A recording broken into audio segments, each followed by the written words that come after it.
Alright. Let's figure out how this works.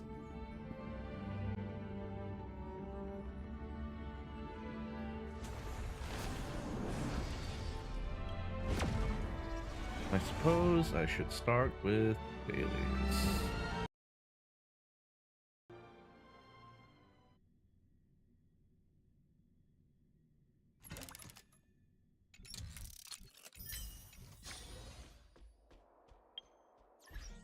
Let's go do this.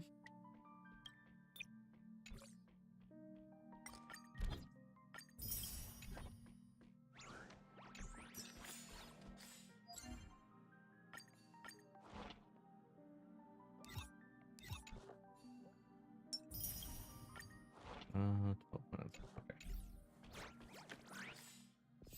No DFO Ignite.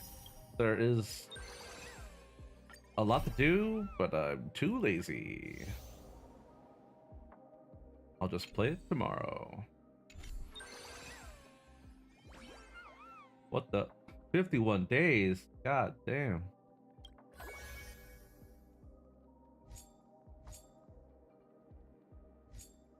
Oh, what the fuck?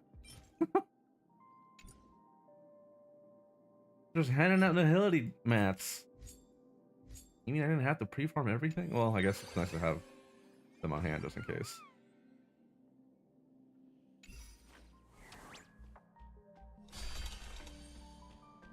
Let's do this.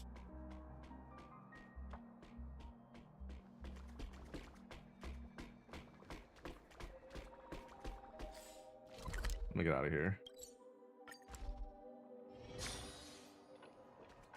Like, if I punch Yuki with all the strength I can muster, do you think he could tank it? Yeah, probably. Might not be able to stay standing, but...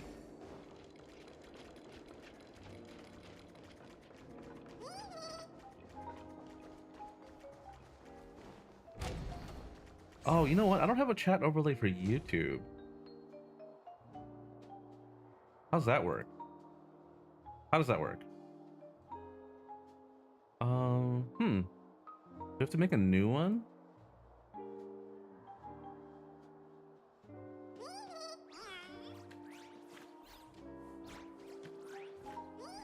I think I do.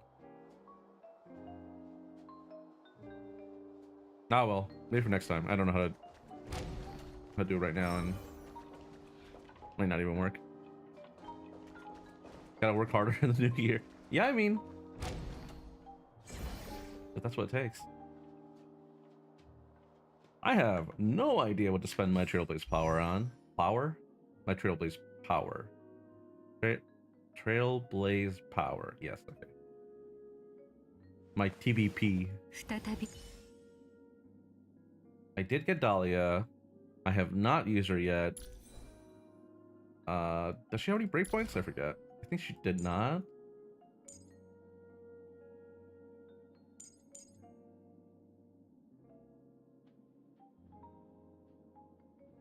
Oh, okay. Not breakpoints, but scaling bonuses still.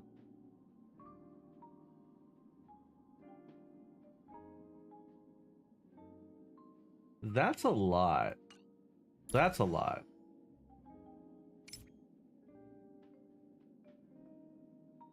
That's a lot. Well, no, that's a lot. Jesus Christ. I mean, diminishing returns, but still. God damn.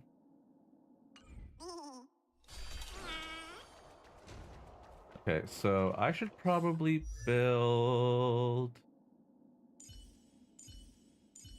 I need more speed for Sunday. I should probably get Chirto's relics, actually.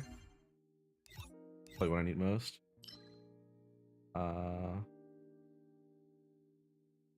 What do they look like? Oh, no, those are cleaners. What do they look like again? This one, right? There you go.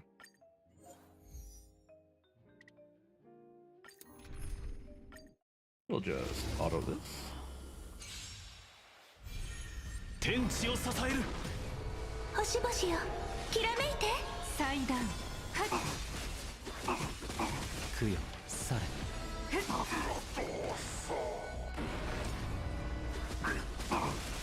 泣いちゃうわよ。不朽不滅をもって発光をかける。記憶は流れ星を待ってる。愛で私を心に刻んで、ロマンよ。永遠に Cannot look at the screen since I don't want to get spoiled. 愛で That is 満ち fine. Game audio is a little loud, actually. 君を立ちましょう。 Wait, you played Star 怪 Rail? 物の結末を書き換えましょう。不朽不滅をもって発光をかける。運命が絡み合 I う。 don't believe you. あなたを守り導こ脆弱。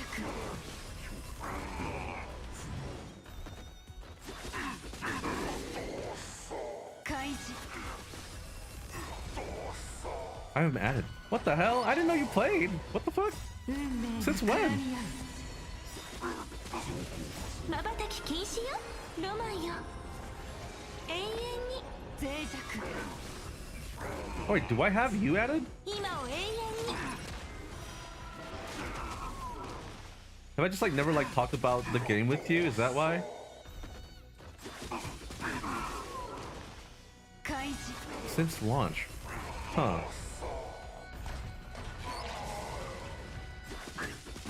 脆弱。 I don't think I've ever talked to you about Star Rail's story though. To be honest, we don't really talk about much about them either. That's true.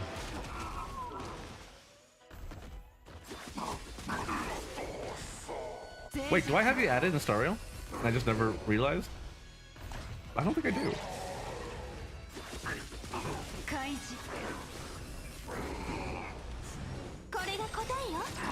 Don't think so? Okay. 瞬き禁止よ。 Yeah, I had no idea. ロマンよ。永遠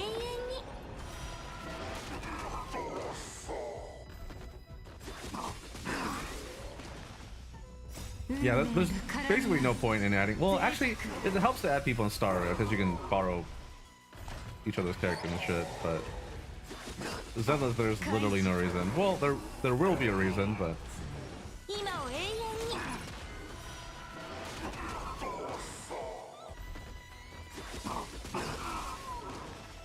脆弱。 the co-op thing does look kind of funny. 開示。運命が絡み合う。脆弱。 Yeah, they're adding a co-op game mode in this. It's like side content type stuff though, but could be fun.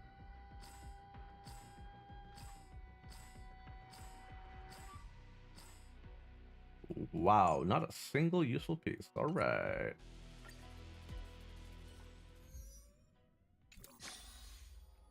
It's pretty odd how adding people in Zelda legit does nothing other than letting you spend math.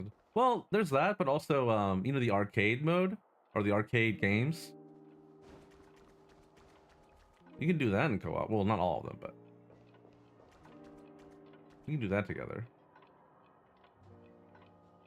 No, not PvP. It's literally co-op.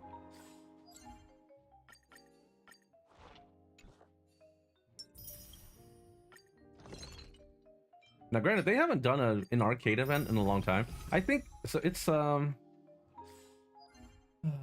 the whole ordeal where Zenless's team had, you know, they wanted to like make a new identity for, you know, their game, and they had the whole like TV game mode. They had all the arcade game modes.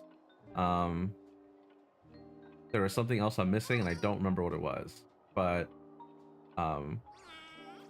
yeah, they kind of wanted like a wide variety of like game genres, but it didn't work out because a lot of people were like, hey, we like the combat in this game, hey, you know, you guys are you know, really killing it for this, but like it's really being bogged down by this TV game mode or by, you know, these events that force you to do arcade games that I don't care about.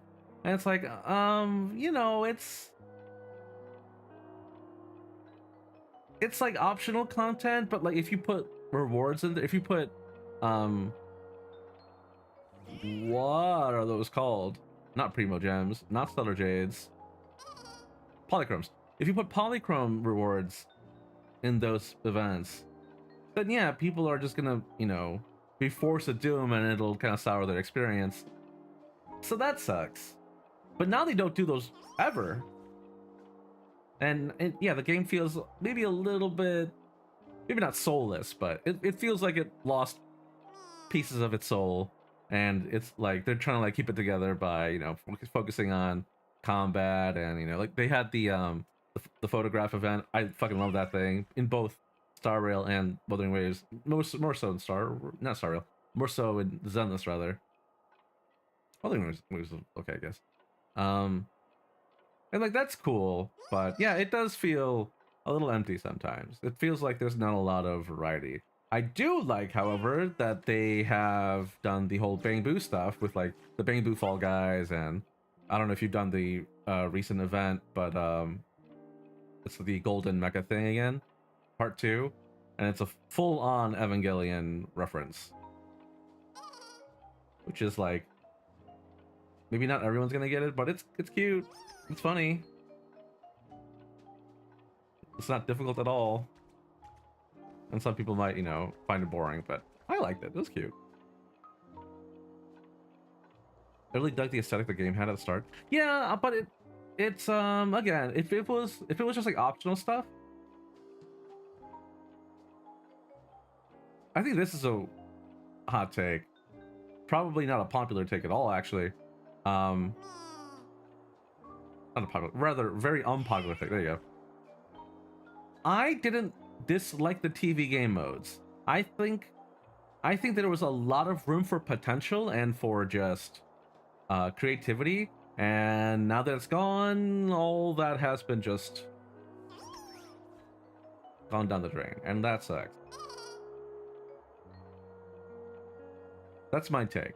I wish that the player base gave them enough time to kind of, you know, polish that kind of game mode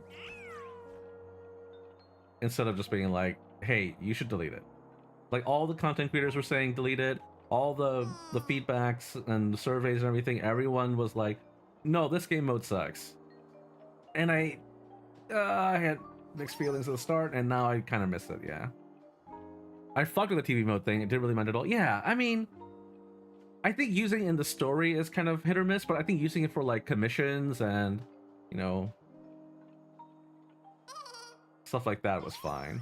But again, maybe not polychrome rewards for events and stuff like that. Maybe that one is fine.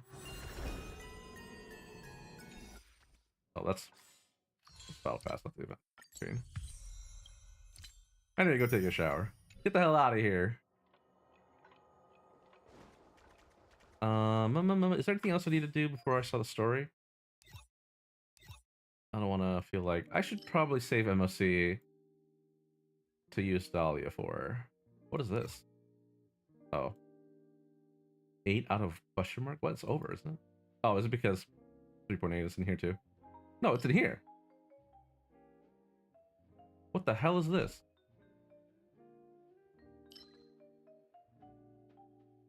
Okay. Oh, well, I guess there's some stuff I haven't done yet. Maybe that's what it is. Unless... Alright, looks like I can, in fact, just start the story. Sunny.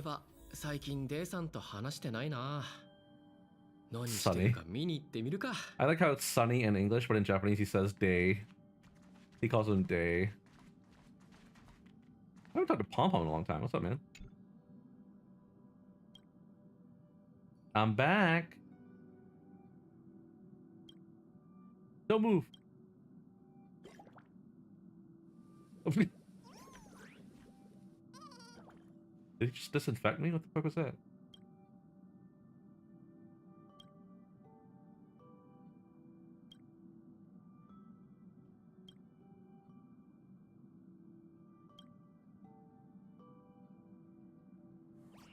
How do you check things? Some kind of sniff test? Oh, yeah, sorry.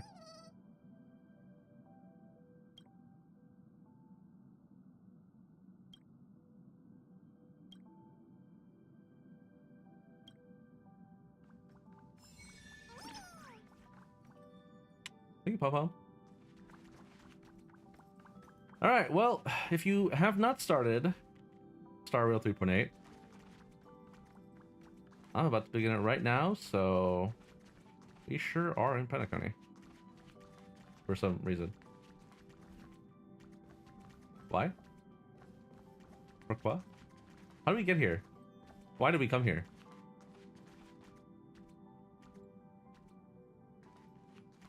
Take a screenshot real quick. Oh, here you go. Let's see. Yeah, that's Kel. He's level 20. Okay. Okay.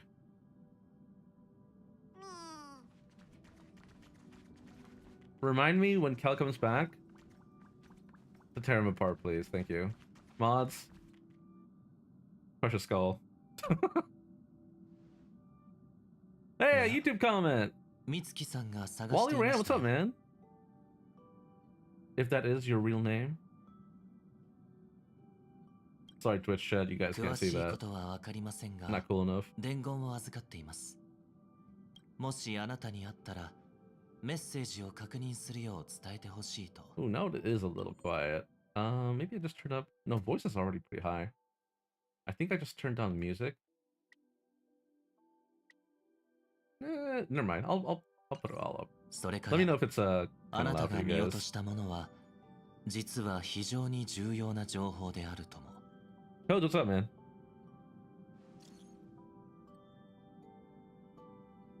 Bully is a handle I like using online? Hell yeah. But now it's Wally. They're two L's and not two O's. Oh, just come over. Someone's making a sparkly return today. I don't like the way you said that. Oh yeah, Sparkle?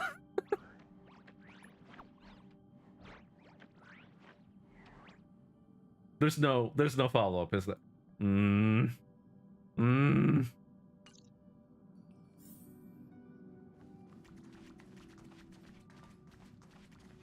I shall not be reminding you since I haven't started version 3.8 Penacony story for Honkai Star from Hoya. Okay. 嬉しいに決まってるじゃん。やっぱりリアってうちのこと本当によくわかってるよね。 Oh, whoa. Huh? Why is she here already? I haven't met her. Have we met her? Did I miss something? Did I skip a step? Why is she here? What do you mean, big sis Dahlia?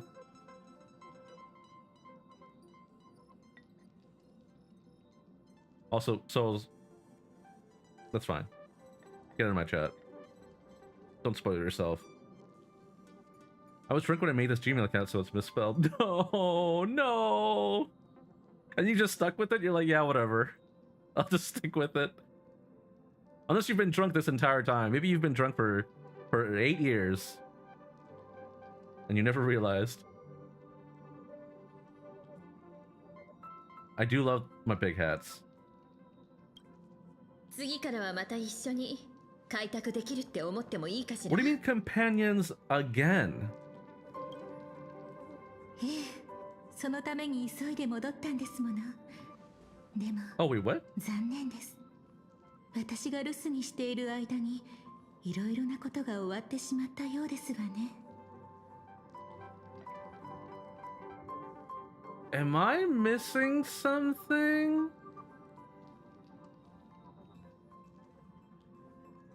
Has she been mentioned before as a nameless?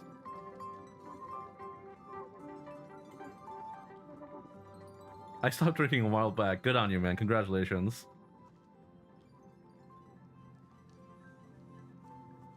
Oh, I still need to finish my Furious quest. Yeah, please don't stick around and spoil yourself, please. Just listening while running dailies and updating HSR. Don't understand a lick of the audio. Ah, you know what? That's true. That's fair. I am a weeb. ああ、ダリアさんがオンパロスの旅に同行していれば、もう少し早く型がついたかもしれない。I feel really uncomfortable about this. あ、やっと来た。リアがあんたに会いたがってたんだから。 What? Is this a senior member I haven't met before? Okay, I am being gaslighted. それ禁句どうなっても知らないよ。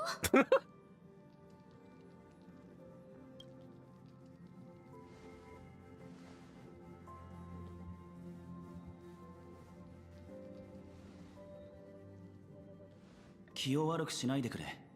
こいつはこの頃こういう冗談にハマっているんだ。Does she have like brainwashing 構いませんよ。 abilities and shit?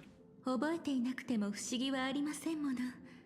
それに新しいものに夢中になる移り気なところは私譲りかもしれませんね。 Check looking, need to finish up my Phantom Pain Cage rounds. Good luck, man. I also have not done my intensive pain cages. I should probably do that tonight before I go to sleep.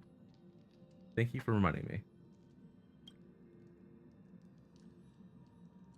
Oh no, she's got a purple beauty mark. お久しぶりです。思い出していただけまして。 Oh man, she's got the yandere pose. I'm a fan and I'm afraid. Does not ring a bell. Oh. Oh, can I not pick these? だけど You should be だけど dead. もしかして何かを忘れてしまったのかしら。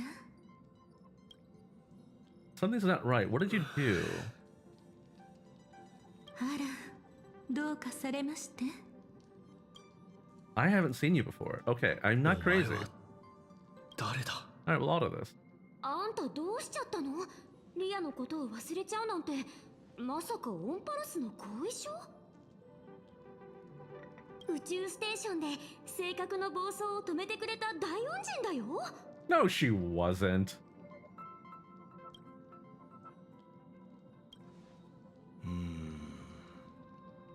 いや、あの時俺はずっと列車にいたが。 What?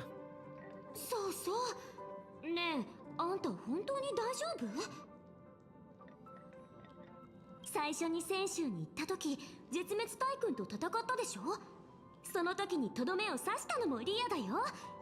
まさかこんなに大事なことまで忘れちゃってるとかじゃないよね。リアはその時に怪我しちゃったから療養のためにガーデンに戻ってたんだよ。それでピノコニーには一緒に行けてないの。ああ、ダリアさんは俺たちとずっと一緒に開拓を続けてきた仲間だ。そして誰よりも立派な志を持つ優秀な七死人でもある。わざわざ私たちが教えるまでもないでしょう。 I've spent more time with the Dahlia than anyone else. 誰よりもダリアと一緒に過ごしてきたんだから。 I fucking wish. 記憶のことなら列車にダリアの右に出る人はいないし、一度見てもらったらいいと思うわ。それなら善は急げだ。ダリアさんの復帰パーティーはその後にしよう。ダリアさん、あとは頼んだ。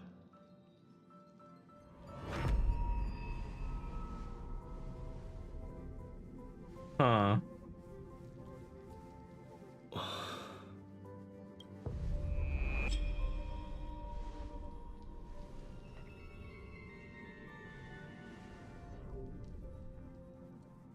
ほら、ぼーっとしてないで早く来て。こういうのは前から何回もあったでしょ。リアに任せとけば大丈夫だって。 I wonder if it's possible that the Annihilation King is actually not 早めに手を打った方がいい。 wiped out. And somehow the Dahlia convinced or brainwashed Acheron into thinking she did. Or maybe Dahlia wasn't even there to begin with? I don't remember quite exactly how that happened. 違う。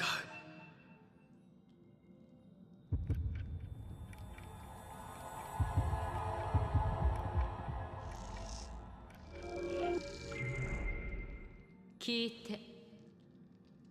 Yes, Mom. 君は裏切られ、迷い、答えを必要とする。君は銀河の願いのために旅に出た。君を主人公とする物語では、宇宙は終焉の運命から逃れられる。待ってくれ。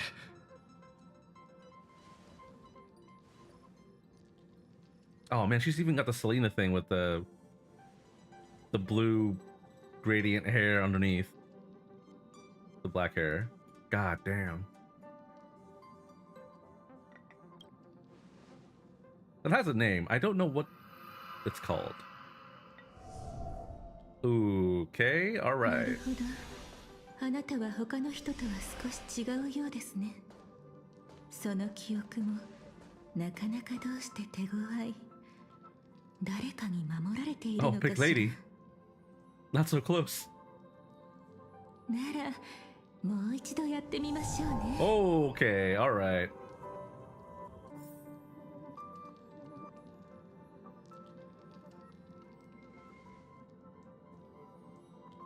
Okay.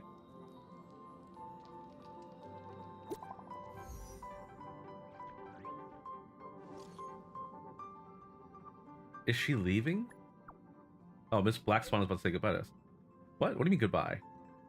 Oh no, is she also not safe? Okay. Hi. The equilibrium. Sorry. I didn't mean to click on you.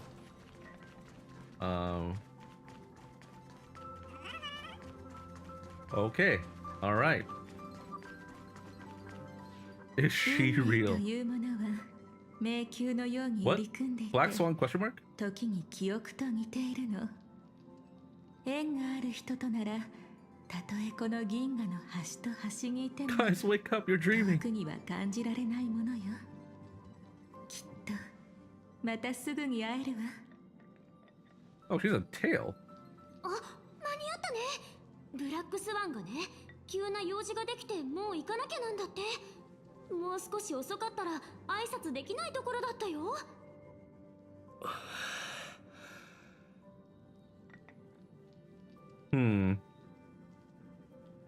What did you do to them? 今そういう冗談はいいから。 Rima, what's up, man? 本当はこんなに無作法なやり方はしたくなかったのだけれど、仕方がありませんね。 Okay. あなたの記憶 Okay. は確かにとても特別です。まるで時間の枠を超えているかのよう。ですが所詮思い出は思い出。そんなに気 Have I まじ been め in に考え Panic る this 必 entire 要があ time? りまして。 Has she kidnapped me? Not that I mind. え I just want some え、これ answers. でいいですね。もう少し暗くしましょうか。 No, this is good. ご心配なさらずとも、お仲間には指一本触れていませんよ。先ほどまでのことは、あなたと私、二人だけの間で起こったことですもの。 Is she like an ex-memo keeper or something like that? What's going on? まあ、これっぽっちも覚えていただけていないなんて、傷ついてしまいましたわ。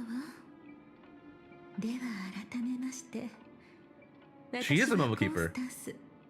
どこにでもいるありふれたメモキーパーです。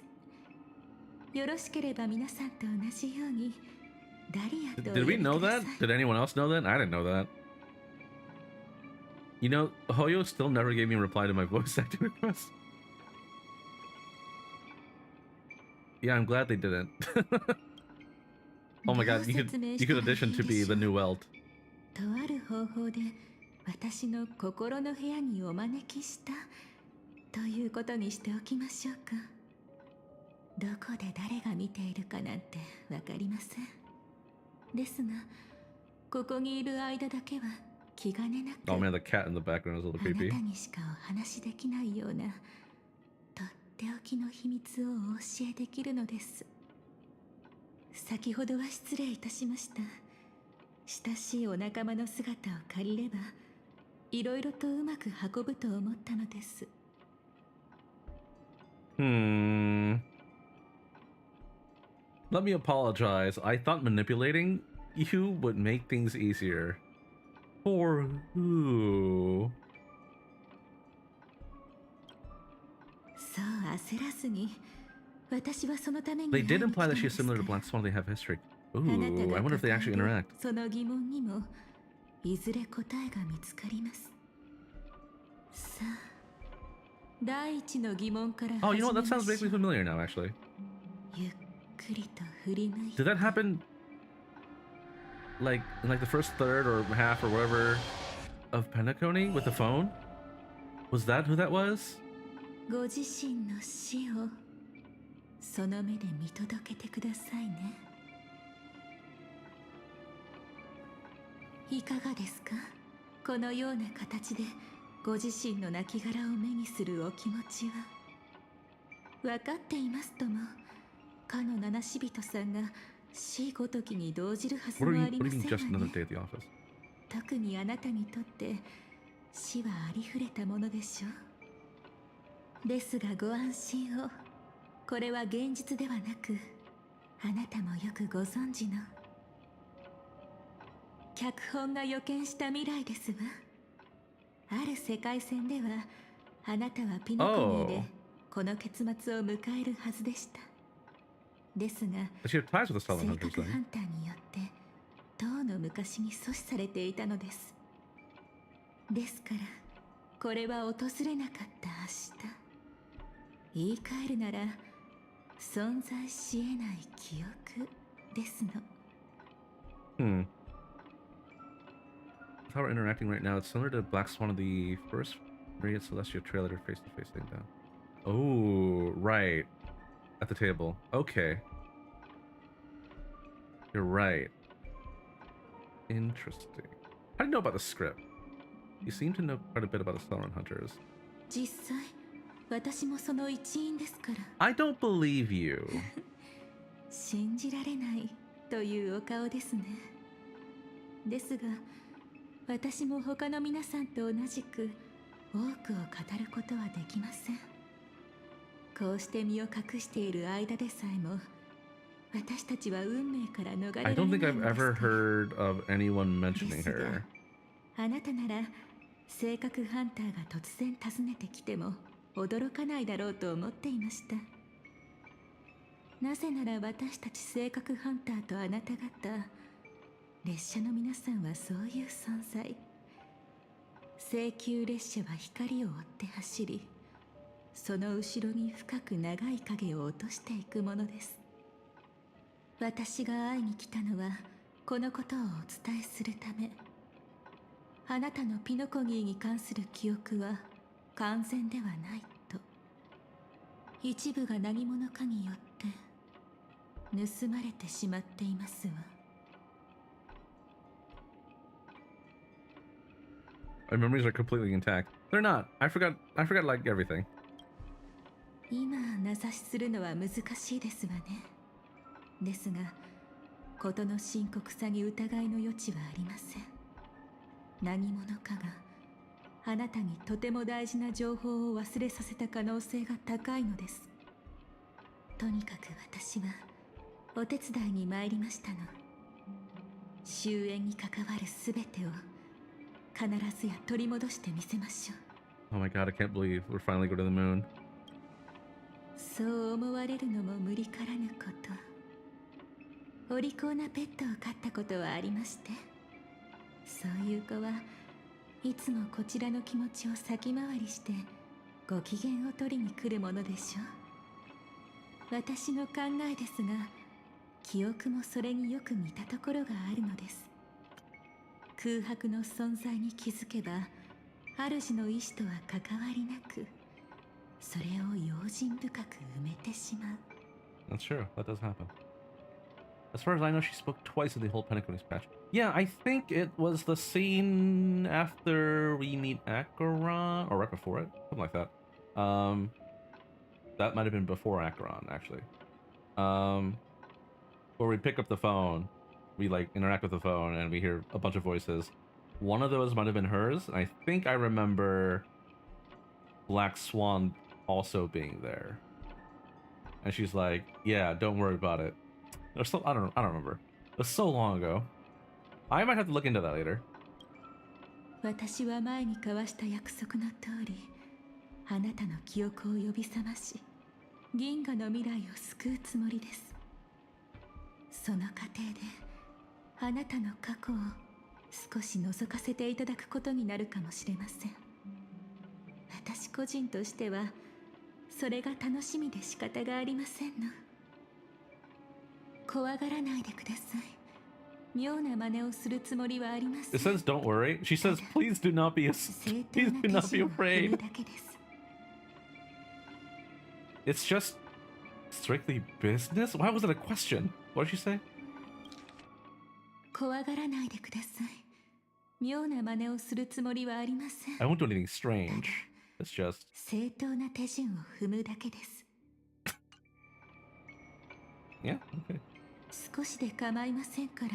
I'm gonna touch 触 you. れさせていただけませんこと。でないと、あなたの記憶をたどれませんの。失われた記憶を取り戻すには、ちょっとした優しい刺激が必要ですの。Okay, at least she's not like しておいてくださいね。では、 super maladjusted. Well, すべての始まりに戻り、 you can't hit that 問 pose 題が right どこ after に I 潜んで say いるの that. か確かめに行くのです。ゆっくり、慎重に。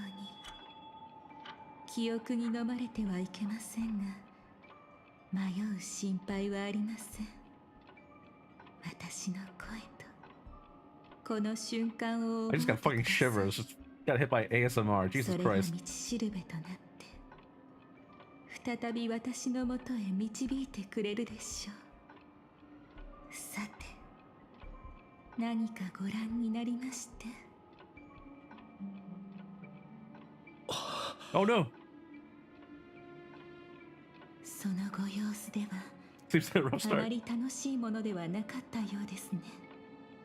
ですが、 I didn't feel anything. ご心配には及び Not ませんが、 everyone can experience ASMR, 初め unfortunately. は混乱するのが当たり前ですから。あの旅の始まりをまだ覚えていらして、奥室に満ちたアスデナ星系にある夢の地ピノコギーでのことを、調和の宴が間もなく幕を開けようとしていたその頃、あなた方のもとへ一通の招待状が届きましたわね。ファミリーのゲストをピノコギーに招待いたします。他のゲストと共に盛大な宴にご参加ください。夢の中で不可能を見届け、ピノコギーの父時計屋の遺産を探し出し、生命体はなぜ眠るのかという問いにお答えください。そこであなたは Are we really getting 幹部アベンチュリンと出会いました。 Are you really getting an entire 彼 recap? はただ一人宴に出向いたと見せかけて、実のところかつてカンパニーの支配下にあった You experience a story through streamers' playthrough, so you just skip your own? That's crazy. ピノコギーを訪れていたのです。彼は盟友を探しつつ、 But I can 自ら understand の力一つでファミリー why you might の wanna 均 do 衡 that. を崩そうと動いていました。そして元オーク家当主のサンで秩序の運命を歩んでいた彼は、やがてハルモニア聖歌隊の力を簒奪し、あなた方に敵対する存在となりまし I た。 get chills watching the World's Teachers. Does that count? 彼の Not 妹、 quite the same thing. 誰もが知るビッグスターロビンもいましたわね。本来ならば舞台に立つはずだった彼女は次々と事件に巻き込まれ、最後までまるで蚊帳の外に置かれたように戸惑っていました。あら、記憶に最初から欠落が。それは少々困りましたわね。さて、どこから手をつけましょうか。そうですね、やはり彼女からにしましょう。きっと覚えているはずです。 Akron? 役者を名乗りファミリーに追われていたあの少女をその正体はもちろんご存知ですわね。あなたにとっての出会いは彼女が長らく待ち望んでいた再会。そこから始めましょう。思い出してください。夢を見ることもできず、そして目覚めることを拒んだあの少女は Okay, this recap is actually kind of helping me. あなたと共に眠っていたのでしょ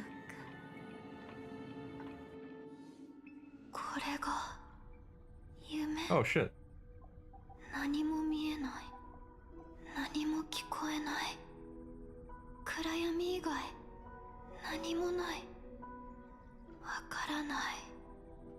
どうして人はこの暗闇に執着するんだろう。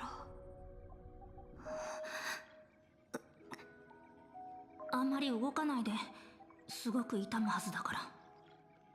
手術は終わったの？うん。でもやっぱりあなたの夢を見る機能は戻らなかった。これだけの代価を払ってもチャンスは一度きり。大丈夫、一度で十分だから。私に他にできることはある？死なないこと。ちょっと休んでて、調整が終わったら夢に入れるから。 Yeah, I don't think I've ever seen Silver Wolf and Firefly like actually interact with each other alone. あんまり期待しない方がいいよ。ただの名前だし、夢が叶うとは限らない。ずっとこの日を待ってたの。人はいつもこういう、目が覚めたら跡形もなく消えちゃうから。美しい夢はそれだけ貴重なんだって。自分を慰めてるだけみたいに聞こえるけど。そうかもね。でもまた出会えたら、その時は初めて会ったふりをして君を知るところから始めるね。私たち約束したの。だからもうすぐ再会できるのに全力を尽くさない理由なんてない。もうとっくに忘れられてても。うん、私は覚えてるから。この物語がどんな結末を迎えるとしても、少なくとも始まりは笑顔がいい。エリオが見た未来に私たち二人で歩む結末は存在しなかった。でもチャンスはまだある。運命から始める権利を取り戻すチャンスが。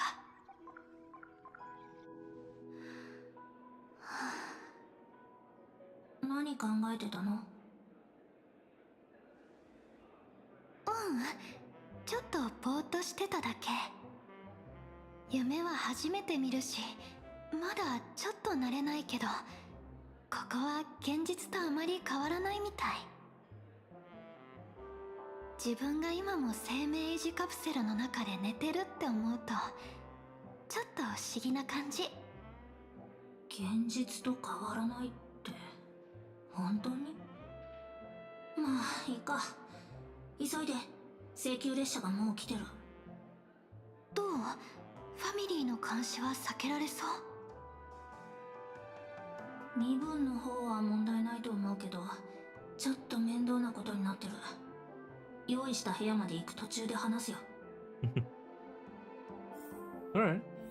Oh, I suppose I should use a story quest team. Wait. You know what? I think I'm just gonna use my break team, in fact. Where's Gallagher? Huh? Oh, there he is. Let me just make sure everything is correct. Yeah, everyone's using the same set. Well, click this guy. Yeah, I think I just want to regen on you. Oh, what the hell? I don't need the shotgun you. Defense. Oh, did I steal his stuff? Hmm. I guess I just go with this, actually. Sure. No, these are upgraded. What does this healing scale with again? I can't remember. Not alone, I did all gotchas, just kind of pretended to spend 4 hours locking the story and then rewatching it X number of times through X number of different streamers. Even if it has background noise, you'd kind of remember it if done more than once. That's true. I still remember bits of the story, so if there's something to clarify, I can help. Thank you. I will probably take you up on that offer because I don't remember all that much.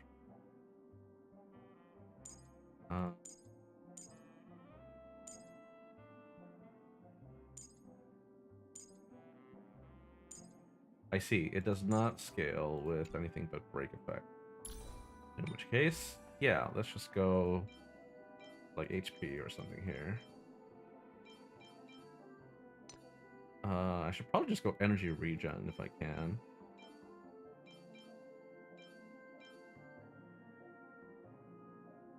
Hold on, let me check.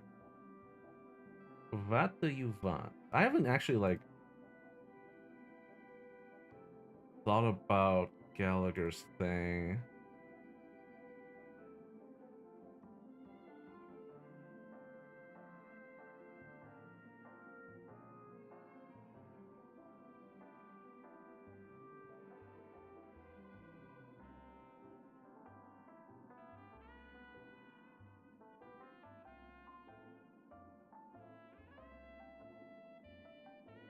Oh.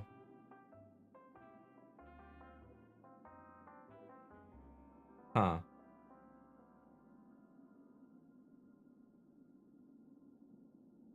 Huh?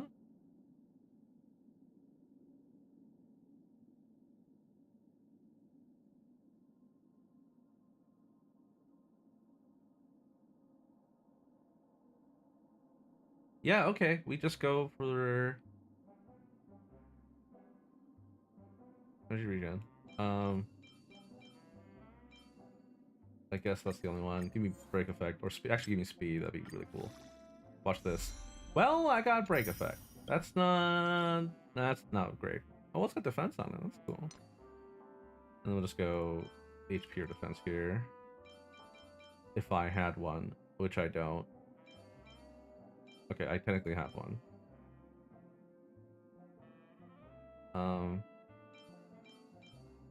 Can I? Oh yeah, this done.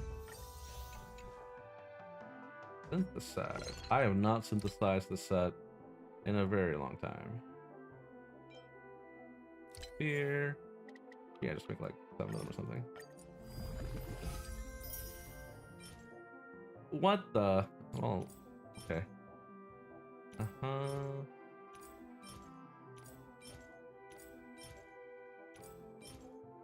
Well, technically useful, but watch this.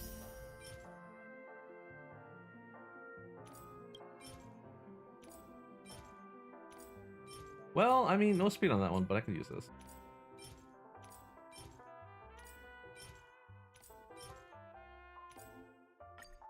Alright, that'll do. I don't need Gallagher to do a whole lot, so. Is the story okay? No.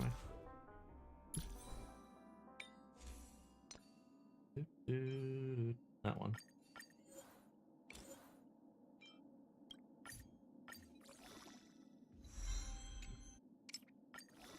All into break effect. Okay, never mind.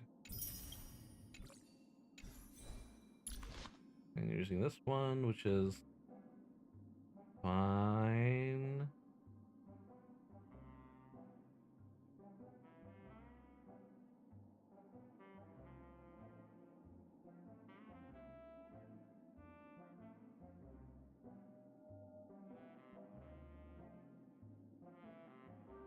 Okay, alright. Hey, hold up. Actually. Yeah, never mind. What?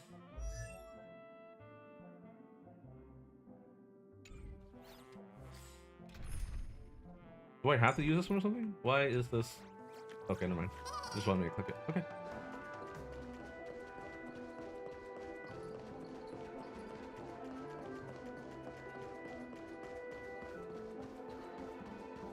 Wow, I can't remember the last time I like ran around the overworld. Whoa! Hello. I can talk to you? Is that safe? 今度こそ間違えることはないはずだ。 Oh, she's lost. Oh, she's very lost.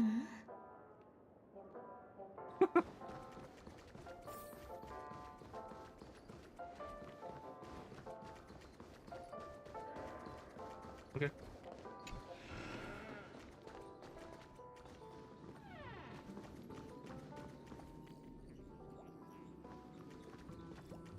Okay, there's the phone. それでどんな問題があったの？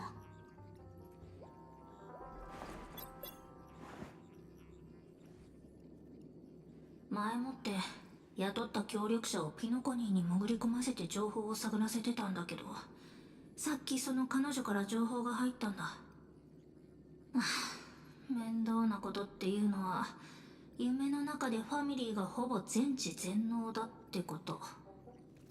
ここに調和の指令がいるの？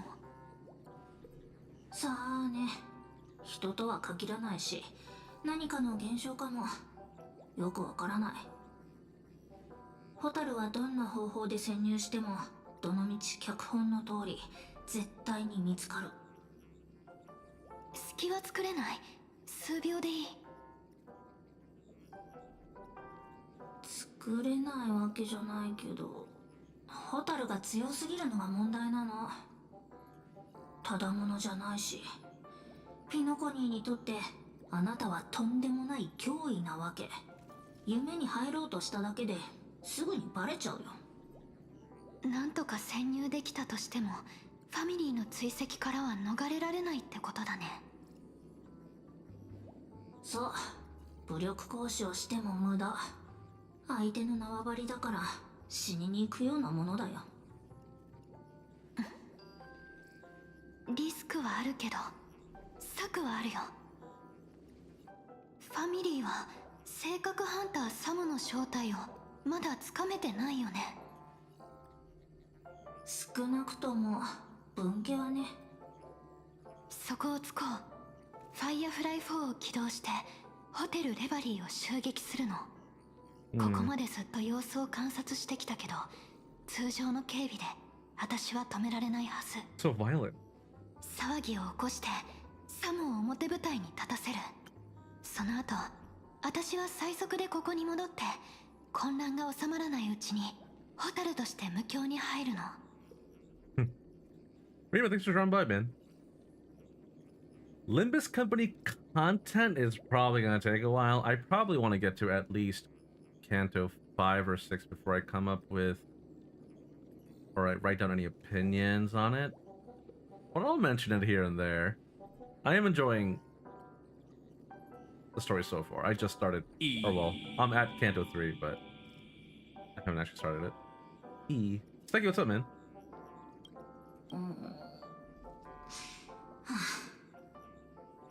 リスクが高すぎる。うまくいくかわからないチャンスのためにサムっていうとっておきの切り札を使うなんて割に合わないよ。でもここまで来たからやってみるしかない。ルートを計画して、それから警備の対応時間を計算してみる。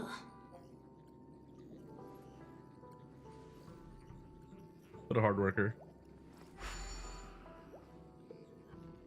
待って、どうしたの？ I don't have enough polychromes? Bro, I feel you. Well, I say that, but Xunguang is or the update with Xunguang, I'm sorry, is probably going to give you quite a bit. Although, if you're pulling for Banyue or and his engine, then good fucking luck. Canto 3 is fast. Yeah, I binge read it.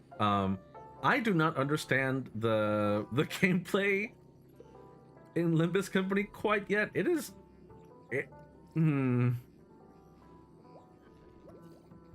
it's kind of complicated. I'm just kind of pressing buttons. I'm like, I think this is right. Hey, it worked out. But yeah, the characters are not too dissimilar from Art Knight stories. So yeah, I can binge read those in a couple, or well, maybe not a couple, but several hours. I am very sleep deprived because of this, but yeah, I've been having fun at least. Pink Cage and Warzone done. Now we wait for Teddy Patch. God damn.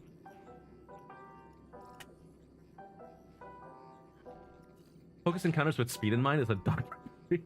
I might need to watch a video on how the gameplay works in Limbus Company. It's kind of rough. おかしい。こっちからは警備がほぼいないことになってるの。ホタルの話と違う。ちょっとそっちの状況を伝えてくれない？状況は？Ishigun is running for the whole patch, correct. And Zhao is free. And her engine, I believe? Question mark? Maybe not. No, never mind. I think her engine is not free. ソファーがあってドリームプールでしょ。それから誰？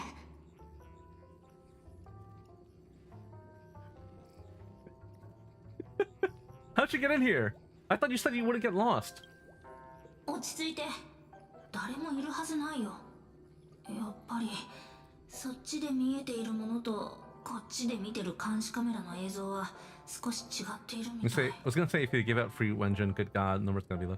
I think the Zenless team knows that Zhao's, you know, like Zhao wouldn't have sold well even if they made her kit quite decent, because their history with defense characters is not good.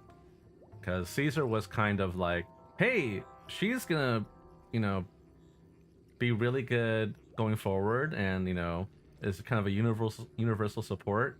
Because a lot of characters have defensive assists, and then turns out, yeah, there's not a lot of room for her. She doesn't have enough impact to replace a stunner, and she doesn't have enough buffs to replace a support. So she's kind of just like an alternative, basically. So that sucks. So I think they knew that, and also just her design. She's adorable. Her animations are so funny, but pull value is low, and character design is kind of, you know, niche, perhaps. So I think giving her out for free was the right idea, and also they gotta, you know, push the Ishungon thing for the entire update. A lot of people, I'm sure, are gonna get her Mindscape and stuff too. I'm just enjoying it nonetheless. Esku's 3 guides might help with that. Okay, you know what? I'm gonna search that up.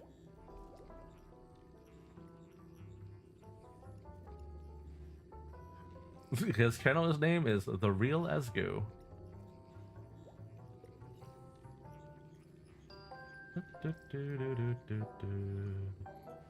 A better tutorial for Limbus Company. You know what? I think that's exactly what I need. I am gonna leave this tab right here. Thank you very much.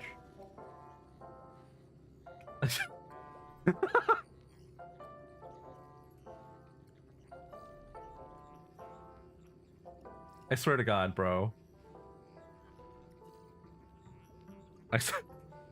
I swear to God. How about Limbus Company? I've just finished Kanto 2, my dude. I understand it now.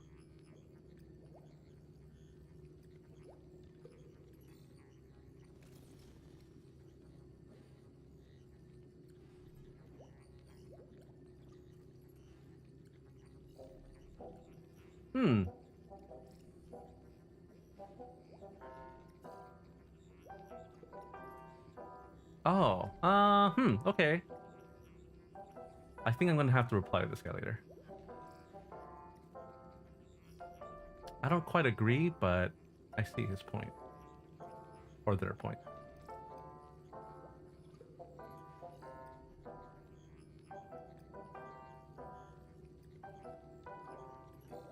Finance ENVA. Cypher's ENVA also very good. I think the ENVAs for all of Amphoria's was top notch. Except maybe like... No, I think they're all good. Anyway, no more getting distracted, sorry.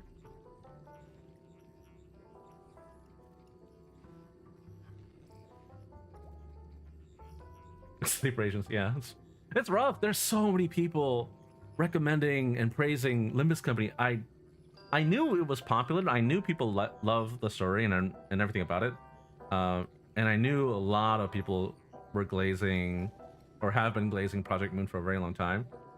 I just never understood the depths that people are willing to go to chill it. And that's fine by me, because I understand. Kind of think it's where the story starts picking up, and it only goes up from there. I'm looking forward to it. Sons of Kaladin are my favorite Zenless faction, but not that it matters anymore. Oh, well, Bernice is getting buffed. She's getting a bloom for some reason. I hope they rename it. Well, I don't know. A bloom is just like flowers. It's Vivian. Makes sense. And then Bernice's could be like a blaze or something. I don't fucking know. I'm hoping she's actually going to be viable for some fights, even though there aren't any like fire anomaly bosses yet, as far as I'm aware.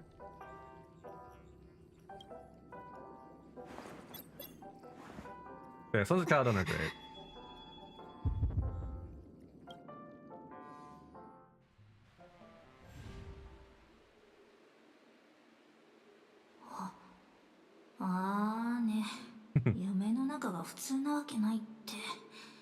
Or my Jane buffs to make Sato jump not a meme.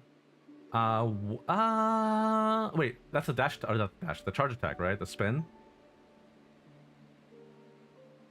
Yeah, I wish it was better.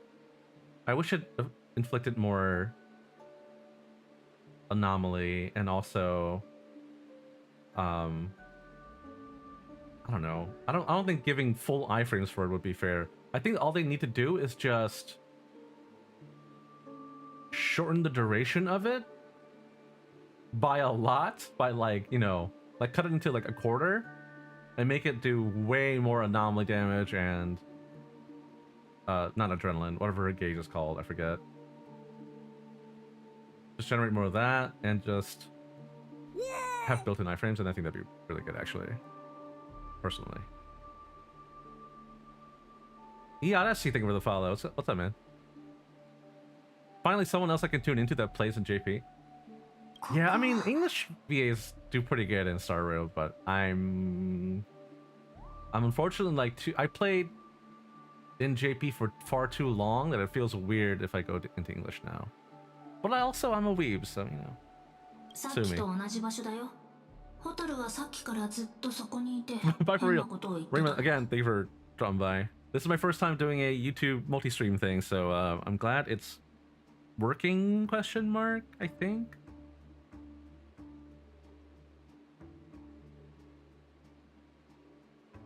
Kind of sus this time. Okay.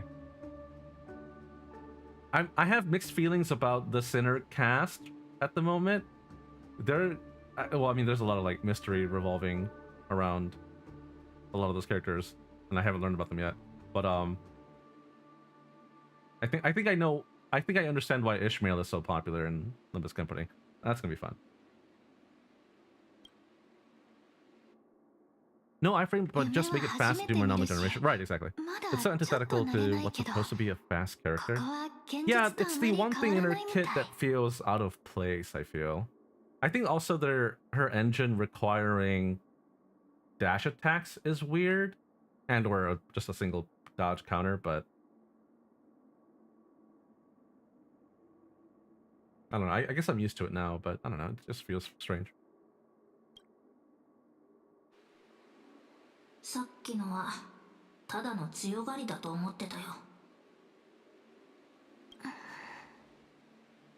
ごめん、さっきまでのこと教えてくれる？記憶が曖昧なの。脚本の指示通り、私たちは廃棄されたドリームプールを手に入れた。カンパニーのやつが横取りしようとしてきたからちょっと手こずったけどね。カンパニー？気にしないで。とにかく私たちには勝てなかったから。で、そのプールを生命維持カプセルに改造したんだ。今頃私たち二人ともアスデナ星系の端っこを漂ってるよ。共感覚無境を利用したんだね。でもそしたら私はピノコニーに入れなかったってこと？まあね、この景色は美しい夢には程遠いし、なんかのバッファゾーンみたいなものかな。バッファゾーンさっき見てたのは蜃気楼みたいなものだったんだとは思う。そっか。じゃあホテル襲撃もダメってことだね。そういうこと。今どうしてもなんか襲撃したいなら私で我慢して。でもそれって私の正体がまだバレてなくて12の時まであと一歩のところに来てるってことでもあるよね。ホタルは悪いことの中からいいことを見つけ出すのが本当にうまいよね。少なくとも状況がはっきりしてきた。他の場所も見てくるよ。密航にふさわしい入り口が見つかるかも。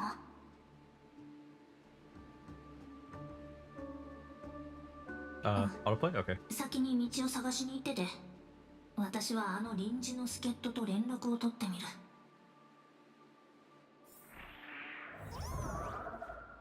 ねえ、何か聞こえなかった？記憶域で変な音がするのはよくあるし、繰り返す記憶も結構あるらしいよ。夢に入ったら多少は影響が残るものなの。奥室も不安定だし、シャンデリアが落ちただけならまだマシな方だよ。大丈夫。見つからないように後で何とかしておくから。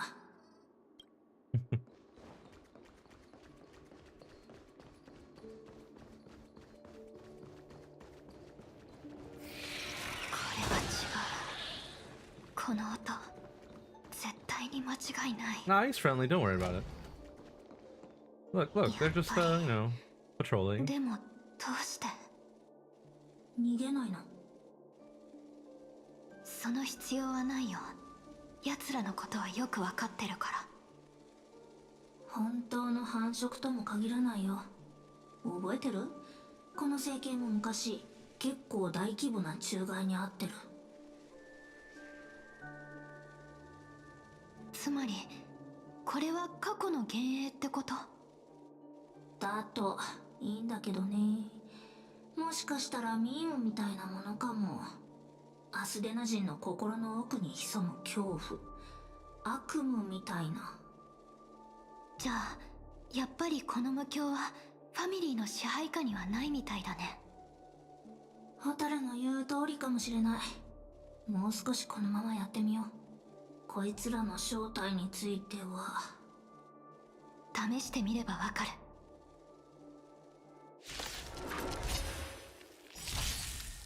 Oh, I got. 過去は Dang 歌 it. 方の湯。再び舞いましょ I う。 had auto one.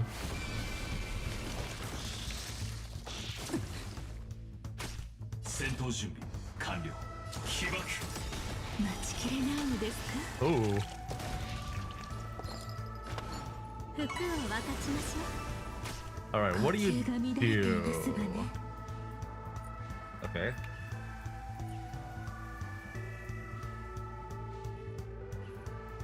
Huh.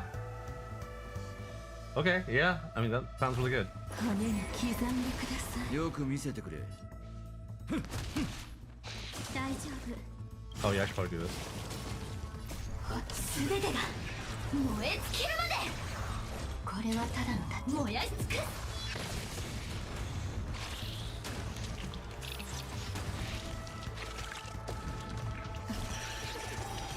弱すぎる。現実と全然違う。生きるために。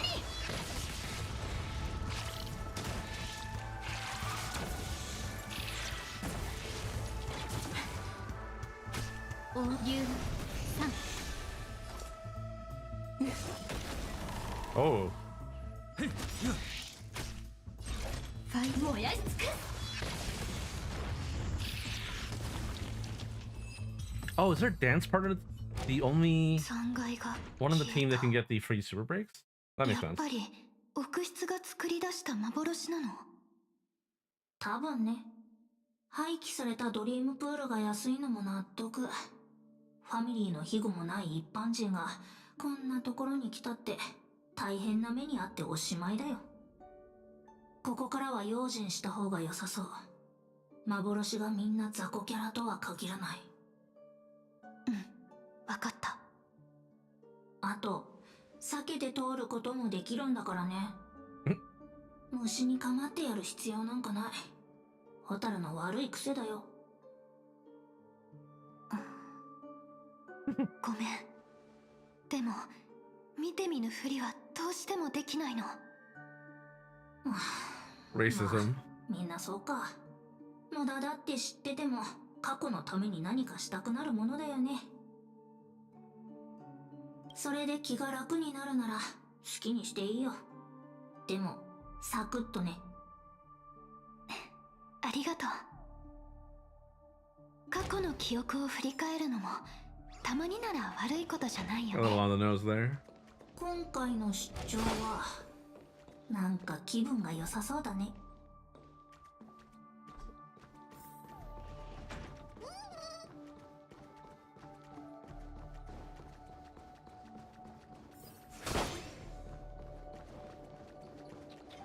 Hey, what's up, man? ファイアフライ Like, I almost missed. 待ちきれないのですか？ Oh, oh, oh, oh. No! I wanted to use Dahlia's thing.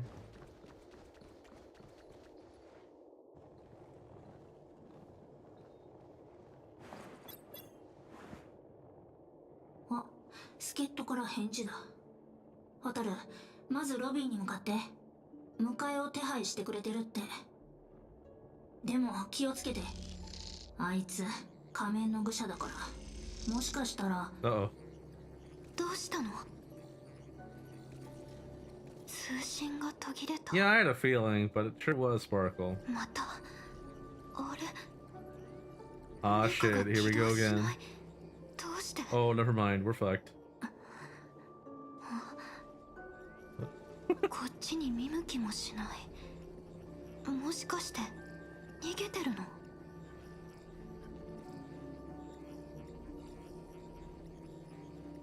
この廊下の先に一体何が？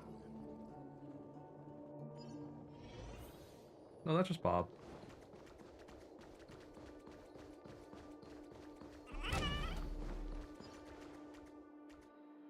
Hey, it sure is the place. That place.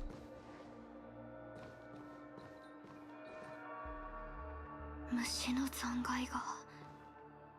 でもこれは幻じゃない。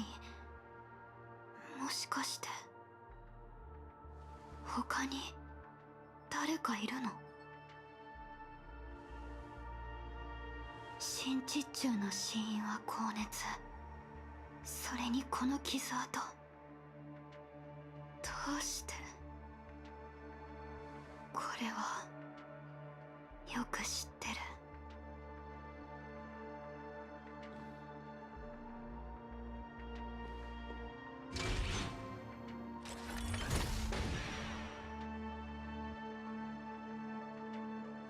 スウォームならまだしも、どうして奥室の中に、どうしてピノコニーにグラモスの鉄器がいるの？次の戦いでは星が見えるといいね。私たちまた会えるかな？その時は会えるかもしれませんね。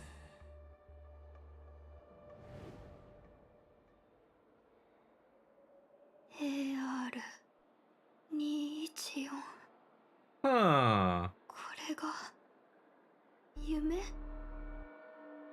この悪夢は君の記憶なの？はい、ここまで。霧の悪いところで中断してしまいましたが、初めてですからこのくらいにしておきましょう。いかがです？どこか具合の悪いところはありませんか？ I have questions. 厳密に言えば私の記憶ですわ。勝手に誰かの代わりになることなんてできませんから。ピノコギーに着いたばかりのあなたがホテルでチェックインしていた頃のことです。今のあなたなら記憶が貴重であり、かつ危険なものだとご存知のはずです。過去の記憶を少しずつ浮かび上がらせるにも細心の注意を払わなければなりません。一気に記憶が押し寄せてきたらきっとあなたは耐えられませんから。 Tell me what happened to Firefly. 大変心苦しいのですが、私の口からはお話しできないのです。言葉で語るとなると、意図するとしないとにかかわらず、記憶にはどうしても不確かなものが勝ってしまいますから。さあ、肩の力を抜いてください。誇りが少しずつ払われていきます。ほら、一部は盗まれてしまったままですが、ピノコギーの記憶が鮮やかで完全な形を取り戻し始めました。先ほど見たのは彼女の始まり。この夢は2つの平行線で展開されています。あなたが歩む開拓という道と、彼女が歩む終焉という2つの道で、この道はいずれ交わります。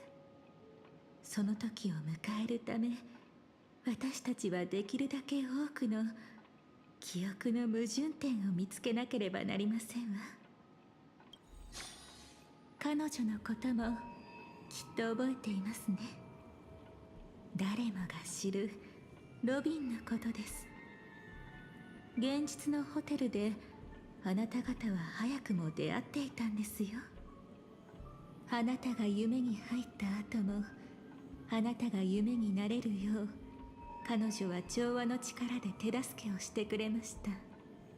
ですが、あの時別れてから次に再会を果たした時には、彼女は陰謀の犠牲者となっていました。再会までの間、彼女は一体何に気づき、あのような恐ろしい運命をたどることになったのでしょう。気をつけてくださいね。今度はもっと Quite disappointed Dahlia isn't doing the ところまで oof laugh 戻ります。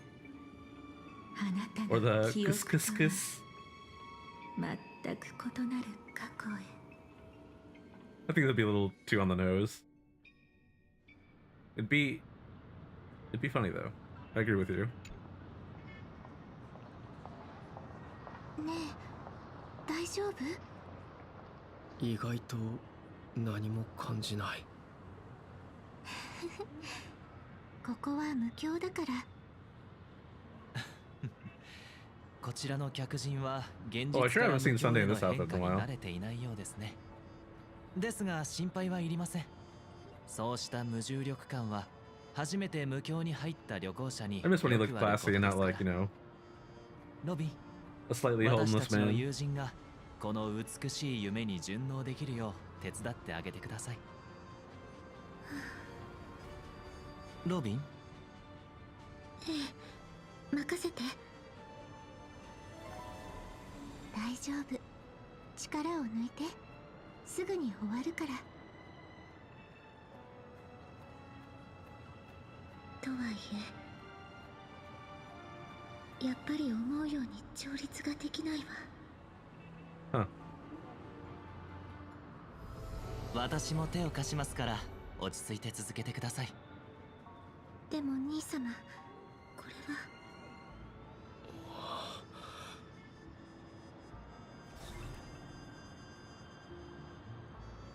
俺に何をした？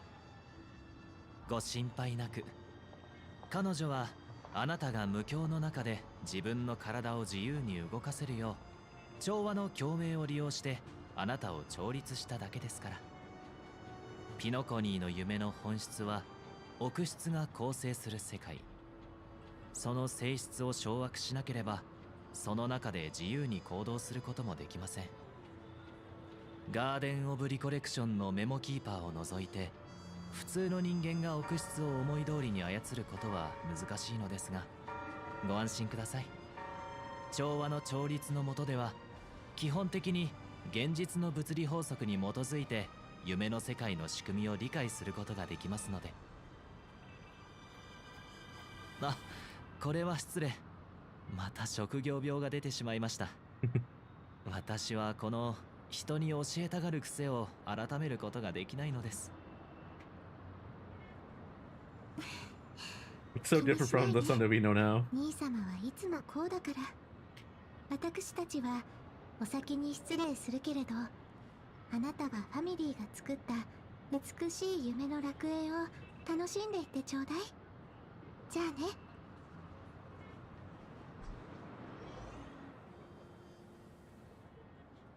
ごめんなさい、兄様。私。いいえ、謝らなければならないのは私の方です。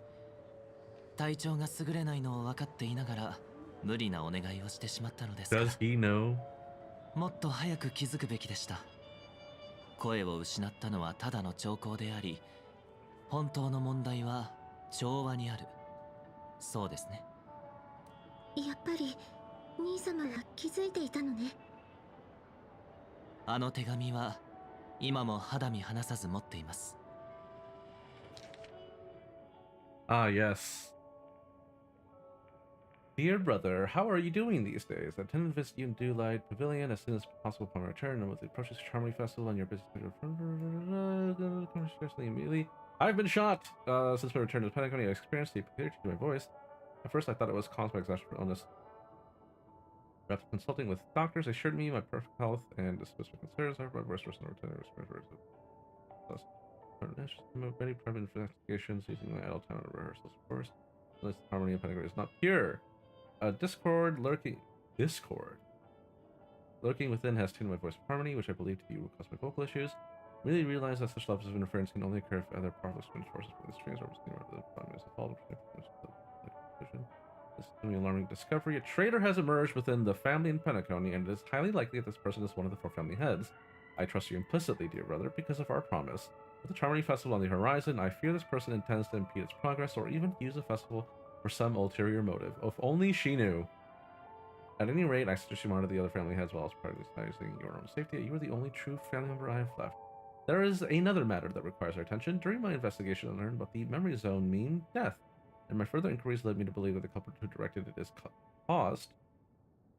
it to cause the series of incidents is likely the aforementioned traitor in the family. I've collected more clues and prepared to verify my hypothesis. Rest assured, you can just focus on the preparations for the Charmony Festival. Once I've thoroughly investigated death, I'll come and meet you immediately. It won't take too long. Haha. Given your heavy workload, please take care of yourself. Don't stay in the dream all the time. Spend some time in reality where you are free, and I brought some more specialties from other galaxies. Giant Moa pudding tarts from Morolons. Wild strawberries from Akonyako? Akonyako? Known for their exceptional size and sweetness, which I'm certain you'll enjoy. And almond meringue cream cracknels from Medicia. Medicia? Don't forget to enjoy them. 安心してください。ことがことですから、セレモニーが始まるまでに必ず真相を突き止めてみせましょう。たまには私を頼ってくれてもいいのよ。教えて、ピノコニーで何かが起きているのでしょ？ Are you the traitor? 調和セレモニーを控える今、様々な客人がピノコニーに集まってきています。ゴフェルさんは準備に追われ、他のことにまで手が回りません。これはよからぬ企みを抱く者にとってまさに絶好の機会。もしファミリーの中に本当に裏切り者がいるのなら、今が動くのに最も適した時となります。夢の主が体調を崩されたと聞いているわ。帰ってきてからまだ一度もお会いできていないのだけれど。 Oh man, these like 先日 vocal like 予期 glitches and せぬ stuff. ことが起こり、 Is it cool 容体はかなり深 detail, 刻 but で it's す。 kind of strange. 当分の間、人の姿で現れることは難しいでしょう。ですが、だからこそ今は私たちがしっかりしなければなりません。調査については私に任せて、あなたは余計なことを気にせず舞台に集中してください。でもじゃありません。ロビン、よく聞いてください。夢の中の死とは決して関わってはいけません。 Well, あなたはただ思い切り歌えばいいのです。約束しましょう。セレモニーの幕が上がるその時、あなたの輝きを曇らす雑音はもう何一つ残っていないと。たとえそれが調和自身の影であっても。分かったわ。確かに小さい頃から兄 sorry, 様 man. に I'll でき try なかったこと some of なん the てな boomer かった games I の got from ね。 Steam. Stick around. それじゃあ Thank you, man. 邪魔 Hey, にならないよ what'd you pick up? What are you 舞 gonna play 台の first? 準備に行ってくるわ。気をつけて兄様。それとセレモニーではちゃんと特等席を取っておいてね。 If you don't want to say it, that's completely fine. Thanks for フ dropping ァ by, ミリー man. の権力を使ってでも必 Enjoy. ず確保しましょう。じゃあまた後で。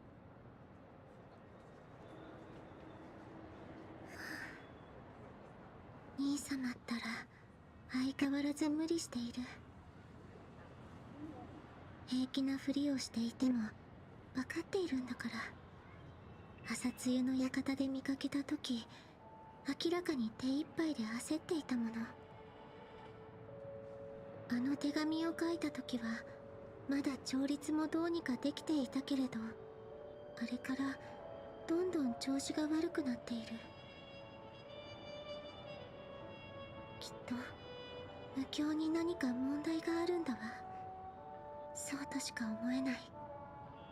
でも Under rail for 今 now. の 10-year-old 私に TRPG. それを Ooh. ちゃんと感じ取れるかしら。 10 years old? Not that old. とにかく That's not that bad. 動いてみるしかないわね。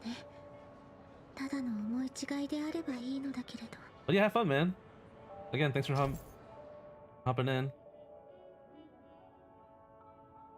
Let's say hello.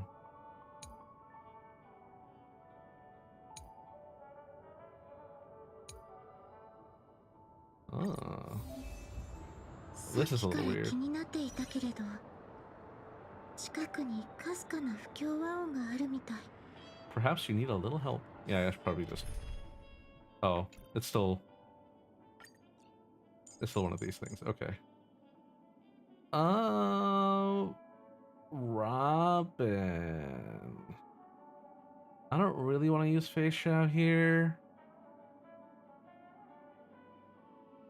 I guess I could just use Acheron.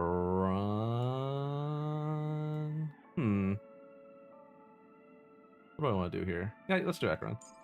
Let's do some weird shit. Acheron will bring Black Swan along. Robin and no, not that one. Mine. And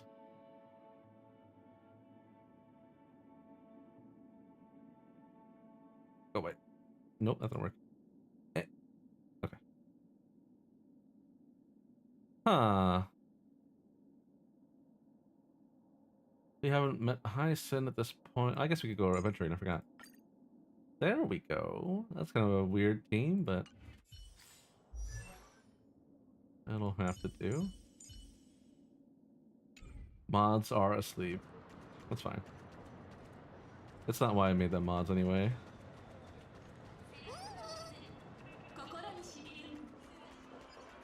I hope I never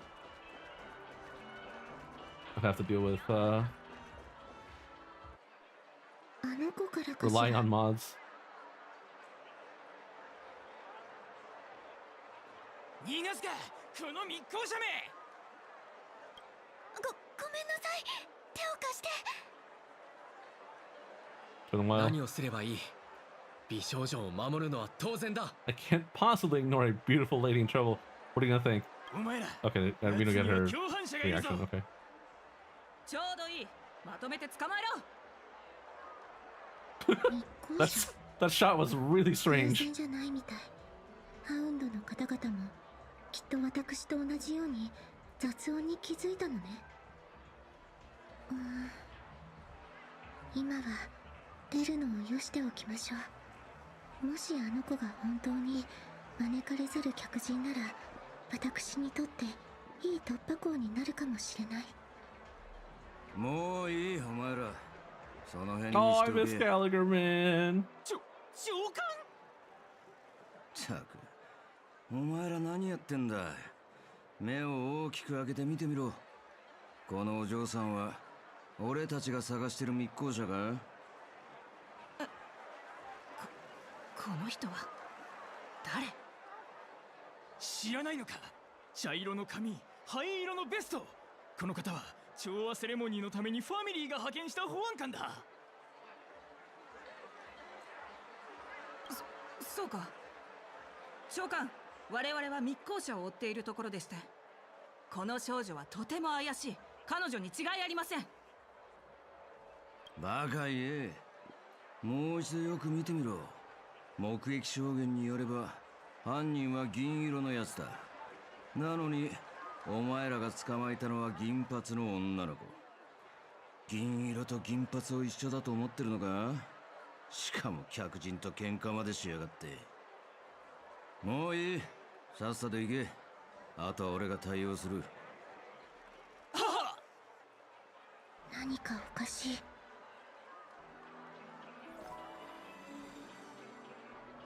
彼は嘘をついていないみたい。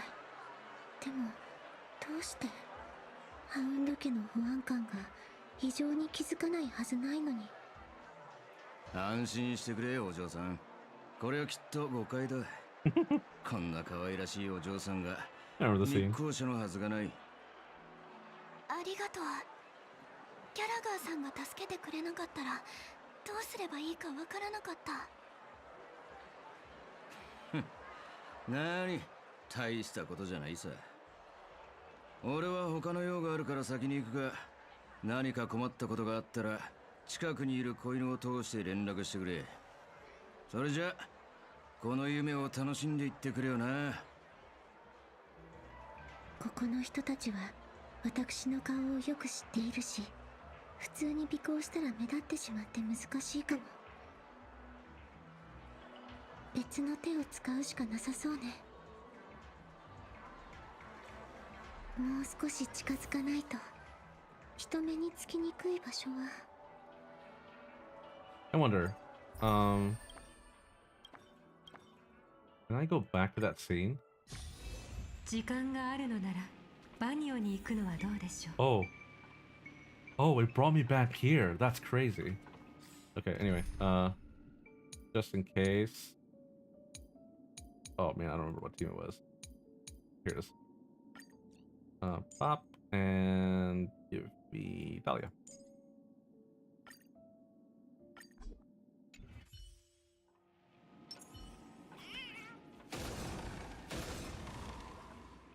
God damn the jiggles. Jesus Christ. Okay. Oh hey, she does have the oof-oof laugh.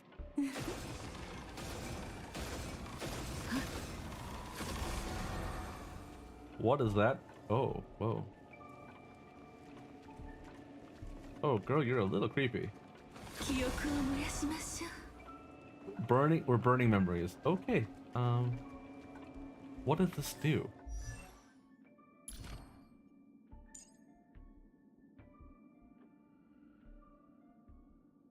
Oh, it prevents it from attacking. Ah, free skill. Okay. Very cool. Alright, so now I want to see if we can get that scene again, just so I can get a shot. No, we can't. What's a shame. トゲのある花ばかりだ。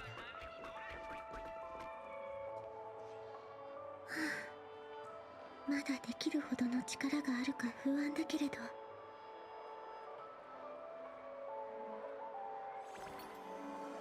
ハウンド家には密航者と間違われたけど、私は地元の人間なの。アイリス家の役者でホタルって言うんだ。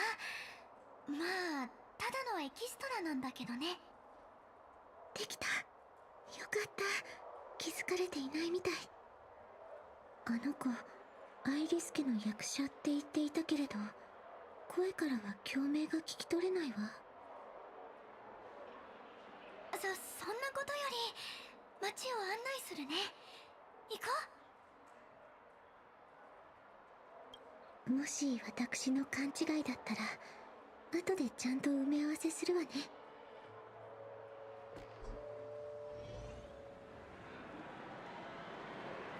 君は初めてここに来たわけだし、一番簡単なやつから始めよっか。夢の並び替えとかラッキールーレットなら簡単に遊べると思うよ。ゲームを Let's go しに来 gambling. ただけなのかしら。どうやら思い過ごしだったみたいね。ごめんなさい、ホタルさん。それに開拓者さんも悪いことをしてしまったわ。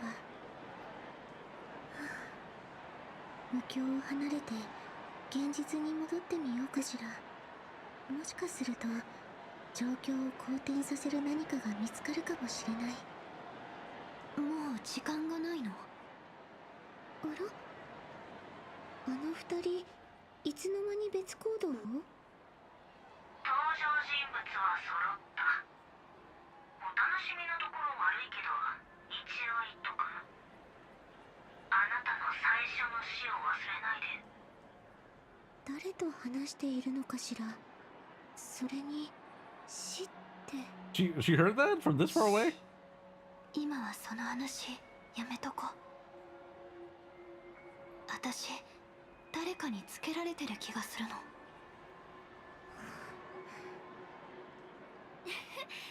楽しんでる？やっぱり私の思い過ごしじゃなかった。あの子ただの一般人じゃないみたいね。もっと警戒しないと。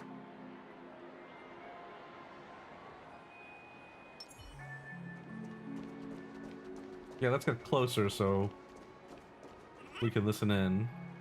Clearly you don't stand out enough. おや、僕の大のお得意様。 Oh, I forgot he showed up here. お兄さんじゃありませんか。 And by he, I mean 本当に she. 久しぶりですね。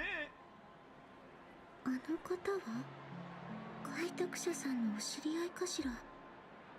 なんだか状況がどんどん複雑になっていくわね。 I wonder if Robin can tell who that is. 久しぶり、大スター。まだ他にも。あ、シボーンさん？相変わらずキラキラしてるね。遠くから一目見 Oh, た what だ are け they で gonna, what are they gonna make すぐあんただ Siobhan って分かった playable, よ。 man? せっかくだし声かけとこうと思ってさ。こんなところで何してるの？やっぱり目立ちすぎるのはあまり良くないわね。あんたのその様子を見てたら、なんだかこの言葉を思い出したよ。スポットライトの下にいる彼女を遠くから眺めていると、その輝きに心を奪われる。でも近づいて初めて気づく。彼女の心がどれほど揺れているのかを。ってね。恥ずかしいところをお見せしてしまったわね。ちょっと気分転換に歩いていただけよ。もうすぐ調和セレモニーだから少し緊張しているみたい。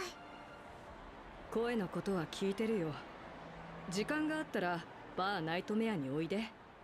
いくらか力になれるかもしれない。ありりがとう。まさか今になってまでシボンさんに甘えることになるなんて思わなかったわ。よっぽど緊張してるみたいだね。私相手にそんなに気を使わなくていいから。どうやら図星のようですね。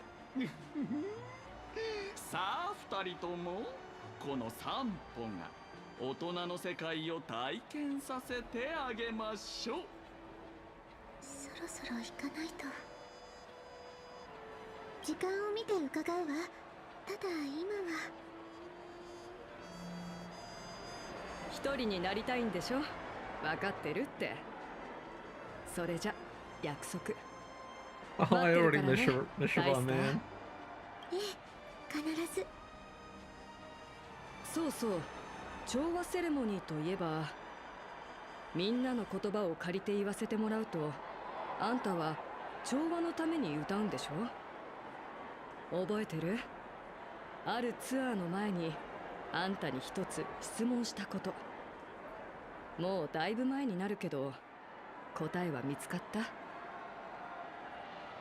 ロビン、あんたは何のために歌うの？答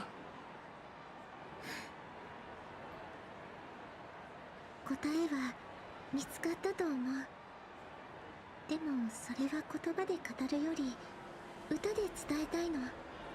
きっとその方が心に届くと思うから。今すぐ口で言い切られるよりよっぽど説得力あるね。あんたのステージ楽しみにしてるよ。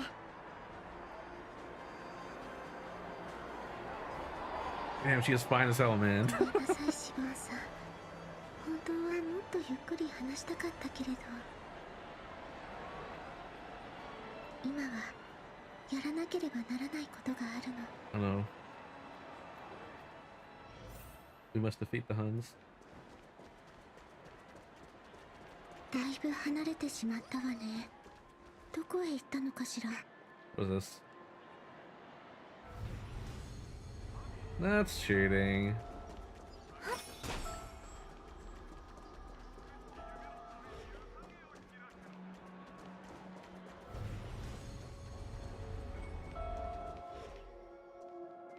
あら、雑音が消えた。お二人はショッピングセンターを通って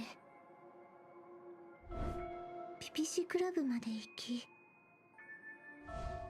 それから音が途切れた。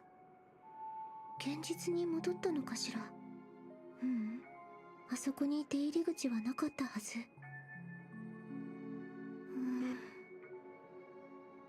また現れた。さっきいた場所からだいぶ離れている。今いるところはドリームボーダー。なるほど、地下通路を通ったのね。あそこは密航によく使われているって知っていたのに、うかつだったわ。あの時ハウンドのお二人にどうしてホタルさんを密航者だと疑ったのか、その事件の詳細を聞いておくべきだった。とにかく行ってみましょう。And the monologuing is getting really old. ここから先は追跡できない。無境の工事がまだ終わっていない影響かしら。ファミリーは今も絶えず美しき夢を紡ぎ続けているし、ピノコニーもずっと外の勢力と良好な関係を維持してきたのに、どうしてよりにもよってこのタイミングで悪いことを企む人が現れたの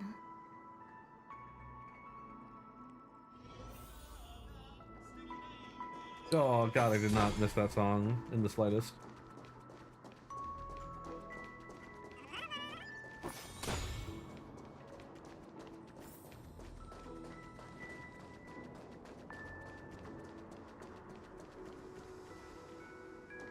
We've already come through here. 悪いが、この先は。って、ロビンさん？こんにちは。まさか、こんなところでお会いできるなんて。俺がハウンド家に入ったばかりの頃、ファミリーを代表して挨拶してくれたのがあなただったんだ。俺のことなんてきっと覚えていないだろうが、いや、そんなことを言うのも失礼か。俺レベルのやつがこんなことを。Name drop him. もちろん覚えているわよ、ロカさん。なんとピノコニーに滞在できる時間は限られているし、調和のために動ける機会となるともっと少なくなる。だからできるだけ前もってみんなのことを知っておくようにしているの。ファミリーの挨拶は形だけじゃ意味がないもの。みんなには心からの祝福を届けたいと思っているのよ。ロビンさん、眩しすぎる。The vocal distortion is getting worse. ロビンさんはどうしてドリームボーダーに何かご用 And だ also, does no one else notice, or do お they 仕 just already 事 know? 中にごめんなさい。灰色の髪をした観光客を2人見かけなかったかしら。1人はカチューシャをつけた女の子なのだけれど。その二人を探してるのか。今のところ見てないな。見かけたらすぐ知らせよう。それは。お構いなく。サンデーさん、まさかあなたまで。よからぬことを企てている者がいると聞きまして様子を見に来ました。 Busted. そんな、俺は。Alex, what's up, 冗談 man? ですよ。そんなにかしこまらないでください。妹が久しぶりに戻ってきたものですから、この辺りを案内しながら思い出話でもしようと思いましてね。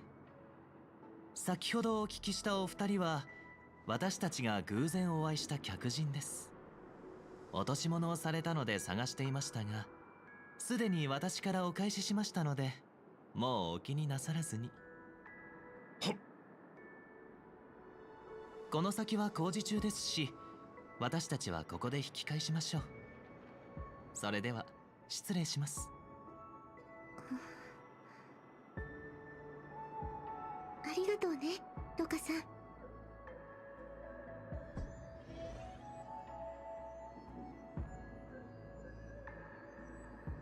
先ほどは聞きそびれてしまいましたが、ロビン、なぜここに来たのですか？あなたが言った通りよ。昔のことを少し思い出そうと思ってきたの。それより、あなたこそどうしてここへ？容疑者の追跡は元より私の務めですからね。ロビン、私の妹。あなたは幼い頃から本当に頑固なところがあります。こういう場面になるたびについ思ってしまうのです。もう少し融通の利く性格でいてくれたらと。私の言うことを無視して勝手に調査を進めているのですね。ええ、どうしても死のことが気になって、それを追ったらここにたどり着いたの。朝露の館であの惨状を目の当たりにしてしまったんだもの。一人に全てを背負わせることなんてできなかったのよ。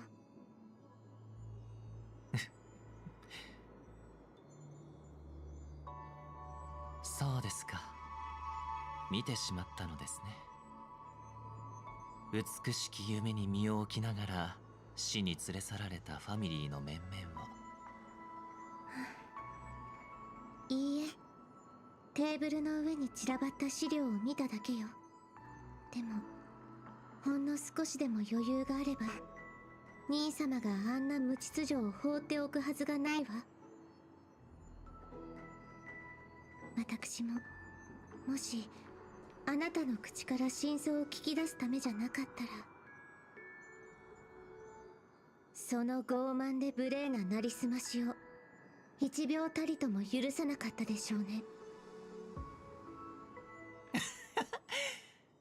私の可愛い妹は何の話をしているのでしょうか。I see. 冗談ですよ。そんなにかしこまらないでください。そう言ったわよね。でも兄様は初対面の人相手に冗談なんて決して言わない。私はずっと見てきたの。兄様が自分の角を少しずつ削り、尖った部分を心の奥にしまっていく姿を。だからこれ以上兄様を汚すのをやめてちょうだい。でないとファミリーの立場関係なく、 So this is how that went down, huh? 一 I 人の人 see. 間としてあなたを絶対に許さないわ。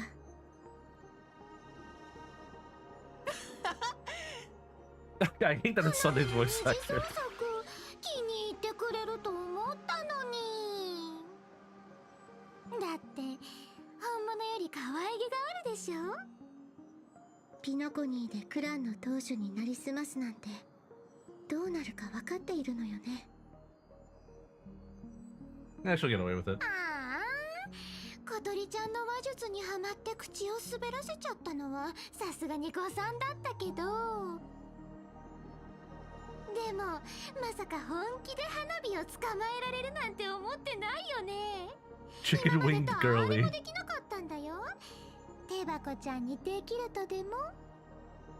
ここは五大クランの管理下にある場所よ。ここに来るまでファミリーのメンバーがたくさんいたのを見たでしょ。それに無境の橋でなら私も。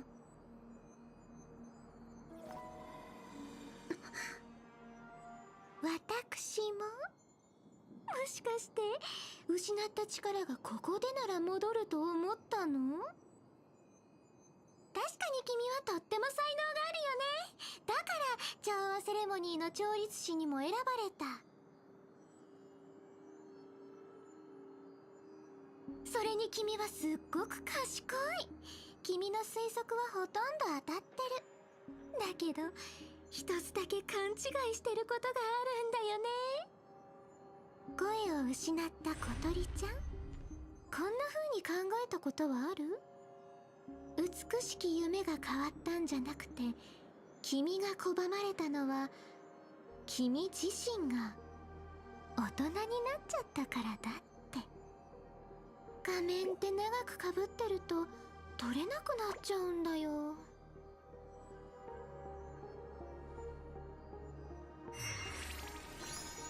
君のそれは本当に調和なのかな？ね、秩序の双子ちゃん。 Damn.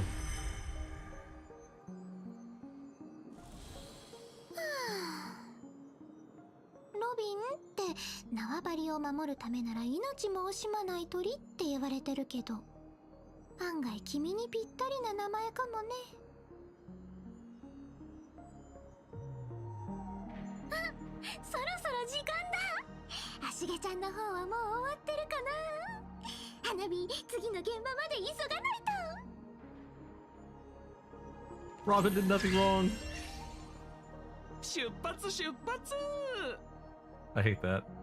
あらまあ、無境の端っこなら見つからずに済むと思っていたんですが、やっぱりそちらのホームにいる限り逃げ場はなさそうですね。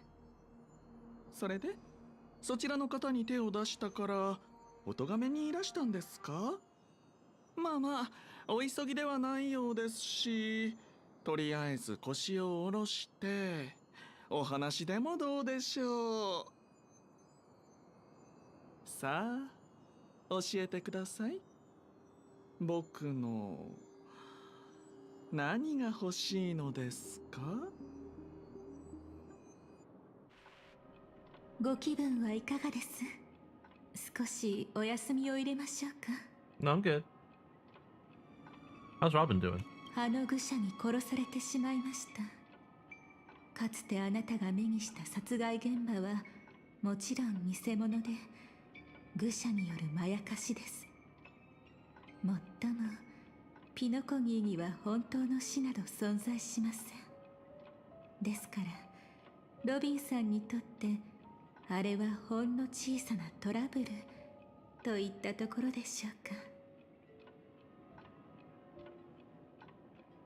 あの舞台の名は美しき夢ですわ。誰もがそれぞれの目的を果たすために舞台へと上がっていく。願いが交差しぶつかり合う時、そこに散るまばゆい火花が物事を一層見えにくくしてしまうのです。わかりました。ですがその前に一つお聞きしても。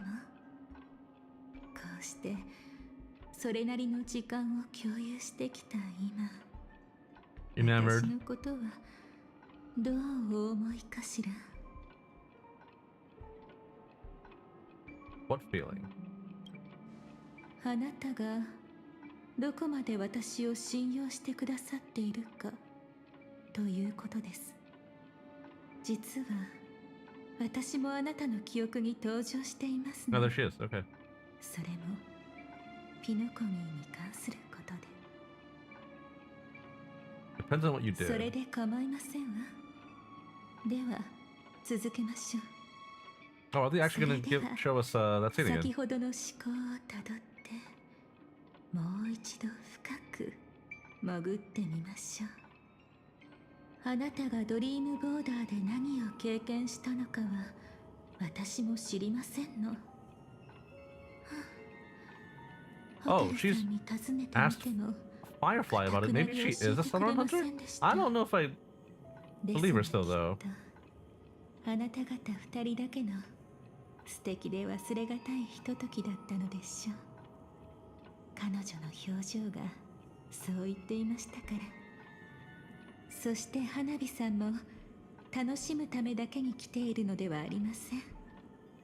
彼女は性格ハンターの協力者だったのです。あなたの知人になりすましてあらゆる手段を尽くして無教の真実をほのめかし、ついにはあなた方を直接無教の奥深くへと送り込んでしまいました。なんて親切な愚者でしょう。その愚者のおかげであなたとホタルさんは時計やミハイルの過去を一部明らかにすることができました。How generous and charitable.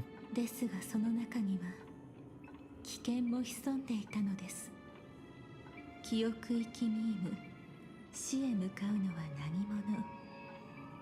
少なくともあの時あなたはまだそちらを危険だと勘違いしていましたわね。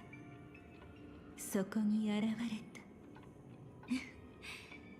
とりあえず優雅 A graceful memo と keeper 言って lady. おきましょうか。 Doesn't even name drop her. あなた方はそこに現れたとある優雅なメモキーパーの助けを借りて無事にその場から逃げ出すことができました。ですが混乱の中ホタルさんとはぐれてしまって、彼女がその後に経験した出来事はあなたの記憶とは少し異なるのかもしれません。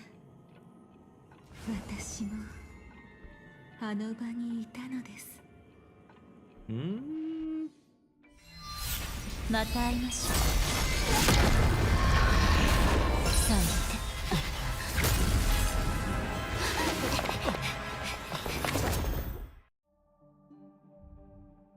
大丈夫ですよ。ちゃんと受け止めてあげましたから。ご気分はいかがかしら。北室を一気に通り抜けるとどうしてもぼんやりしてしまうものです。それにしてもあのメモキーパー、どうも裏がありそうですわ。あなた方二人を送り出す力があったはずなのに、あなただけ残すなんて。さっきのは何だったの？記憶行きミームです。死という呼び名でピノコギーの説話にも出てきますの。少しばかり妙な気配を感じましたけれど、じっくり観察する余裕はありませんでした。私はちゃんと見たよ。あれが私を殺そうとした瞬間、その瞳の中にもう一つの無境の影が映ってた。12の時とちょっと似てるけど雰囲気は全然違った。美しき夢に死は存在しない。そう言うけど、もしそれが本当だったら、夢の中の死って私たちをもっと深い無境に連れてくだけのものなのかもしれない。ですが残念でしたわね。おせっかいなメモキーパーに邪魔されてしまいました。次に会った時はお任せください。Guess she is a Silver Hunter 彼 then. 女を Huh. 骨の髄まで染み渡る濃密な時間でおもてなししますから。いつもそう言うけど、結局自分が楽しんでるよね。今回はちょっと抑えた方がいいんじゃない？それに悪いことばっかりでもないと思うんだ。もしあの時本当に死んじゃってたら、真相を伝えるチャンスだって失っちゃってたわけだし。ねえ、彼らまだ近くにいると思う？気配は感じ取れませんね。現実に戻ったのでは？ちょっと待ってて。ダメだ。原始の無境の中じゃやっぱり勤労と連絡がつかない。彼をここまで誘導するようにってメッセージを残しといた。もし届いたらきっと動いてくれると思う。それか一度現実に戻って勤労と連絡を取ってから次を考えようかな。焦りは禁物ですわ。今無理に無境を通り抜けるのは以前よりもずっと危険なのです。どうして？死があれだけの騒ぎを起こしたせいで、美しき夢において全能であるあの存在がここに視線を向けてしまいました。じゃあ私たちは？しばらくは大丈夫でしょう。今のところ彼は死に気を取られています。こちらが慎重に動いていればそう簡単には見つかりません。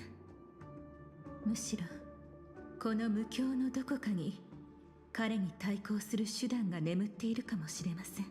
Oh yeah, we never found out あなたが truly 来 what る happened to 前 him, に huh? 少し調べておきましたの。 Go for what I mean. どうやら彼は自分の最も暗き罪をこの場所に隠しているようですわ。それが何であれきっと役に立つと信じています。彼らが戻ってくるまで探してみるというのはいかがでしょう。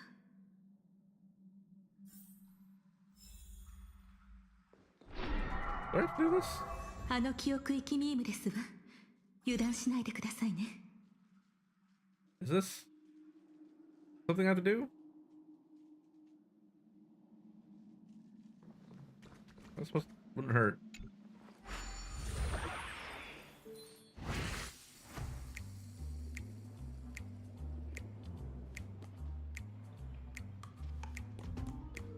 Well, that looks familiar. Maybe I don't need to do this.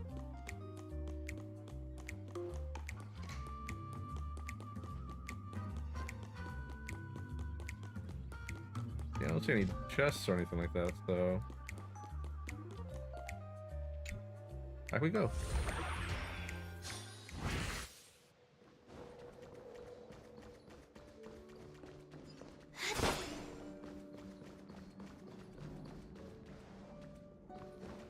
あれは蛍さん、行ってみましょう。近くの痕跡を見る限り死の仕業で間違いなさそうだね。でも本当に死んでるなんてまさか。あなたの仮説は間違っていません。この子たちはただもう一つの無境に受け入れられなかっただけでしょう。この鳥たちを見たことあるの？ええ、ですがますます興味を惹かれますわ。この結果は私の予想とまるで逆です。 Silverwood is not so omnipotent ま after だ all. お尋ねしてませんでしたね。とても大切なことを。あなた、私と一緒に死んでみたくはありませんか？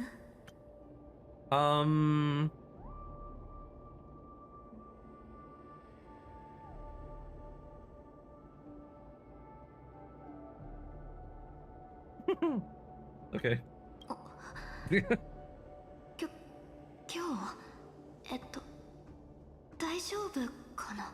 That's the correct response. 不意をつかれて戸惑うそのお顔、とっても可愛らしいですわ。では少し離れていただいても little 多少の危 maladjusted 険はあ after り all. ますが、試してみたいことがありますの。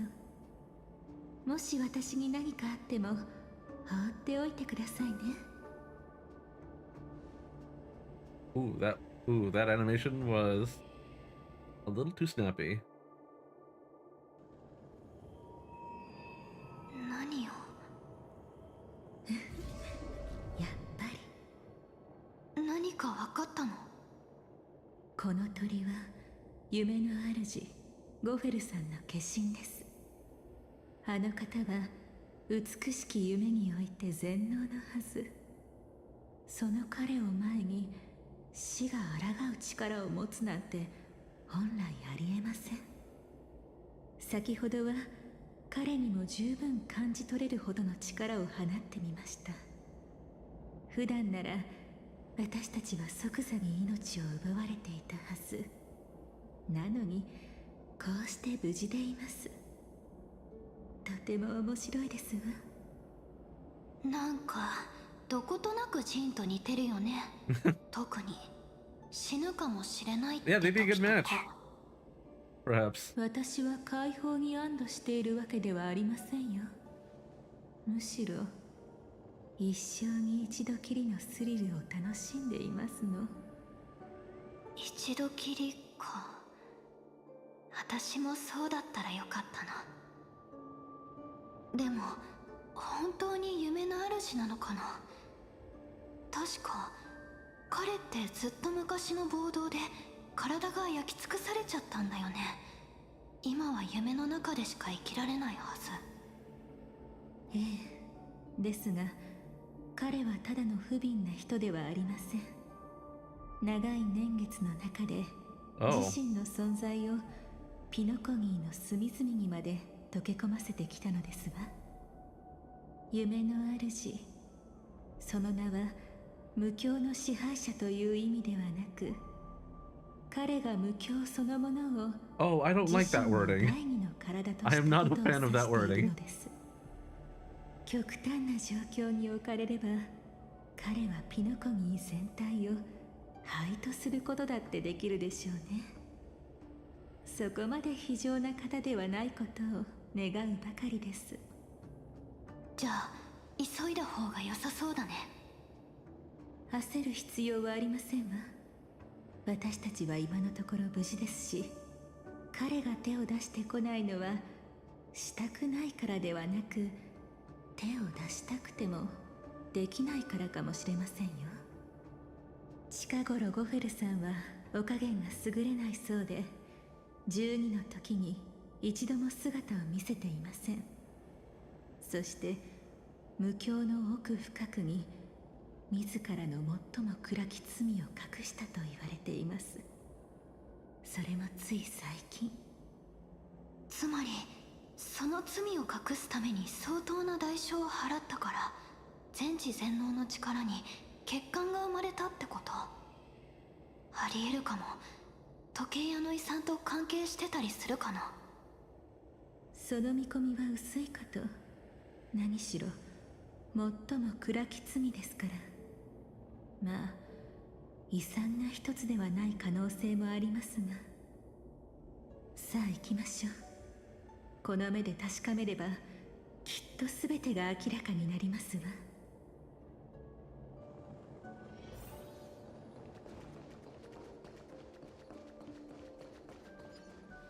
Oh no, 秘 enemies. 密を守ろうと厳重に構えた結果、ボロが出る。誰もが犯す過ちですわね。戦ってみますか。ミームと向き合う経験を積むつもりで。経験は積めないかな。ファイアフライ4を起動したら一瞬で型がつくから。あら、残念です。追い詰められたあなたにすがられたか Oh, った don't worry, の Dahlia. に。 You're in the team.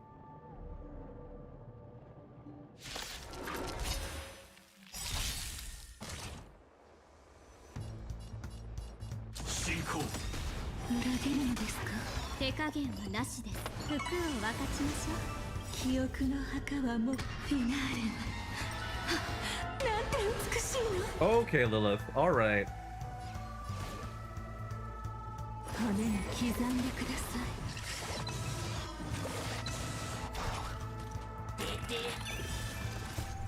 全てが燃え尽きるまでファイアフライ生きるために。待ちきれないのですか？ God, that zoom in is crazy. 燃やし尽くやっぱりご専門ですのね。ですがてっきりその力を使うとあなたの心が沈んでしまうものとばかり。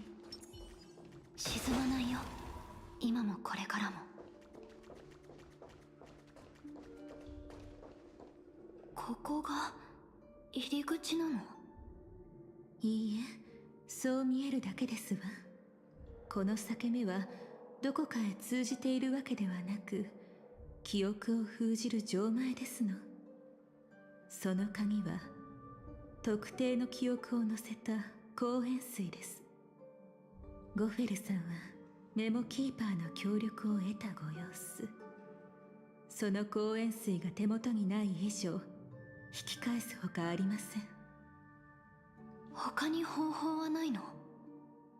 あくまで運試しですが、一つだけならゴフェルさんに協力したメモキーパーに私と似た習慣があるかもしれませんから。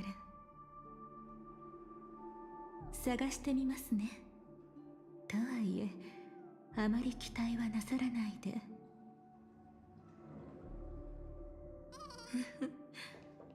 本当に不用心ですね。私の古いお友達にそっくり。 An old friend. 運が良かったですわね。やはり近くに彼らが用意した予備がありました。あなたにもおありかしら。どうしても忘れたくなくて何度も繰り返し思い出す、そんな思い出があるよ。それに一つだけじゃない。それは残念です。お気になさらず、一部の鬱陶しいメモキーパーたちをちょっと真似てみただけです。彼らは記憶は反芻されるうちに少しずつ歪んで、いつか元の姿を失ってしまうなんて言っているのですわ。思い出すたびに記憶を書き換えてしまうかもしれない。それを理由に彼らは光塩水の必要性を強調するのです。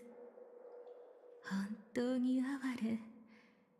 永遠であるものほど壊滅の欲望を呼び起こすことをちっとも分かっていないようです。A little profound there. ですが今の状況に限って言えば、彼らの言い分もあながち的外れではありませんね。たとえ来たのがゴフェルさんご本人でも、ある光塩水を持っていなくてはならない。だって彼自身の記憶はもはや当てになりませんから。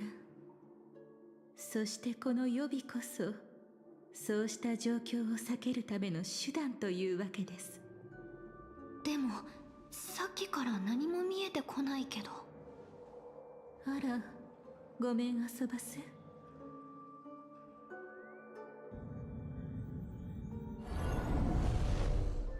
この中には優しい刺激のようなものが仕込まれているはずです。ゴフェルさんが改ざん前の記憶を取り戻せるようにするための何かが。でも夢の主の記憶を呼び戻すものだから、こっちからしたら何が何だかわからない可能性が高いよね。私たちにとってはあまり意味ないかも。でもやっぱり入ってみよう。何か手がかりがつかめるかもしれないし。その通りですわ。さあどうぞ。どんな行動も喜びをもたらすでしょう。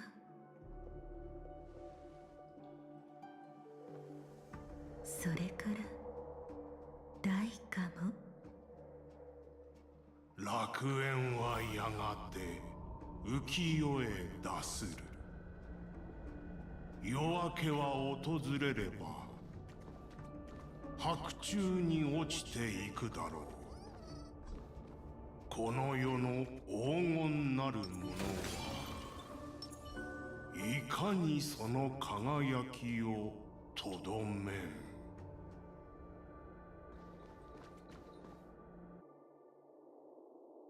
Oh no. AR-214.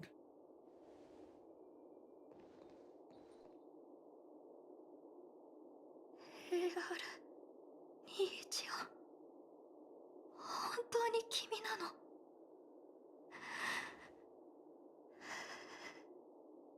の？おつらいなら私が代わりにやりましょうか。大丈夫。ピノコギーに潜入した時に見たのも彼女だったのでしょうか。あの時見たのはスオームを相当してる姿だった。でもただの臆室だったからすぐに消えちゃったの。勤労からピノコニーも昔虫害に見舞われたことがあるって聞いてたから、ずっと自分に言い聞かせてたんだ。あれはたまたま通りかかってちょっと手を貸してただけなんだって。全部終わった後、彼女はきっと無事にピノコニーを離れたはずだって。その答えを知りたいですか？知って何かが変わるかな。本当はこれもただの臆室で現実じゃないって言葉が聞けたら嬉しかったんだけど、でも冷静に考えたらそんなこと言っても仕方ないよね。記 They 憶 can は still learn to, or it can still help to も learn the う truth. 起こってしまったことなんだから。私が思っていたよりもずっと落ち着いているのですね。こんなの望んでなかったよ。私と彼女は多分友達だったんだと思う。本当は声を上げて泣きたい。普通の人みたいに彼女のために悲しみたかった。でも今私の頭に浮かんでるのはこれだけ。これは決まってた私たちの運命。いつか私もきっと同じ結末を迎えるんだってこと。いつか。まだ今日じゃない。もういろいろ遅すぎるけど、彼女のためにできることはまだある。それよりもまずは落ち着いてみてはいかがかしら。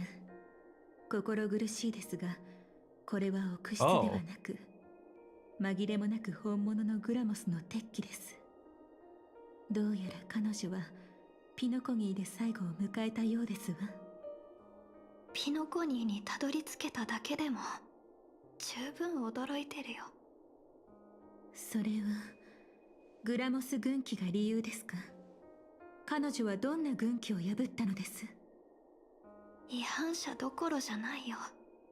How many gotchas do I 彼 play? 女はグラモスの鉄器。Oh boy. 最初で最後の脱走者だったんだ。 Let's see here. We 帝国 got がまだあった頃、 Genshin, 戦 Star 場で死ぬ Rail, という運命を Zenless, 拒ん Wuthering で Waves, Punishing Grey 一人で Raven. 帝国を去ったの。どう死ぬかは Those are 自 my 分で決め 5. たいって。 Oh, actually, Arc そう Knights. 言 There っ you て go. た。 Those are my 6 active gotcha games. But I also occasionally log into Nikkei, Fake Grand Order now. I just started Limbus Company. I've installed Reverse 1999 on my tablet as well. I don't know when I'm gonna get to it. God, there's so much to read. Duet Night Abyss isn't a gacha game, but adjacent. And then I think that's it. I have Snowbreak Containment Zone installed. I'm not a fan of its style, and I think it's too gooner forward for me to really get invested in. Like, I tried playing Brown Dust 2, for example, because my friend convinced me that the story was really good, and I thought the story was actually pretty good for a while, but I just couldn't ignore the rampant and super horny skill animations and artwork and everything, and I just couldn't handle it. I was like, I can't take this anymore. I have to uninstall it. Let's see. Girls Frontline 2 I have installed. Didn't really give it that much of a chance. I pulled a couple characters and tried doing the story. I was very lost, but it was fun. How exactly do you keep up with all of them? Just one at a time. It's like all my free time goes into doing my dailies and going through my gacha rotation, and then picking one, reading the story, and then going to sleep.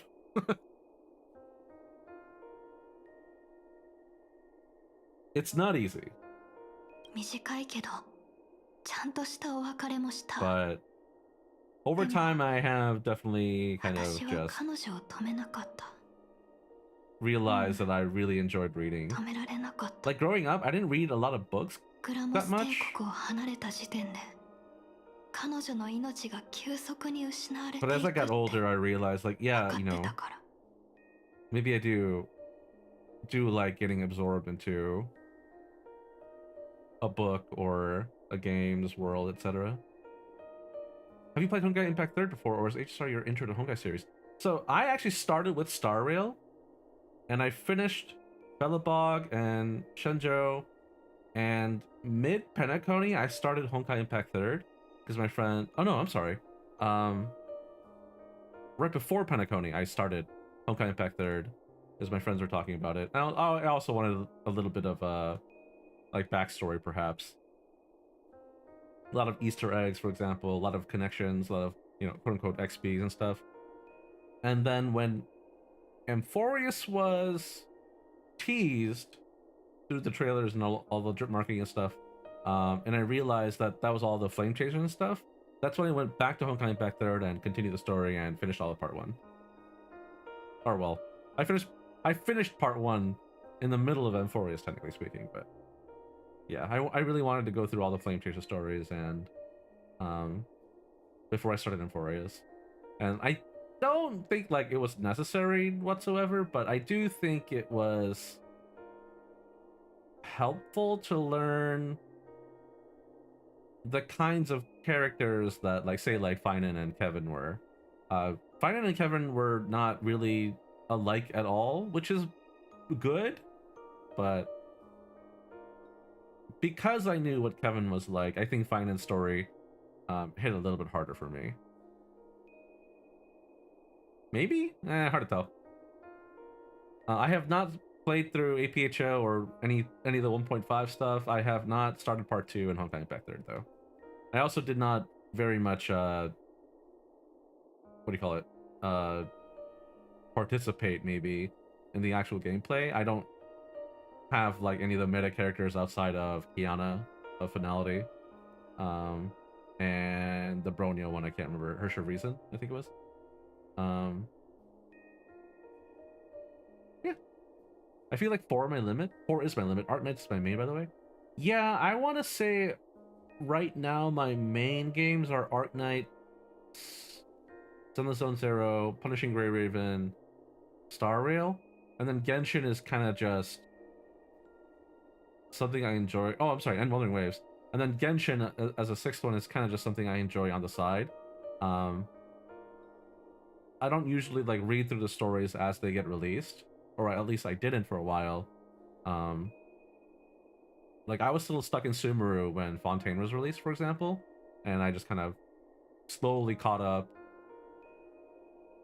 Natland released, I was still kind of hesitant to start it. I did eventually start it, and then caught up, and then I was like, whatever, all right.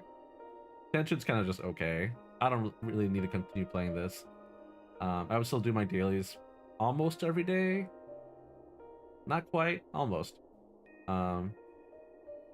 But Not Cry happened, and I was kind of hesitant to start that too, but I caught up, and I'm not gonna lie to you, Not Cry has been kind of fun lately. I do think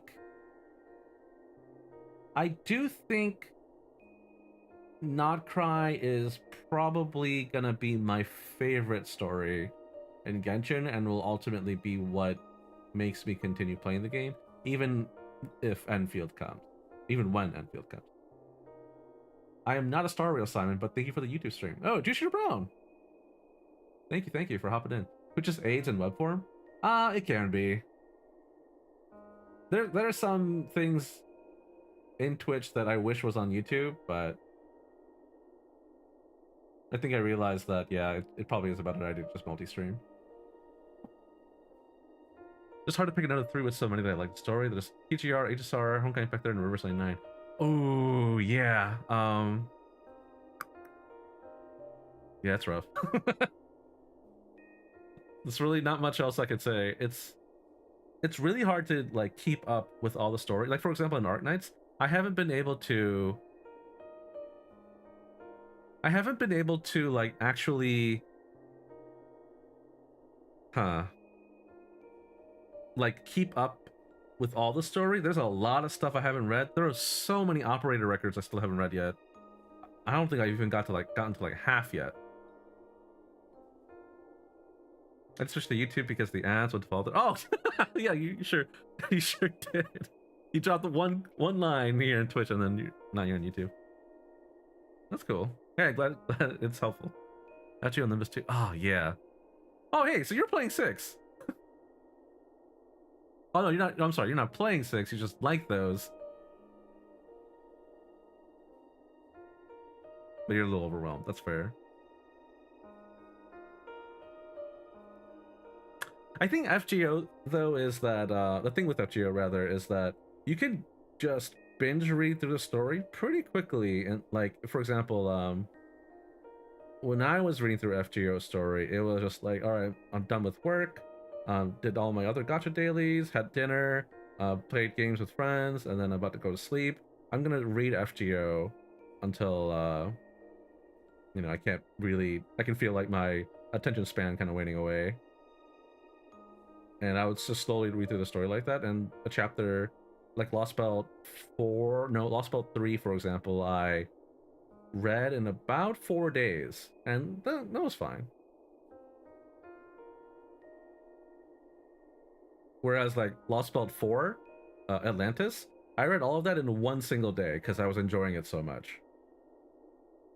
I'm sorry, Lost Belt 5. 4? 5. Yeah, Atlantis. Arknights, I've read all main story and reading side stories. FGO I have read up to start of LB6 and took a break. Ooh, yeah, okay. I won't say much more. Lost Belt 5, Atlantis was probably my favorite, almost exclusively because of Orion and Artemis. Olympus was okay. Avalon was very good. I was not expecting Avalon to be so good. I read that last year, actually.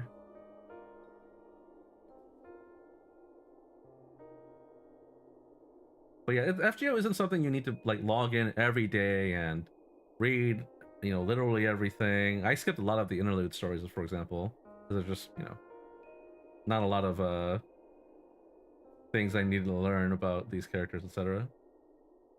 LB5 was pretty good. Yeah, I really liked it. Or again, I liked Atlantis a lot. Olympus was okay. Olympus was pretty good. I think the climax and ending of Olympus was kind of a curveball, and I didn't know whether I liked it or not, but ultimately I think I do. どうせ結末を変えられないのなら、せめてその過程くらいは自分で選びたいっていう彼女の思いを否定する理由なんて私にはなかったの。Solid and Furious, I like it, but I made a few mistakes. 急速に失われる命。ロストエントロピー症候群のことですね。うん。彼女も私と同じ。許可なく操縦を放棄してはならない。生存者は速やかに帰 Yeah, 還せよ。 again, it's really hard for me to こ convince れは people ただの軍 to 機じゃない。私たちが return 生 to き延び Star る Rail and read through 条件で Amphorius もあろう。 because it is such a huge, gigantic time commitment. And for me, I'm lucky enough to have really been interested in the setting and setup for Amphorius. I think they kind of dropped the ball on getting you to become attached to the world of Amphorius, quote unquote. But I think the characters really helped with kind of drawing me in, and then eventually I was like, okay, I am on board with this story. I can see where this is going. I see the vision, and I think all this setup is gonna pay off eventually. Unfortunately, the payoff took way longer than I wanted it to, but the Castris chapter helped a lot. Like Mighty's was good, Castris was good. Hyacinth's was kind of iffy, but the climax was amazing. Saridra and Hycelians, honestly, I could not care less. I wish their story was more interesting, but the whole Julius Caesar connection thing was kind of cool, I guess. Except I play in JP. Obviously you can tell. There's a cutscene, a cinematic that plays where Saridra says the whole Julius Caesar Veni Vidi Vici, but that she actually read it in like the Latin way, which is technically correct. It's Veni Vidi Vici, but like the way the Japanese voice actress read it really bothered me. It just sounded so wrong, maybe? I don't know. The intonation threw me off, but that's fine, I guess. Jeez nuts. Official Firefly HSR. Thank you for the follow, man. What's up? Sorry, by the way, I am talking to YouTube chat. I'm multi-streaming, and I haven't set up overlay chat for YouTube. I gotta figure out how to do that.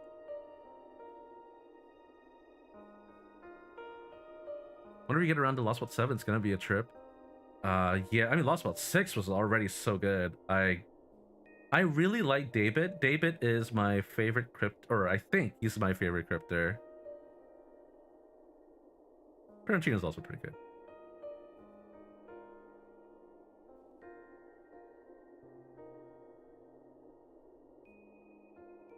So yeah, I think I'm gonna enjoy LB7.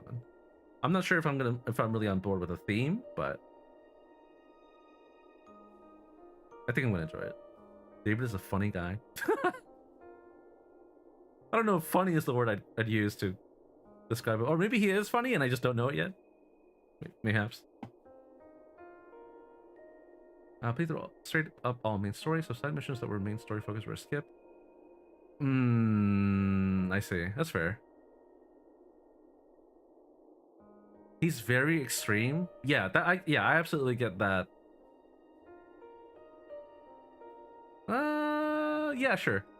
I definitely get that kind of vibe from him. Still early in PGR, chapter 14, I guess. You are in a really interesting spot. I don't know how you feel about Vera as a character, but chapter 15 is Vera Garnet's chapter. And that was the chapter that made me really like her, because she gets some really good characterization there. It's literally just you and Vera out on a mission. And the dialogue, the interaction with her little her quips are just so good. She's so fucking funny, bro.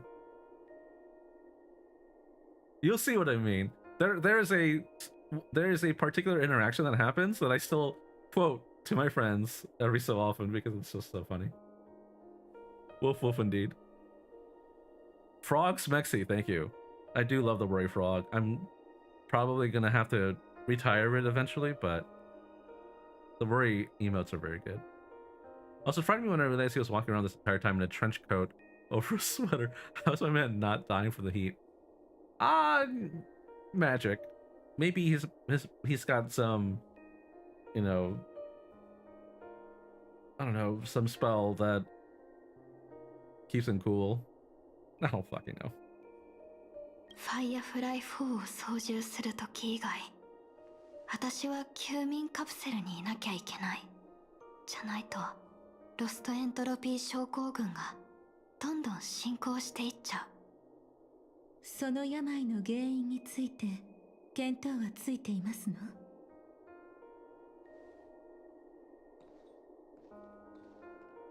カフカと彼が私を見つけてくれたのはちょうどグラモスの敵機として、グラモスの敵機としての最後の戦いを終えた直後だった。帝国が滅んで全ての制約が消え去った。緑の炎が初めて私の体で燃え上がって、その時グラモスの敵の本当の運命の力に触れたの。その瞬間、something, and 私 I は don't やっと know 気づいた。 to what エン end. トロピー症候群は Never mind. I'm not even gonna mention that. I don't know how it unravels the story. I mean, but I just think it's really funny that oh, what's her name? Oh fuck. Oh man, Mike, you've watched El Meloid Case Files. Oh no, white-haired girl from FGO, start of the story, you know, quote unquote dies. No, not Ryan's.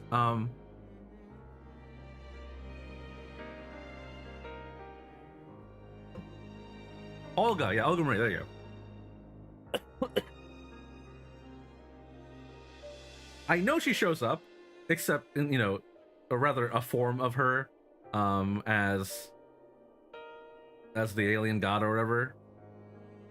I have no idea what is going on in LB7, but I just know that for some reason there is a scene, or there are scenes where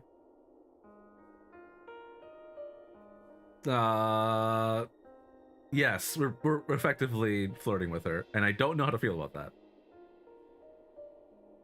Her name is pronounced I don't know how it's pronounced in quote-unquote English, but in Japanese it is pronounced Rines,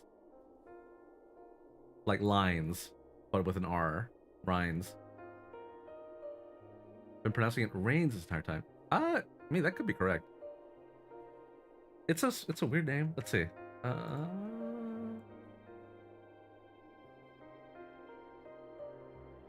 Haven't watched Case Files yet. I highly recommend it. It's pretty.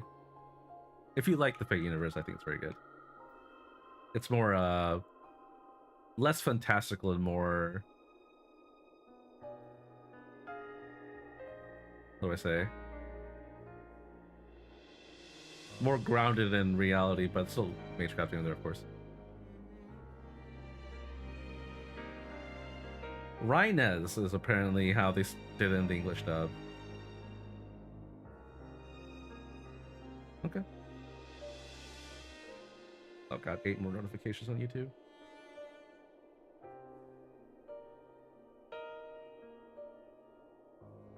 Okay, I'll read those later. Or respond rather. 生、つまり繁殖。 Oh, what? それがグラモスの敵機にとっての力の源ということでして。 Oh, I didn't know that. What the hell?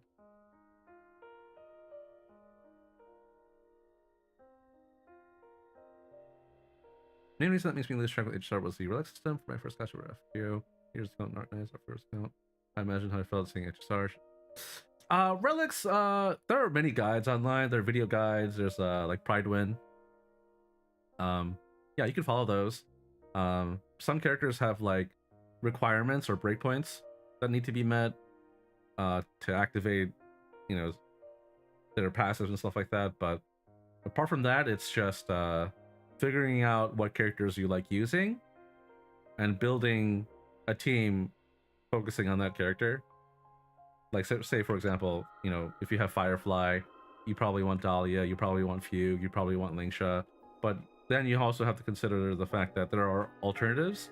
Like, you might not need Fugue, you could just use Harmony Trailblazer. You might not need Gallagher, you could just use, or not Gallagher, Lingsha, you can just use Gallagher, and those are both, you know, one is free and one is a 4-star character, which is quote-unquote easier to get. There isn't really... No, I mean, technically you don't need Dahlia. You could use Ron May, but Dahlia is just strictly better. So yeah, it's kind of rough. And then the relics, you just follow the guide, basically. You don't really need to worry about speed tuning and trying to get as much crit rate, crit damage as possible for non-break teams. You can just start off slow and then just optimize as you go on. It's not something you have to get, you know, perfect right away. I just don't like the RNG and relics. That's a fair stance on that. It's a kind of an artificial way to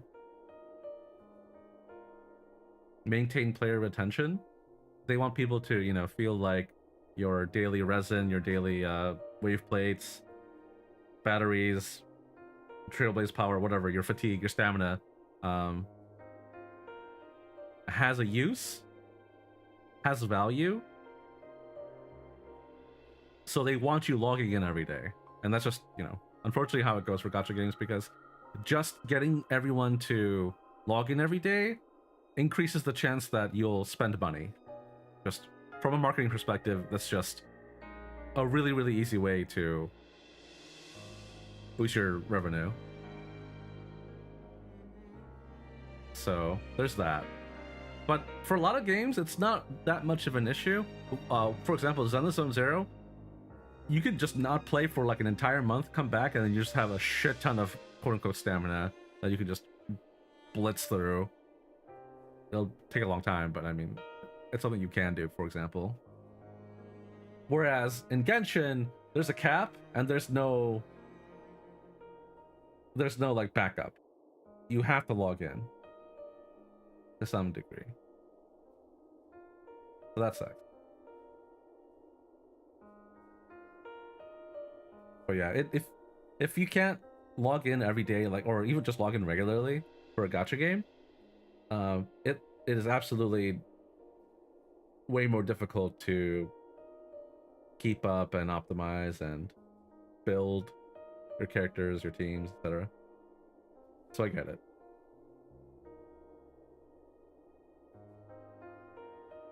She had been carrying account though. My first 5-star and she's MP2, literally my answer to almost every stupid boss. Freaking Agartha, Fluffy, and LB6. Really? Ryan is dead. Interesting. I actually don't have her.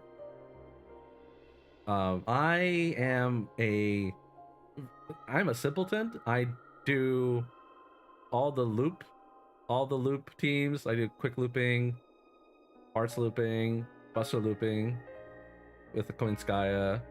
And then if I ever have to do like challenge stuff, I just bring out Super Orion and Merlin and just crit everything to death. That is my preferred way to play. If I ever come across something that I can't kill, I'll just throw Super Orion at it and it'll probably work. Or I'll use Bone Daddy, I'll use Gramps. Because he can't fucking die. グラモスの敵機と同じようにスウォームも自我を与えてもらえてない。だから群れを離れた瞬間に死んでしまう。ロストエントロピー症候群もそれと同じことなんだよ。Oh, the parallel. Super nullifies class advantage, reduces enemy defensive crit rate, and gives MP gain and shield charge. God damn! ここで一人ぼっちにしておきたくないんだ。I will say I do love her as a character in the, especially in case files. 全部終わったらちゃんと普通の人みたいに She's just way too funny. 埋葬してあげたい。喜んでお引き受けしましょう。運命から逃れようとしてピノコギーまで来たというのに、スウォームと戦って命を落とすことになるなんて、抗うことすら許さない。それが運命の憎らしいところですわね。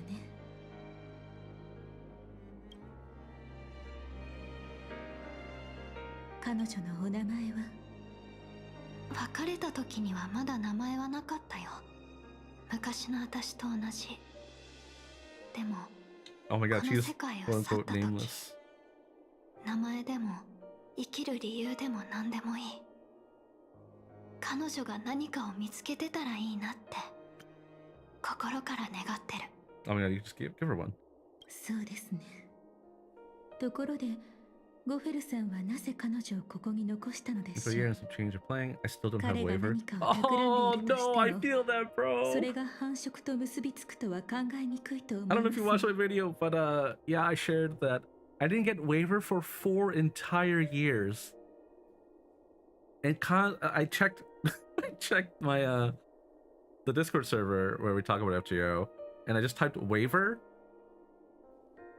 from me, and I was like, oh, I had so many messages saying, oh man, I wish I had waiver. Oh man, having a waiver for this event would have been so nice. Oh man, I still don't have a waiver. Oh my god. I had to borrow so many waivers. Yada yada yada. I'm like, oh my god. I completely had forgotten that it was that bad. And then Japan got the free selectable thing, and waiver was one of the selectable services that you could pick to get for free. And I was so ready to get in there, but instead I got it from BB Summer BB's banner, just randomly as a spook. And I was like, I can't believe it took me this long to get him, but like, man, the selector is like literally right around the corner. Some gacha games that may have lost track of its main goal in the story. For example, I think Artnet and FGO have their goal already, but PGR looks like it has no goal sometimes.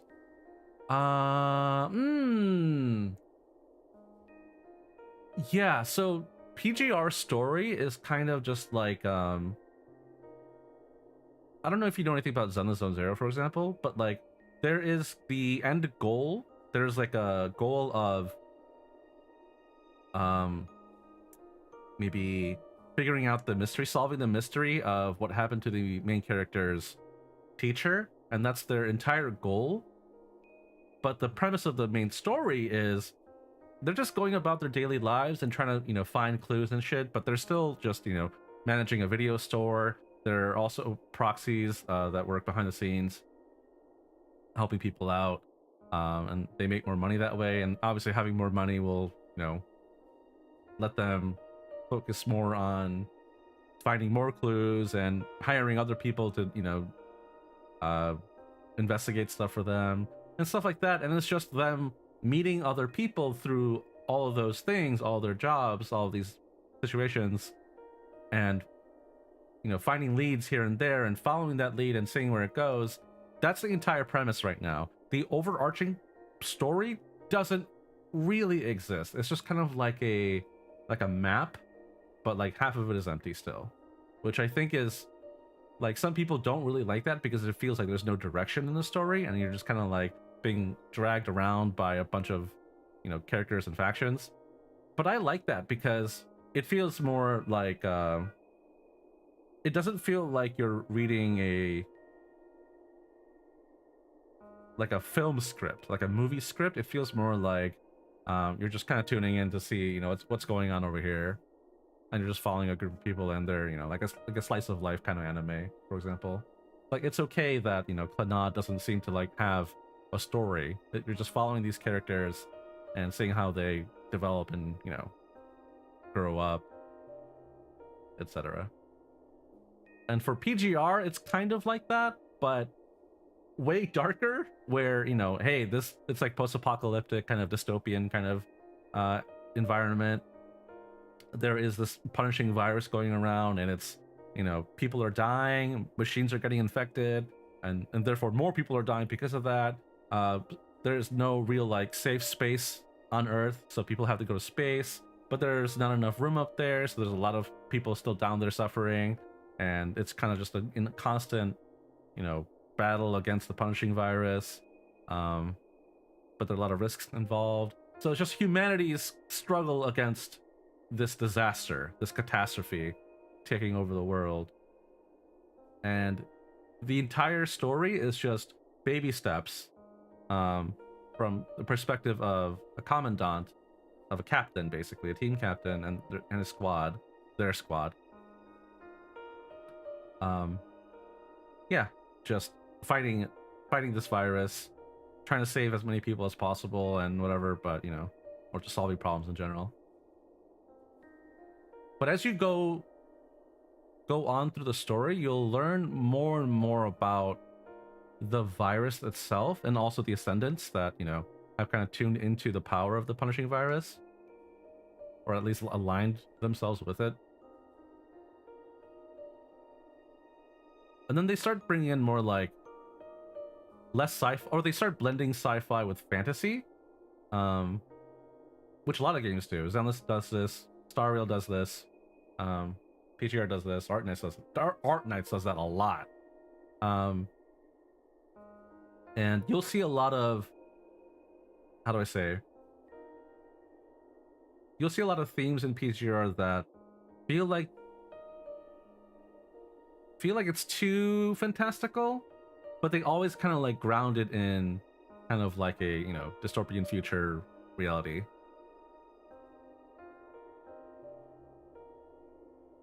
So hopefully there's no like weird disconnect for you that happens. But yeah, the goal is to eventually either get rid of the punishing virus or figure out a way to, you know, keep it at shore and survive, basically.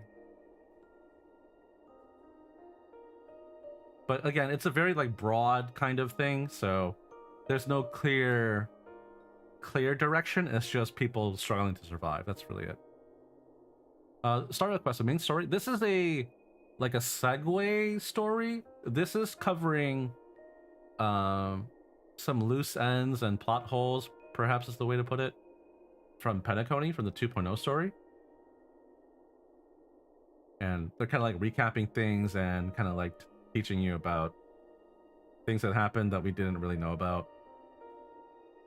I wish this happened a lot sooner, but at least it's here. I got sorry when I was rolling for Vargas. So salty even if it was the better outcome. I think I do have Vargas.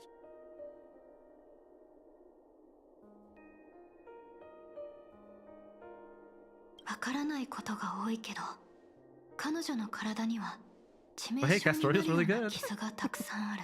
Art slipping is very, very つまり死因はロストエントロピー症候群じゃない。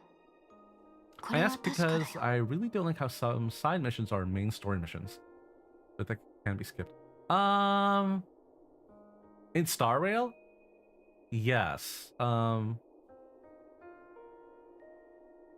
There are a lot of side missions that really like expand the world, but there are also a lot of side missions that like involve an NPC you'll never see again. And it's impossible to tell sometimes, and there's not much you can do about that, unfortunately. Unless you look it up online, be like, hey, can I just skip this or should I read through it? But then you'll find a lot of subjective opinions, obviously. 出発前にカフカがこんなことを言ってくれ They た have の。 been better about that. 夢は The quote-unquote like world quests and side missions and stuff like that どれだけ目を背けたくて are も mostly just there for 何 fleshing を out the 求め world ていたとしても or universe, perhaps. 避けて通れる人はいないって。彼女の言う通りだった The のか red-haired dude appearing in Penacony. I didn't play a side mission. Yeah, exactly. And like you don't have to. It kind of gives you some. Well, they're actually. No, yeah, you don't need to know. There are some like lore hints scattered in there, especially involving March specifically, which is weird. But Argenti as a character is not very significant. He doesn't really have a significant role in the plot. So yeah, not too worrying, but you do learn a lot about propagation, which is a very big theme for all of Star Rail, although it happened in the past. But it's prevalent in almost every chapter so far. Or well, except Amphoria's. でも夢の主が弱ってる今は私たちにとってはチャンスなんだよね。ええ、その通りです。I've been stuck in this this cutscene for like an hour, huh? いいお知らせです。この無境に新たな侵入者が何人か現れたようですわ。Good one. どうやら銀狼さんは時々こちらのメッセージを受信できるようですわね。Ratio and Topaz, I did play before Penacony. Funny enough, they were kind of relevant there. Yeah, Ratio a little bit less, but oh no, that's not true. Yeah, he and Aventurine, yeah, had a pretty big part. 早い。案内役はどうせあのメモキーパーでしょう。節度というものを忘れてしまったか、それとも何か企んでいるのか。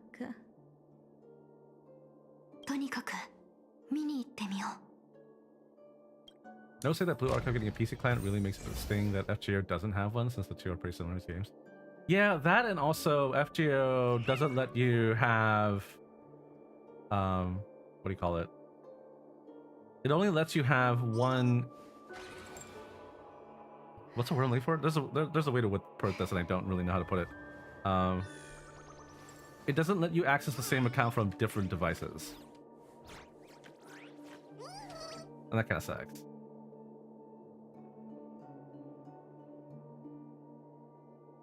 Having played a lot of other gacha games, maybe appreciate Homecoming Back Third's small and focused cast. Yes, it is very, very overwhelming in games like Arknights and Genshin to a degree. And it feels like, you know, they're introducing a character, they're kind of significant for, you know, several chapters, and then they're kind of just, you know, thrown in the bin, and you'll never see them again, except for like an event maybe like a year or two later. And that sucks. But again, like for a game like Genshin or Wuthering Waves, it just serves to kind of convince you that there is an entire world that exists and it's moving, you know, all at the same time, constantly. But they sure don't do a good job of that in Genshin or Wuthering Waves or Star Rail. They try, but it doesn't work. But it does work in Arknights, because the story chapters and events in Arknights don't always have to include the Trailblazer, whereas in the other games, the Rover, the Traveler, the Trailblazer always have to be, everything has to be from their perspective. Whereas a doctor, sometimes you don't even see the doctor in, you know, any event, in several events in a row, except for maybe like a, you know, Closure just making a quick little comment or something. World's still moving without Doctor being there, right? That's such a big thing. It really makes me, or yeah, or makes the world feel like it's you know, not like frozen in time when we're not there. よかった。彼も無事で。お待ちになって。厄介なよそ者がいます。Oh yeah, Icron's right here. I forgot. Okay, that Impact Third Part 2 is pretty oh, good. I meant good, not goofy. I think it's good and goofy, from what I've seen. Really like Helia, Songke, and Corley. Songtre is probably how you read that. Helia, Songtre, and Corley. I do have the Dragon Corley character, but with the Castrus Fire Dragon Breath thing. I don't understand her character at all. But yeah, they're cute, I guess. They're alright. I don't know anything about Part 2's story. I've actively avoided spoilers too, because I do want to go through it eventually. My friend Steven has been praising its story for a while. I fear that Enfield may not pull it off. Yeah, the administrator is probably gonna be the self-insert type, or I mean, it really is a self-insert type already, but it probably is everything from their perspective, unfortunately. I'm sure they'll do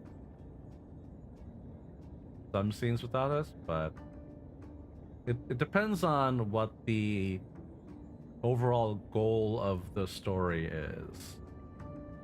If the writing is gonna involve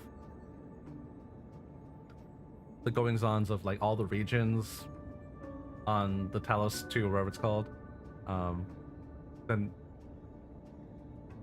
it could be possible, but I don't think that's what's gonna happen. I think it's more so just gonna follow the administrator and their travels. なんか見覚えがあるような。あの、ご存知ありませんでしたか？立場を抜きにすれば、彼女は夢の主よりも危険な存在です。虚無の指令を前にした時は、時と場所を問わず、警戒を怠ってはなりません。虚無の指令？そんなの脚本にあったっけ？ Oh. いいえ、父の仇でなければ、私もおそらく知らなかったでしょう。Okay. The thing I talked about earlier 二 did 人と not もいいと happen. ころに来てくれた。この無境は危機に瀕している。目的が一致しているなら、私と一緒に行かないか。私ならあなたたちを守ることができる。そして記憶域では私もメモキーパーの助けが必要だ。それにもしファミリーに出会ったら一人でも多い方が釈明しやすい。絶対ダメ、引き離さなきゃ。静かに。どうされたのです？今は彼らが一緒に行動してくれた方がこちらの手間が省けますわ。Let's steal my boyfriend それ away. が分からなくって感じます。死が再び近くに影を落としました。このまま行けばほどなく鉢合わせるでしょう。 The father had died 正 off 確さは screen. まだ奥室に不慣れですし、あの高慢な国長はきっと対面ばかり気にして切り札を明かそうとしないはず。 Oh wait, hold on. Was death also in quotation marks? Oh, it was! いいえ、父の仇でなければ私もおそらく知らなかったでしょう。 Okay, it's possible that he's still alive. Quote unquote, my father's death. It's possible. I don't really know that much about the Dahlia yet, but her being a memo keeper, it's possible that Acheron was brainwashed and manipulated into thinking she killed everybody, and the Annihilation people, Annihilation gang, are dead. But actually they're not. And they just kind of let her take the Penacony ticket thing. I'm not convinced yet, but it's possible. And I think that's the correct way to do that as far as storytelling goes, because the Annihilation gang had, you know, a lot of characters, designs, quote unquote, strip marketed to us. And also the dude looked kind of interesting. I don't know if he would make a good villain per se, but would be too much of a mistake killing this dude off screen. I don't know about that.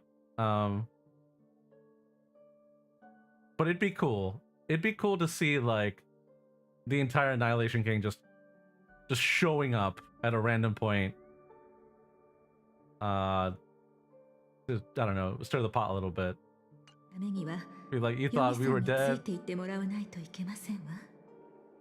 だったらなおさら今すぐ真実を伝えに行くべきじゃない。 I lived, bitch. もう一度死とぶつかる必要なんてないんだし。ですが、ブラックスワンはまだそこにいます。何を企んでいるのかわかりませんが、もし彼女が真実をねじ曲げるようなことを言えば、Firefly wanted to die あ one な more たはどれ time. ほど言葉を尽くしても信じてもらえなくなるでしょうね。この地ではやはりメモキーパーの言葉の方が説得力がありますもの。それに焦る必要もありませんし、真実を明かすのはもう少し後にしても遅くないのではなくて。絶対ダメ。忘れたの。私には性格ハンターとしてのゼロミッションがあるんだよ。 No. どんな代償を払ってでも Not それ here だけは too. 絶対に果たさなきゃいけないの。あのヨミって人が刀を抜く可能性が少しでもあるなら、彼をその場にいさせるわけにはいかない。 Punishing Star Rail. てっきりそれについては気にしていないものかと。責任のために自我を捨てるのはもううんざりではありませんの。私の夢は始まった時から破滅する運命だった。だけどあの人たちが目覚めるにはまだ早すぎるから。もう一つお願いしてもいいかな。方法ならまだあるかもしれない。でもそのためにはみんなより一足先に私が死を見つけなきゃいけないの。それはさほど難しいことではありませんわ。死はまだこのエリアを徘徊していますもの。でも方法って？確信はないけど試す価値はあると思うんだ。死が常に敵意を抱いてるとは限らないし、仮に抱いていてもファイアフライ4を起動すればすぐに制圧できるはず。ただ最悪の状況になった場合はピノコニーで3度の死を迎えることになるってエリオに言われたの。最初の死をどんなものにするかは自分で決めたい。先ほどの再会に感化されてしまったのですか？お行きなさい。奥室に穴を開けましたから直接ミームのところまで行けるはずです。 So that's how she got there. でも急いで。死がじっと I've してい always るとは wondered 限りま why せ she ん was から there to begin with, but わかった。ありがとう。 an interesting way to recount 物音 that. 一つしない。もうここにはいないのかな。 I don't like how Dahlia looks like a Goliath who looks like Kafka. Oh. Hmm.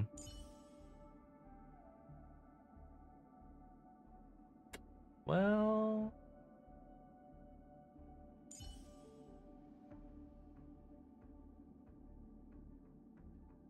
I can kind of see what you mean, but I don't think anyone looks like Kafka. It has a lot to do with her eyes and lipstick. You can see her lips are kind of maybe more subtle. Whoa, that scared me. Jesus Christ. Hi.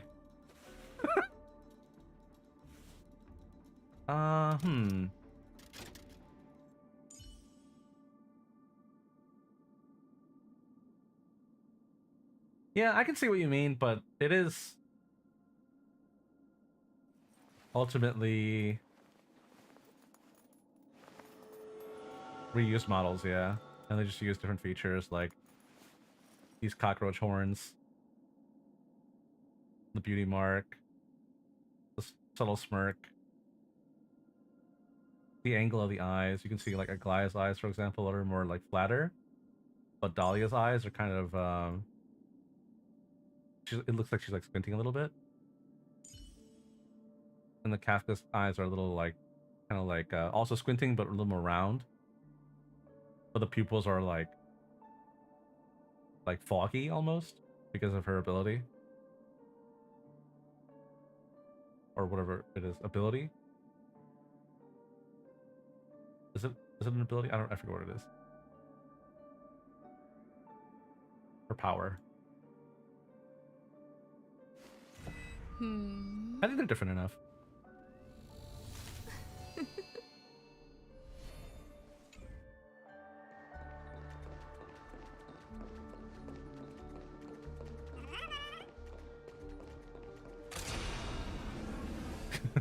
も特に変わったところはないね。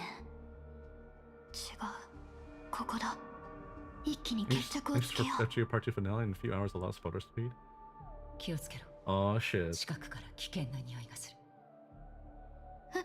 もうこれじゃ間に合わない。それなら大丈夫大丈夫、死に方を自分で選べるなんて、それだけで十分すごいことだよ。 Is it? それに夢だもんね。きっとそんなに痛くないはず。 Oh, こ she れは doesn't 最初 know. の死に過ぎない。一緒に交わした約束を果たすには Ella no まだまだ sabe. たくさん時間があるんだから。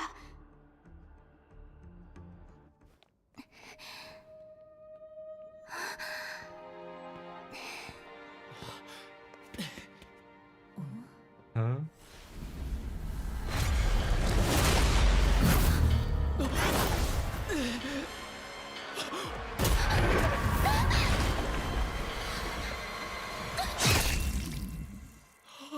What the fuck? This shit hurts!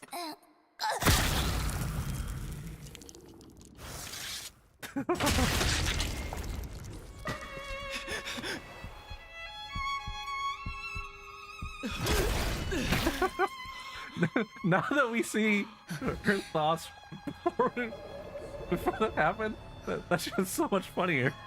Like, oh, surely it won't hurt. It's a dream. It's okay. I'll be okay. Oh, fuck. What the hell? あなたもいくらか覚えていますでしょう。蛍さんは自らの死をもってあなたに無境の真実を示そうとしていました。彼女が貫かれるその瞬間なら虚無の指令も刀を抜くことをわずかにためらうだろうと。それが彼女の選んだ最善策でした。ですが運命のいたずらが彼女に降りかかったのです。あまりにも急激に変化する臆室は彼女に説明する時間を与えてくれませんでしたわ。その後彼女は流刑の地にして真のピノコにドリームリーフにたどり着きました。それはファミリー Oh, I が almost spilled water 死を everywhere. 隠れ蓑として必死にその存在を隠そうとしてきた場所でもあります。ですがその時彼女はまだ安心して奥へ進むことができませんでした。懸念していた状況は真実を伝えられなかったためになお続いていたのですから。一刻も早くあなたのもとへ駆けつけ戦場から連れ出さなければ。そう思った彼女はひどく焦りました。幸いにもそんな彼女を見守っていた優しくて親切な女性がいたのです。ええ、私です。私が再び手を差し伸べましたの。そして彼女が恐れていた事態はついに起こりませんでした。死は自ら身を引き、Oh, oh あなた方は yeah. 無事にその場を離れることができましたわ。 I forgot. The entire time, Firefly was talking to somebody else, and we never found out who she was talking to.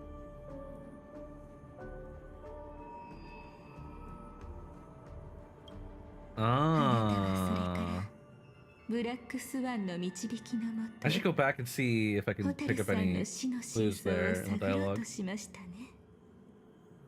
ですがもうお気づきでしょう。ホタルさんが仲間との連絡を取れなくなったのもメカを起動できなかった戸惑いも、当時あなたが目にした浴室の残像はどれも彼女が記憶 Oh, no, maybe 域 it から was a 侵入した際に残した痕跡でしたの。もっとも You're not.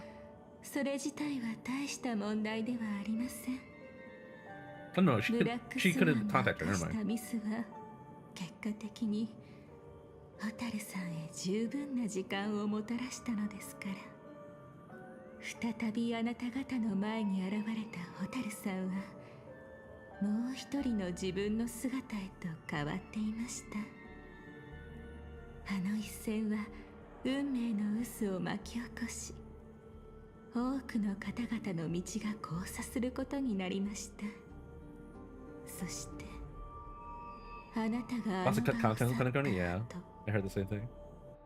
ハンター、まだ夢を見るか。自分のせいで死んだ者の夢を。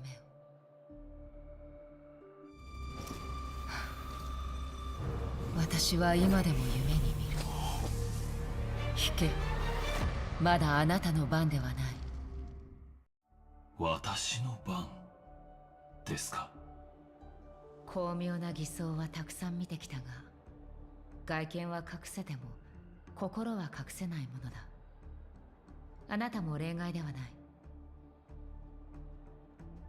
あの開拓者、あなたは彼を殺そうとしなかった。あなたが手を出したのはあくまで私とあのメモキーパーを追い払うため。なぜだ。運命の奴隷がそうさせたのか。あなたはエリオを知っているのですね。このことはあなたの脚本に書かれていると思っていたが。私の脚本にはいつも数行しか書かれていない。それ以外のことは必要ありませんし、欲しいとも思いません。次は私が質問する番です。あなたは一体何者ですか。すでに知っていると思っていたが。私はよく忘れてしまうから、記憶よりも感覚で物事を捉えるようにしているんだ。だから私にはその冷たい甲冑の中にいるのが誰かわかる。そして私は感じている。私が誰であるか、この刀のこと、その背後にある意味もあなたは知っている。 Such a voice, there must be a really strong man inside the armor, right? 鎧を脱いで話す気になったか。まだその時ではありません。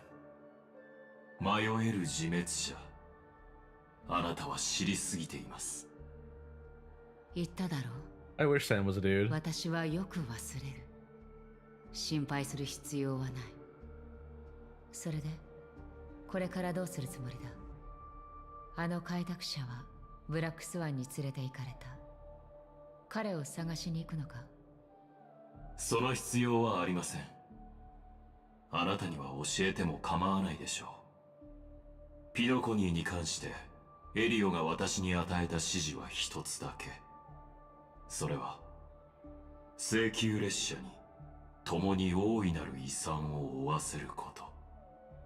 請求列車はあなたの敵ではありません。あなたの狙いが時計屋の遺産ならファミリーを調べるといい。彼らは死の存在だけでなく無境の過去と真実も隠していますので。もう調べている。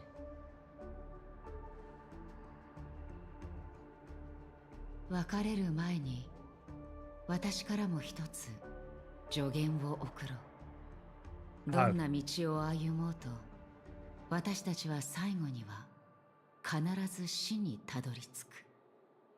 たとえ人の世にさよならを告げたとしても、テルミヌスが再び神の座に登った時、私たちは最後に一度だけ再会を果たすことができるんだ。Whoa. Whoa there, ピノ hold コ up. ニーにおいてもそれは同じこと。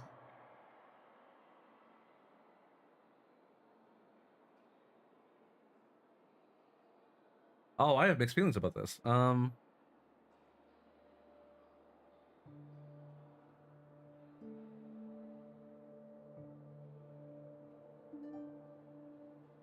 Okay. ドリームリーフならもう行ったことがあります。I wonder if Elio makes... これはそれほど難解な秘密ではありません。I wonder if Elio makes a... What do you call it? A debut here. なら残念だが、あなたは自分がどれほど冷めているのかをまだ理解していないようだ。生命体は眠る勇気があるからこそ目覚めることができる。再び神の座に登る。いくら司令とはいえ、そんな。She knows something. 今日が終わればヤペラーの名は銀河の歴史から消える。そして陛下官邸が奴らにとって変わり、近い将来招待状を受け取るだろう。それがお前の次の目的地だ。夢の地ピノコに。そこでお前の求める答えが見つかること、あるいは下脱を得られることを祈っている。ありがとう。君も。あれ、電話こんな時に。断ってもいいのよ。何のことかわかるわよね。わかってる。でもエリオは私が一番適任だって言ってた。適任。エリオが結論を出したのか。うん。彼は第4の運命を見定めたって言ってた。もうこれ以外の可能性はないって。それから私を最後の生き残りに選んでくれたの。彼と同じように。それでどの運命だ。Finality. 虚無。Oh, nihility. Okay. それが全てを飲み込んだ後、私が最後の生き残りにならなくちゃいけない。そして全力を尽くして流れを押し返さなきゃいけないんだ。 Okay. That makes sense. ひどいわね。ただ他の3人と違ってるとこもあって、運命の結末が訪れるまで気をつけてないといけないことがあるの。私はできる限り彼が虚無の力に触れるのを止めないといけない。たとえほんの少しだとしても。彼が背負ってるものはもっと重たくて大切なものだから。できる限り。ずいぶん曖昧な言い方じゃない。それは多分必要があれば。私はそのために死ななきゃいけないんだと思う。エリオが見た未来に私たち二人で歩む結末は存在しませんでした。ですがチャンスはまだあります。運命から始める権利を取り戻すチャンスが。My girl just wants to live, man.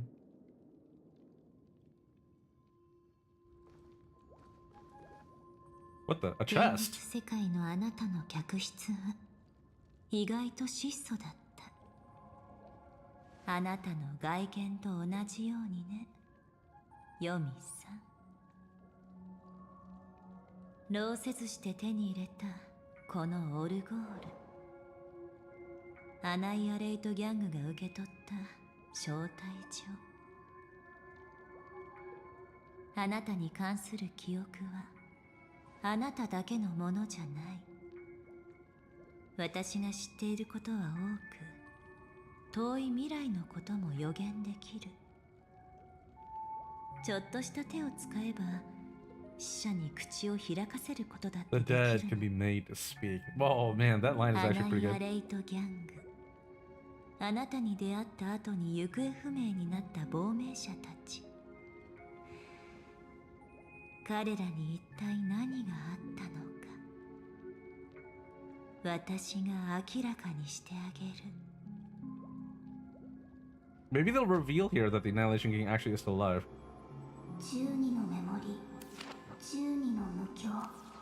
お父様、私はそれをあなたに捧げましょう。 What? Who is this? I really miss HSR. I mean, I love the concept of space travel between different worlds and like this lore bomb. Not sure why relic system frustration gets so much on my nerves. On a serious note, I'm sure the Firefly will get an SP in the future where she was scared some power up. I think that's likely like way later on. I hope it doesn't happen too soon. As weird as that sounds. It might not even be a new character. It's possible that it'll just be the same Firefly, just with... You know what'd be funny, actually? It'd be really funny if we get a Firefly that's the reverse. It's Sam in the overworld, but it's Firefly in battle. She learns to fight as a human, quote unquote. I mean, she's got a sword. For some reason, I feel like that'd be really funny. But I would like that. But yeah, again, HSR, at the very least for now, isn't going anywhere. And, you know, if in the future, they make the whole relic system more approachable, more accessible, and honestly, they've already done a lot to have new players be able to figure that out much more easily and farm it much faster.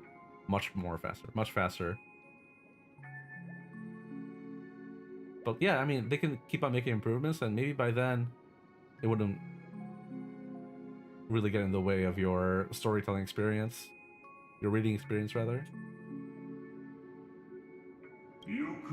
So it's still possible that you can just read through it later.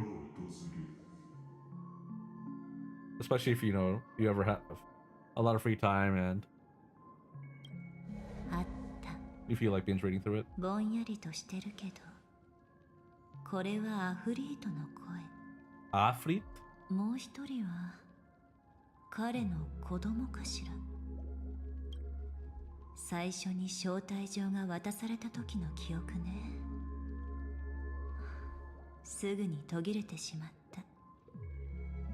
それでその後は Massacre Tubes 奴らは眠りの国にかく、ただ風雨に邪魔されずに眠ることだけを求めている。炎の子らよ、これはお前たちの聖人の義だ。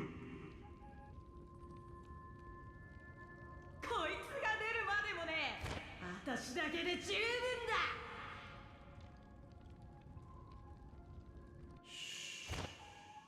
壊滅を行く命知らずが死を怖がると思うか？映画鑑定が出発した。かわいそうな人たち。彼らはこの先で何が待ち受けているのか知らないのね。でも記憶の復元は順調。彼女が来る。もうすぐ来るわ。ここには他に誰もいないから上品に振る舞う必要もない。私も全力を出さないと。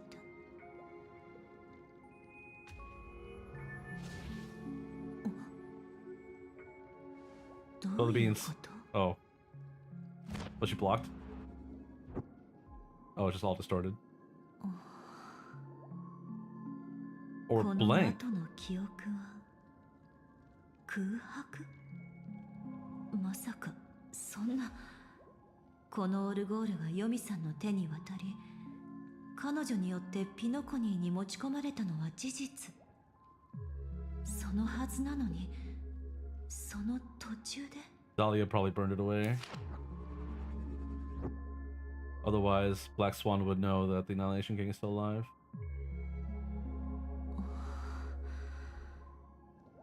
まるで消されたみたい。誰がそんなことを。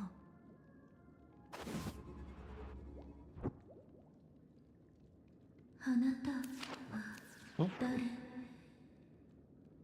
Oh yeah, I forgot about this scene. 誰ですか？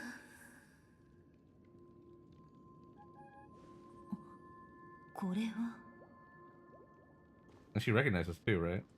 いいえ、これは記憶の一部じゃない。あら、メモキーパーさん。あなたはガ Yeah, ー okay, デ I ン・オ remember ブ・リ this. コレクション。それとも焼却人に仕えているのですか？私はコンスタンス。お会いできて光栄です。本来なら私たちはピノコニーで出会い、共に心に深く刻まれる時間を過ごすはずでした。 What is this shot? ですが、それは叶わないようです。 What is this shot? 宴の星はダリアを歓迎していませんし、私も成人の儀など必要としていません。そしてあなたは、私はあなたが何を探しているのか知っています。彼女の秘密が欲しいんでしょう。それなら私が教えてあげますから。私の代わりにその宴を楽しんでください。あなたに忘れられない記憶が残りますように。お芝居はもう十分よ。分かっているの。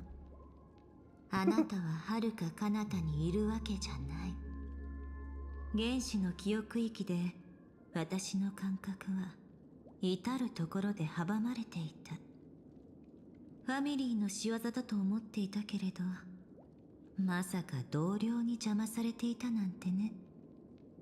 何の目的があってここに来たのかしら。 I wonder if she went by a different name. まあ怖い。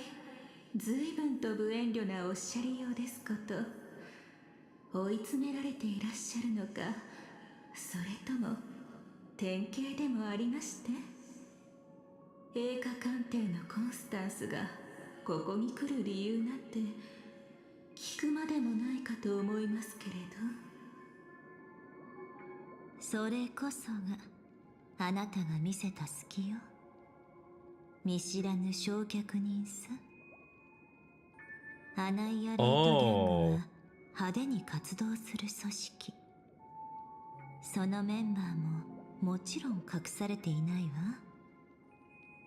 そして名家大 She is just コンスタンスなん gaslighting て everybody. 名前の子供はいないの。あら、そうだったか Oh しら。 jeez.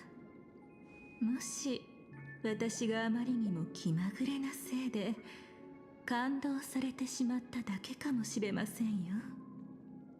それはありえないわ。反物質レギオンはずっとコンスタンスを探しているもの。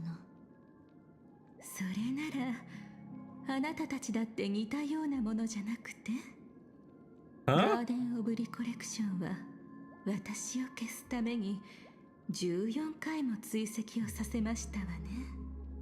そして最後の1回で私は確かにあなたの目の前で最後を迎えたはず。違いますか？本当にあなたなのね。Oh man. 人が昔話に花を咲かせている時に水を差すなんて You stay the fuck right there. なんて野暮なのでしょう。ですがどうぞご勝手に。あなた Pick up the phone, it's gonna go to voicemail, だ bro. ったかについては後でじっくりお話しし Like ま your しょう。 cellmate. 親愛なる獄中のお友達。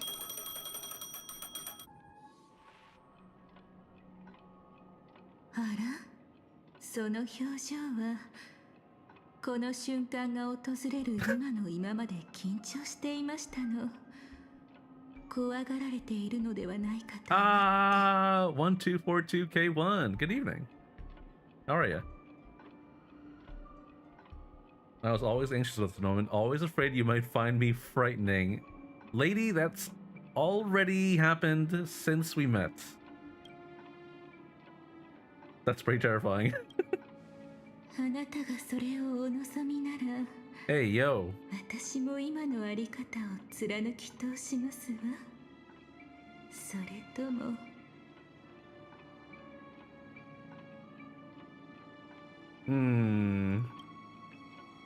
私に特別扱いされたいです Hey, か yo. Don't put that in quotes. Do not put those in quotes. She can fix me. No, she can gaslight you. She can manipulate you. Emotionally and probably physically. I am taking a screenshot of that. That is diabolical.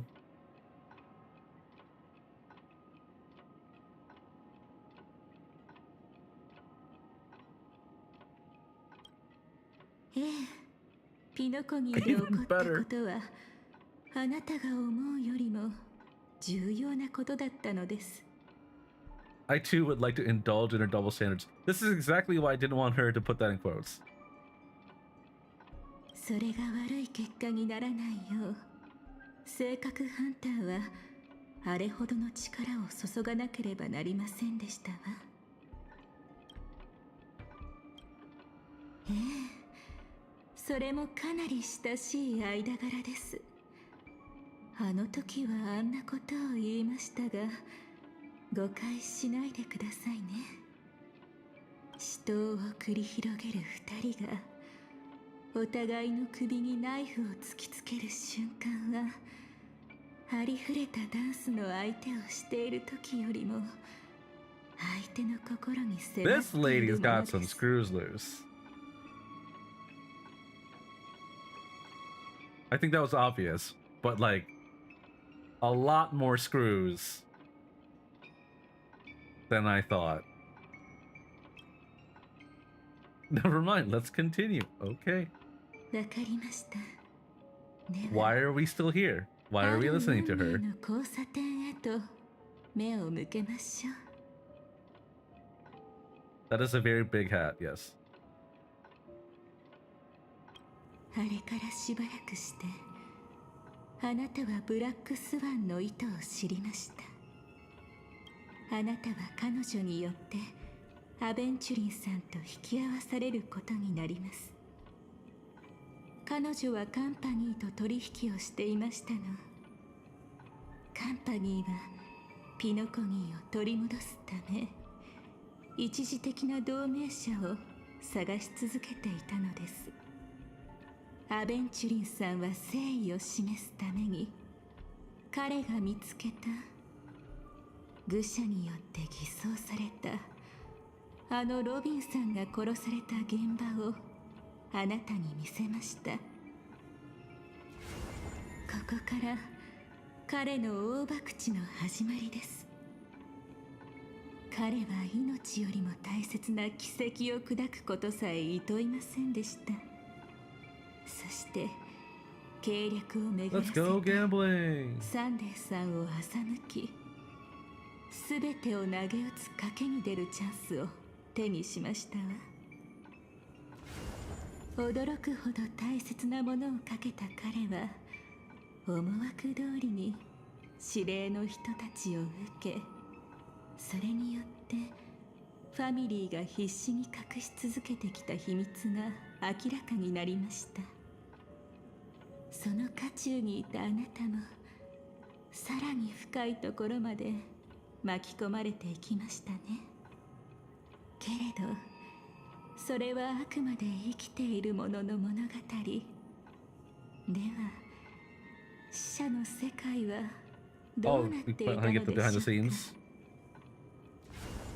か。あなたより早くドリームリーフにたどり着いていたロビンさんですが、そこで彼女を待ち受けていたのは賭けのような道ではなく、運命に定められた生と死でした。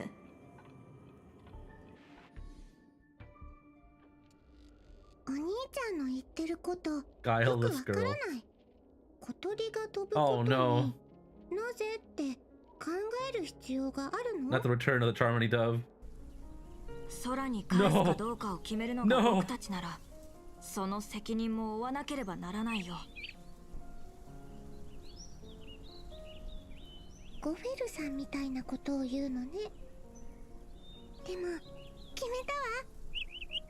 自由に飛ばせてあげようよ。私にこの子みたいな翼があったらきっと飛んでみたくなると思う。ほんのちょっとの間だけでも。それにお兄ちゃんが助けてくれるでしょ。でも別れ際にこんな会話を聞けるとはね。ほっとした。さんで今のままでは妹に追い抜かれてしまうよ。ゴフェルさん、どうして？神様は私たちに炎と神聖な試練を授けてくださった。ならばそれを受け入れなければ。Oh, interesting. The Japanese doesn't read this like a Bible verse. 平凡な人間で愛し合い苦難を受けるために。 Well, they do, but they don't say like verse, chapter 11, verse 15, or whatever.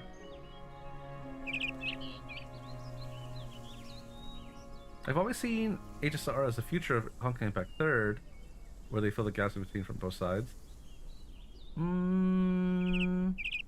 It's hard to put a timeline on it.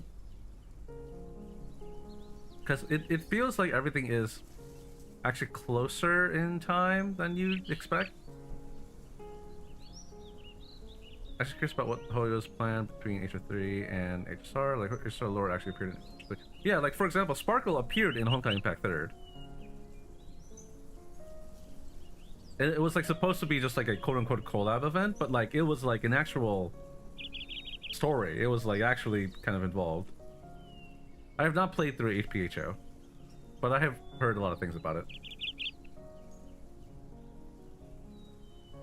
Not sure if they plan to go deeper with the connections. First time I saw the why do bird and fly wasn't Tales of Berseria. Why do birds fly? Why do birds fly? Got it, not gonna spoil anymore. Thank you. I think as far as like connections go, it'd be really interesting to see, because like, for example, we know that Raiden Mei in the Star Rail universe is older, so it's probably gonna go like part 1 and then time skip and then Star Rail and then and then Sparkle stuff. I don't know. I don't really know what that happens in the timeline technically, but I imagine that must be part 2 stuff.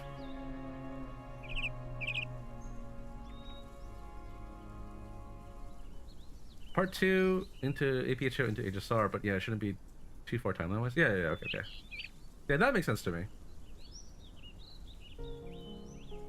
There's also the manga showing how Welt went to HSR, and I just know the manga is after APHO too. Oh. Yeah, I technically actually didn't see that scene, but I have seen like the trailer for it. What was it? It was like him and Carol, I think it was?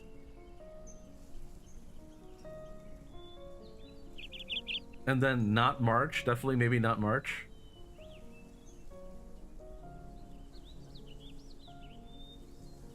Which now we know could be, if you've done Infurious, could be possibly a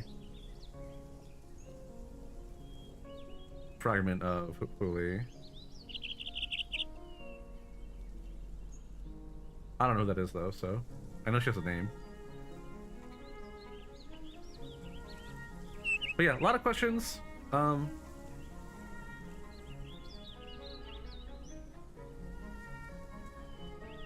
Man, I really hope they finally go back and have Welt meet like for example, Welt meeting Acheron was so cool, and like they both knew who each other were, but like his version of Raiden Mei and Raiden Mei's version of Welt were drastically different people. So that was cool. I hope Welt gets to meet Locha.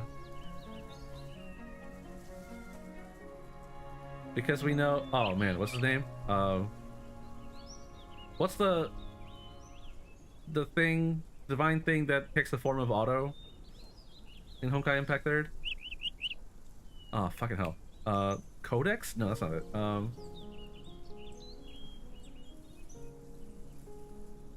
Fuck. What, you know what I'm talking about? Oh, Void Archives. Thank you. Yeah, thank you. The Void Archives. We know he came with Welt.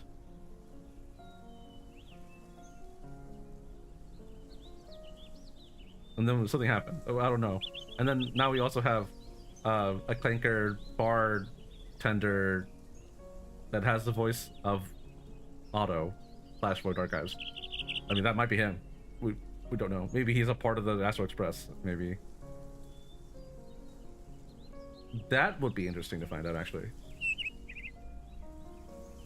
One day after dinner, while my younger sister and I... No. 今日家を離れることには1話だけではない。君の出発を私が見届けないわけにはいかないだろ。さあ、こちらへ。君のための選別を用意したんだ。それで何を渡されたんだ？ロビンさん？ Wake up. ごめんなさい。 Where was I? Charmony Dove 話して Land. いたかしら。ドリームボーダーである仮面の愚者に襲われて別れのプレゼントをもらったってところまでだ。I still think they プ will レ reach ゼントとは HSR 言い難いけれど、 Earth in the あの future. 愚者は私を殺して仮面をかぶせてきたの。So if that ever happens, then that means we'll probably meet Kiana.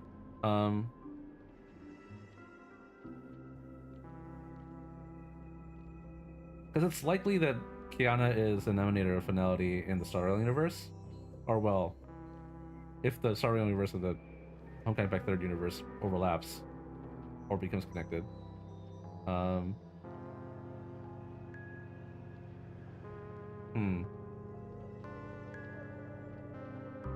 Yeah, we'll see. Man, also it's really awkward having Twitch chat show on the overlay, but not YouTube's chat. Let me see if there's an easy way to do this.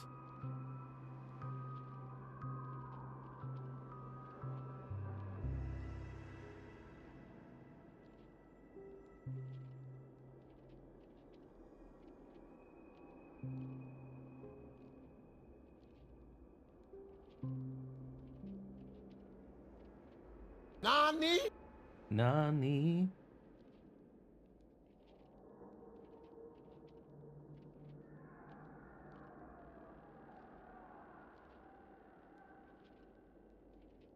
The connection creates so many theories. Yeah, it's really interesting to think about for sure. Tommy, what's up, man? I am in fact doing the story 3.8. It's just like there's a lot of like recap of not Amphorius, Penacony, but like filling in the holes that were left behind. A little bit of retconning, perhaps. A lot of maybe it's retconning. I'm not sure. Maybe not retconning. Maybe it's just like, hey, we didn't have enough time to go over this, and there wasn't really a good time to reveal some of this stuff, so we're doing it now.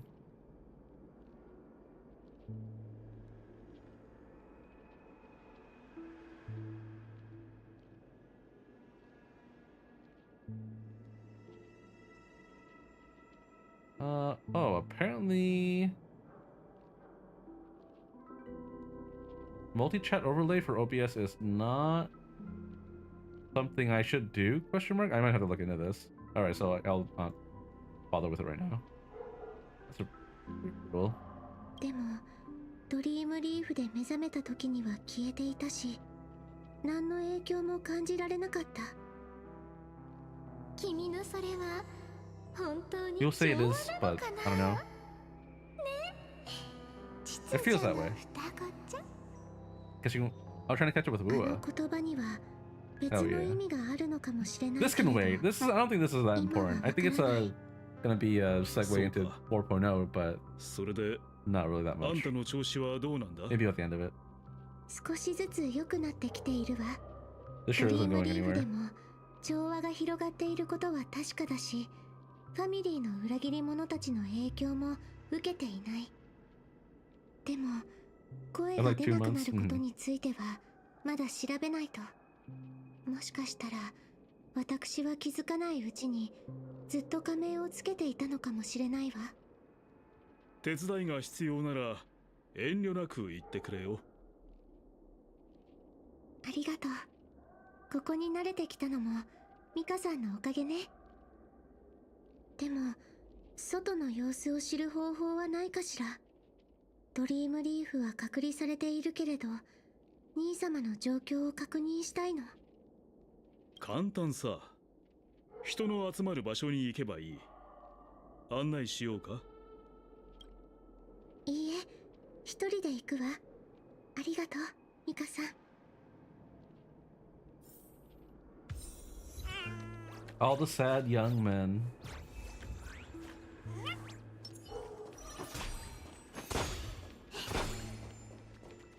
Oh hey, the lady isn't here. Well, this such... Well, isn't such a position, I think. Like, his arc would be at Earth, most likely. Just like Danheng in Space, China, and Evernight Amphibious. It also means that he is probably last character to get Spotlight.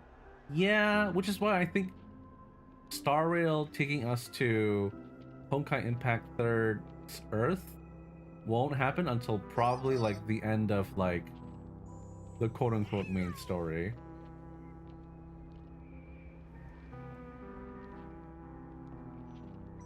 It kind of depends on what the ultimate goal of Star Rail's story is, because we don't really know. I think we won't know until we finally meet Elio. I imagine. In Honkai back there, they reveal that the cocoon hides the solar system for external things and the life. Oh yeah, I did hear about that. That's a neat detail for sure. Quite daunting to pick up again though. Been away since 3.0. Yeah. If you ever somehow find the motivation to read through Amphorius, you're in for a ride. Imagine a roller coaster going up for like 7 miles. And then it goes down every so often.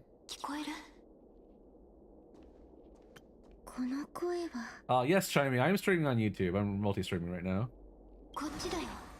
Sorry. Apparently, I was gonna add a YouTube chat overlay on Twitch. Or rather, on my stream, rather. On top of Twitch. But apparently, I just Googled it. Apparently, it's against the Twitch TOS for some reason. Not sure why it would be. No, I guess I do kind of understand. I'll look into it. What do you recommend I do to farm Uwa's version of relics? Definitely check Pridewind. Everyone has their like just ideal relics, or not relics, echo sets. Farming the echoes themselves is kind of a pain, but tacit fields help a lot. But yeah, that's about it. There's really no like shortcut necessarily. やっぱりずっと前から私に気づいてたんだね。申し訳ないんだけど、今ちょっと表に出られなくて、直接会って話できないかな。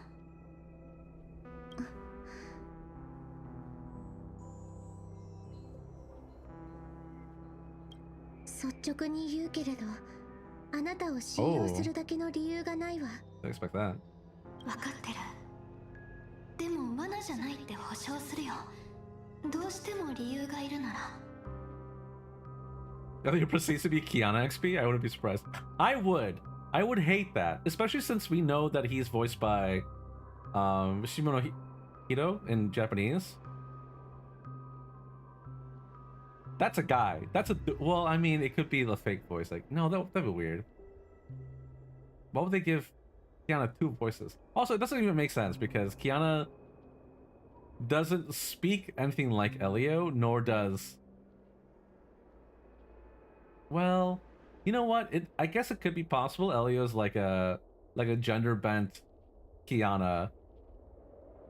Well, no, hold on. No, backpedaling a little bit more.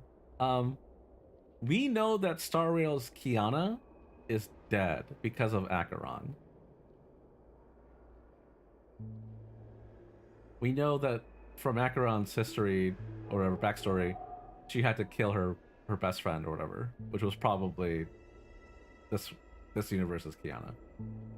So no, Elio is not a gender bent Kiana. They could pull a Yoruichi from Bleach, but not likely. Yeah, Elio could be a cat.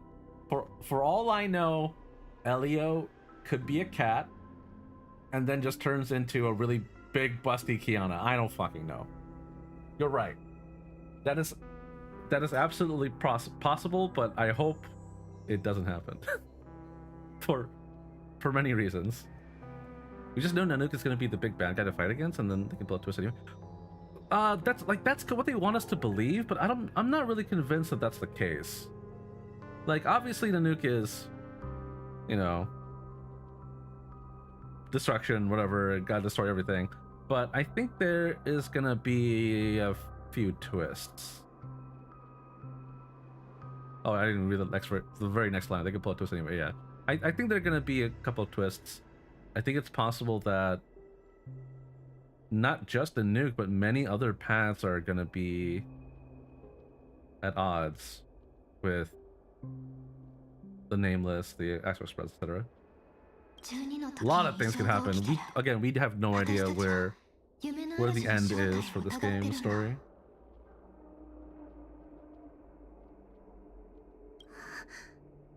Oh, hold up.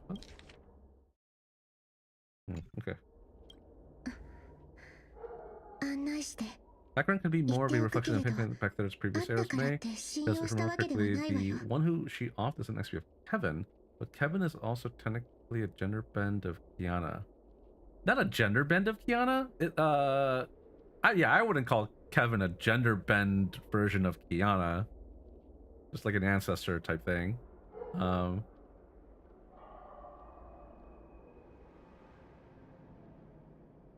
Oh, Kevin is a gender bend Kiana in Gun Girl Z. Oh, I did not know that. I have not played that game. Okay, but I don't think Gun Girl Z has any connection to Star Rail. Or really Honkai Impact 3rd. They're just kind of like references. Yeah, so I only know Kevin as the ancestor of Kiana. In which case... Oh, no, actually, not even that. I don't think Acheron is Dr. May.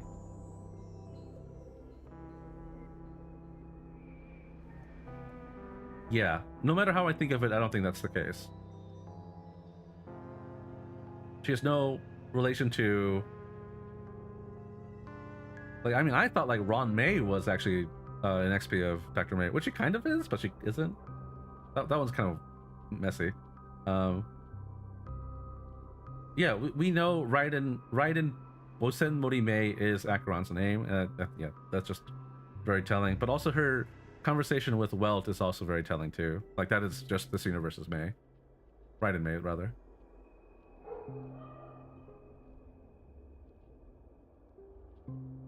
And I think the whole, like...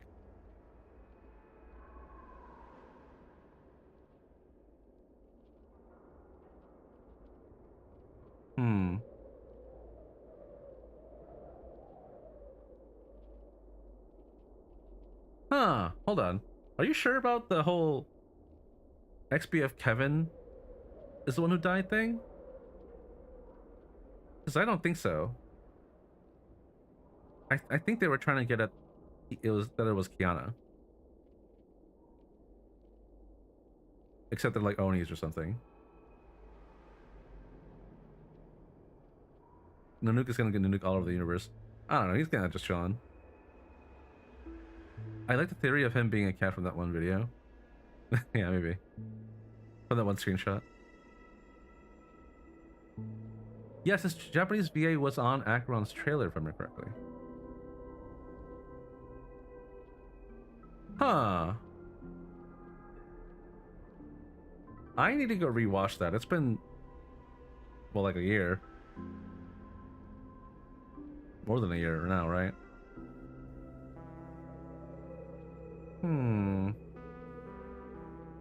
Actually, two Kevins in Control C. One is Arrow Zero, and the Jennifer one is from when Ken was traveling by dimensions.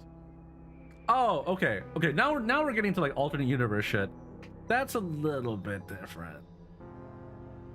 That game is in the abyss of EOS. Oh fuck, really? Well, I mean, if there's no like content being developed, then yeah, I think that's understandable. Oh man, this is starting to get really messy. Hold on. I need to know. Let me see what I can find just by Googling stuff.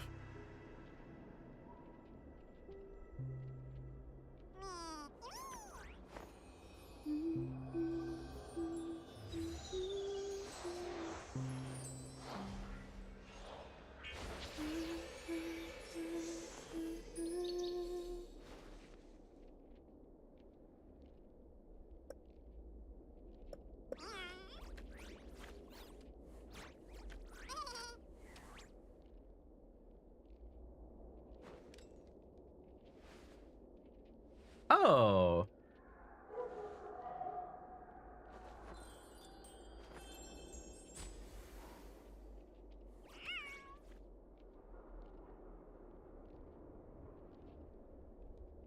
Oh, no, we're actually kind of both right. Okay. We know that Raiden May and Star Rail had to watch her friend, you know, spiral out of control and had to kill her or watch her die or something like that. And then she had to fight Kevin all by herself. As opposed to, you know, Power of Friendship in Honkai Impact 3rd.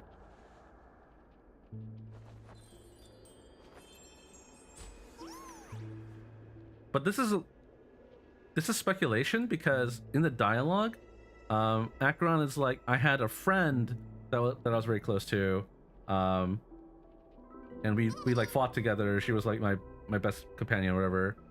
But now she's gone.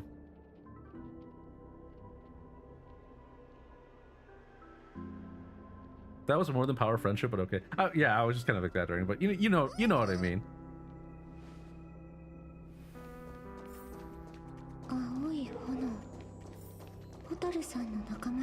I'm not trying to underplay the climax of Honkai Impact 3rd. It was very good.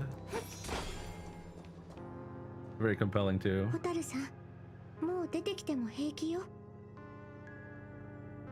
As far as I know, that zombie game that Hoyo made isn't playable, at least not with Modern Hardware, I think. You can actually emulate it, like what's it called, like Zombie Gals. I actually played that for a little bit, a long time ago. Actually, it wasn't even on my phone. It was on my friend's tablet, or not tablet, my friend's phone. I was like, hey, what's this? It's like, oh, it's just a cute little game where you just shoot a gun. It's like, okay. Didn't really care for it though. And also had some very questionable notification pop-ups. On a side note, your vid helped me decide to pick up Blue Archive. Hopefully I stick to it. Blue Archive? I didn't even mention it, did I? Why Blue Archive? Yeah, exactly. As for Blue Archive, what can I say? I like the designs, I hear the stories are ironically good. My only other choice is maybe Limbus, but the fans turn me off. The fans turn you off? Interesting. I will say the fans are very, very avid, but I think it's a little warranted. Again, I've only finished the first 2 chapters. I kind of speed read through them, but supposedly the story picks up in chapter 3. But I can understand why so many people are very gung-ho about the game. The setting is very compelling, and it really does make you want to see and learn more about these characters. They are JoJo tier. I am also a fan of JoJo myself, but I get it, yeah. I don't think JoJo is like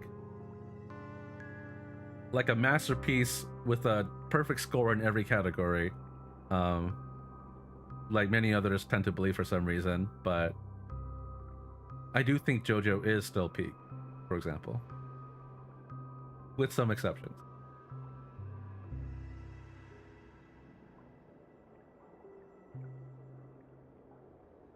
A gacha game getting to reach an end and the story always feels special, to be fair. I agree with that, yeah. There are very few games that have reached that point, too. Even if there is a part 2 after that, at least they finish this arc and start a new one. Yeah, exactly. Well, actually... Oh, man. No, actually, never mind. I agree with you.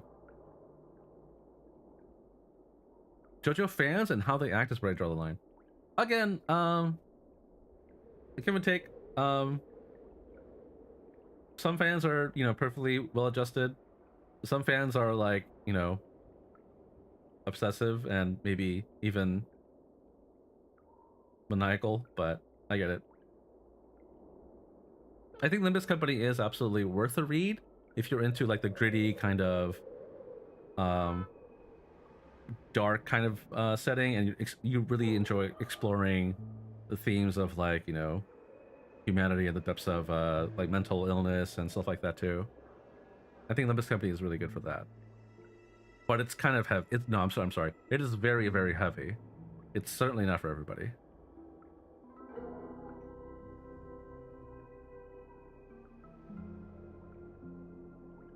Also, speaking of Homecoming Back Third, graduation trip, the capo, still makes me cry.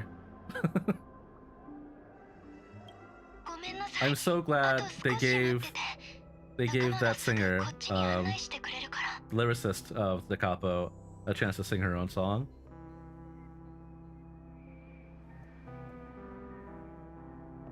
Honestly, just a transcendental experience. Truly. Oh, and then the concert version, holy god damn.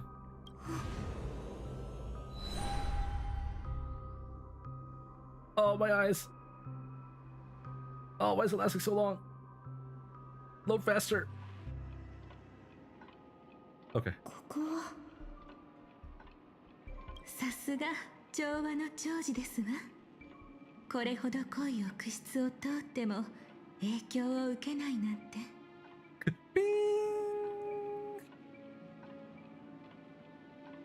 はじめまして。私のことはダリアとお呼びください。ここは夢の中にある私たちの小さな新居です。 A cozy new home. ここならお話もしやすいでしょう。新居、夢を焼いて作ったのかしら。対話を望んでいるならこんな挑発的な手段は取るべきじゃないわ。ごめんなさい。でも彼女は他の焼却人とは違って She has no intention of stealing memories. I think she has an intention of erasing them, though. 一度も考えたことないし、密航という手段を取ったのもやむを得なかったからで。私は一観光客としてピノコニーが大 I 好 feel like き the で、 entire point of her existence here is ここで初めて夢を見たの。 making sure no one finds out the Annihilation Gang might be alive, unless that speculation is 素 wrong. 敵な場所だった。どうもありがと But う。 I feel like she's just covering her tracks それ here. でどうしてここに来たの？君も気づいてると思うけど、無境と完全に一体化した夢の主ゴフェル。彼はピノコニーではほとんど全知全能の存在 Ezio, だっ Homecoming Back た。 Third, and Blue Cover the ones that finished their part で 1. も今、その夢への支配力は失われつつある。 And I haven't played Blue Archive, really. その原因を突き止めるために調べてたら、原始の無境で彼が隠していた罪を見つけてしまったの。力が弱まってる原因がそこにあるんじゃないかって私たちは思ってるんだ。体調罪？ Oops. Simi. Sins? What did she say? We uncovered a crime that he had burned away. Okay. 後で見せて差し上げますわ。 This is a flashback before 彼の 2.x? 家族である Before あなたは 3.x. きっ So と this is like... 自分の目で見ない限り信じられないでしょうか。 Well, it started as a full recap of Penacony. And we are now at like the halfway point through Penacony's story, basically. And they're just filling in the holes that were allegedly, quote unquote, intentionally left behind. Like little gaps in the story, or like just modus operandi for characters and why they're there at all. And it feels like to me it might be a little retconny, but there are some details that make me think that they had planned this all along. I think it's a little bit of both. This might exist just to fix the kind of like vague portions of vague sections of the story that were left kind of unsolved. That's something that runs in parallel to 20. Yes, this is all a flashback though. Like none of these characters are here in Penacony currently. This all happened already. And we're just gonna... Dahlia is in the present, showing us her memories of what happened. And again, showing us all the behind the scenes stuff. Because when all this was going on, the reader themselves were also left in the dark. We didn't really know what was going on. And when, you know, characters were quote unquote dying, it felt real to us, but it wasn't.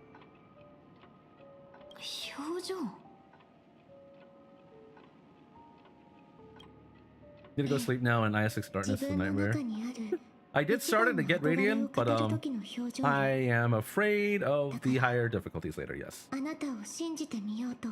luck, man. IS6 is pretty fun. I've got to make a question. What would be your top 3 gacha stories? Fuck. I answered this question, and then I had to think about it again. And I thought about it so much just these past couple days after I had uploaded my video. I want to say at the the tippy top, is Arc Knights, and then like a couple decimal points off of that is Punishing Gray Raven, because I think they both do their own stories in different ways, and the storytelling aspect might be, you know, dragging the Arc Knights score down a lot, but the writing is so good that I get so emotionally invested into Arc Knight's story and setting. Whereas Punishing Gray Raven, I'm more emotionally invested into the characters involved, and I'm more compelled by their moral obligations and inner turmoil and everything. How they deal with things like PTSD and general trauma. So I like those two at the top. And I want to say Fate Grand Order is number 3 for story.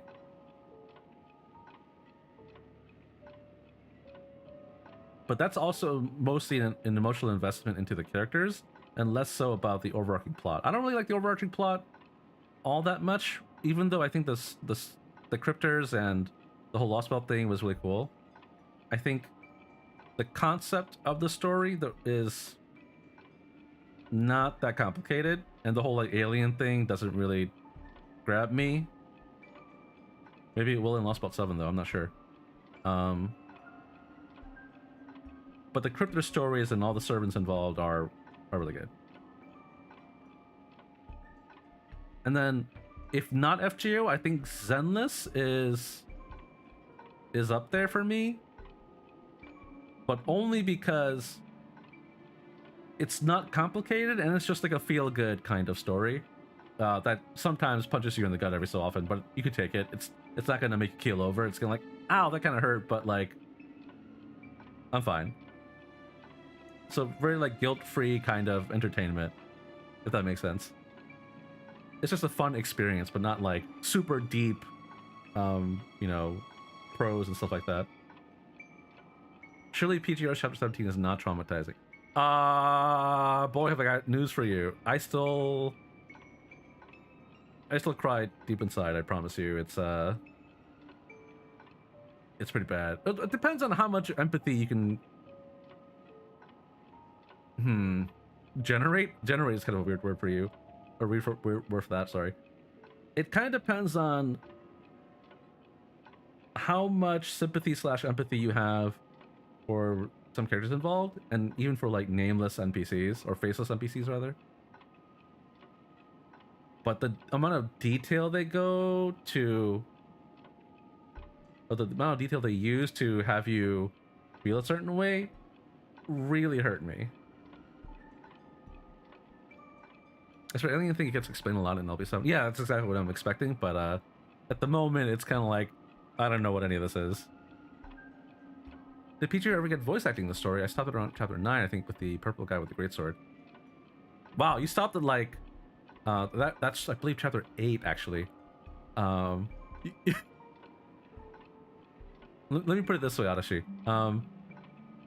Right now, in the current state of PGR, there was an update that they rolled out with the last update, with the current update, where you can skip chapters 1 through 8 and go from the prologue chapter, chapter 0, to chapter 9. Because all of 1 through 8 was just like an introduction to the characters and the setting. And none of it is really all that compelling, except maybe like Watanabe's Forsaken, and maybe like I don't know if you read like Rosetta's chapter, for example, with the narwhal. But apart from all that, like, chapter 9 is where the real story begins. Anyway, that aside, that's a tangent. They don't get voice acting. It's all still visual novel, but they do add like more interactive scenes. Or they do some storytelling in the gameplay, or with some gameplay. I remember the narwhal. Shout out Vanguard Sound for the banger track. Oh my god, it's in my playlist. I love that song. I will always, always leave it in my playlist. 1 through 8 as well, not exactly the best. I do wish they rewrite it. I don't think they need to rewrite it. I think the writing is fine, honestly. Again, it's just to show you like the characters and them interacting with each other. But I do think it's completely fine to skip it and just start from chapter 9 after the prologue. I think those details you mentioned that sometimes turn me off of PGR storytelling from time to time. This is why Surviving Lusum doesn't make the cut into top 3 titles for me. Like, it just feels like they're trying too hard sometimes. Oh yeah, actually I kind of agree with that. It doesn't, I want to go so far as to say that Surviving Lusum felt forced, like they were like deliberately trying to get me to feel something. I think it's more so that like they want you to really, really feel the desperation and struggle that all these characters were facing, because, you know, so many people are dying and so many things are going wrong and there's not enough time to save everybody, and there's always this kind of like tension that doesn't ever release. And when you think that the tension's finally resolving and there's, you know, light at the end of the tunnel type thing, they're like, haha, just kidding, blocks off the tunnel and you're left stranded, and you're like, what do I do with all this tension and emotion? And it just drives you further deeper into the ground. And that kind of thing isn't for everybody. That part right there can really feel forced and kind of inorganic. But if you can kind of maintain your suspension of disbelief a little bit, it absolutely will just traumatize you, I guess, yes. But it'll land. Arknights sure is top 1 for me. I think Arknights was like actually not that high for me until Babel. I think Arknights was like maybe like numbered 4 or 5 for me, and then Babel happened, and I was like, yeah, this is exactly what I wanted from this game. And it completely changed my opinion.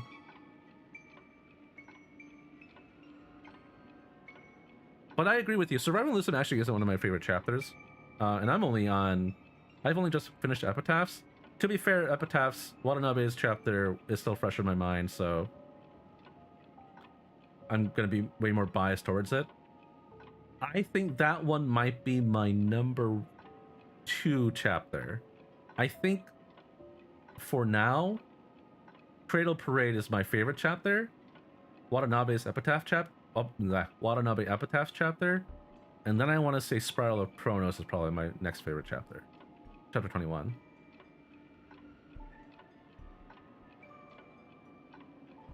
I would say that's probably my current order. I'd say Surviving Lucid is probably number 4 or 5 though.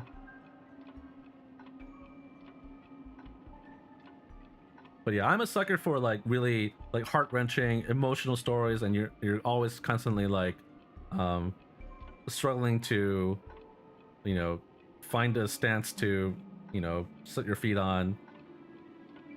Because constantly I'm just like, oh man, I really want to, you know, take these perspectives into view, and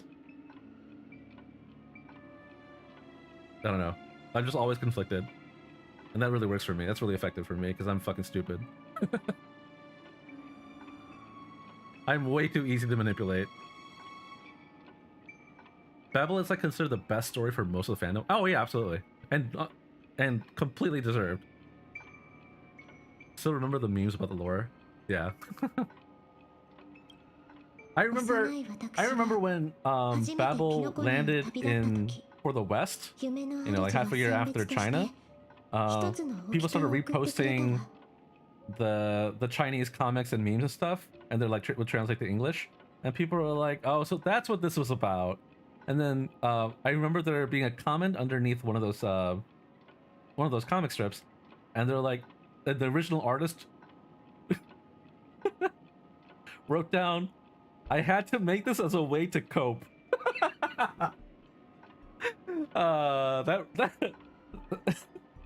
That is really telling of how effective Babel was as a story.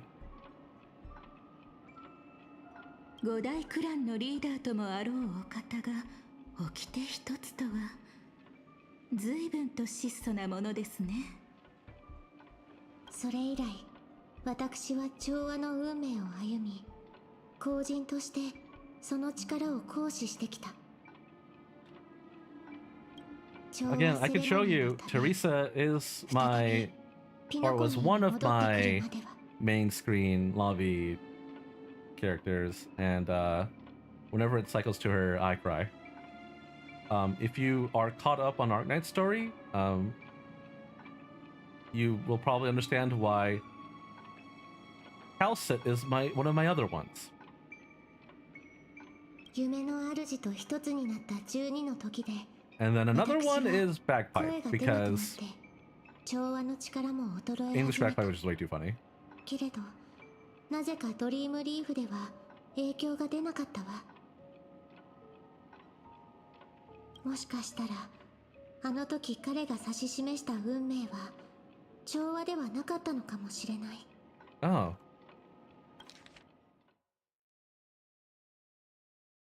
You have similar taste to me. I don't think that's too surprising. I think I have a very milquetoast, very boring kind of brand of taste, maybe. I get emotionally scarred, and then immediately turn that around into I love that way too easily.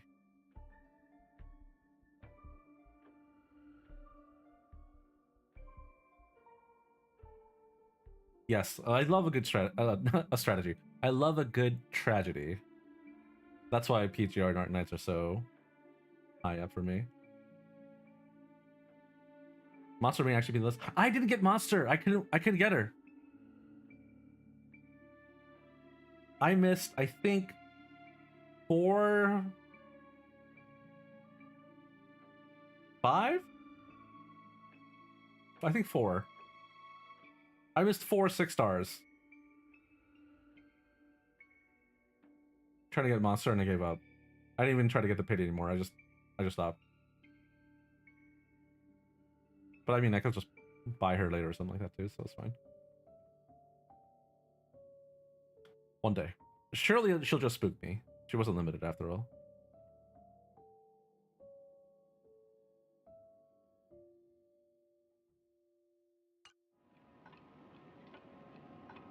I need to shower now. Crazy of a gacha gamer, I know. No, absolutely. Absolutely reasonable. We're all adults here, right? Hygiene is absolutely important.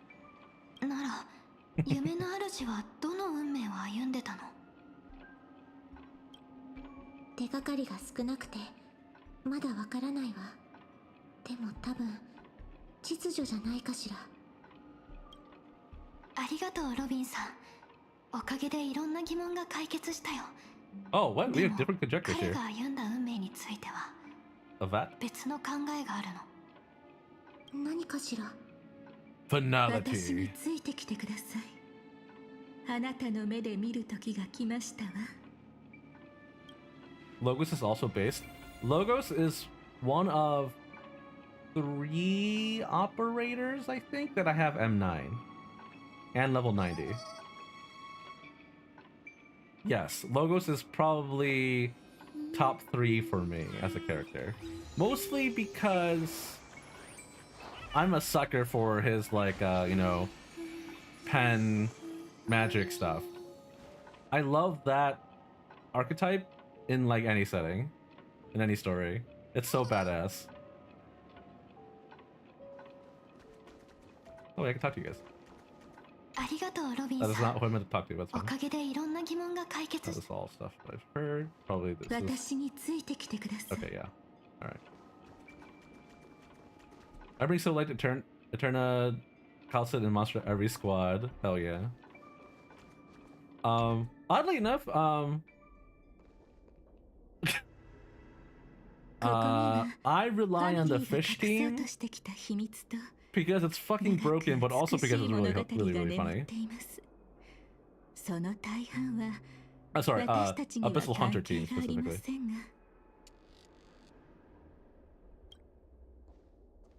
ブルックリン・ティエルナ。彼の名前は覚えているわ。 I just love just throwing down Lilianas just in the middle of the map, and he just solos everything. And he's fucking invincible. No healer necessary. それが私たちがここに来ないといけない理由だよ。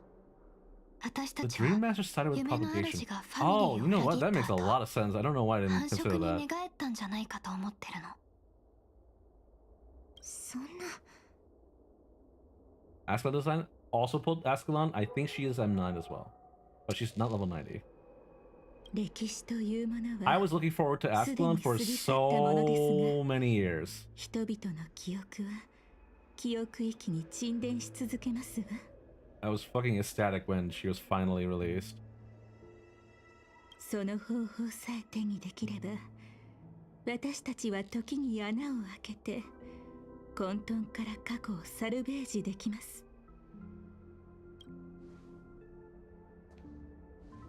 I just realized Dahlia is not wearing a shirt underneath that dress.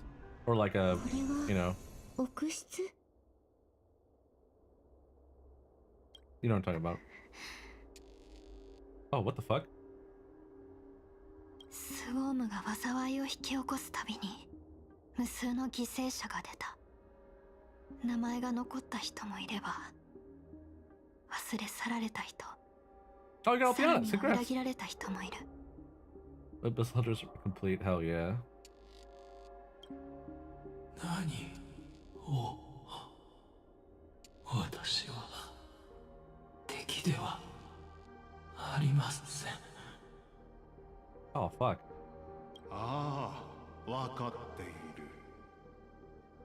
Oh, is this the first time we've seen Gopher with human form? 憎むべき運命だけなのだろう。 Yeah, fuck this guy.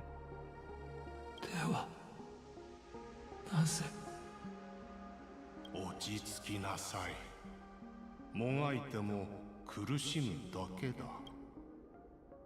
確かに先ほどの一撃は卑怯だったが的確だった。 He killed 今 her? 日ここで君は死ぬ。 Didn't just leave her to die, killed her.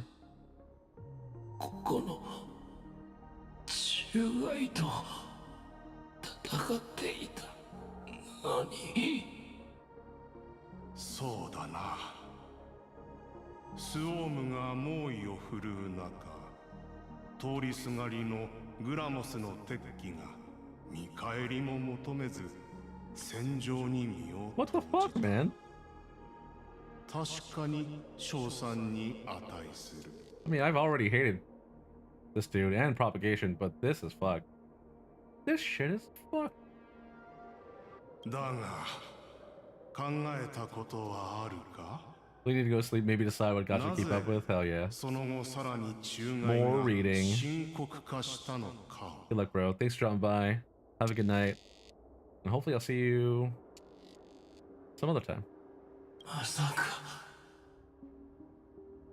I'll try to figure out a way to make YouTube streaming work. スオーム総統のために生まれた鉄騎がまさか繁殖の運命の後人だったとは。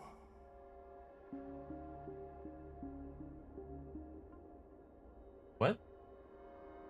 夢はこれまで繁殖に浸透したことはない。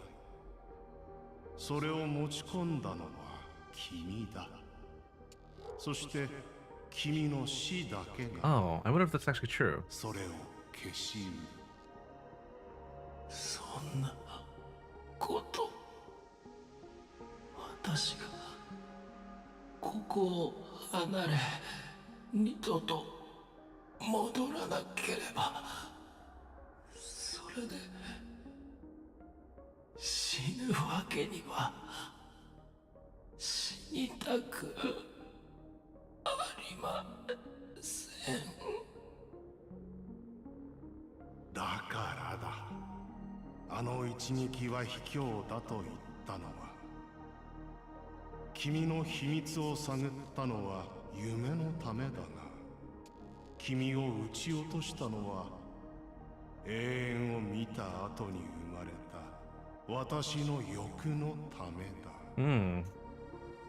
楽園はやがて浮世へ出す。夜明けは訪れれば白昼に落ちていくだろう。この世の黄金なるものはいかにその輝きをとどめん。君は私の最も暗い罪となり、そして異形の始まりともなるの。 Is he trying to like make his way into the path of finality via propagation? Is that a thing? Does that make sense? I don't think that makes sense.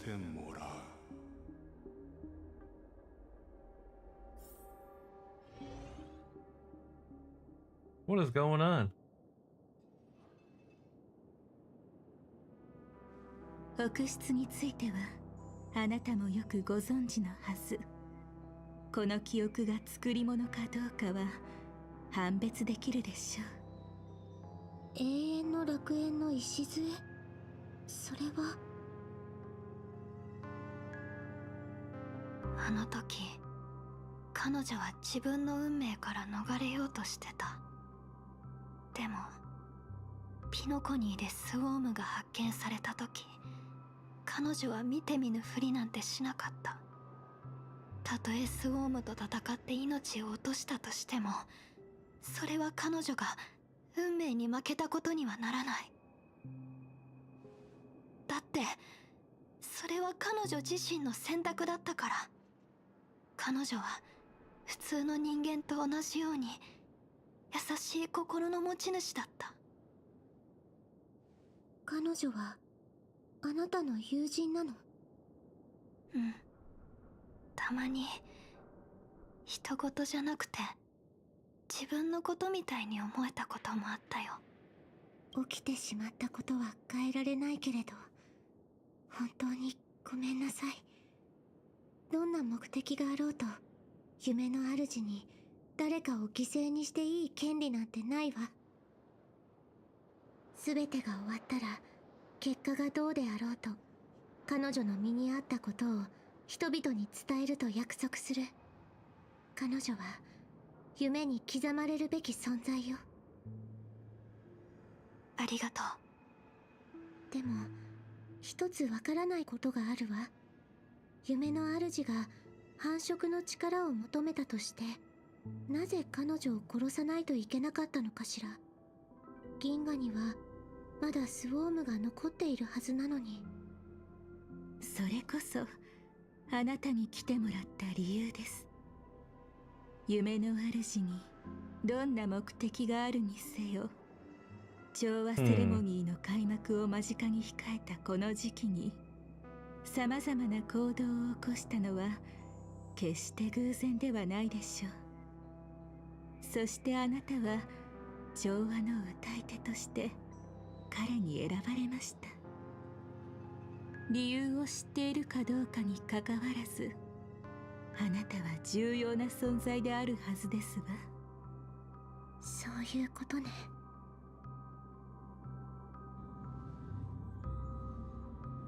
私を記憶域から過去をサルベージするための媒体にしたいのでしょう。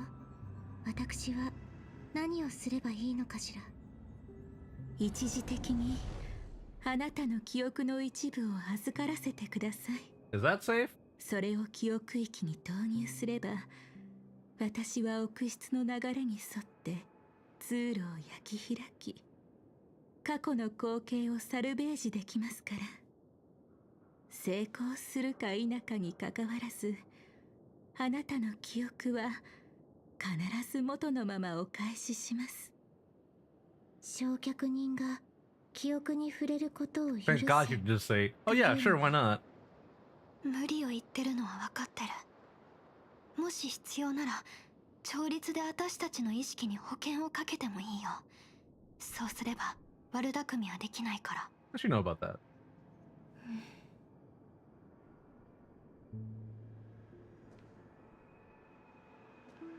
その必要はないわ。始めましょう。 Damn. 傷つくことがあ Robin っ the fucking ても Giga Chad. その傷で落ちることがないように。これはファミリーに長く伝わる祝福の言葉よ。信頼関係が脅し合いの上に成り立つことは望んでいないわ。さすがは大スター。器の大きさにうっとりしてしまいます。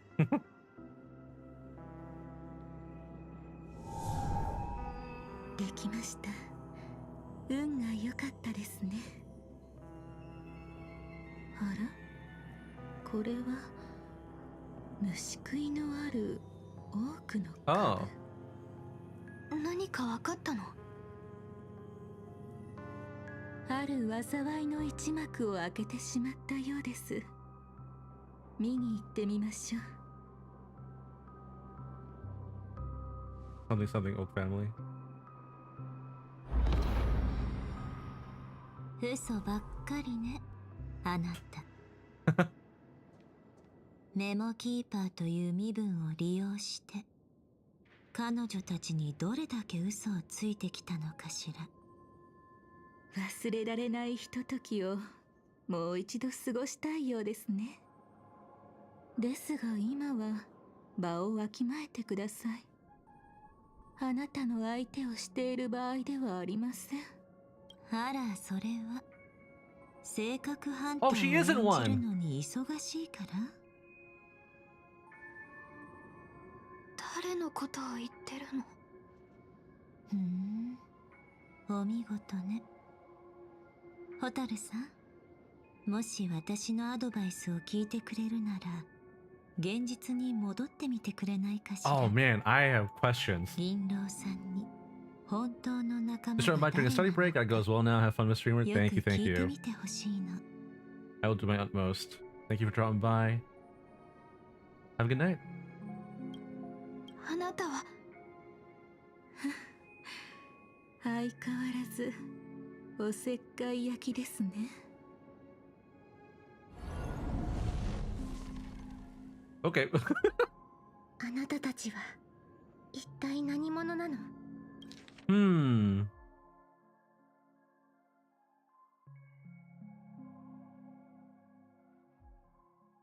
Okay. この人？彼女は記憶をいじって性格ハンターごっこをする焼却に。お二人は騙されていたの。蛍さんは Of 大 to 丈 what 夫 end? なの？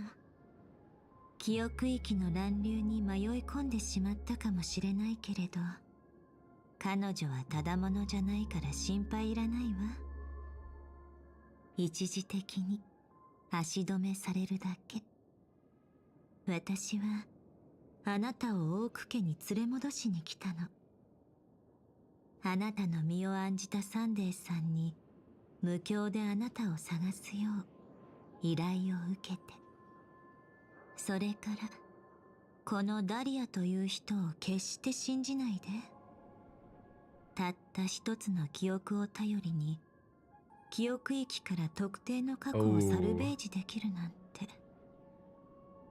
そんな凄腕のメモキーパーがいないとは言わないけれど、ただの運命の後人ではありえないわ。ずいぶん長く覗き見をしていたんですね。でもことが進もうとする時になって優雅にご登場なんて、信頼できないのはどちらかしら。詭弁はやめてちょうだい。サンデーさんから伝言を預かっているの。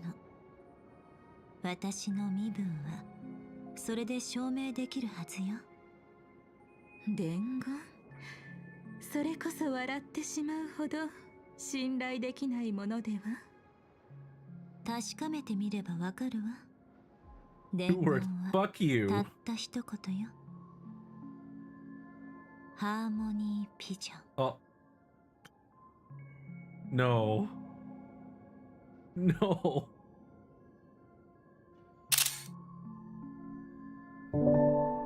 No. You can't do this to me.「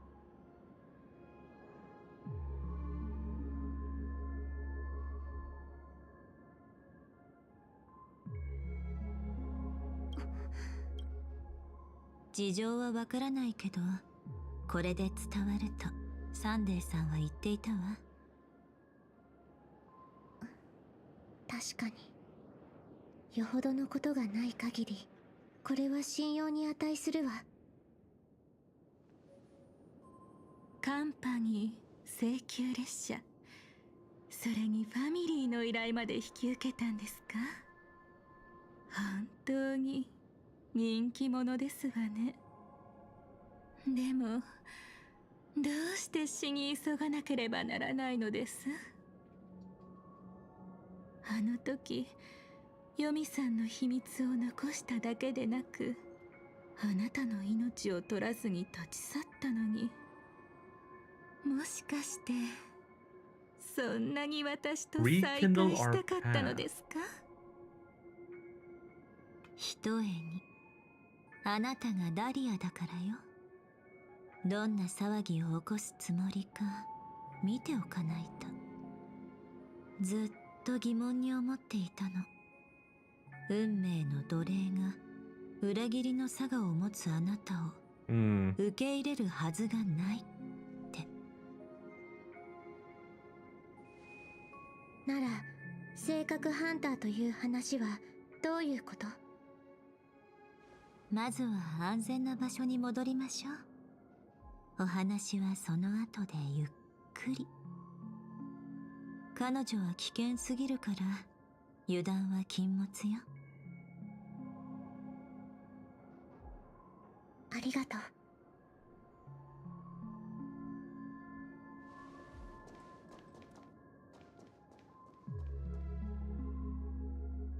ずいぶんと落ち着いているのね。それとも反応が悪くなっただけ？彼女はもうこのエリアを離れたわ。もう追いつけない。追いつく。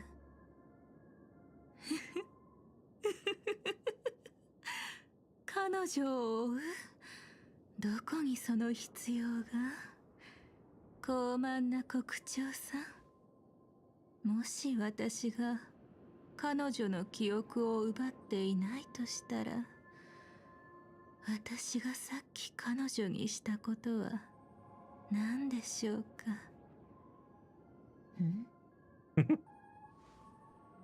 教えてあげても構いません。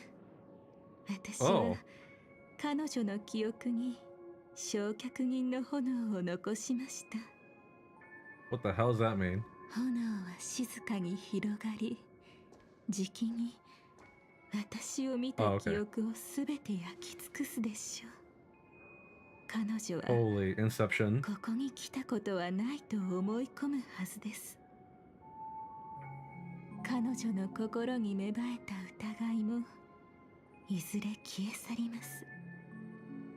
何を探し出したとしても、調和セレモニーの舞台に上がった瞬間、彼女は元通り秩序に従順ないい子になるのです。間に合わなかったのはあなたの方ですよ。なるほどね。陛下官邸の一員でもなく、性格ハンターでもない。あなたの本当の味方は夢の主、その人でしょ？ Interesting. 冴えていますね。ちょっとしたご褒美をあげましょうか。もったいぶらないで。代価を顧みないあなたでも一人で私の相手はできないはずよ。ええ、確かに一人では無理ですわ。でも私、そんな寂しい女ではありませんの。改心しなさい。君が鷹のごとく高く飛び、星座の間に巣を構えようとも、私は必ずそこから君を引きずり下ろすだろう。今でも余裕ぶっていられるかしら。You bitch. 彼が掟であなたに力を。夢の主が盟友のためにここまでするものかしら。だって私、 I'm こん just なに that 信用 trustworthy. できるんですもの。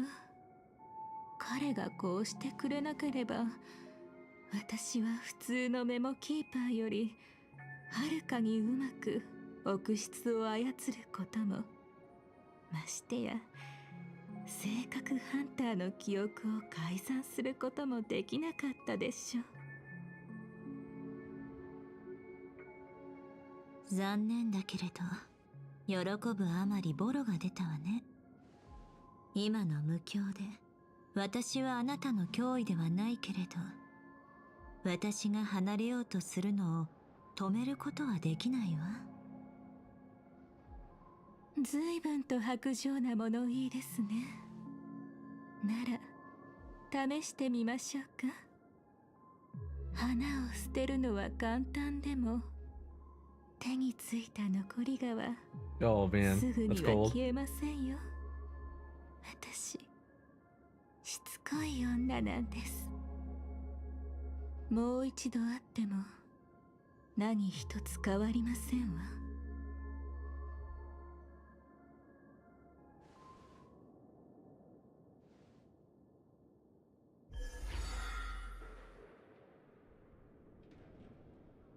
思い切り走りなさい。抵抗する姿も逃げ惑う姿も Okay, 大 lady. 好きです。もっともっと楽しませてくださいね。私たちにとってこれはとても大切な時間なんですから。どこに逃げても Man, I sure am getting Lilith vibes from her now.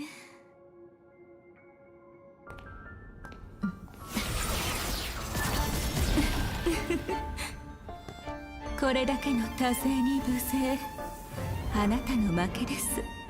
焼却人が、私はただそうしないだけよ。やはりその臨機応変さは変わっていませんね。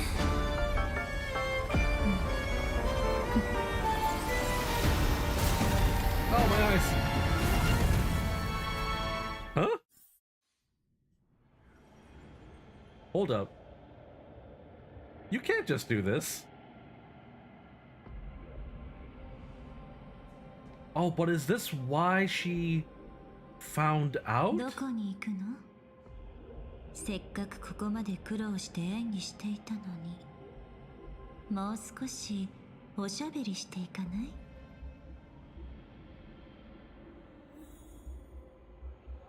That's crazy.「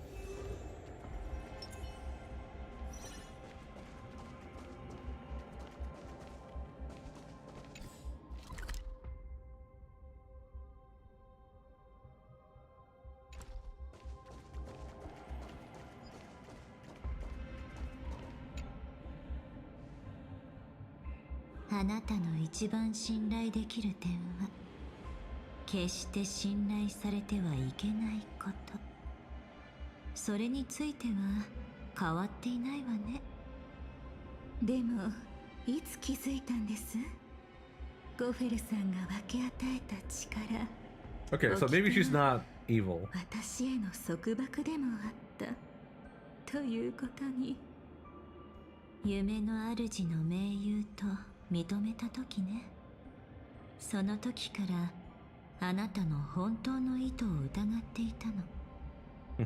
あなたはこれまで加わった勢力を裏切ってきた。それも例外なく。それに久しぶりの再会をしたあなたが圧倒的に優位な立場にいたなら、たとえ些細なものでも私の逃げ道を塞ごうとしたはず。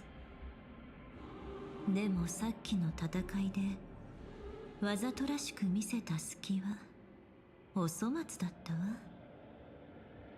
楽しんでいるというより、あちこち臆失を焼き払う隙を与えてくれていたでしょ。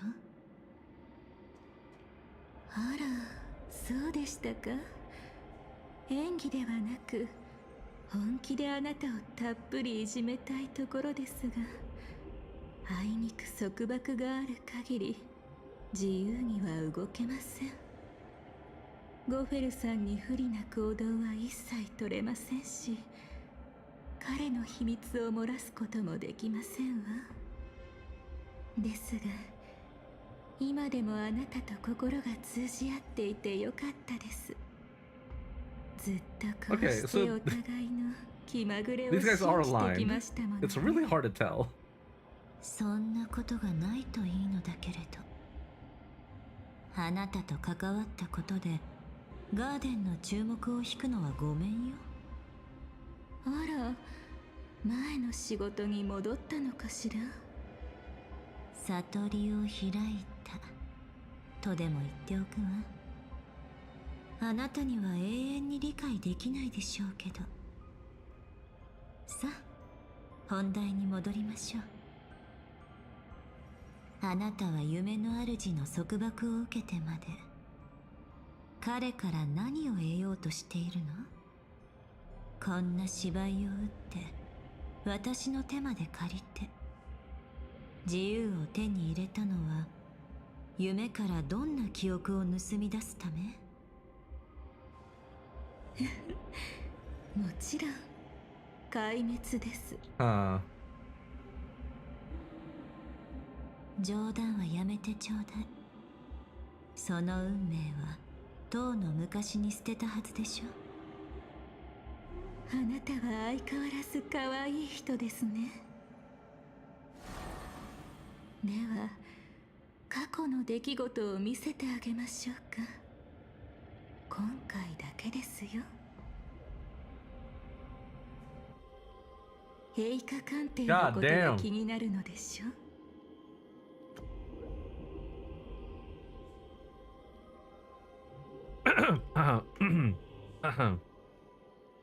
Just gonna screenshot that for my video.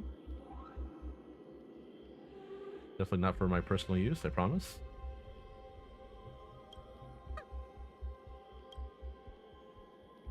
あのオルゴールの記憶はあなたが消したのね。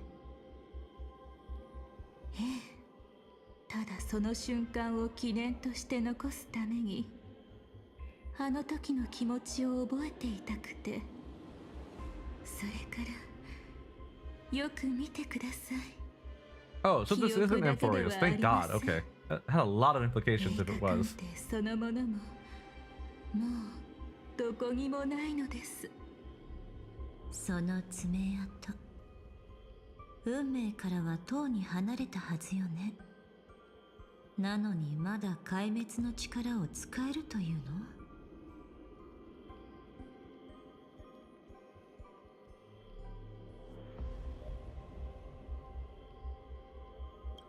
それは今についても言えることではありませんか。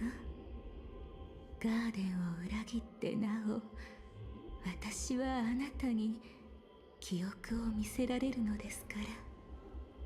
時間さえあれば初めて会った時のことをもう一度思い出させてあげてもいいんですよ。遠慮するわ。できれば Go ahead and save it on your own. 早く忘れたいもの。ねえ、私が知らない昔話は教えてくれないのかしら。陛下官邸への裏切り、これくらいでは驚かないわ。壊滅とは壮麗な瞬間。名家太后のたとえかりそめであろうと娘としてその意志を果たすのは当然のことですわ。それにあの時私が裏切ったなんて誰が言ったのでしょうか。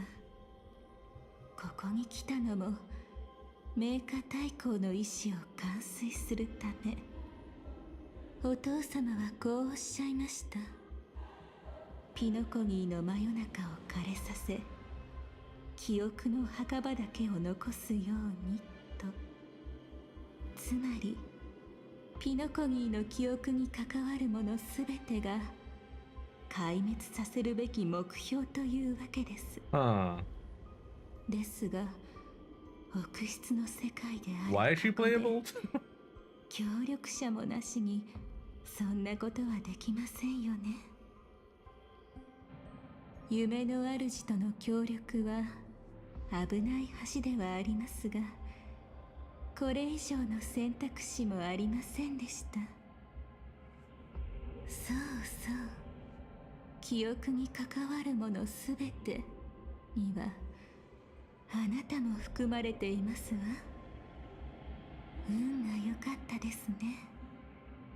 私の気まぐれのおかげであなたは命拾いしたというわけですから。恩は押し売りしないで。そもそもあなたにできないだけでしょ。 Why has never been one of your strong suits to drop the act? あなたとは縁遠いものよ。回りくどい話はもう十分だわ。あなたは私のことを分かった気になっているだけです。よく考えてみてください。私は性格ハンターとして蛍さんを真実へと導くために力を尽くしていたではありませんか。そして夢の主の盟友としても彼と共に無教の監視を行いましたし、あるハンターがピノコニーに潜入した際、その仲間を装って彼女を記憶域に閉じ込めたんですよ。彼に選ばれた歌い手のロビンさんが抱いていた疑念も焼き尽くし、彼の計画が万全となるようにしました。壊滅と同じように裏切りもまた一瞬。その時が来るまではメーカ大公もゴフェルさんもホタルさんも、私は演技ではなく心から I mean, we already knew it, but this bitch is 彼ら crazy. の仲間になっていたのです。ならロビンさんは彼女の記憶を焼き尽くすその火花はやりすぎだとは思わないの？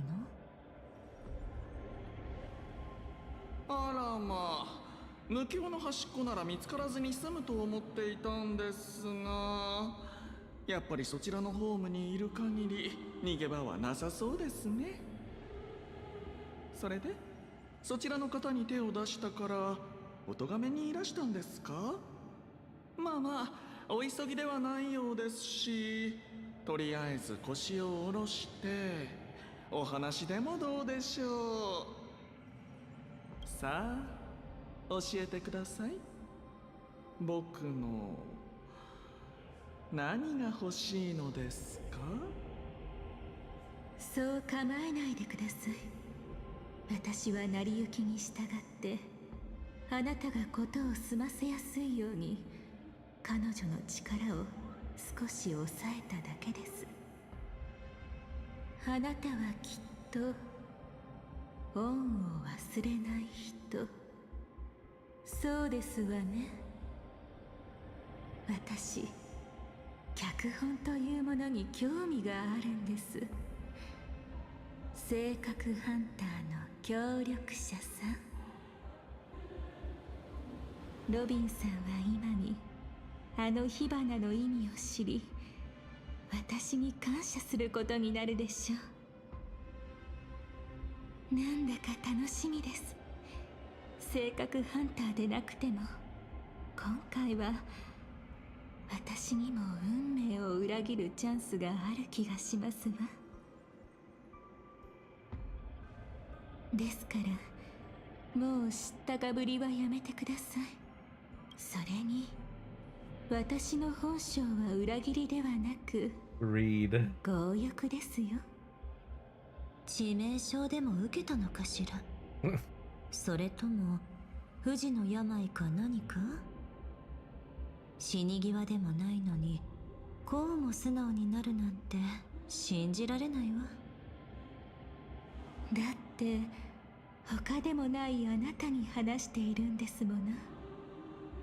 私のことなんて大抵の人には覚えていてほしくないものです。時々記憶を憎らしく思いますわ。思い出の中でだって咲き誇る私の姿を眺める資格のない人間はいます。でも強欲という点は I wish I could have that level of あなた self-confidence. も私といい勝負ですよ。死に際あながち間違いでもありませんね。素直にあなたを心中に誘いたいと思います。お断りよもう手遅れです。あなたはもう秘密の中。動いてみればわかるはずですわ。たとえ私が追い払ってもあなたは離れたくなくなります。Am I supposed to like this character? I can't really tell. Oh, I see. For the sake of your olfactory health, probably shouldn't get too close.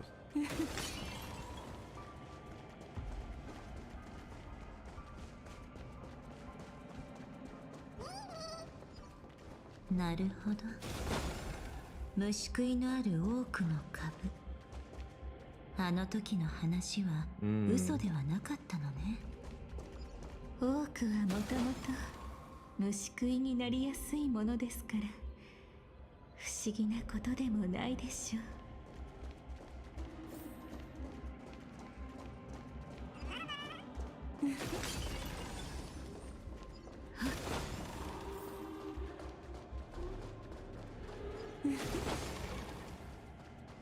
彼が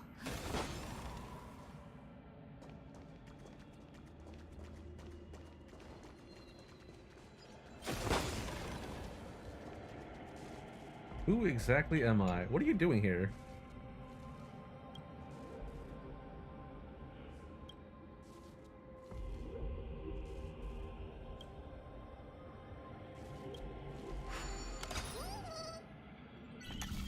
Alright, let's see here.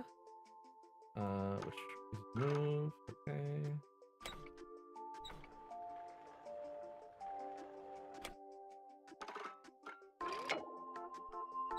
Huh.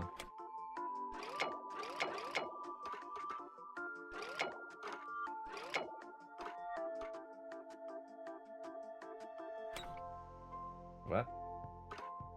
Okay, so that needs to be connected. There you go.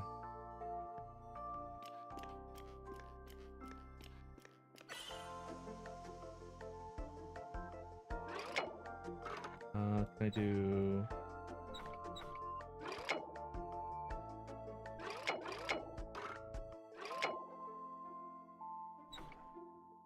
that?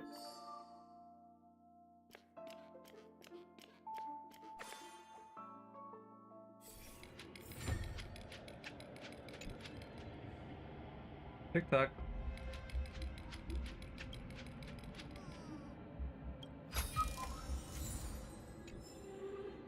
Alright, cool. Oh, chest too. 手にした途端冷めてしまいましたわ。 Alright, adventure, what are you doing here? What kind of deal have you struck? ここはこんなに賑やかになる場所じゃないはずなんだけど、侵入者は果たしてレディたちと僕どちらかアベンチュリーさん、どうしてここに？な。ギャンブルが終わって大勝利を収めたところさ。そうなのね。収穫は？大勝利。虚無の指令に人たち浴びせられて派手に死んじゃったよ。あら、なんだかあなたも共感できそうなお話ですね。ダンス好きの淑女さん。誰にも誘われないよりマシでしょ。おせっかいなお嬢さん。本当に仲がいいお二人さんだ。あなたも面白い方ですね、アベンチュリンさん。ですが、あなたはここに来るべきではありませんでした。Oh. 理由を教えてください。I thought you brought him here. 教えていただけないなら、お望み通り、もう一度死んでもらうしかありませんわ。ずいぶんと自信があるんだね。あなたは自分の弱さを隠しきれていません。銃の赤心とはいえ、今なら始末するのもたやすいはずです。それはどうかな。僕を知ってるなら賭けに出るのはおすすめしないよ。これは忠告。まあ友好的な挨拶とでも思ってくれ。僕が切り札を出すまで誰もコールする度胸なんてないのさ。残念ですが、本日の運は使い果たされたようですね。それに、私は勝つよりも負ける方が面白くて好きですから、別に構いませんわ。やめて。無理に敵を増やす必要はないでしょ。おめでとう、アベンチュリーさん。あなたは死の真相を暴いたわ。でも、私が覚えている限りでは、あなたはドリームリーフにいるはずだったけれど。指令の人たちを食らっておいて、穏やかな睡眠を享受できるわけがないよ。That's fair. それで混沌とした記憶域に沈んだ僕は願いに導かれてここに来たんだ。そうか、やっぱり二人とも気づいてなかったんだね。東大元暮らしとはこのことか。奥室を通り抜けられる君たちは道に頼る必要がないからかえって気づけなかったんだ。まさかとは思うけど、カンパニーがピノコニーに入る前に何の準備もしなかったとか思ってないだろうね。I don't know if I 僕 buy は that. 最高の報酬を提示して密かに記憶域を研究するチームを作った。求める成果はただ一つ。僕がピノコニーの奥室の中で迷子になったらどうやって生還するか。 I absolutely do not buy that. まあ言ってしまうと、Oh. 彼らは何の成果も出せなかったよ。でもある遺産を見つけたんだ。 I was right to doubt. ラザリナ・ジェーン・エスデラ、かつての七死人の成果をね。請求列車の乗客となった彼女は優れた測量士だった。その彼女は昔原初の無境の秘密を探るためにたった一人で記憶域に足を踏み入れたっきり行方知れずとなってる。誰もが彼女は遭難して無境の謎を解き明かせないまま命を落としたと思っていた。でもそうじゃなかったんだ。彼女はこの世を去る前に独力で奥室の航路を作り上げていたんだよ。アベンチュリンさん、自分が何を言っているのか分かっているのかしら。そう思うよね。僕も最初は信じられなかったよ。でもこの七死人はその変わった羊のおかげでなかなかうまい手段を思いついたんだ。ズレーナウルド星系の技術を借りて彼女は記憶域に命を捧げた。そうすることでピノコニーの無境に Without anyone finding out? 固有の特徴を与えたんだ。記憶域に迷い込んだ夢追い人たちは自分の願いを叶えられる場所へと流されていく。自由を求める者は原始の無境の姿を目にし、執念を断ち切れない者は特別な夢の泡に触れることになる。そして行く先も分からず自分を見失った者は12の時へと立ち返り、自分の過去から道を見出すことになるんだ。この特性に気づいたファミリーは特性をうまく活用することで初めて夢に入るお客さんを違う時刻へと導けるようになったのさ。 Okay. つまり宴の星の真の創設者は Interesting. この七死人なんだ。それで僕はいいドクターに出会えたのかもしれないね。ここの景色を見る限り彼のおかげでたまたま迷い込めたようだし、夢の中で不可能なのは死ぬことではなく熟睡することだ。生きろ、幸運を祈る。どうやら僕はかなり運がいいみたいだ。ここで何を見つけられるか本当に楽しみだよ。Okay. やはりアベンチュリーさんの方が運がいいようです。運命とはなんて魅惑的で残酷なものでしょう。ロビンさんの質問を覚えていますか？夢の主の目的が繁殖であるなら、なぜグラモスの敵機を殺さなければならなかったのか。彼の計画は何年も前に出来上がっていたのですよ。あとはグラモスの敵機が夢に迷い込むのを待つばかり。しかし帝国が突如として滅んでしまい、彼の希望はついえたかのように見えました。そのまま調和セレモニーが幕を開けようとしていたその時、あるグラモスの敵機の末裔が現れ、Wait, but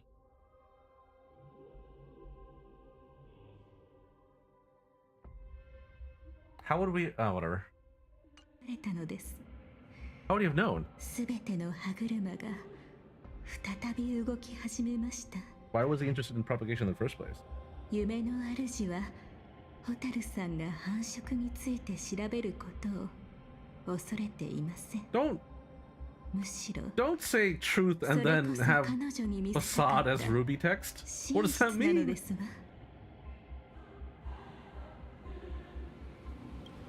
待って、彼女を記憶域に閉じ込めた理由って。ええ、ここはもともと夢の主が彼女に見せたかった場所です。彼女に何かを掴んだと思い込ませ、最も重要な時に誤った判断を下すことを望んで。それで夢の主は一体何を企んでいるの？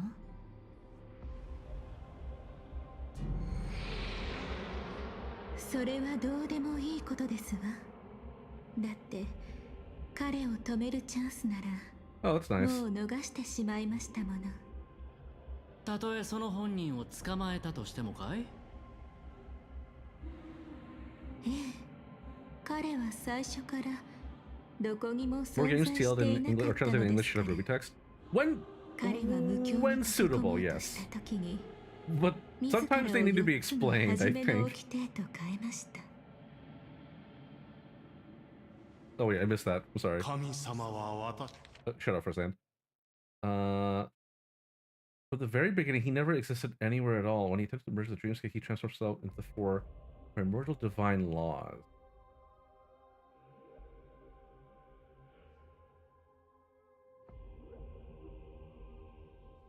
私たちに炎と神聖な試練を授けてくださった。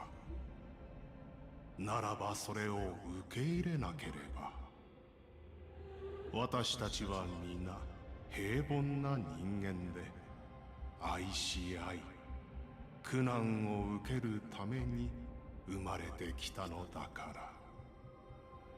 彼はロビンさんに選別として第一の掟を授け、彼女を調和の道へと導きました。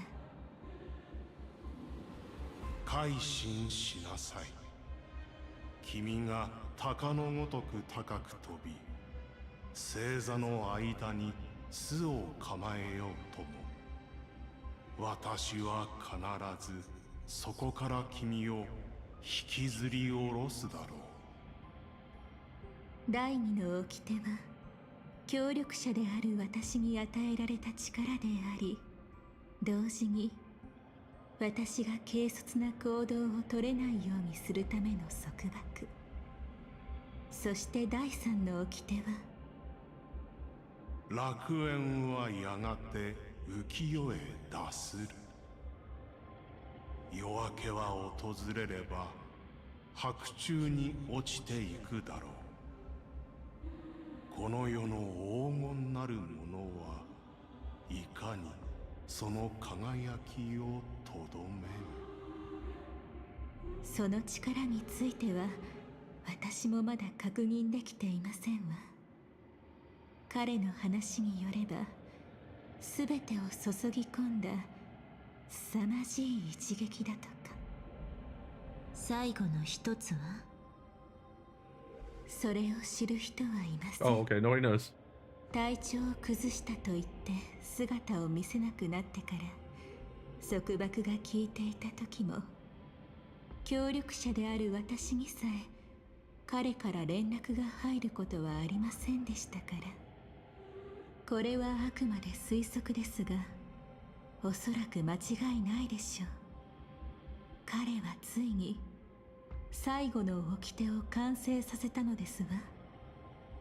そしてその掟であらゆる計画に存在するほころび、つま I り suppose that's what 計画者本人、 gave him omnipotence 彼 and 自身を omniscience, 消し maybe 去ったの even. です。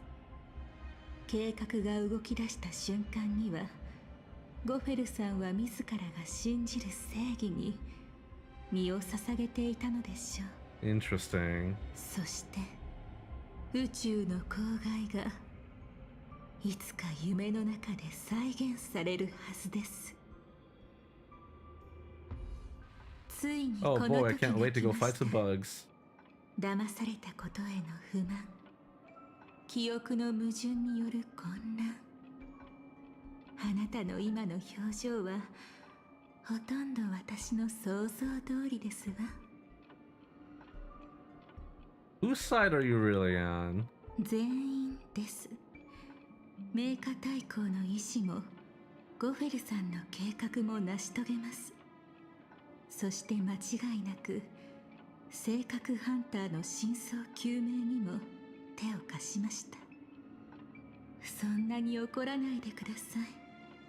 あの時はまだ正確ハンターではありませんでしたが、ピノコギーでの出来事は彼らに加わる最高のきっかけになったではありませんか。Yeah, what did you do to Firefly? 最初の目的とは違ってしまいましたが、彼女を助けたかったのです。ゴフェルさんの陰謀に巻き込まれることも、忌まわしい運命に直面することもないように。でも残念ながら私にはできませんでした。あなたの先輩であるラザリナが奥室に残した道が、Oh ホタルさんを man. 生へと導いていきましたから。 Push Firefly towards a new lease on life. Ruby text, a dead end. Yeah, that's the kind of Ruby text that bothers me sometimes. 開拓の道を歩む七死人 I が guess it's fine. 運命から逃げるための遺産を残すはずがありませんものね。 At least that one actually makes sense.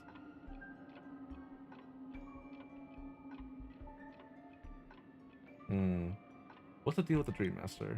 見ていただいた通り、彼は信仰のために身を捧げ、そのすべての力を12の時に残しました。自ら動く時計の針のように自身の計 Okay, so he's 画を always been dead. 動かし続けているのです。秩序というのはなんとも残酷な運命ですね。エナ、ゴフェルさん、そしてあなたのよく知るサンデーさん。彼らは皆命を捧げることを選びました。しかしそこに面白いことが起こったのです。そう、あなたという変数が現れました。アベンチュリンさんの言った通り、ラザリナの遺産は夢追い人たちを望む場所へと導きます。Aww. そしてホタルさんにとってのそれはあなたのそばでした。彼女は自らのすべてをあなたに見せ、正確ハンターとしてあなたと再会を果たしました。そしてその後、ある虚構歴史学者の導きのもと、あなた方は時計やミハイルの生涯を見届けました。あれは記憶に刻むべき、すべてを捧げるに値する人生と言えるでしょう。ここではちょっと難しいですが、できることなら私も集いと別れは時の定めで乾杯したかったですわ。優秀の美を飾ったギャラガーさんのように、サンデーさんもまたここを訪れ、協力するふりをしてあなた方にピノコギーの真相を明かしました。大劇場の幕の裏に隠された夢の根幹が正確であり、その黒幕こそ夢の主ゴフェルさんなのだと。でもあなたは知りましたね。彼の話はすべて真実というわけではありませんでした。そしてその後に待っていたのは、ホタルさんにとって数少ない素敵な思い出。大劇場のチケットを手に入れるため、あなたはホタルさんと一緒にネッサの時のオーディションに参加して、 I do miss that. 長年の付き合いがあるように息ぴったりでしたわね。ほら、たとえ過去の記憶をすべて失ってしまっても、その痕跡はそのまま残され、本能の一部となっているものです。そして脚本の通り、蛍さんはあなた方を最後の舞台へと送り届けた後、たった一人去っていきました。それまでの素敵な体験の中で、彼女は生きる喜びを味わい、そしてすぐに死へと向かわなければならなかったのです。ですが、気づかれましたか？その間に小さな空白があったことに。あなたは彼女とずっと一緒にいたわけではなかったのですよ。ミハイルが残した夢の泡を通じて、あなた方は死後の夢へと戻り、彼の遺産を見届けましたね。しかし蛍さんは開拓の道を歩むものではないために、その中へ入ることはできませんでした。彼女は一人で待っている間に真の協力者と出会います。そしてそれによってピノコギーにある遺産が一つだけではなく、時計屋も一人だけではないことを知るのです。 More than one watchmaker. 彼らは夢の泡に入ったの？ああ、たとえ一緒に旅してる仲間でも、あんたは簡単には中に入れないんだ。あのじいさん、たまにどうしようもなく頑固だからな。遺産を見届ける人は七死人であってほしいって願ってる。そうかな。私はむしろロマンチックだと思うよ。過去に残された遺産が彼らに未来へと進む勇気を与えてくれる。一緒に行けなくても彼らにとっていいことだから十分嬉しいよ。どうしてなかなか七死人らしいことを言うじゃないか。不器用だが、その不器用さがまた立派なんだよな。もしかしたら同じ道を歩めないのも。合言葉、合言葉、すぐに答えて。生命体はなぜ眠るのか。よくわからないが、大方迷い込んだミームだろう。気にしないでくれ。ごめんなさい、ちょっと見てくれよ。すぐ戻るから。そうか？あんたもぬいぐるみが好きだったか。いい趣味してるな。You've got あんまり遠くに行かないでくれよ。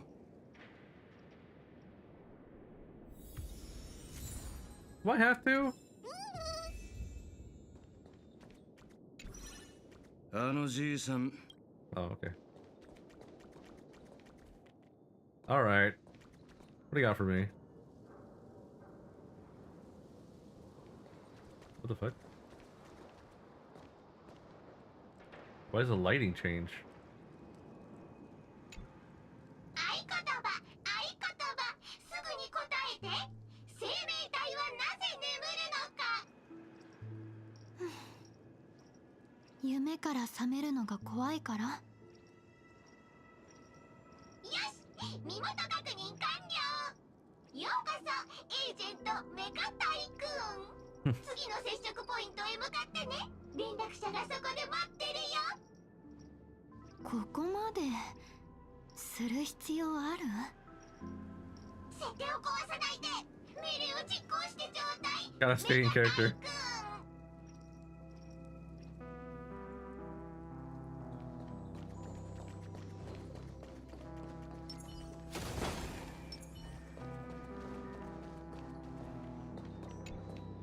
こんにちは。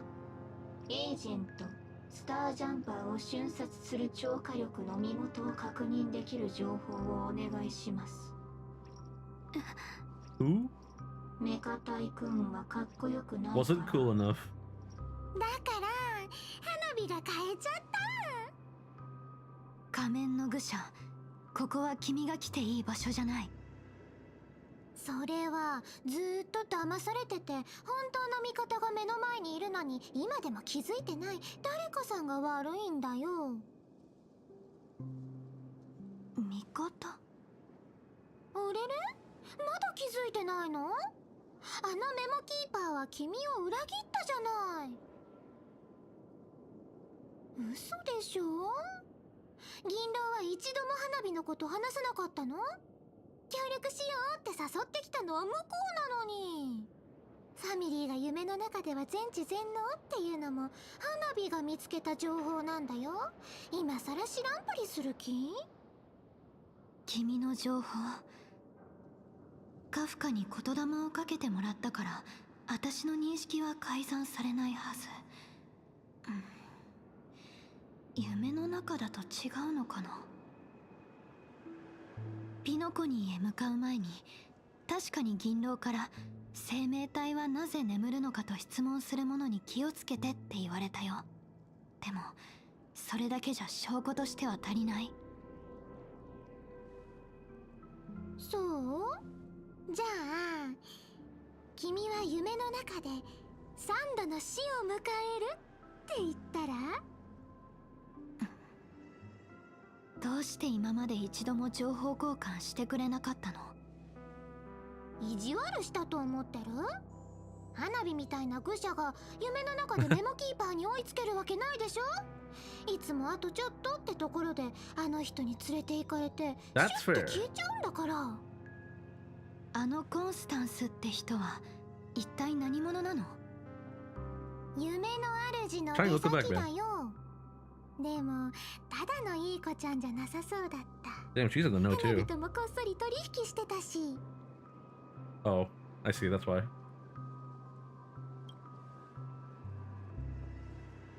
彼女はある悪夢を見せてくれたよ。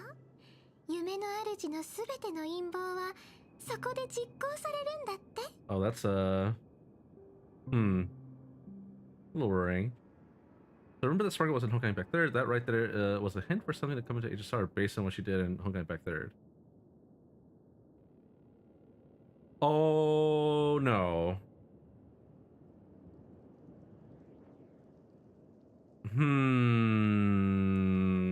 That could be a couple things, and all but one of them I would hate to see. Well, maybe not hate to see, but it'd be kind of questionable. 君を探し回ってたのもこれでネタバレするためだよ。Chrissy Warren Wealth Creator was ball buckling. Yeah, I haven't gotten there yet, actually. I'm still an amethyst. Pela Hypercarry with toxins and anti-grav boots goaded. Pela Hypercarry? Really? Does she do damage?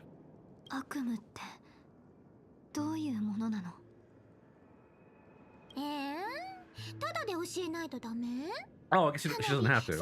You're just using her for debuffing. Never mind. She has the highest base speed in... yeah. I have noticed that she gets a lot of turns for some reason. でも一つだけ教えてあげる。最高のひとときを過ごし終わったら精一杯空へと飛び立って。多くの梢から虫の声が聞こえるはずだから。Even the toxins item, she does 3% true damage to a target. Oh, that's what that does. I see.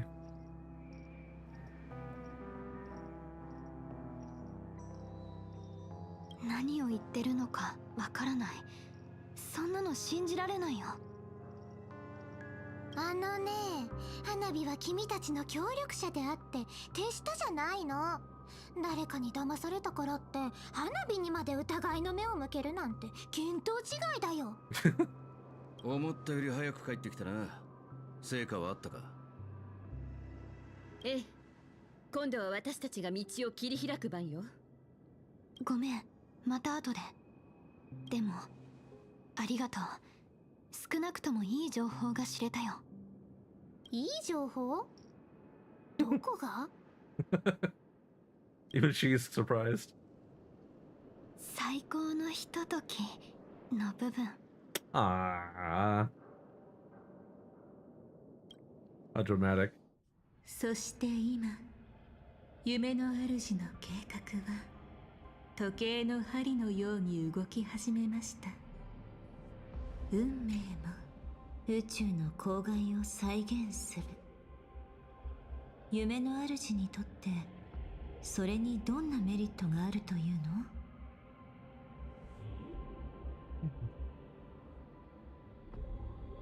The truth grab Bushi stacks them up super fast. If you have the Bellabog bond going, you get very frequent creation engine attacks and payload advance. Also works well with an Acheron. Oh yeah, true. I haven't used an Acheron very often. But it sure was pretty broken with Pela.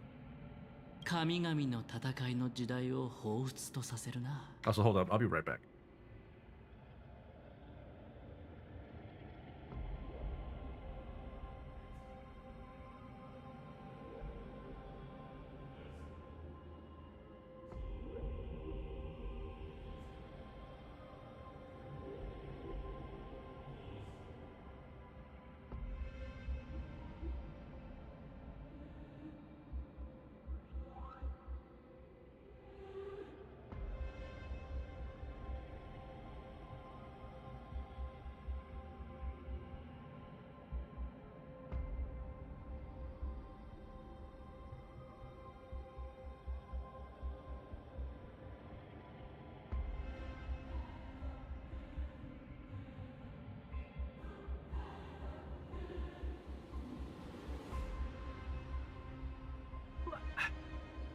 Sorry, I had to piece. おっと、僕としたことがうっかりしていたよ。もう一つの落とし物を探しに行かないと。もう一人のレディーが機嫌を損ねてしまうからね。申し訳ないけど、これで失礼させてもらうよ。Alright, actually that helped. Now we know where we are in the 残念 timeline. ですが、それは難しいかと。ゴフェルさんはここを災いの地に選びましたが、スウォームが本当に湧き出して宇宙を蝕むことは望んでいません。つまり宇宙の公害はここに封じ込められます。今の力ないあなたのように。優しいメモキーパーが手を差し伸べてくれるなら話は別ってことかい？ええ、ですがそうする理由が見つかりません。今まで10の赤神が命を落とすところは見たことがありませんから、少し心躍りますわ。 This fucking bitch. What? 皆さんに栄光あれ。悪鳥が目の前に迫る You know what? 今こそ我々は力を合わせるべきです。 How did he get here? 僕がこの槍で意志を示し、暗雲を切り裂きましょう。 Okay, I know he was involved with Aventurine, but and I understand propagation is here, the swarm is here, I get it. How did he get here?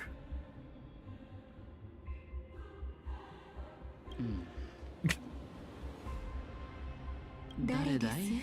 彼を呼んだのは。That's what I'm saying. 申し遅れました。僕はアルジェンティン。 Oh, this is how they met. 準備の騎士団から参りました。醜き者を討つべく銀河を旅しております。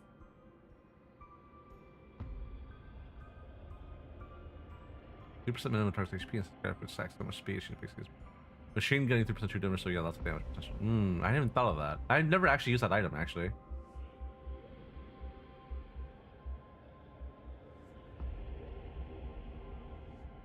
準備の名においてプライスレス号がこの地にたどり着きました。これも運命の導きかもしれません。繁殖に汚された無境において僕は準備の名を貫き皆さん Yeah, の is this 道 how を a veteran is 阻 kicked? む Yeah, も that's a の good question を actually. 一掃して差し上げましょう。 So the power of love and beauty. 通りすがりの騎士さん。 I need your 君は help. 僕に出 I'd 会え like て to ラ hire ッ you. キーだ。僕はカンパニーの施設でね。ただ、今はここに閉じ込められてる。どうか手を貸してくれないか。準備の女神、イドリラ様の美貌は世界に並ぶものなし。 Alright, alright. よく知ってるわね。 Someone's a quick learner. 何か言ってくれない？この偶然はあまりにもできすぎているわ。言う？何をです？こちらの騎士さんが私たちの話を I like how they're so calm, but they're so perturbed. これもまた運命の魅力。生まれながらにして運がいい人もいるものなんですね。 Some people are just born lucky. Let them be. 私たちはそろそろ行かなければ。Ah! Safe travels, man. どこへ？ Safe travel by. あなたのダンスパートナーを探しに行くんですよ、国長さん。偶然が重なりに重なって夢の主の計画が実現しようとしています。彼に対抗するには指令の手を借りるしかありません。 Ooh.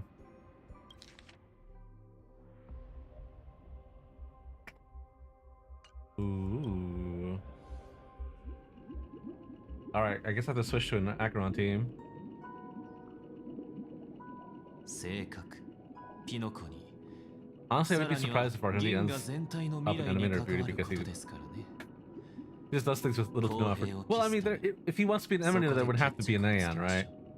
And Aeon is missing or dead or something.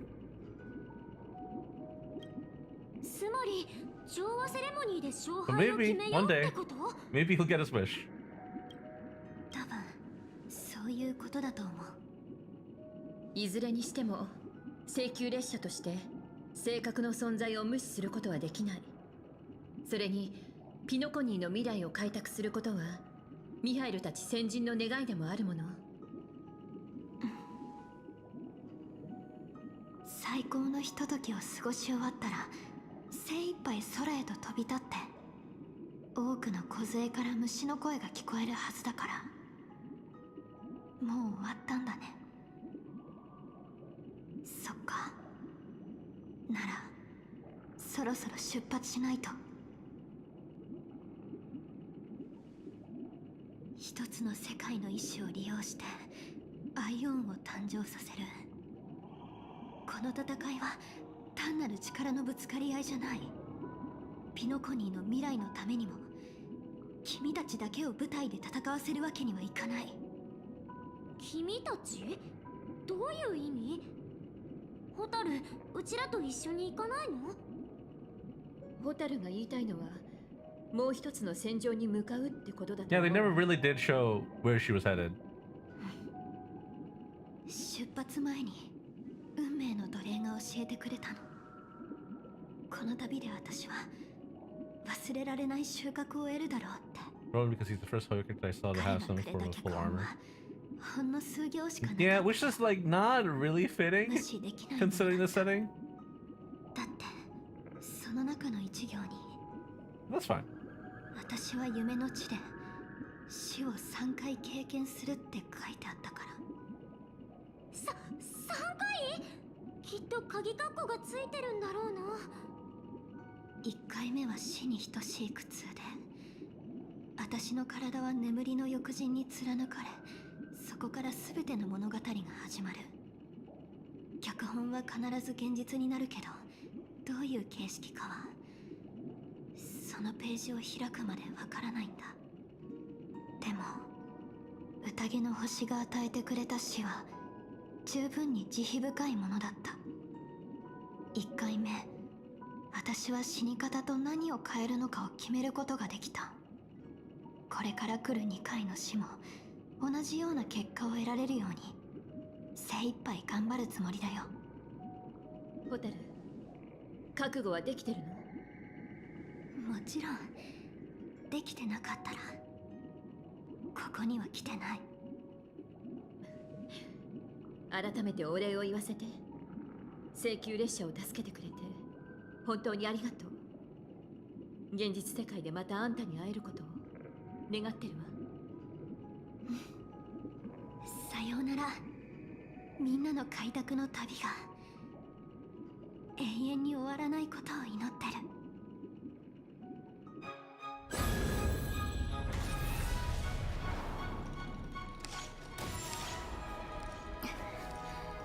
And then she just blasts off, 衝動を right? 夢に見た。みんな準備はいい？新たに生まれたつぼみは朝日と共にほころびささや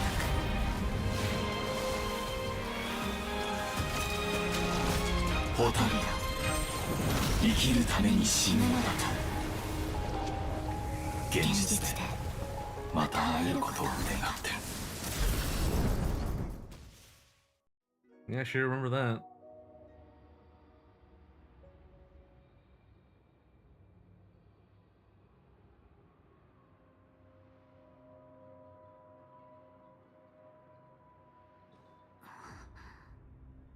ここが Oh, this is not what I expected that to look like? 夢のある Okay. 主が全ての陰謀を実行 Just し heard て I いる guess 場 to be 所。 an EN? Hell yeah. あるいは彼が救済を得られる場所なのかも It's not a しれ bird. ない。夢の主。いや、ただの掟だ。それで油断させようなんて The 思わな final い one, で。 maybe. あなたの正体 Be は the 分か one って with る the から birds. 何 Does が that 目 make sense? 的 I で don't も know. 必ず止めてみせるよ。そんなに身構 Nope, えない Divine で Law くれ、 3. ホタルさん。私は記憶から生まれた思考に過ぎないのだから。攻撃して確認してくれても構わない。ただ、夢の主が理由もなく、私をここに置くわけもないだろう。続けて。素直に耳を傾けてくれたことに感謝する。 Yeah, I think this is the first time. Well, not this one, but there's another scene that happened 行おうとして earlier. いる悪 Where 行 we につ saw what い he て looked like. は何も知らない。だが彼はずっと君の来訪を待っていた。 The laws are not aware of the 彼 Dream は Master's 私を plans. 通じて自ら手にかけたあのグラモスの鉄器に正義を返そうとしている。 What? そして君に、彼女の友人に、それを見届けて欲しがっているんだ。No, no, no. We saw this form in a prior scene. Via Dahlia's Memoria thing. She showed us like a flashback scene involving him and Firefly's old friend, old Glamoth Knight friend, who the original Gopher Wood killed.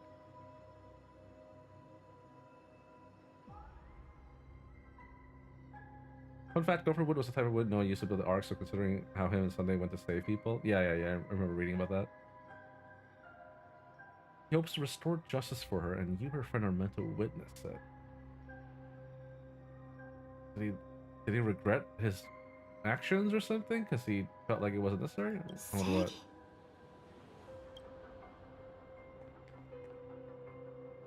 ああ。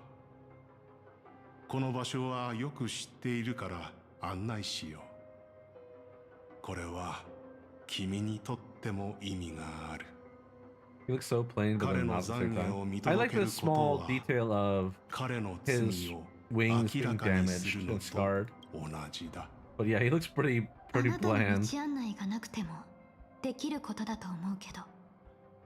君には真相を解き明かす人が必要だ。力ずくでは何も解決できない。私が断っても聞く気はなさそうだね。じゃあお願い。でもちゃんと見張っておくから。ここはどこ？多くの館だ。かつては朝露の館の一部でね。夢の主になる前の彼はよくここでファミリーの会議を開いた。今や原始の記憶域の中だが。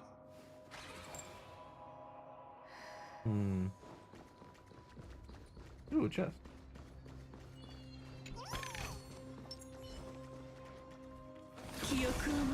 Enthralled, I see. ファイアフライ起動。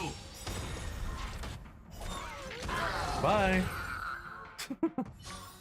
もう少しここにいさせて。この体で。あれは。What is it? おそらく普通だ。It's pain. I was looking for Christian inspired stuff.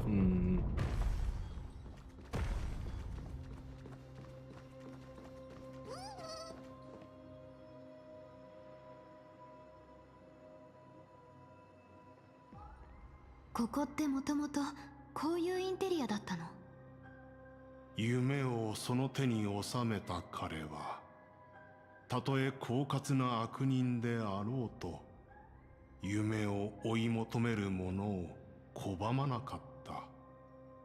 調和の道を歩む彼は信じていたんだ。悪人も死ペの慈愛によって救われ、憐憫の心を持ち、正義を行い、謙虚に生きるようになるはずだと。でもそうはならなかったみたいだね。ああ、悪人は改心するどころか、手を組んで家計を築こうとした。驚くほど傲慢だろう。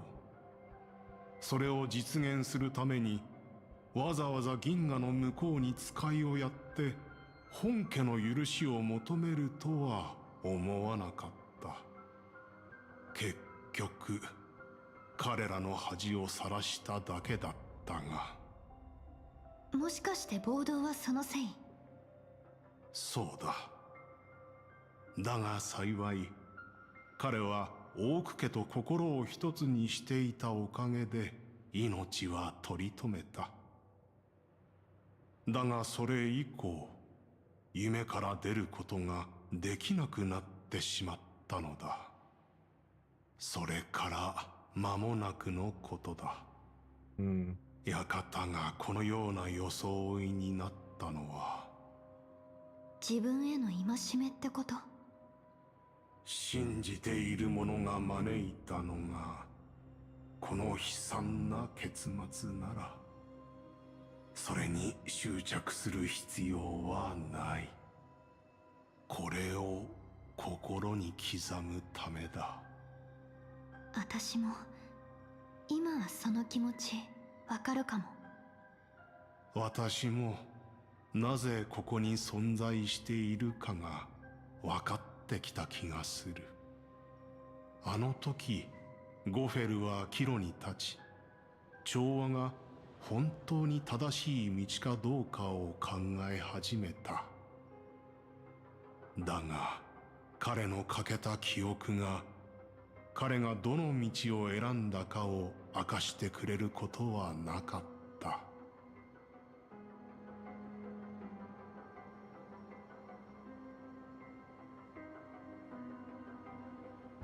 しかし夢の主が大きな罪を犯そうとしながらも掟をここに残したのは、私が別の道を選ぶことを願っていたからかもしれない。He speaks so slowly, bro. でも変えるにはもう。いや、そうとも限らない。前へ進もう。善意は悪意の置き土産。悪意は自らが止められるべきだと知っているのだ。そして過去の選択が彼の企みを私たちに教えてくれるだろう。Good intentions are always the final creation of evil deed, for they know they must be stopped, and his past choices will reveal his schemes to us. That sounds like a very roundabout way to say he made some really bad choices and regretted it. So now he's trying to fix it. 夢の主はどっちを選んだと思う？権力だろう。私の話は気にせず、好きな方を選ぶといい。Huh. You must use force. Cast stones at the guilty. If the wicked cannot suffer disgrace, how shall righteousness be shown? Deceit is the only way. Press on even without a path. To keep hope alive in people's hearts, never reveal the inevitable death. No, I think I'll go the hard way. I think it's what that means. I can't hit it. God damn it.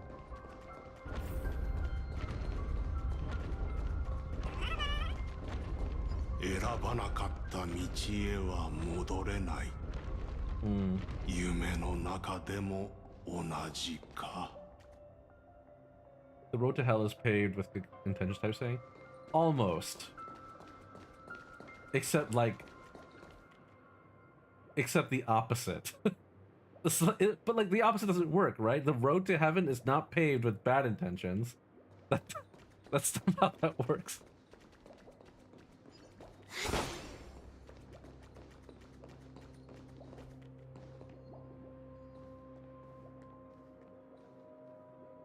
Nanu. All paths lead to destruction.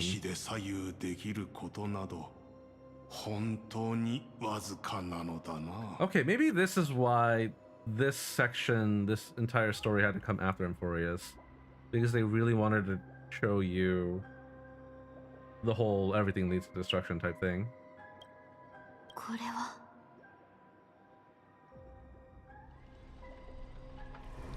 ナヌークが直々に姿を現し、エターナリオンを滅ぼした。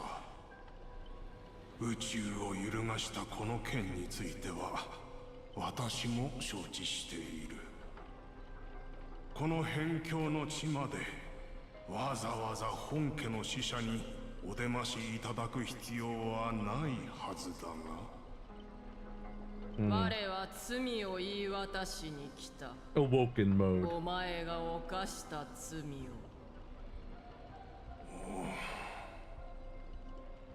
かつて死にかけ、今も本来の姿を維持することすら叶わないというのに、なぜ戻ってきた途端、罪を言い渡されなければならない？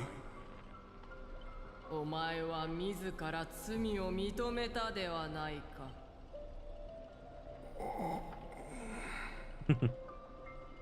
辺境にある一分家の長といえど、ファミリーはその無能さを看過するつもりはない。事態を収めることもできず、殺されかけた。ナヌークの出現がなければ、エターナリオンはピノコニーに降り立ち、悪人を一掃していただろう。だが、お前は運よく生き延び、それゆえ我も旅立った。お前の手で事態を収め、失われた畏敬を取り戻せ。お前のためではなく、ファミリーのために。かろうじて生きながらえた身にはいささかにが勝ちすぎる。ゆえにお前の罪は賜物をもって罰する。お前に新たな罪を授けよう。この重き罪が知られれば、ゴフェルという名は意味を失い、お前は生きながら死者と等しくなるだろう。罪を認める。どうか裁きを。今ここでか。できぬ相談だ。甘美なる力の源へと連れて行く前に Before I lead you to the honeyed fountain, I shall tune you so you can no longer speak out. Man, this bitch got no chill. 世間はそれを壊滅の創造物だと思い込んでいる。それが常に災いと共に訪れるからだ。お前の目を覆う影を払い、尽きることない偉大なる力を再び直視させよう。そして三つのカンバセが下した慈悲を。All things lead to destruction. 性格を崇めるのだ。Indeed. Harmonic cancer. 夢の主はこの時点で性格が調和の運命の創造物だって知ってたんだね。しかも性格を操ることをファミリーに強いられたの。弁解してやりたい気持ちもあるが、I wouldn't say harmony is bad. I think 嘘になるだろう。I think it's this is a thing that they're showing us after Emphorius because they're trying to get us to understand that eventually all things lead to destruction one way or another, and destruction inherently isn't evil. It's just that the followers of the path tend to be evil, right? Like, destruction of something isn't inherently, morally wrong. It's just it can be used in many ways, right? All the paths lead to the same place. Kind of, yes. So, like, yeah, you've seen, you've read Euphorius. There are a lot of moments where they like go through, when they show you all of the cycles and everything, and the entire point was Lygus was trying to find out or figure out which what do you call it, quote unquote path would lead to destruction most efficiently. And as it turns out, it's destruction. Who could have guessed? But here, harmony is kind of weird because, like, by harmony they mean like balance, right? They mean like everything is working, all the cogs are turning, all the gears are turning, and everything's moving as they should. But it's a bell curve, right? There's gonna be outliers that kind of disturb the balance in a way, and so the harmony has to correct that. At least that's my interpretation of this at least. They're saying that each of the three faces represent different aspects of harmony, and one of those faces, I think I don't know if they named it, but they call it the internal. Oh, here you go, the internal centurion. And so not harmony, order is the word. I'm sorry. Hold on. Anna, yeah, that's the name. Okay. But because Anna was assimilated into harmony, the extremes became a little more rampant, maybe is the word. Anyway, Internal Centurion is the face of Sipe that Sipe, or however you read that name, that carries out these punishments, right? These to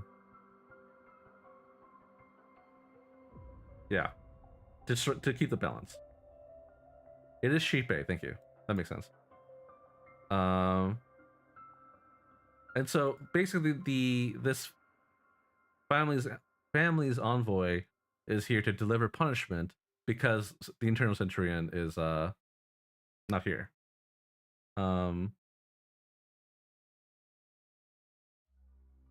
So they're doing it in their stead. But in cases like this, yeah, harmony can lead to destruction in some aspects. So everything is interconnected is kind of what they're trying to show. I think that's what it feels like to me.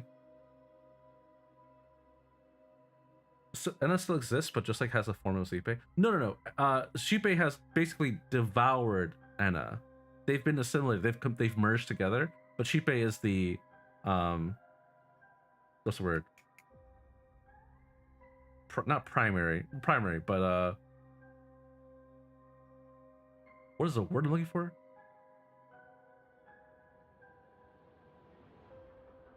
Is that who we fought at the end of Penacony, the Eternal Centurion? Yeah, here, hold on. Let me show you something.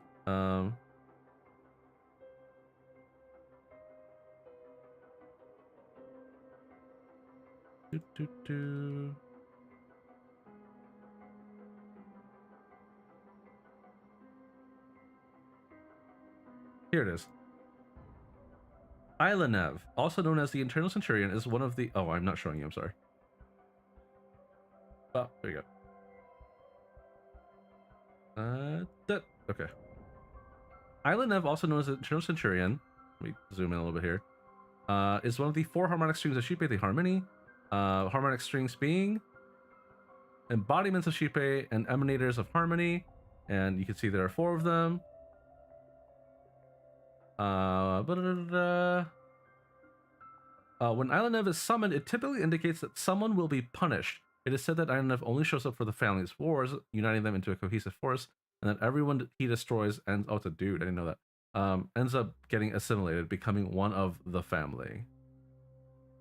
At some point in the past, a new personally destroyed a worldly harmony where Islanev was defeated. Selenova rose up and became one of the Lord Ravagers. Oh, okay, yeah, right. Where is the thing I'm looking for?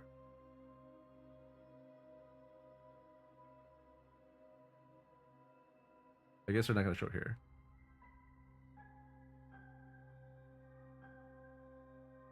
But yeah, Anna was effectively devoured by Shippei, and Shippei is the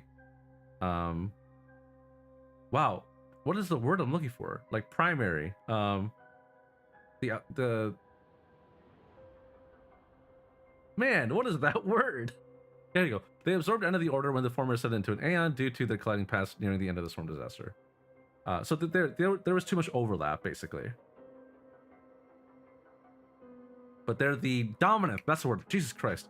Shippei is the dominant Aeon, more or less. But there are still aspects of order within the harmony, which is what Sunday basically took advantage of. And that's what we fought at the end. Of Penacony, I mean.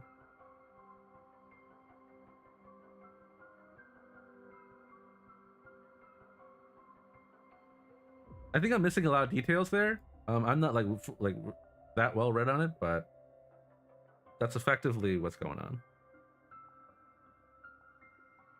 That's what Sunday and Gopher was trying to bring back. More or less, yes.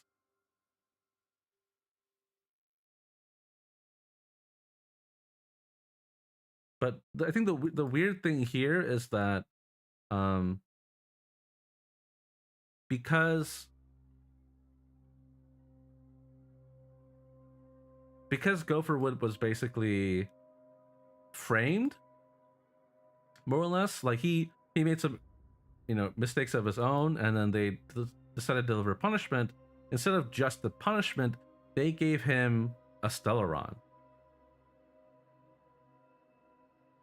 Specifically, Shippei's Stellaron.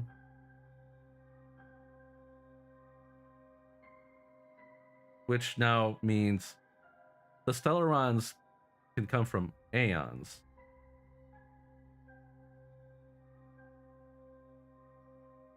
Every path can create their own Stellaron, maybe, is what they're getting at? I have a lot of questions still. I'm not really sure about this one either. But I guess maybe the family was like, hey, we have a Stellaron. What the fuck do we do with this? Like, oh yeah, you know what? Just let's give it a gopher. He'll be our guinea pig. Oh, I'll go back.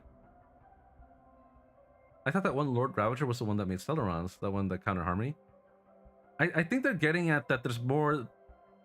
There are many ways. Because the Stellarons are not like man-made necessarily.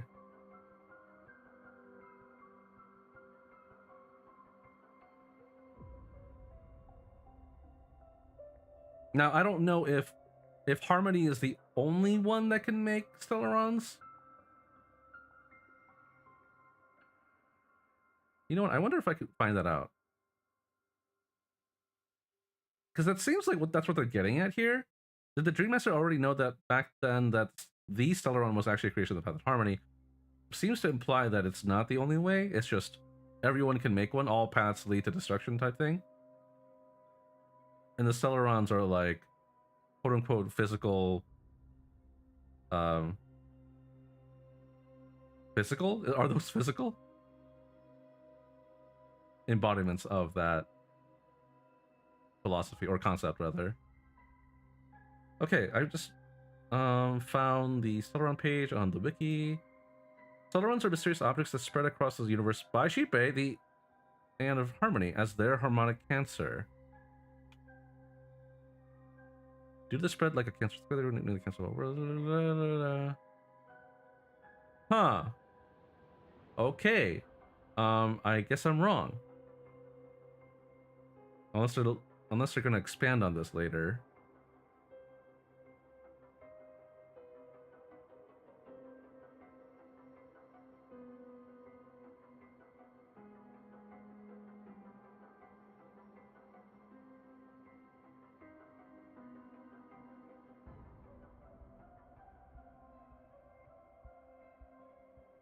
Shipe made them? Maybe not necessarily made, but it was spread by Shipe.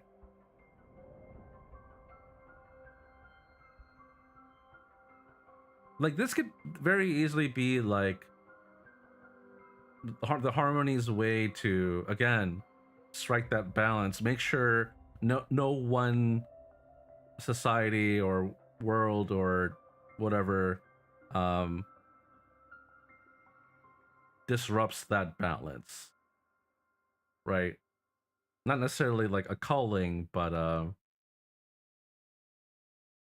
like a reset button.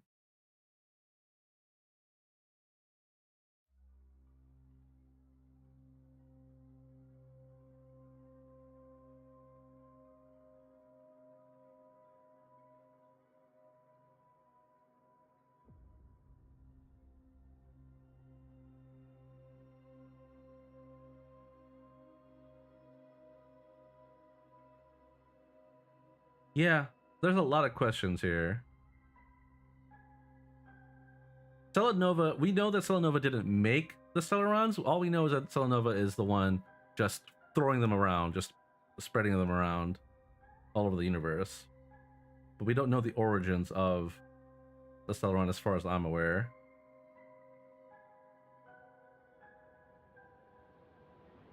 But yeah, either way, destruction and harmony are both involved at the very least. I'm annoyed now. Yeah, a little bit. 2が勝ちすぎると言ったのだ。ファミリーがどういう立場であろうと、今のゴフェルは調和の信者ではない。もしあそこに立ってたのがあなただったら、調和の道を離れていたかもしれない。だがどちらにせよ、ファミリーに従う価値がないと判断しただけのことだ。夢の主が犯そうとする重罪の言い訳にはならない。君は運命について考えたことはあるか？私は常に考えている。過去に戻ってもう一度選べたとして、本当に違う道を選ぶのだろうかと。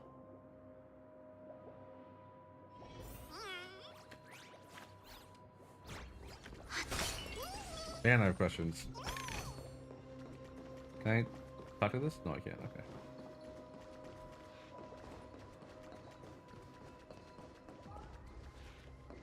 This is all very interesting, though. Still, I think. Firefly起動。待ちきれないのですか？消滅開始起爆。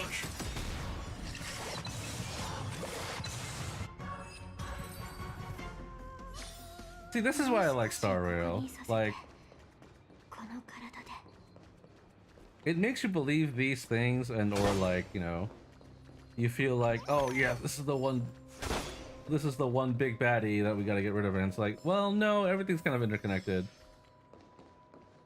There's all kinds of problems. Where did that thing go? あの人形の手にあるようだ。手に入れた。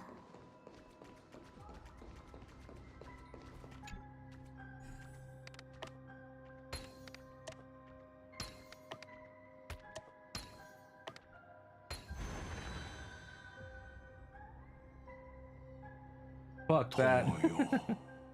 安らかに眠るといい。ミハイル、あなたが彼を殺したの？ No. 君が知る夢の主はそこまで極悪非道だったのか？ Man, this gacha rating gets so kind of annoying sometimes. Especially since it takes so long to find the answers, or to get to the answers even. 夢についての意見が割れて別の道を歩んだのだ。夢の主はミハイルから贈られた腕時計を壊れた今も大切にしまっている。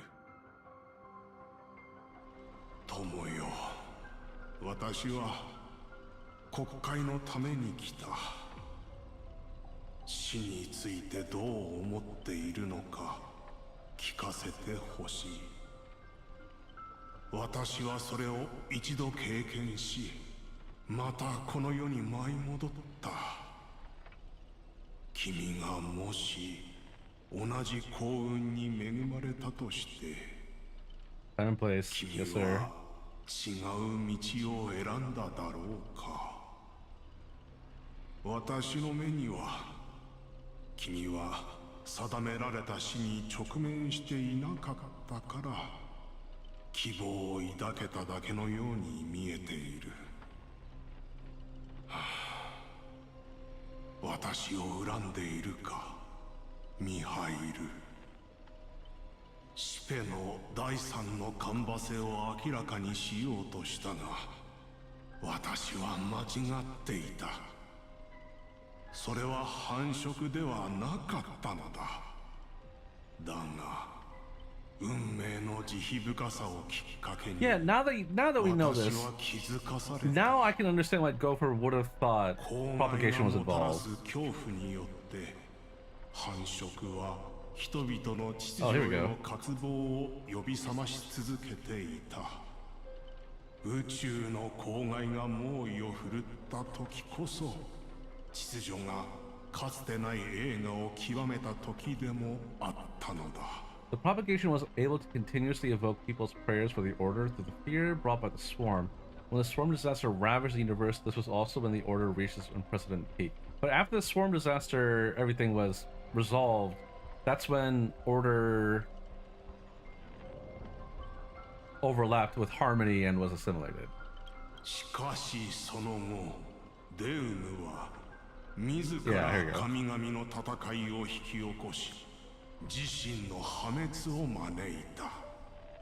そうは秩序が嘘で作られた神の階段を登ることを望まなかった。 The Great One Anna deliberately ignited a war among gods, leading to their own downfall. They would rather fall than let the Order ascend upon a staircase of falsehoods. だが、 But even they were wrong. また間違っていたのだ。 All this background info for an arc from a previous patch only explained now. A bit of a shame that they were not able to fit them in. Again, I think parts of it, I agree with you, but I think a part of it might be because they really wanted to use Amphorius to drive home the fact that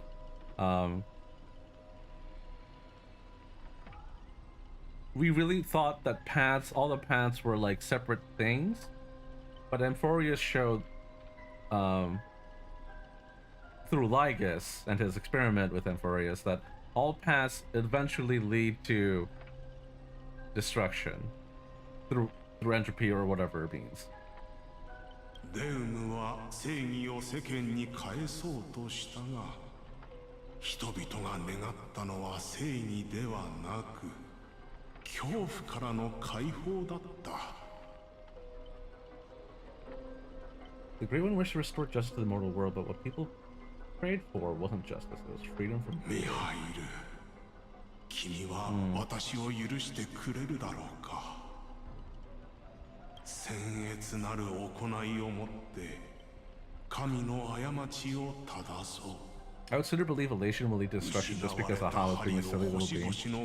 I mean, yeah, probably. You could very easily take literally every single path and be like, what aspect from this path also shares, you know, aspects of destruction, right? The hunt. You're literally killing things, right?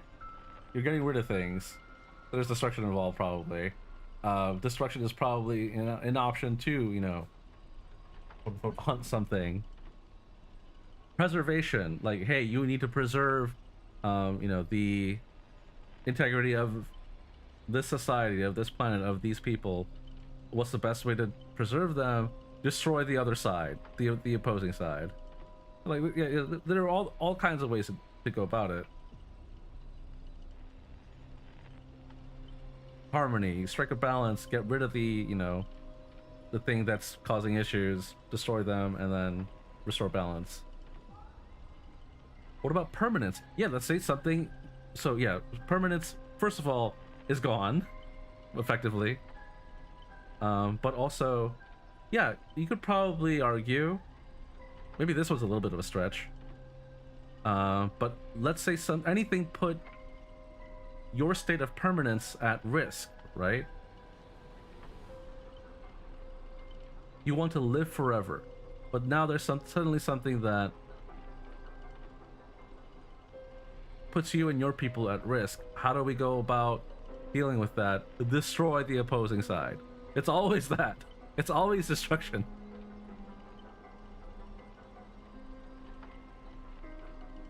What else is there? Erudition is kind of a weird one, but like we already saw how that goes.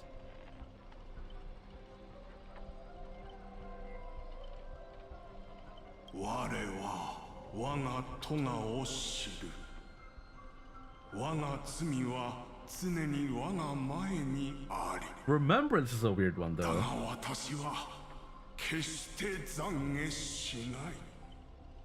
I'm so smart I can destroy you with one equation. Holy.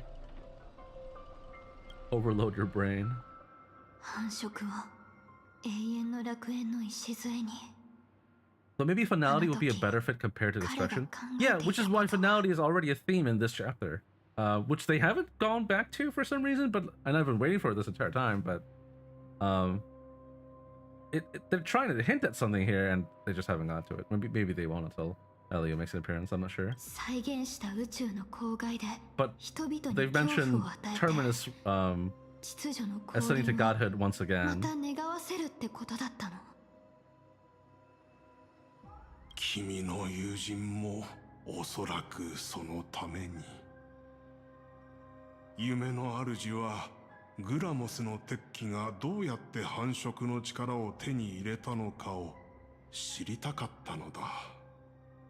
Spending too much time in the past and not moving on can lead to one's destruction. Yeah, I mean, sure. I think that doesn't not make sense.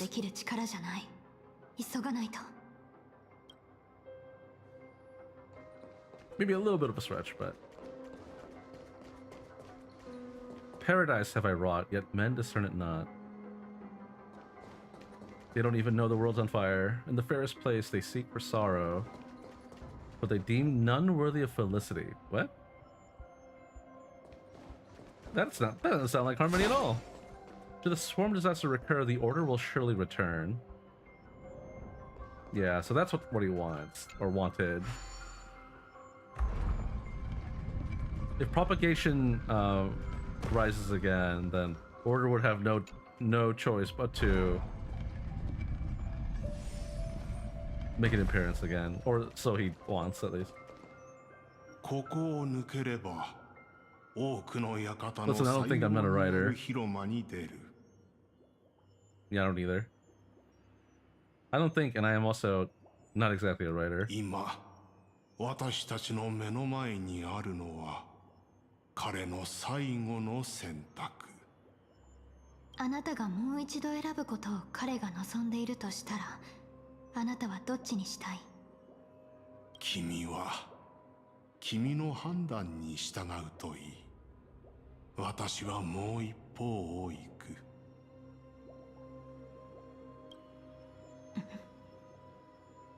心配はいらない。私には何も変えられないのだから。もし私が悔い改めたとしても、それは夢の主の心の安らぎにしかならない。彼は罰を受け、誰かに止められるべきだ。やっぱりあなたは彼と違う選択をするんだね。彼のことは私が止めてみせるよ。Irwin's Meats released a new gacha outfit, and the male version looks like Mighty. Oh, that's cool. すべてがうまくいくことを願おう。では。Sarabada is probably what he wanted to say there. Sorry, I didn't mean to skip that. I haven't done one of these in a long time.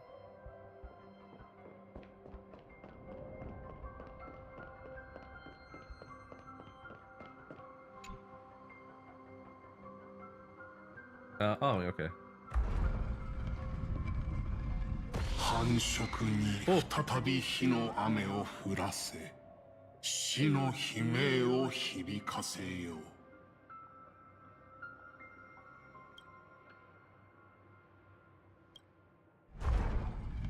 Do we get a different line here? 調和の嘘を直ちに暴き、真実の刃を示そう。Oh, I get to choose. Expose the lie of harmony, or where's that going? 何度振り返ろうとも戻れない。残るは虚しい嘆きのみ。Okay, sorry. I'll go back.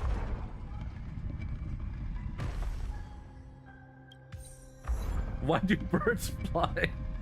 繁殖に再び火の雨を降らせ、死の悲鳴を響かせよう。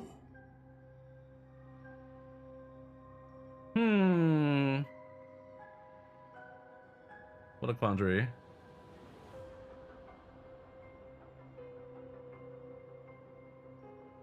I feel like this is a chaotic choice, but I kind of want to see what happens here. Yeah, let's do it. We're doing it.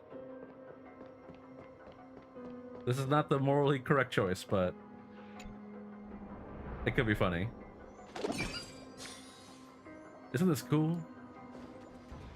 さあ、ここからは別の道だ。私は死へ、君は生へ赴く。より良い道は神のみ。Yeah, should I first thing to go through? Sorry. 待ちきれないのですか？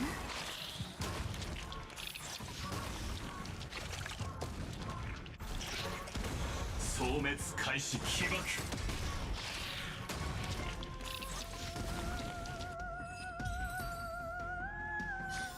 Okay, thank you. こんなにコフェルの計画が実現し始めてるの？ありえない。Oh, maybe we can go through both paths?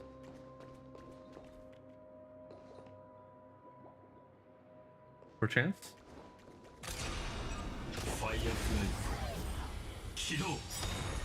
裏切るのですか。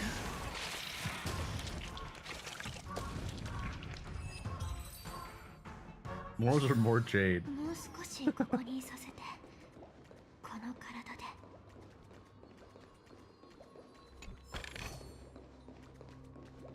God, that tit flick always gets me. Oh, Dahlia's? Yeah, the follow-up attack. It certainly makes me feel things, rather. Make a gay man straight is crazy. 大丈夫だけど、警戒は I have a solution. Just use a mod that turns Dahlia into a man. Flicks his pecs instead. From death comes life. Comes life? Is a question.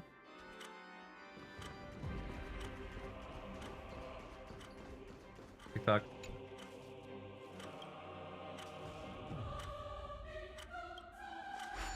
Might be onto something.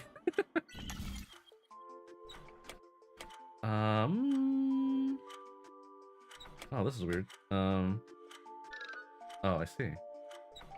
That doesn't help me.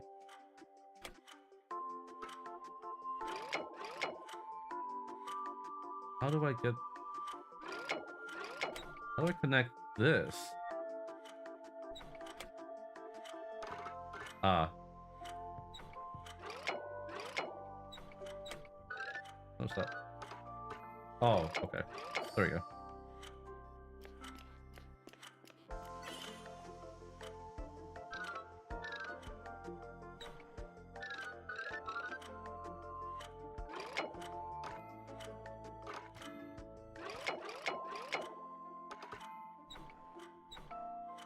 That's not connected.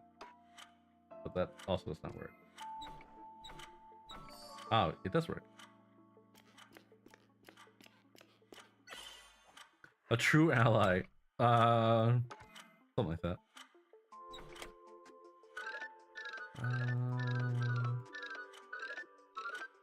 What does that achieve? Nothing. Never mind, I forgot about that piece. There should be one more? Yeah, okay. There you go.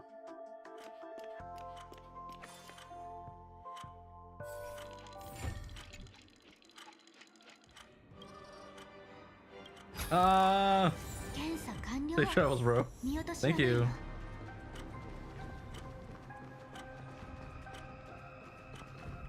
Wait. 私に選択肢がないとき、君もまたしかり。If I were to have no choice, nor shall you. A little ominous. 大丈夫だけど、警戒は怠らないで。 Is there any tidbits of lore in here? No. This looks like Jade's room, doesn't it?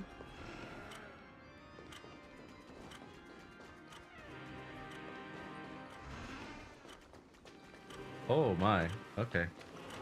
I just realized what's going on here. Okay. The secret of receiving the Celeron. Seize the past set of propagation. With this I shall recreate the swarm disaster.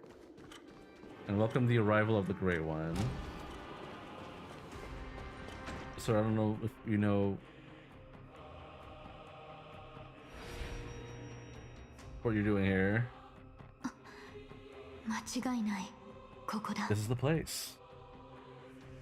出迎えが遅れて申し訳ない。ようこそ、ホタルさん。 Imagine like this is going on while we're just duking it out with Sunday. Firefly is having to solo all of Dark Souls 2 all by herself. That's crazy. あなただったんだ。そっちの道もここに繋がってたんだね。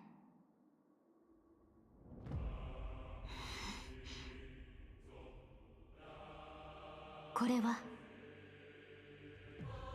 人々が思い出すことも忌避する恐怖。 The chrysalis of 宇 extinction. 宙の郊外の死滅のさなぎだ。How the fuck did you get your hands on that? 夢の主の凄まじい一撃もステンドグラスの向こうに隠されている。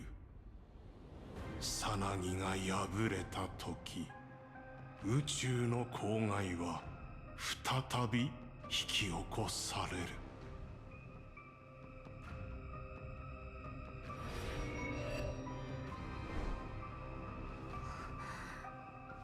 夢の主にどうしてこんな力が。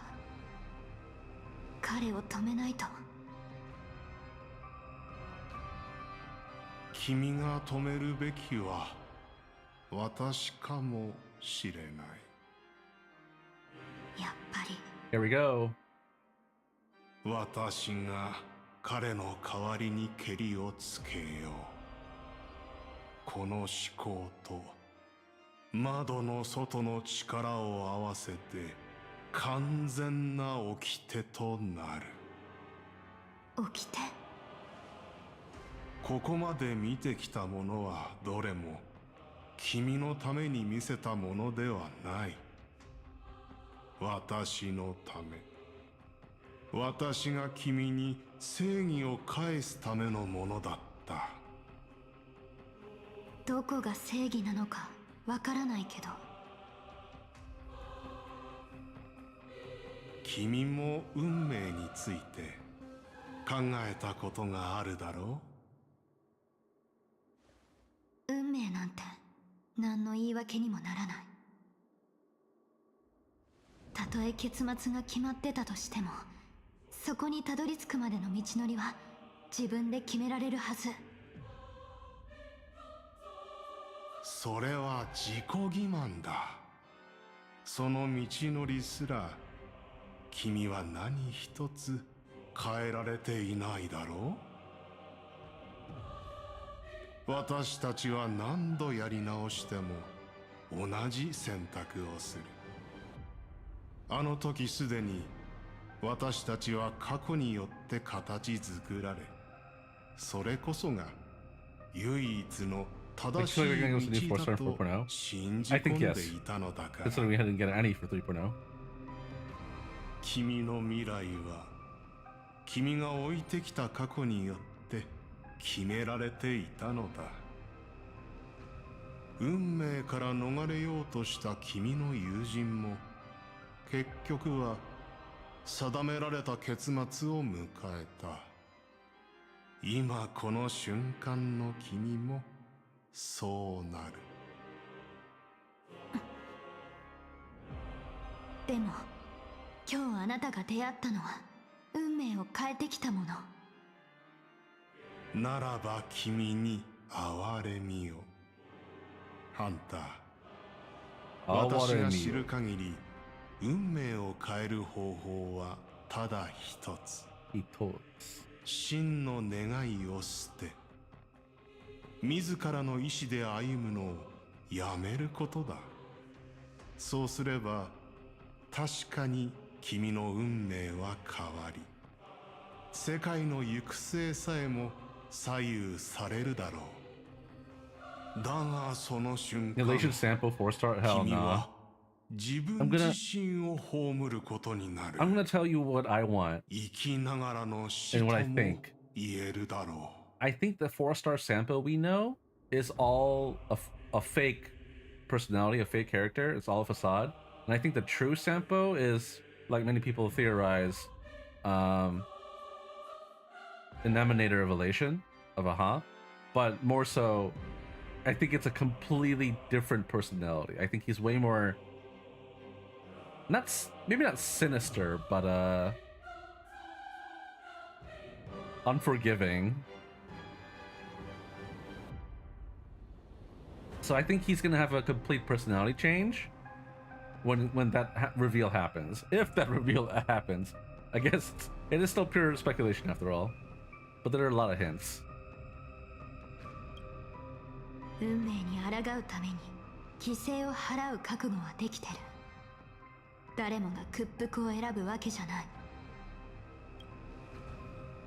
どんな人も I like 世 Senpo 界の directly. 本質を見極め I can respect that. I don't agree with you. I don't like him at all because he's such a little shit. That's exactly why I don't like him. 君の覚悟に敬意を表そう。犠牲を厭わないというのなら、議論はここまでだ。He's so funny. I think English Senpo is a little bit better, but not much. 君にあの一撃は止めら Enough れ talk. ない。思い通りにはさせない。 Have at you. ほう。調和は悪しき癌を宇宙にばら Oh, ま here we い go. た。そ How れ did the が Harmony どう succeed in して spreading 成 its 功 cancer したと across the 思う？ universe then?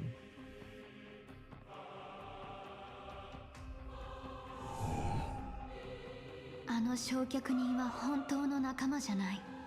でも彼女はこっそり私に炎を渡してくれてたの。あなたは信用できなかったから、ここまで来る途中でそれをあなたの体に仕込んでおいた。今それを How'd you 再 manage 現 that? させて一筋の思考を焼き尽くす。すぐ済むはずだよ。おや、 Omigoto. これは驚いた。 Oh, never mind. だが、私よりも早く動けると本気で思っているのか？それができなくても私は逃げたりしない。その一撃が避けられないものなら、この悪夢の中で死ぬことになっても私一人で受け止めてみせる。君の勇気はまるで黄金のように輝いている。しかし、Yes. Not even gold lasts. 楽園はやがて浮世へ脱する。夜明けは訪れれば白昼に落ちていくだろう。この世の黄金なるものはいかにその輝きをとどめん。さあ、秩序との謁見だ。帝国の末裔、秩序が真なる姿を見せる一助となり、私のために人間の手によるデウムを作り出すことを許そう。虫の声が再び全てを飲み込み、迷える者の心を恐怖で満たす。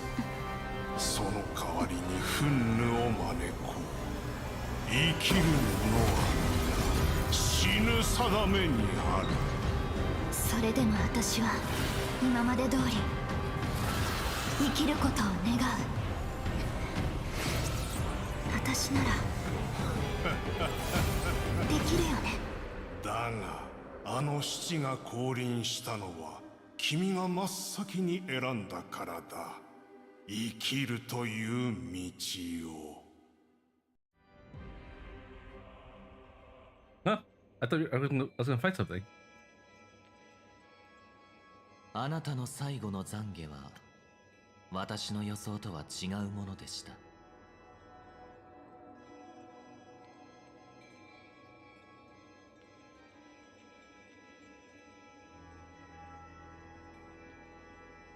All right. My dad wants me to go pick up something from downstairs. I think it's some food. I'll be right back.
Okay.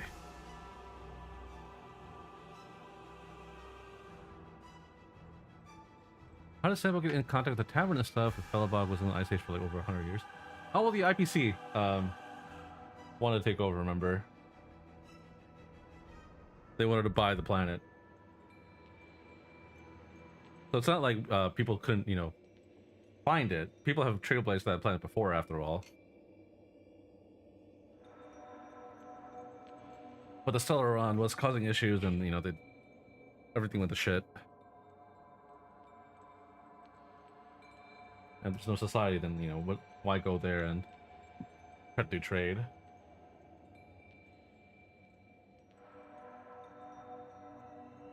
I guess that explains how Gopher would disappear / died. Maybe. I do have some food here, so. いいえ。最後の掟。花から宇宙の公害を引き起こす死滅のさなぎなど存在しなかったのでしょう。Okay, alright, that's what I was thinking then. Or well, that answers that question 多く rather. の館にあったのはあくまでカモフラージュ。その中に隠されていたのは性格だけでしたね。ああ、私は繁殖の秘密を見抜けなかった。私の力も今や4分の1。一撃であのハンターを仕留めることは難しいだろう。ですが、スウォームと同じルーツを持つ後人が調律に騙され、目の前にあるものを本当に死地だと思い込んで、正確に生きたいと願えば、人々を死に至らしめる災い、宇宙の公害は生み出されてしまうでしょう。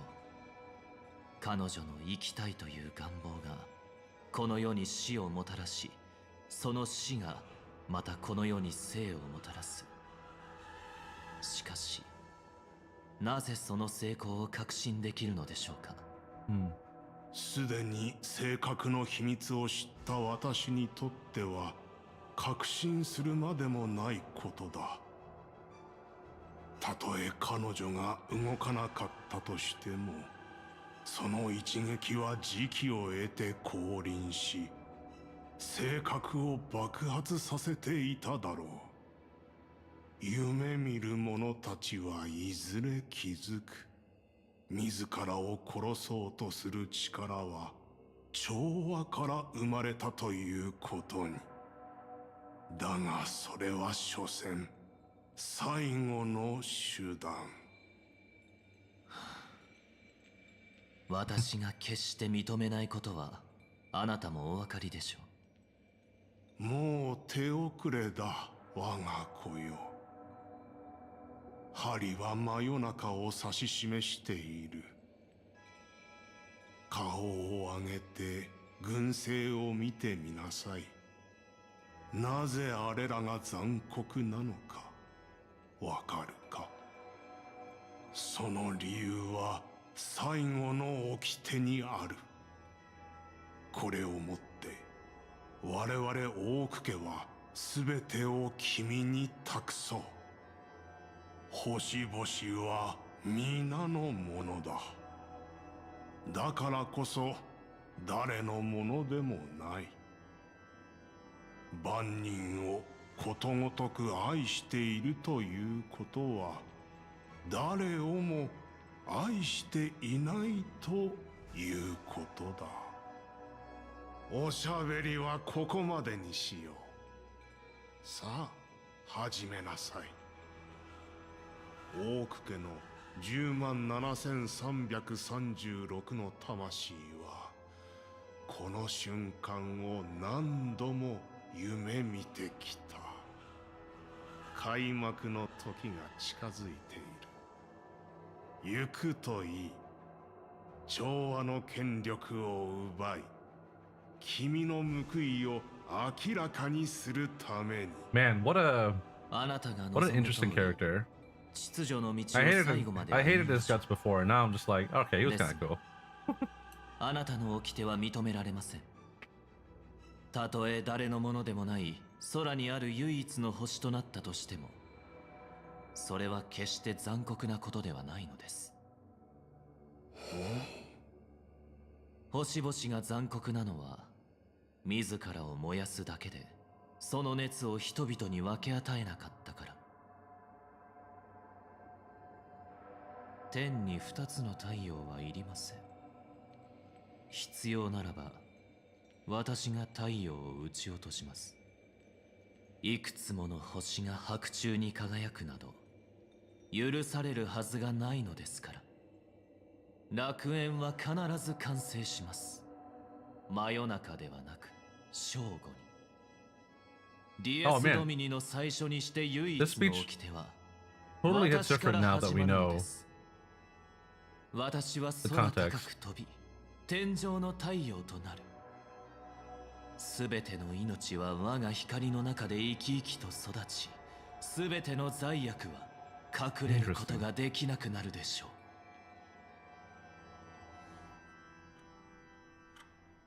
好きにしなさい。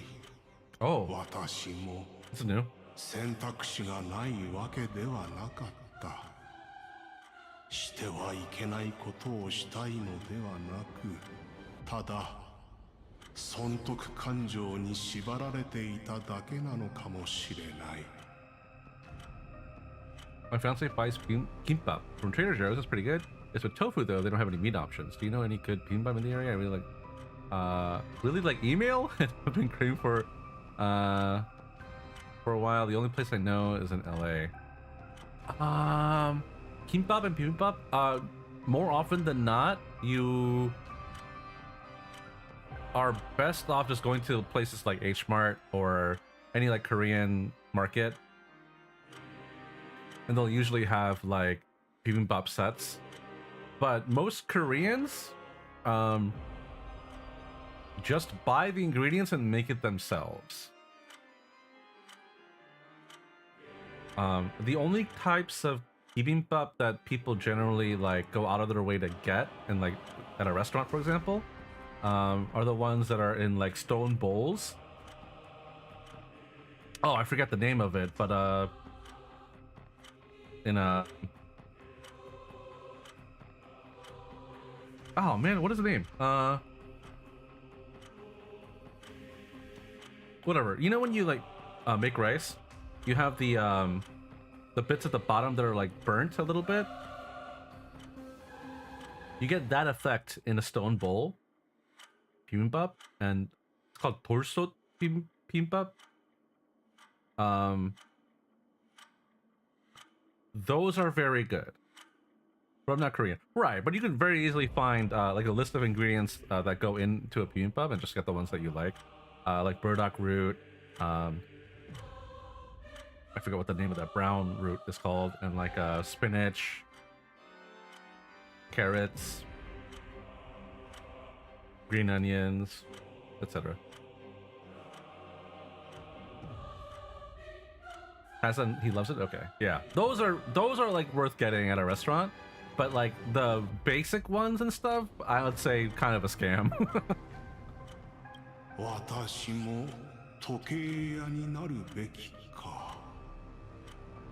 私が信じる調和の音色はたった一つの音を繰り返し、狂うことは決してない。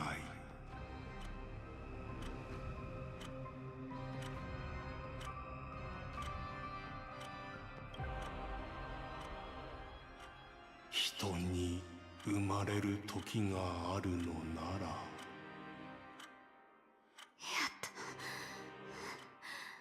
彼が先に消えてあの力を暴走させたんだ。Alright, I didn't have to fight anything. That's interesting.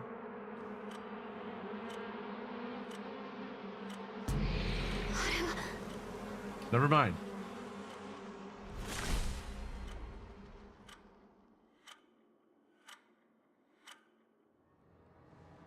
Help!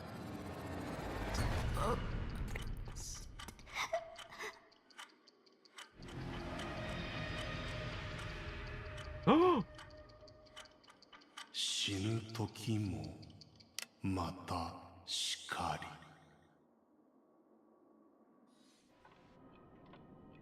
自分の無力さが口惜しくてなりませんわ。あなたを少しでも安心させる方法があれば良いのですが、でも大丈夫。Hold up. すべてはもう過ぎたことですから。What the hell was that? Swarm Sam. Did they turn AR-214 into like a guinea pig? What the hell? 死の淵に立たされましたけれど、まだご存命です。二度目の死はすぐ目の前に迫っていますが、訪れてはいません。長年温めてきた計画がついに実を結び、彼はグラモスの鉄器を正確の前まで誘導することに成功しました。ホタルさんが夢の中で見てきたものは確かに全て真実でしたわ。けれど結局のところ、それらは全て夢の主が彼女に見せたかったものに過ぎませんでしたの。これこそが最上級の嘘と呼ぶにふさわしいものでしょう。正確はホタルさんの生きたいという祈りに応え、美しき夢の中で宇宙の郊外、そしてアイオーン・エナを再び作り出したのです。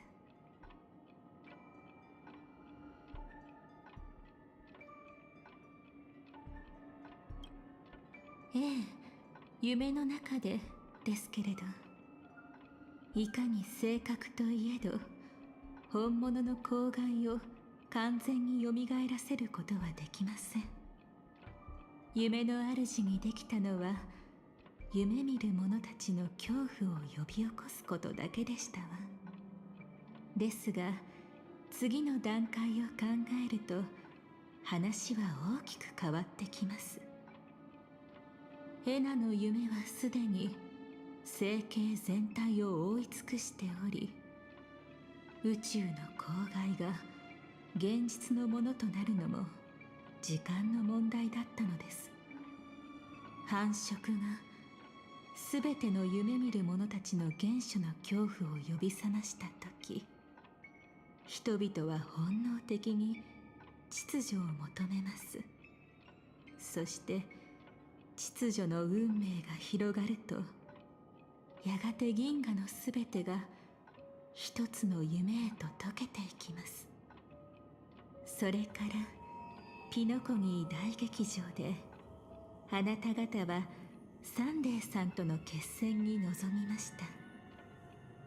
ハルモニア聖歌隊を奪った彼はもはや紛れもない司令となっていた。それでもなおあなた方は恐れを抱くことなく全身全霊をとして戦い抜き、ついに盟友の助けのもと彼を打ち倒しました。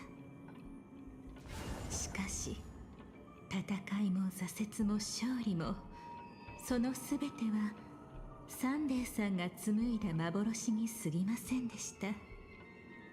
その時すでにエナの夢はアスデナ星系全体を覆い尽くしていましたからね。そのサンデーさんを前にしてあなた方に勝ち目などありません。メモキーパーもまたあまりに恐ろしいエナの夢により自由に動けないありさまでした。けれど幸いなことに、私たちはあらかじめヨミさんに助けを求めていました。彼女が手を差し伸べてくれたおかげで、私と因縁のあるあの方が人々を目覚めさせるために動き出すことができたのですわ。どうか忘れないでくださいませ。この美しき夢の中にはまだ願いを抱き、懸命に戦いながら進もうとしている者たちがいること。今のあなたもまさにそれに似た死闘に足を踏み入れようとしているところです。ブラックスワンがあなたを呼び覚ましたあの瞬間を境に、エナの夢の存在によってあなたのそれ以降の記憶はもはや以前と同じ視点で捉えられなくなりました。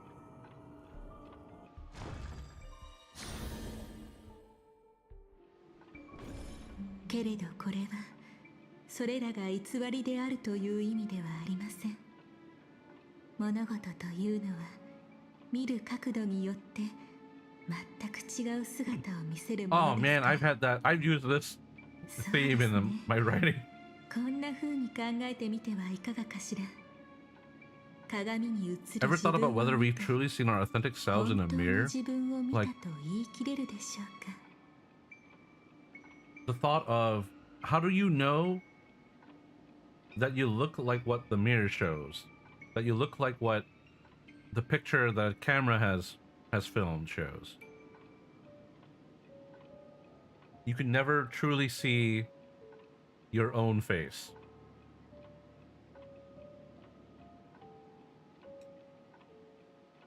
そしてここから先、私はもうあなたに手を貸すことができません。あなたの記憶はあなただけのものです。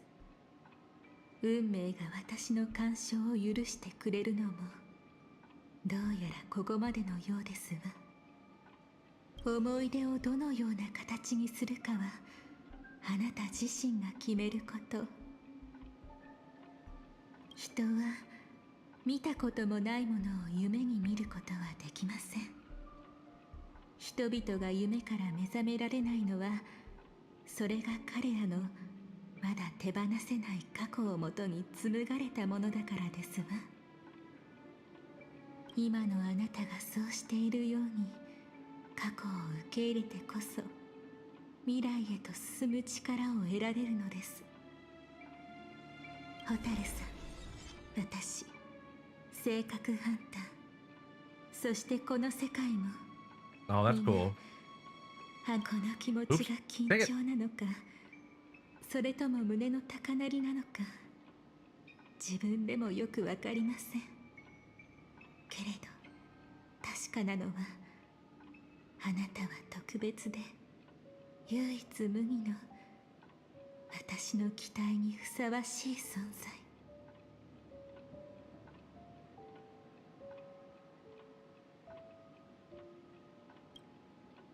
もう一度思い出にプロローグを書いてくださいませ。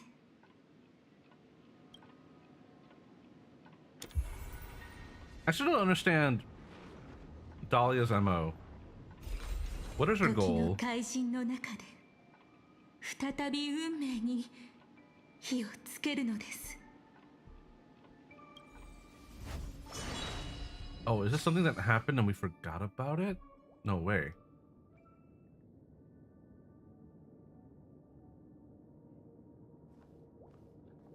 こっちよ。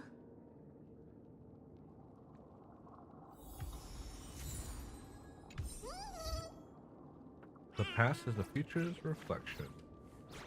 Does that make sense? I don't know.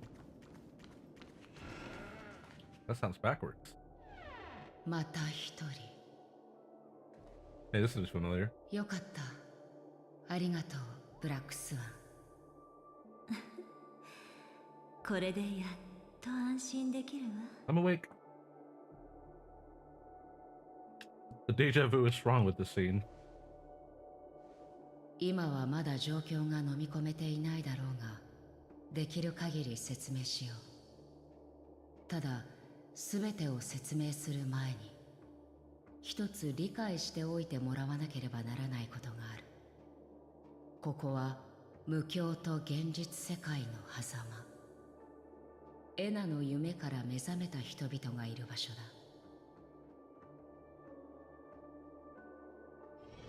サンデーさんの野望は覚えてるかしら。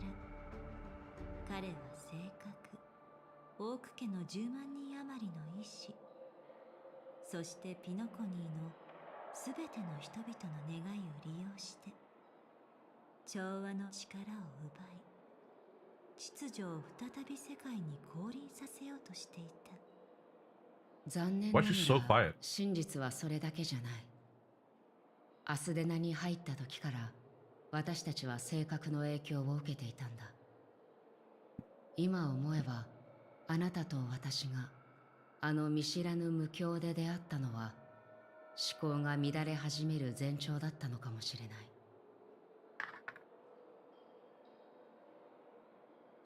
おそらく秩序の目的は人々を眠らせることではなく、性格を利用してアスデナの奥室を物質世界に浸透させ、無境と現実を融合させることだろうな。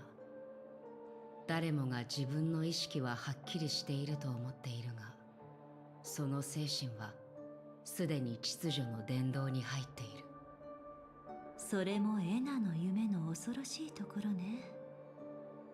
秩序に支配された楽園では、誰もが自分にとって完璧な夢を手に入れ、幸せに暮らしていくことができる。多分その唯一のほころびを除いて、あなたが夢の中で経験したことは実際に起こったことなんでしょうね。そうでなければ彼があなたを、ピノコニーの危機を救い、開拓の次の旅に出発するという理想的な終着点に導くことはできなかったと思うわ。ヨミさんが事前に策を練っていなかったら、私たちは永遠にこの夢の中に沈んでいたかもしれない。ただメモキーパーである私もやっぱり秩序の影響からは逃れられなくて幻覚に陥ってしまったの。でもあなたの記憶のおかげで今活路を切り開くチャンスができたわ。まだ一筋の希望はある。それを実現するためにブラックスワン、頼む。同じような強者のところへ私たちを連れて行ってくれないか。無境の真実はこれだけじゃない。私たちは目覚めようとするすべての人々にそれを伝えなければならない。そして皆の力を集結させ、この長い夜に終止符を打つのだ。二人ともついてきて。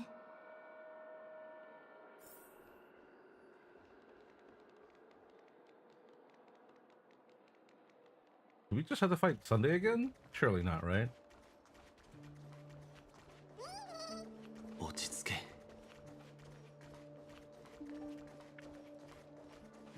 Hey, this seems familiar. かけてもいい。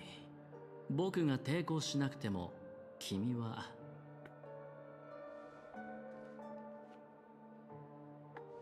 おっと、そろそろ仕事の時間みたいだ、カーボーイ。無事だったか？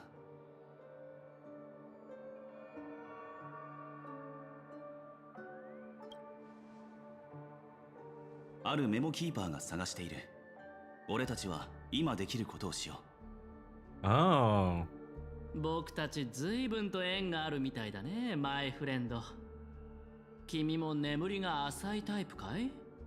今度カンパニーの睡眠サポート製品を送ってあげよう。残念ながら今の私たちに必要なのは眠りではなく目覚めよ。それからここにいる面々の力だけではエナの夢を完全に打ち破れないわ。まずは悪いお知らせから伝えるわね。今私たちが立ち向かうべき相手はもはやサンデーさんと彼が奪ったハルモニア聖歌隊だけじゃなくなった。夢の主が美しき夢の中で宇宙の公害をよみがえらせ、エナの夢とともに夢見る者たちの心に影を落としたの。 And here's a retconning. そして人々は心に根付く原初の恐怖に突き動かされ、秩序の庇護を求め始めている。秩序の運命が徐々に復活しつつある影響で、サンデーさんはエナになってしまったわ。正確に言えばその寸前というところだ。ちょうど今カンパニーの生還が集結し、孫悟の力が美しき夢に入った。その影響でサンデーはまだ完全に神になりきれていない。少なくとも現時点ではな。スターピースカンパニーがある限り、この銀河にもう一つの秩序なんて必要ないだろう。私たちにとってはどちらも大差ないがな。サンデーの本体はすでに無境を抜け出してアイオンのように巨大な存在となっている。今の彼にとってアスデナ星系は手のひらに収まるおもちゃに過ぎない。ええ、止めるどころか彼と再び対峙することすら難しいでしょうね。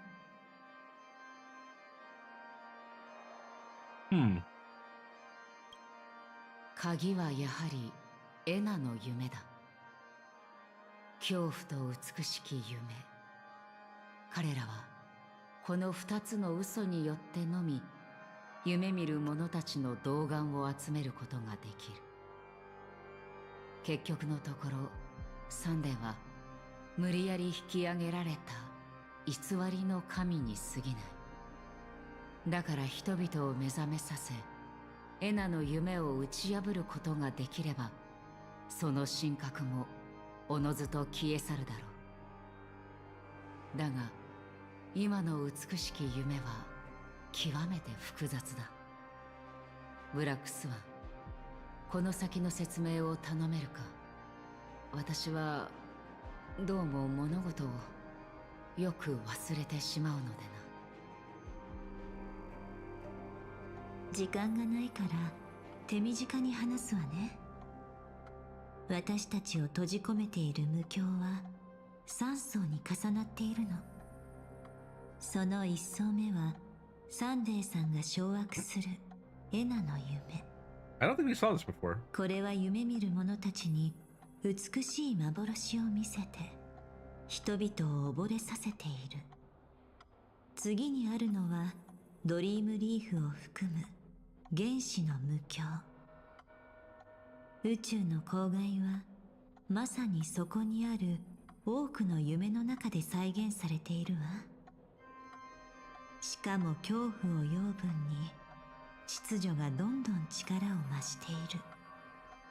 そして最後はファミリーが築いた12の時よ。それ自体がいわば巨大な罠であり、最初に現実と融合し始めたのもその無境だったわ。どうやってサンデーさんを倒すかはさておき、彼と再び対峙するにはこの3層の無境を順に抜けていくしかないの。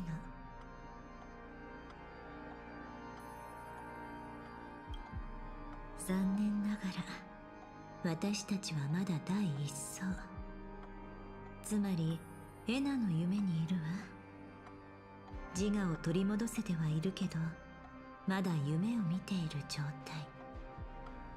それぞれの夢をつなぎ合わせることはできたものの、まだ抜け出せたわけじゃないの。エナの夢を壊すにはピノコニーの人々全員に夢から目覚めたいと思わせる必要がある。How do you do that? 人間が抱く美しい幻想への憧れはほとんど執着に近く、その真理は無意識のうちに残酷な真実に抵抗するのよ。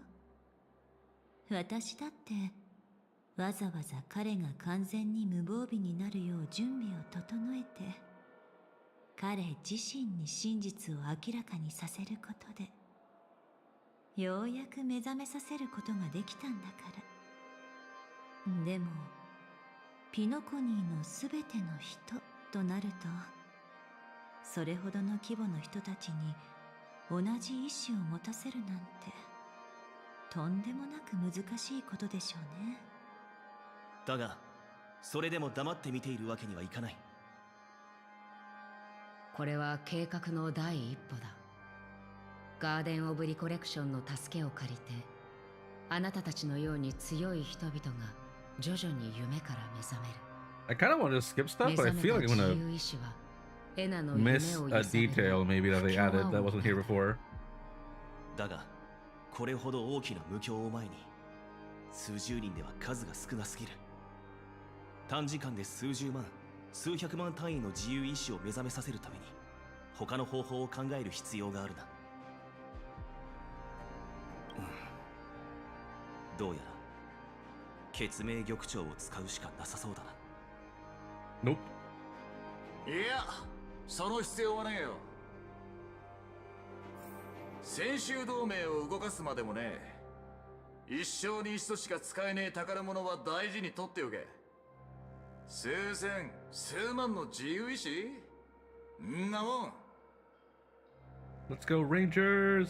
巡回レンジャーに任せろ。ヨミ、これが何だかわかるか？私が返した遺物だな。ああ、これの持ち主はあんたに教えたはずだ。こいつは巡回レンジャー以外には何の価値もねえ。本来の持ち主んとこに戻って初めて力を発揮するってな。なぜならこれは副葬品で、 This is the same scene from 2.4, but like with a couple twists, or rather with a couple added details and a couple changes, which is why I don't want to skip everything. But this is all repeats so far. 方角では無数の流星が空を切り裂く。それは集結する巡回レンジャーの火花だ。奴らは銀河の各地から駆けつける。理由を問わず、対価も問わず、ただ俺ら共通のラインを守るためだけに。遵守の非正は一番長い夜にしか落ちねえ。そんでその後には黎明が訪れる。俺らは長いこと沈黙してた。宇宙の臆病者ダニ、圧星者ともに巡回レンジャーの名を思い出させる時が来たんだ。俺が最初の一撃をぶちかましてやるぜ。Yeah, this one was so badass though. 神格化を遅らせるには十分でしょう。ただ、それとは別にエナの夢の礎を一瞬揺るがすための極めて大きな力も必要になるわ。それはさほど難しくはないだろう。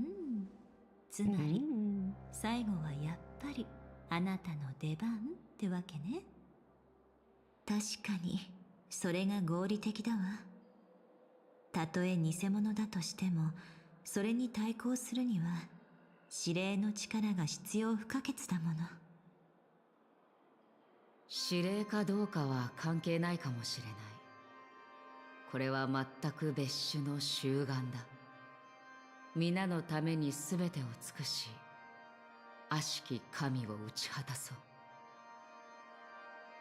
う。残り2つの無境はどうする？どうしようもない。むしろその2つはエナの夢よりもさらに危険だ。今のところサンデーはこちらに気づいていない。だがエナの夢が消えるまで少し時間がかかる。その間に彼の目は私たちに向くだろう。そうね。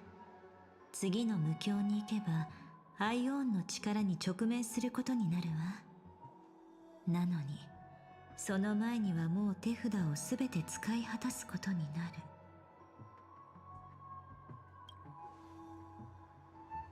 もう手遅れね。ただもしかしたら他のアイオンたちが介入してくるかもしれない。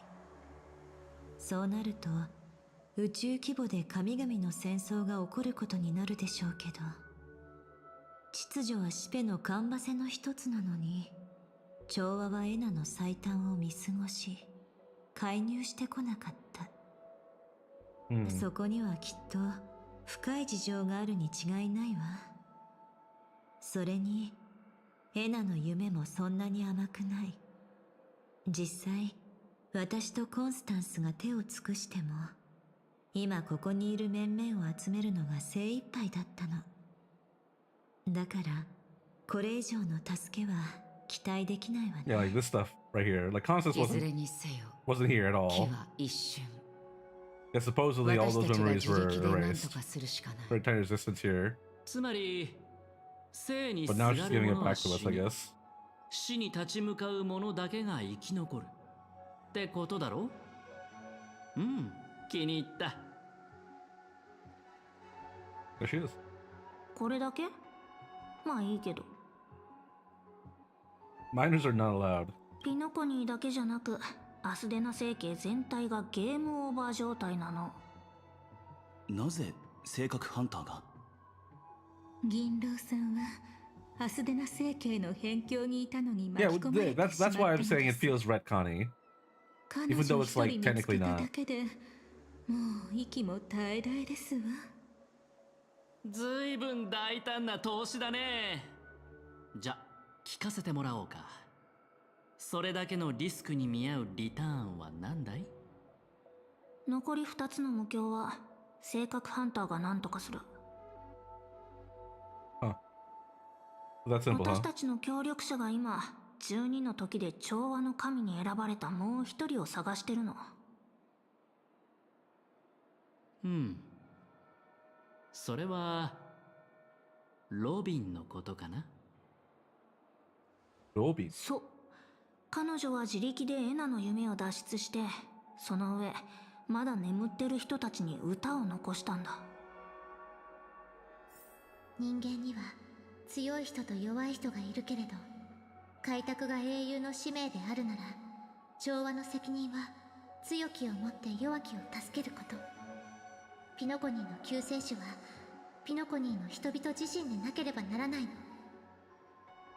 それぞれの幸せも道も彼ら自身の手で切り開くべきよ。私は七死人ではないけれど、必要とするすべての人に空へ飛び立つ勇気を伝えたい。もちろんその中には兄様も含まれてるわ。エナの夢は兄様にとってもすべての人にとってもあまりにも残酷だもの。なるほど。私たちが目覚められたのはロビンさんのおかげでもあったようね。でも人間の弱さは一朝一夕で克服できるものじゃないわ。そうした努力だけで本当に全ての人の気持ちを変えることができるのかしら。そうだな。だから計画で一番大事なのは全ての人の気持ちを変えることではなく、全ての人に自己救済を選ばせることだ。ロビンと私たちの協力者が大きな騒ぎを起こして12の時を破ってくれる。それと原子の無境にはサムが待機してる。あなたたちがエナの夢を脱出したら動く手はずになってるから。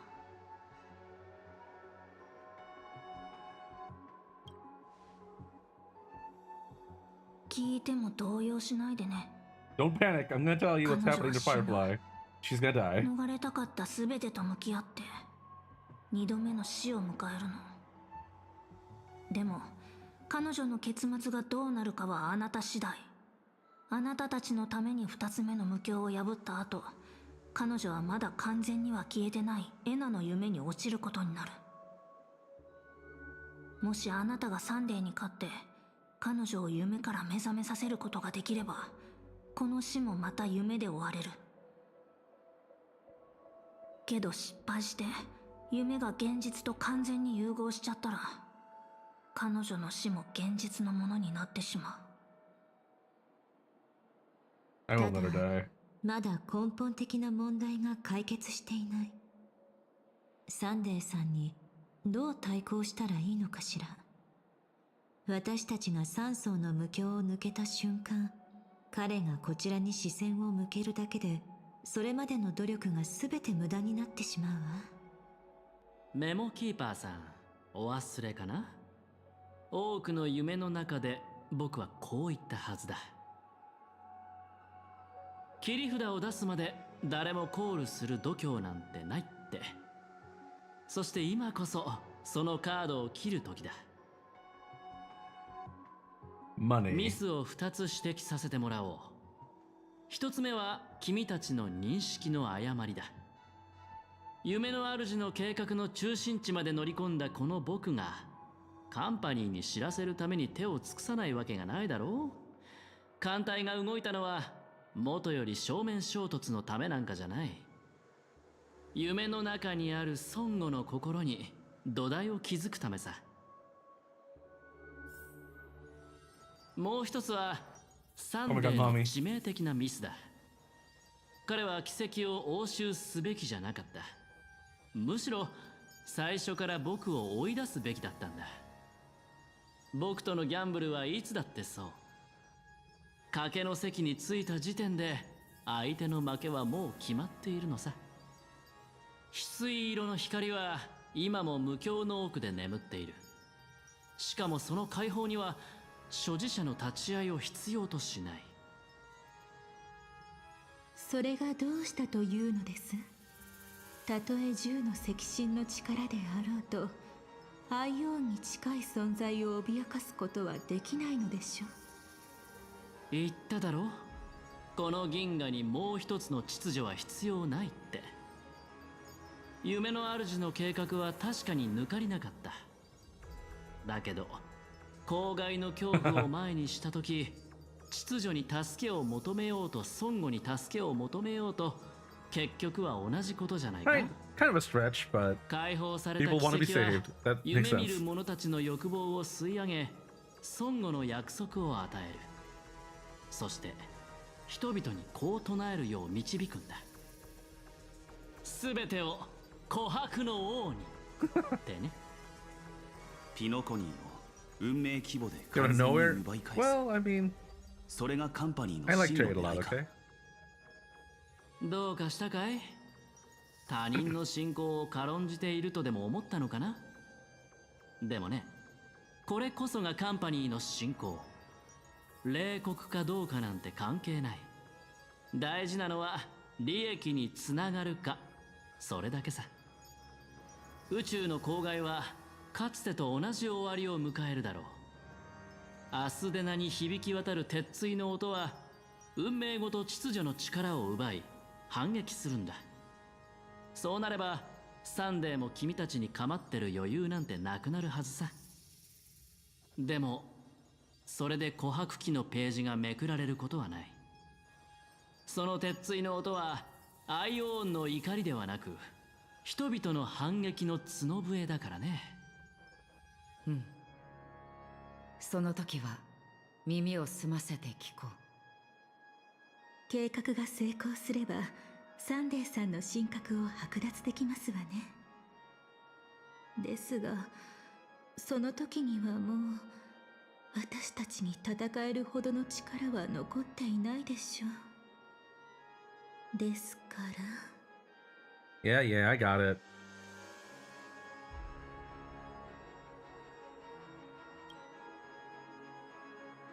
ああ、しっかり準備を整えるといい。それと出発前に2人で話す時間をくれないか。もう一つ説明しておかなければならないことがある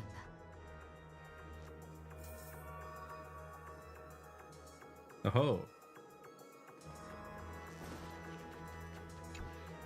Is this 役 different? 割分担が決まったんならそれぞれの戦場に向かおうぜ。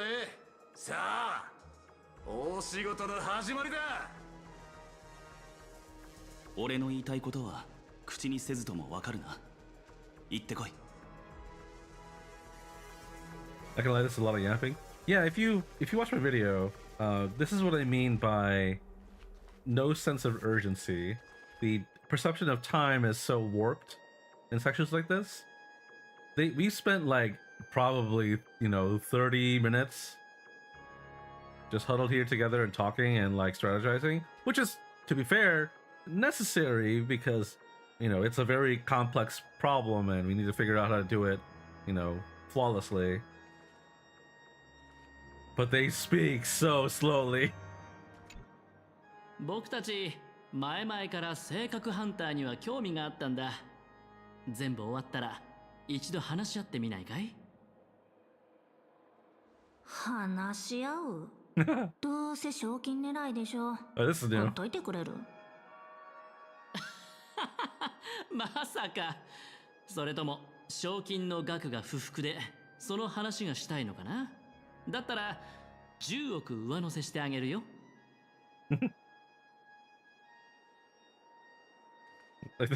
Okay. No あ reaction. なたにずっとお会いしたかったんです。どうしてあの子があんなにもあなたの Oh 存 yeah, 在を this would technically be our first time meeting the Dahlia. とても気になりますわ。今 Chronologically. はそんなことを言っている場合じゃないでしょ。寝ぼすけさん、私昔よくこんな風に嘆いていたの。運命よ、あなたは一体どこへ向かうのって。でも少なくとも今日だけはあなた自身がその行き先を決められる。いい？最後の舞台だからこそ胸を張って臨むのよ。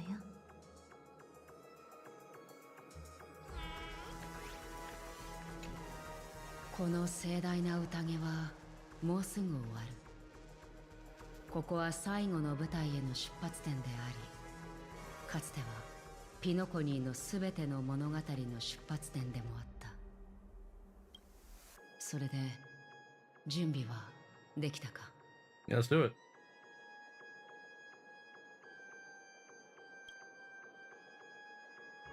わかった。では目を閉じてくれ。蛍のかすかな光、一つの嘆き。生命体は眠る勇気があるからこそ目覚めることができる。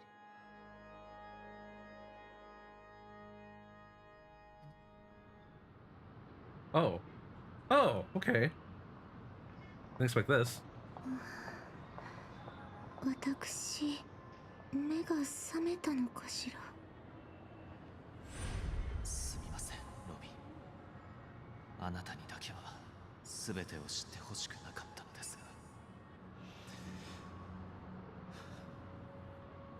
残念ながら願いは叶いませんでした。掟の中で人間は社会を築く。そして調和の中で私たちは秩序を得るのです。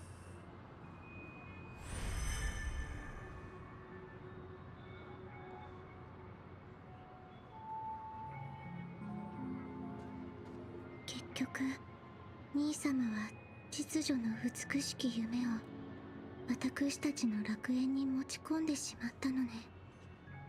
そんなの今更言っても仕方ないでしょ。君の兄様はもう存在しないんだから今はちゃんとエナって呼んであげなくっちゃ。それにしてもまさか本当に自分で目を覚ますなんて偉い。もう一度だけ言うわ。十分楽しんだのなら早く出て行きなさい。調和の楽章は雑音を許さないの。そう？じゃ花火ももう一度だけ言うね。花火のやるべきことは全部終わり。あとは本物の花火が空に上がるのを待つだけ。言いたいことがあるならはっきり言ったらどう？はい。はいはい、時間もないしパパッと話すよ。スパッとエリア。あれ、いい踏んでる。花火すっごい。あるおせっかいな焼却人がね、エナの夢から目覚められるようにって君にちょこっと細工をしたの。美しき夢が君に見せる幻をそれで燃やしちゃえってね。でも結局余計なお世話だったみたい。ではあなたはどうしてここに来られたの？それをね、愚者には千の顔があるからだよ。花火を満足させられるような夢はそう簡単に作れないってこと。君と花火は最後にもう少しだけ目を覚ましていられるの。少しだけ。正直わざわざ会いに来なくても全然よかったんだけど、花火って優しいから一度殺しちゃってるし、お名返上のチャンスでもあげよっかなって。ピノコニーでまだ起きてるホストは君だけだよ。だからさ、ルーレットで遊ばない？宴の星そのものをかけてさ。軽率な行動は控えた方が身のためよ。教えて、あなたは一体何の目的があって私に会いに来たの？ What is girl yapping about? 花火がピノコニーをドッカーンって吹き飛ばすとこを見ててほしいんだ。そうしないと他の人たちは反撃を始められないし、目を覚ますこともできないから。考えてみて。お兄様はもう雲の上の神様になっちゃったんだよ。空に穴でも開けなきゃ会えないでしょ。タロッコ問題って知ってるよね。さあ選んで。みんなまとめてバイバイか、ピノコニーにちょっとした犠牲を払ってもらうか、どっちがいい？仮面の愚者の言うことなんて信じる理由がないわ。ただのハッタリだと思わないでね。ピノコニーのあちこちに爆 Don't think 弾 I'm を仕 just 込むの trolling ya. 結構大変だったんだから。いくつか起爆させて威力を見せてあげよっか。どれにしよっかな。やめて。起爆すると夢を見ている人たちはどうなるの？全員死ぬ。そんなこと私が見逃すわけないってあなたにもわかるはずでしょ。Well, Antina getting big 選 updates? ばなきゃいけない時にわがままは言ってられないんだよ。まさかまた調和は平等ですなんて冗談を言うつもりじゃないよね。命はどんな時も冗談になり得ないわ、愚者。この世界にマシな悪行なんて存在しない。それは道徳と同じように測ることも比べることもできないものよ。結局調和のあれじゃん。でもそれで構わないよ。さっき言ったでしょ、これは爆発症じゃなくてルーレットだって。歌う準備をしてよ、小鳥みたいに。 Be like シ a ペの耳に bud. 届いたら、そうだって花火が全員ドッカーンするのをただ見てるだけなんてことしないはずだよ。 I don't know if that's how it works, but どうする？ I'll take your word for it, I 花 guess. 火がここを吹き飛ばすのをポカーンと見てるか、頑張って歌ってみるか。少なくと I も have plans for Christmas Eve and day, so I don't think I'll be able to enjoy them as much. もしかしたらこれが君の最後の舞台になるかもしれないね。 But again, 3.0 is not going anywhere, so I think 3.0. 何？ Oh, hello, 緊張してるの？ Siobhan. Ooh. ま、こんな大舞台は初めてだし、緊張し That's ない my 方 wife が right there. おかしいか。いいえ、ただちょっと昔のことを思い出しちゃって。シボンさん、鳥はどうして空を飛ぶと思う？どうしたの急に？初めてこの問いを耳にした時、 What was I saying? 私も Yeah, 同 I じ think ことを思 3.0 っ hits た。 on Christmas. これはピノコニーを離れる前に兄様に聞かれたことよ。今でも時々つい考えてしまうの。23rd? Was it 23rd? Let me see. 飛ぶべき時に飛んで飛びたくなくなったら止まる。 Wuthering Waves 3.0 release date.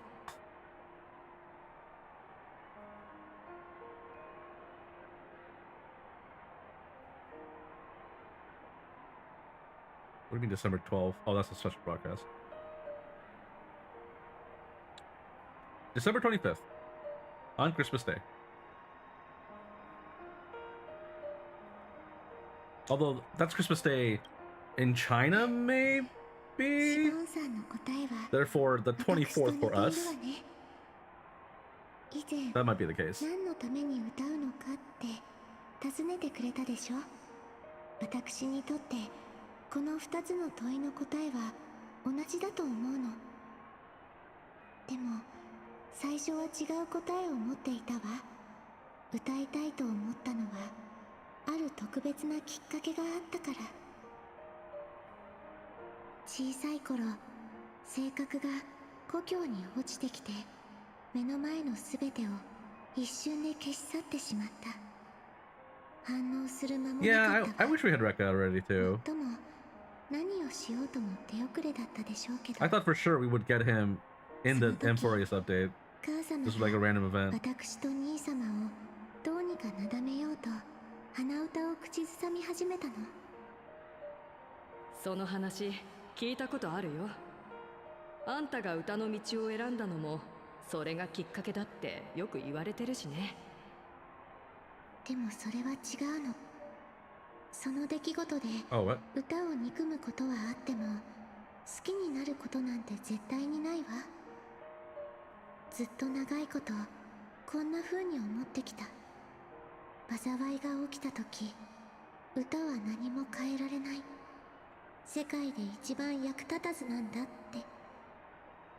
音楽の才能に恵まれていたし、歌う瞬間は心から喜びを感じられるけれど、何の役にも立たないんだって思うといつもやるせなくなってしまうの。それでそれから少しずつ大きくなって兄様も時々あの曲を口ずさむことに気がついた。母様が恋しいのかしらと思ったけれど、当然そんなことは言えなくて、なんとか兄様を励まそうと頑張っていたわ。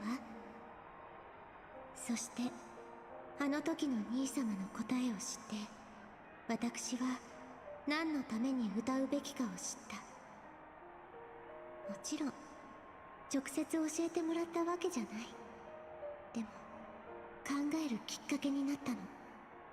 理由や意味なんて必要ないこともあるんじゃないかってね。ピノコニーの未来のために思い切りやればいいわ、愚者。でも私がいる限り誰一人傷つけさせはしない。 Yeah, the frog is in the sprite, exactly. That's why I was expecting him in Emphorius, but never happened. Did you just have a flashback?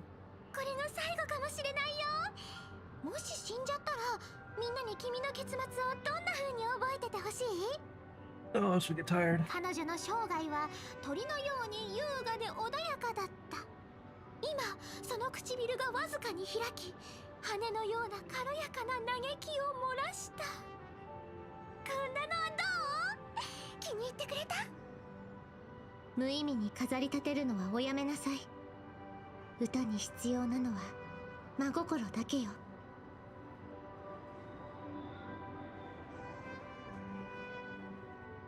兄様、生まれながら翼を持つ鳥が飛ぶのに理由なんて必要ない。そしてやむを得ず地に落ちた鳥に見下ろすような同情もいらないわ。空と大地は互いの証明であり憧れなの。飛ぶ鳥が地を見下ろせば、たとえ落ちたとしても命が続く希望があることを知る。落ちた鳥が空を見上げればもう一度飛び立てる可能性がまだこの世界にはあると気づける。もしかすると彼らがお互いを理解し合うことは永遠に訪れないのかもしれない。けれど人々に本当に必要なのは理解ではなく、他者の生き方にほんのわずかな思いやりを持つこと。そして必要な時には手を差し伸べること。たとえあなたが唯一の星となって人々が空へ飛び立つのを阻んだとしても、皆はそんなあなたの光に憧れを抱き、翼を懸命に羽ばたかせるでしょう。落ちれば傷つくかもしれないと知りながらも。 New endgame for ruler, but it's like an endless boss rush? 秩序の美し Yeah, I'd be き fine with 夢は that. 必ず滅びるわ。三つのカンバセを持つ神よ、もし私が調和の道に踏み入ったなら、どうか手を差し伸べてあなたを信じる者たちをお守りください。そしてもしも私が地に落ちる運命にある砦で二度と歌うことが叶わないのなら、その墜 Wow, 落 a の little, 音こ a そ little dark there. 私にとって最後の調和の楽章となるでしょう。けれどこの世界に響く最後の音楽には決してならないわ。美しき夢の名において調和セレモニーの開幕をここに宣言する。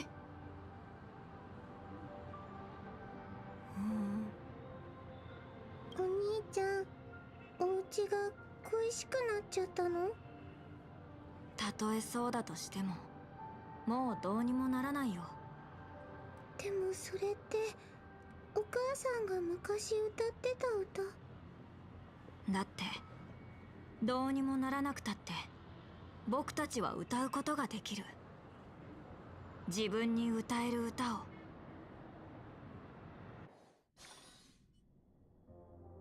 Open a character specific changes for said mode. Ooh, Yelin! Changli! 存在の地平線へようこそ。 Welcome to die. ここは眠る無双者の無数にある姿の一つであると同時に、目覚めた人々が虚無に別れを告げる出口でもある。ここで最後のお別れをしよう。自分の名前を忘れるな。果てで待っている。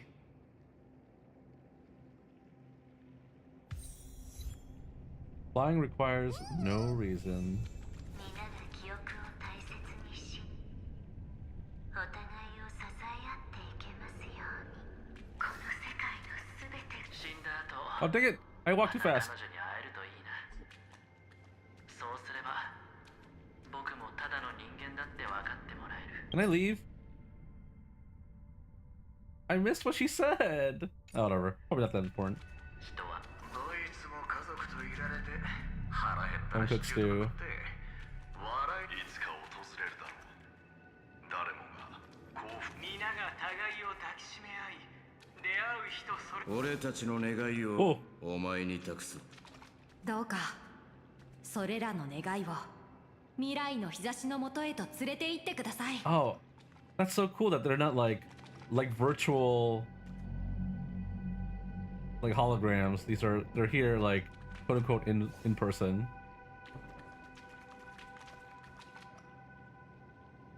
Yeah, what do you want? ねえ、私脚本読んでるんだけど、ネタバレされてもいいの？ You wanna get spoiled? Wait, is that what she said? ねえ、私脚本読んでるんだけど、ネタバレされてもいいの？ Hey, I've already read the script. Are you okay with getting spoiled?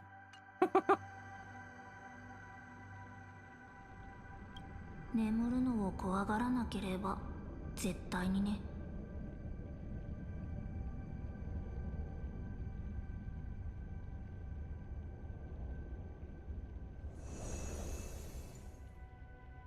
Pom pom.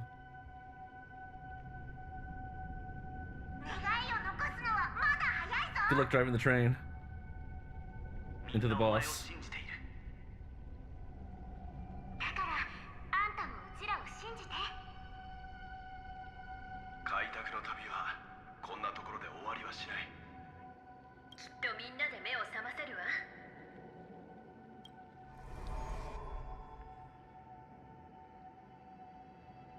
そう、生命体はなぜ眠るのか。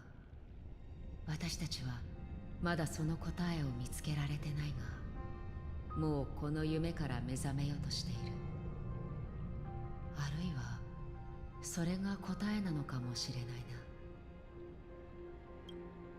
最初に美しき夢を抜け出した者たちだ。眠る無双者は彼らの願いを垣間見た。それら願いを抱くがゆえに彼らは夢を見ることができる。そして願いがまだ叶えられていないからこそ夢から目覚めることができるのだ。 After a wish comes true, people would feel nihilistic. Yeah. そうとも限らないはずだ。私は皆の幸福を願っている。だが無に染まりすぎて I い wish る people せ could いか find happiness, but I've been tainted by too much nihilism. こう考えてしまうんだ。虚無は傲慢で恐ろしい夢。それを招くのは得ることでも失うことでもない。道が途絶え、欲望が失われた This is その mostly the 時 same に scene as こそ 2.4, yes. Like almost all of this is the same, with like a couple added details. An extra 人はそこから extra 生 lines き here and る there. 喜びを見出す。だがもし新たな願いが心に芽生えなければ、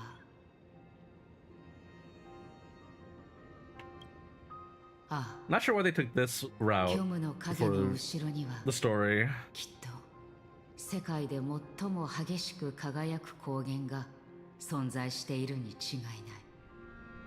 すべての I'm sure a lot of people 死に向 probably かって激しく成 really, 長する really よ。 complain about this episode or this chapter. 私たちは虚無の果てに向かって I'm sure a lot of people were like, why did I just play through the entirety of Penacony again? 出発する前にあなたの願いを聞かせてくれないか。 First find what I love, then fight tooth and nail to keep it from being taken away. Even if I lose everything at the end, I will continue to trailblaze without hesitation. そうか。よかった。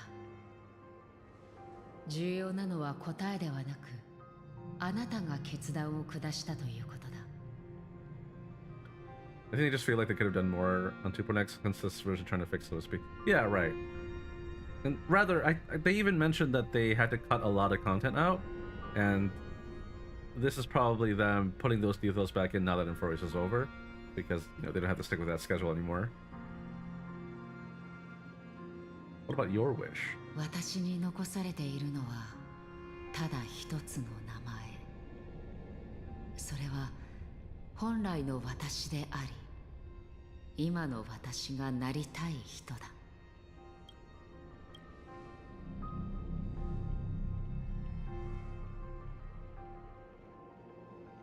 今まさにあなたはそれを見つめている。Yeah, this is new. 彼女は終焉の道を歩むハンター。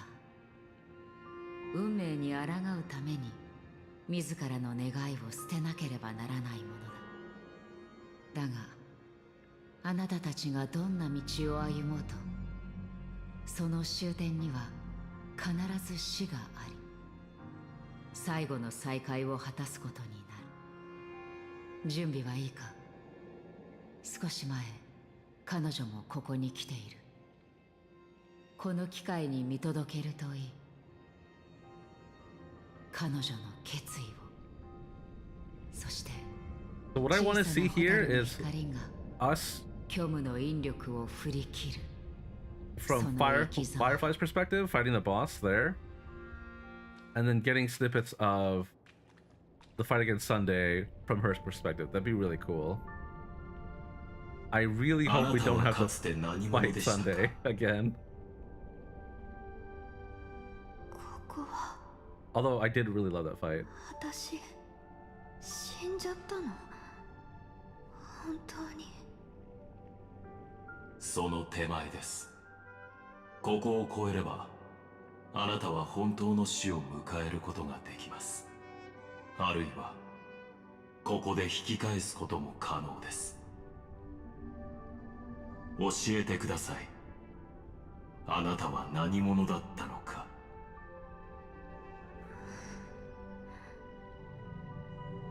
Oh, this is the song you like. Ah. 今は性格ハンター。ではこれからはどこにでもいる普通の女の子。ならば先にお進みください。それを叶えるには死を迎えるほかないでしょう。そんなの嫌。私ここまで必死に頑張ってきたんだよ。まだ全部終わってない。たとえ全てが燃え尽きたって絶対に諦めない。その願いは叶わないとあなたにも分かっているはずです。最後の美しき夢の中でさえあなたはどこにでもいる普通の女の子になれなかったのですから。どうしてそう思うの？ファミリーの陰謀に介入したこと、ミームの刃に立ち向かったこと、未来を覗き見できる脚本を背負っていること、たった一人で蘇った宇宙の公害に挑んだこと、証拠を挙げればキリがありません。まさか彼と過ごした時間が何かの証明になると思っているのですか。ただの女の子であればそんなささやかな幸せが偶然の出来事であるはずありません。でもただの女の子が陰謀への介入とかそういうことをしちゃいけないなんて決まりもないでしょ。夢の主が言ったことは間違ってないのかもしれない。私たちが置いてきた過去はとっくに私たちの未来を決めてたのかも。これまでの私がいるからこそこれからも危険に直面した時その中に足を踏み入れる選択をするのかもしれない。でも君は私の言葉を誤解してる。まあ普通の生活がしたいっていつも言ってる私の責任でもあるけど、まるで私を形作ってくれた過去が重荷みたいな言い方をしてるよね。グラモスの敵機としての過去もロストエントロピー症候群も私にとってはただの傷跡じゃない。それがあるからこそ今を大切にすることも未来を探し求めることもできる。それがあるからこそ私は愛することの意味を知ったんだ。君が挙げた証拠って Let's reflect to the 確か attachment に for the 普 entire 通の two 女の points. 子じゃ Yeah, ありえ exactly. ないことかもね。 I think that's exactly what people wanted too. It felt like 私じゃない the ending of どこかにい Penacony る普通の女の had 子だ nothing to do with Firefly. 同じ状況に置かれたらきっと同じ選択をするはずだよ。 So they're retconning that even to a 暗 degree. 闇に立ち向かうとき Not really retconning though. 普通の人たちが自分の小ささを嘆く必要なんてない。だってそういう時こそ自分は最初から気高く光を放つ存在だって気づけるから。確かに私は結果を変えられない。それどころか家庭さえも。でも自分の運命をどう受け止めるかを決めるのは私自身だよ。結果を変えられると信じることよりもそれはひどい自己欺瞞でしょう。自由意志はもともと自己欺瞞からなってる。それはほとんどの人がそう。 Free will is mere self-deception to most people anyway. 私と同じようにしてって他人に無理強いしない限り別に走ることなんてない。 Is there such thing as freedom? 生命体はなぜ眠るのか、その答えは人それぞれなの。ですが、中には一生かけても答えを見つけられない人もいるでしょう。 Do you wish the entire section replaced Sundays? Low-key? This background done about 2.3 was good, but didn't. Oh, so, I'm sorry, Venturing, you said. Yeah, I kind of see what you mean. A lot of people liked Venturing's section in the story. But it doesn't really come up anywhere after, and I can understand why that's kind of lame. But at the same time, it gave us a glimpse into the IPC and the 10 Stone Hearts, and kind of, you know, showed us a little bit more lore surrounding them. Also with Jade's release as well. I think it was fine, in the sense that it wasn't too different from, like, you know, a side character lore drop in Enforius, for example. I wish it was more connected with the plot, though, yeah. それを奪うことは誰にも許されない。私は絶対に諦めないよ。けど、だからって諦めた人たちを責めたりもしない。私は選択の権利を取り戻したいだけ。みんなの、そして自 That's what I 分 mean, の。 because the IP stuff could have been pushed to another patch post-Penacony. No, I think post-Penacony would be too late, because that means that if they ever get involved, you know, in, for example, Shenzhou, which they were involved, Shenzhou and Bellabog and Penacony, you know, with like Topaz's release and Aventuring Jade, if they were just left in the dark for until 4.0, 5.0,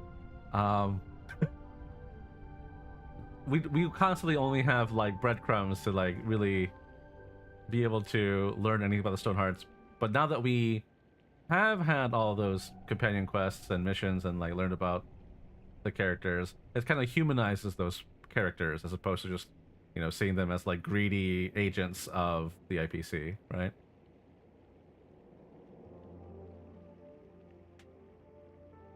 I know what you mean, though, because I want stuff to be coherent and cohesive, but yeah, it's just an unfortunate consequence of having so many factions, planets, regions, etc. And like, it's really hard to like bring it all together to form a cohesive lump that tells one thing. だから、君と一緒にここを離れる。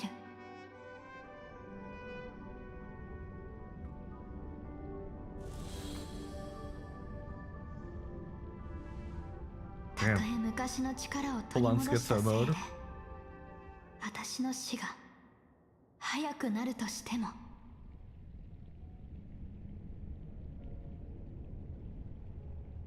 ホタルって名前は自分でつけたの。一瞬だけ輝く小さな光が自分と似てる気がしたから。 Oh, she gave herself that name. わざわざ縁起の悪い名 Oh, 前 is を this つ a け new る track? なんておかしいよね。それで気づいたの。本当はホタルが綺麗だと思ったからなんだって。だけど後になってそう見えるのは目の機能に限界があるからで、もし全部はっきりと見えてしまったら、ホタ I ルな thought んて fireflies were beautiful. Later, someone told me my eyes don't work too good. Otherwise, I would have figured out that those insects aren't beautiful at all. That's a little mean. 美しさも愛も私たちの感じ方や感情はすべて生まれながら I の guess 血 more 管 like から芽吹くも Aventuring's のだと backstory 思う。 stuff could have been more after Penacony, but yeah. それがあるから Well, he was kind of a significant character in the plot, though, right? 特別な Not to 存 mention, 在 like, he になれ was る。 like a boss, and if he was just left as a villain and none of his story was told, he wouldn't have made a compelling quote unquote antagonist, even though he wasn't. And then there was a whole section with him and Dr. Ratio, then trying to figure out, you know, the IPC's involvement and how their relationship with the families, etc., etc. No, I think it was all important. I think the timing of Aventuri's quest was fine. I just think that it wasn't relevant for long enough, or at the very least, they didn't bring him back into the story to have a significant role, which is unfortunate, but also that's just how that goes. He wasn't like a main character after all. I wish he had a role, for example, in the Sunday fight, or, you know, they had something, they were doing something, or they were doing something in the background. It's just that we didn't have any perspective on it, and it would have been nice to see that kind of thing, or that kind of scene, but limited time.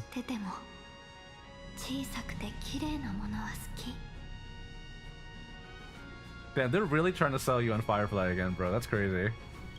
We get it. She's a canon girlfriend. We understand. やっぱり星を見に行きたい。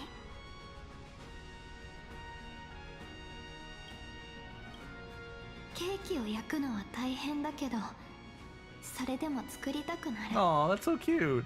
大切な人たちにプレゼントして、みんなの笑顔を見るのが好きだから。可愛い服を探すのも好き。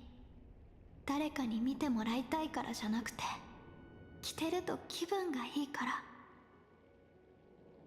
もう欠陥なんて気にしない。新しい傷跡が増えるのも怖くない。全力で愛するものを見つけて、運命から守り抜く。だって。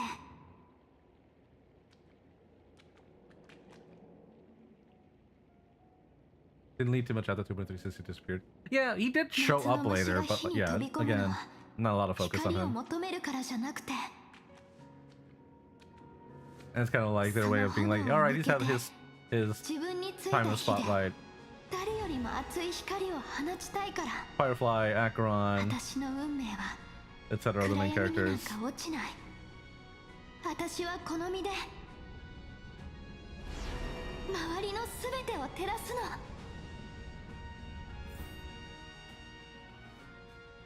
Is it finally time? 時計の針が回り続ける限り、人はいずれ死を迎える。Robin Mystery, guess them going Akron? Yeah, でも right. その時までは確かに生きてるの。私の世界っていつも気づけば焼け野原になってるんだよね。でももうそれでいい。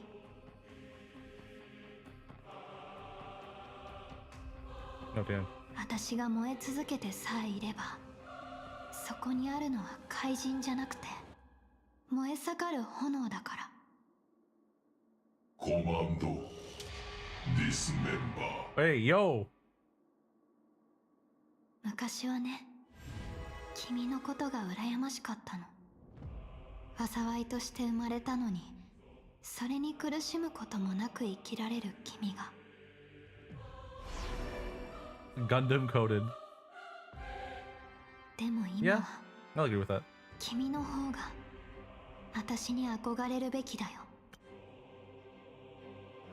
The competition is rough, I guess. I remember Castros being really popular one too for shipping. Oh, yeah, absolutely. But no. Like, Castros is very popular for, you know, being shipped together, and then there's Firefly, and there's who am I forgetting? Some people like to argue Sparkle, but I disagree. Serene, of course. Or no, I'm sorry, not Serene. Demiurge. And then, of course, Kafka, March.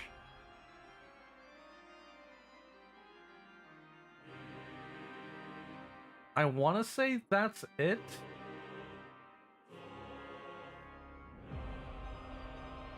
And then for men, it's like Finan, Aventurine, Adventuring? Kind of. Not exactly. Danheng, of course. Maybe Japard? Kind of.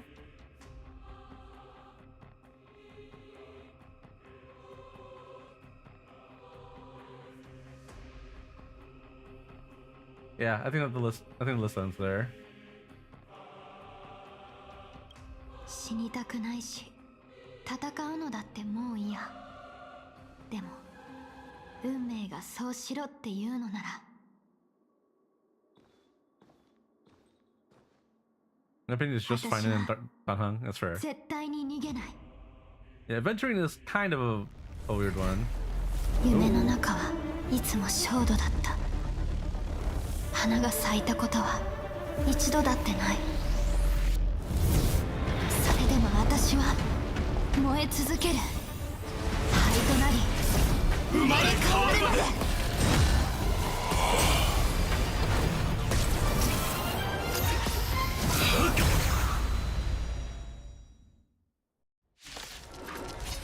Which team is this using?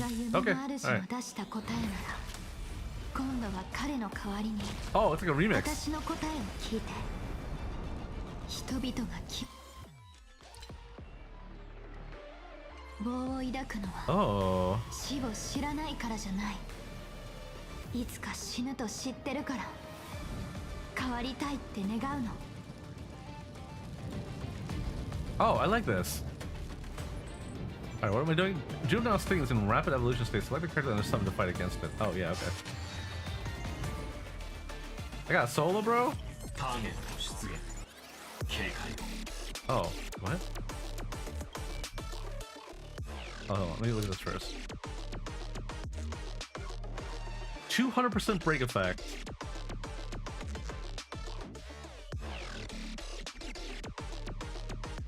Okay. Cool.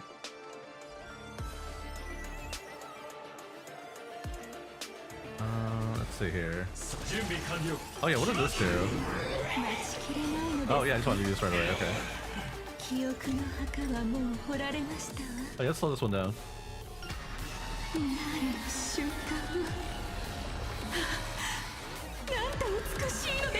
God damn! どこかでお会いしましたか？心を一つに燃える踊りよ。蛍は全てが燃え尽きるまで。これは生きるために。裏切るのですか？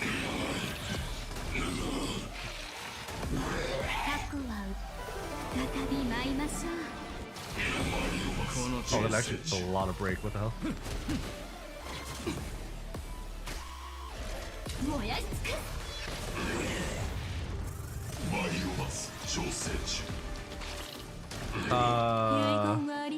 He's taking a lot of damage. Is there a phase 2?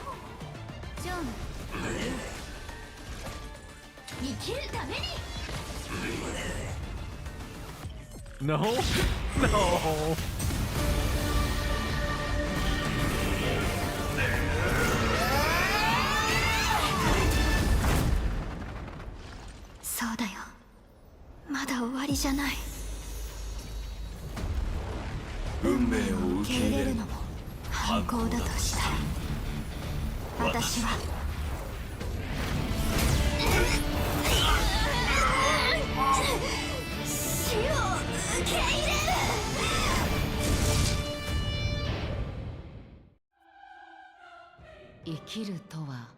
Hi. 未来の自分を思い描くことだ。だが、運命は決して平等ではない。 God, that 今 ground's の pretty. 選択は、そのほとんどが過去の自 God, I 分 love によって Saoshiro 決めら Miyuki. れている。だというのに、今をいかに懸命に生きようと、思い描いた通りの明日を迎えられるとは限らない。運命も同じだ。認めようと認めまいと虚無はある。そして存在するものであれば虚無を振り払うことはできない。多くの運命はこの世界が美しいと説く。それを信じさえすれば、人々は信じることから力を得られる。だが虚無はそうじゃない。それは不条理で果てしなく広大。盲信を拒みつつ虚無に抗う力を持たぬ人々を捉える。そこには美しさのかけらもないんだ。信じるにせよ盲信するにせよ、人々が信念から力を得るのであれば心からそう思わなければならない。無理やり神戸を垂れさせるのではなくな。この先は厳しい道のりになるだろう。もう一度出発点に立つ覚悟はできているか。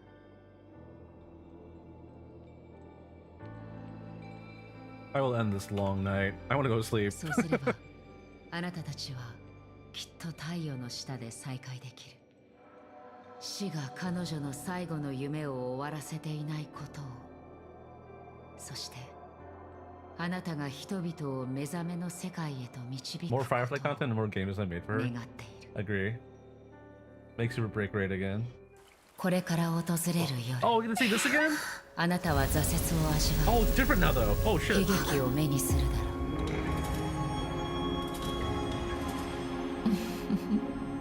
私が謁見し、私が酒を注ぎ、私が奪う。私は春に種をまき、秋に刈り取る。枯れた果実で枝が満たされるまで、すべてを琥珀の王よ。あなたが決断を下すとき、モノクロの世界に一抹の赤が再び現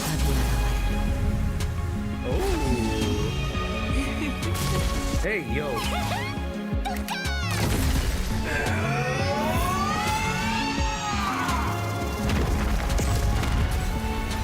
Now it's all coming together.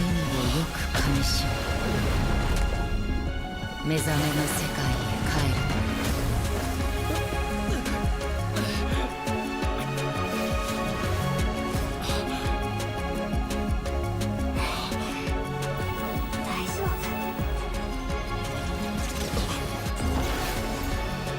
全てが夜明けに消えると知ってても、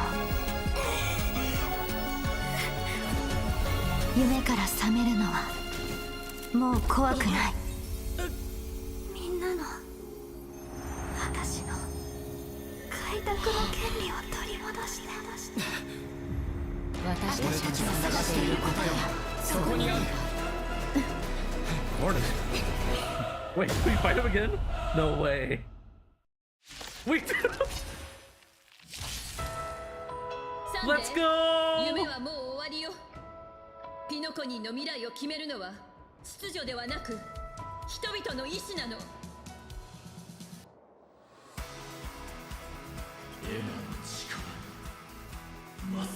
It is currently 11:30 p.m. on the West Coast. 元より本意ではありませんでした。では Oh man, I really miss this song, bro. 修論を明らかにしましょう。神が世界を作り、慈愛を授けると。神が今はただ静かに耳を澄ませてください。万物が育ち、すべては巡っていく。その果てに至った時。 Oh, maybe we don't fight him. Well, no, there was a screen shatter. Oh man, this angle is so good. すべての創造が終わり、麦の日に至る。 Alright, we're going straight to phase 2 哲 then. 学の大事、万象を再構築するのです。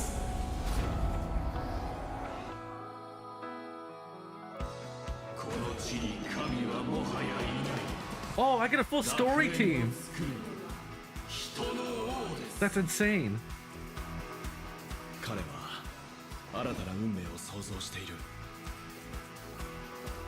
Does that mean I get to hear all of the characters' lines now?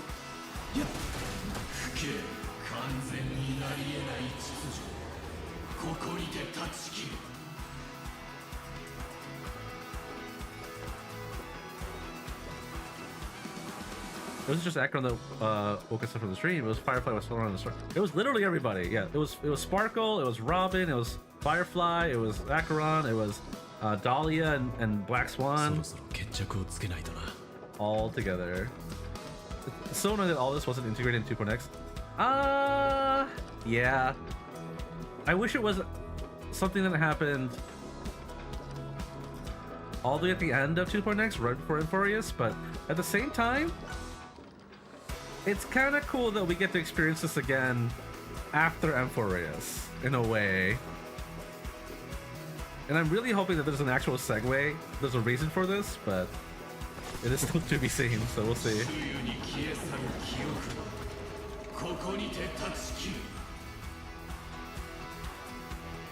させないよ。美しき夢の過去はラザリナが命を捧げて。 Oh man, we're getting more voice lines. うちのとっておきをくらえ。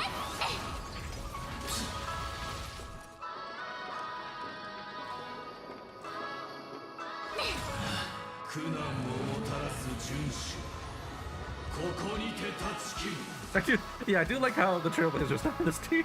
だがティエルナンの弾丸は今も美しき夢を守り続けている。同点元気、超無一角。ちゃんと直さない。 These voice lines are different though, interestingly. 光なき虚無。ここにて断ち切る。だが時計屋の意志が擦り切れることは決してない。Oh, I love Wild. 生と死、君らに選ぶ余地はない。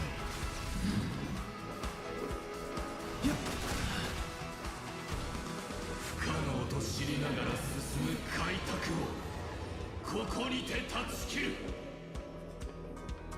それでもミハイルは明日を信じてた。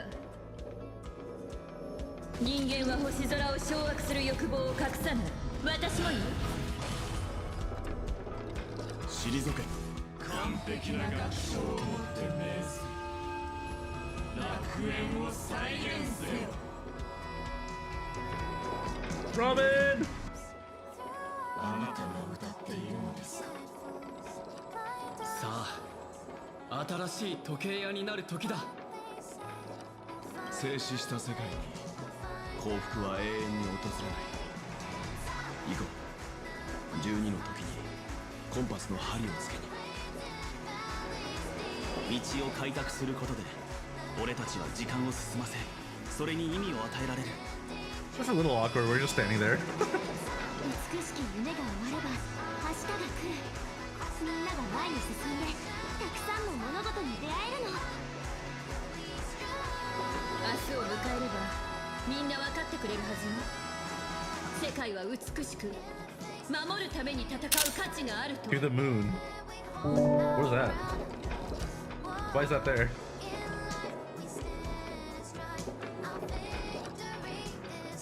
立ち止まった美しき夢じゃ俺たちの願いは閉じ込められない。 What? この旅がいつか空星にたどり着かんことを。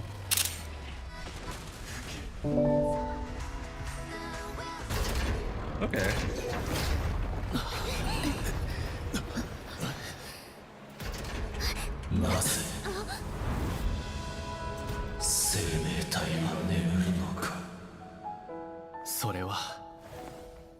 No, this one is so cheesy though.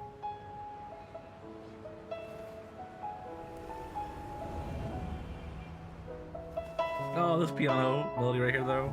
夢から覚めるためだ。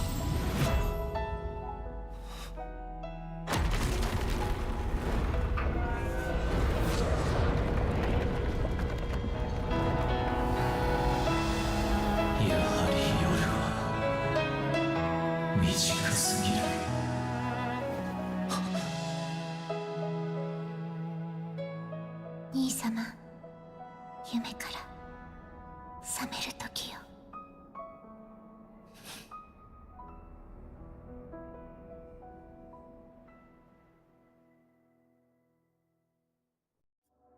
course he goes to the moon. True.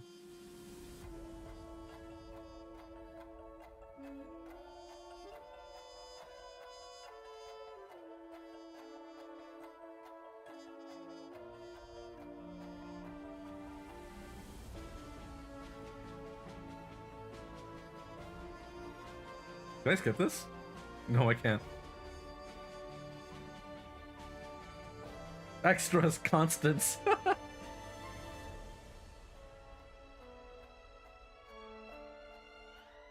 Alright, please tell me we're gonna actually hear anything about Elio.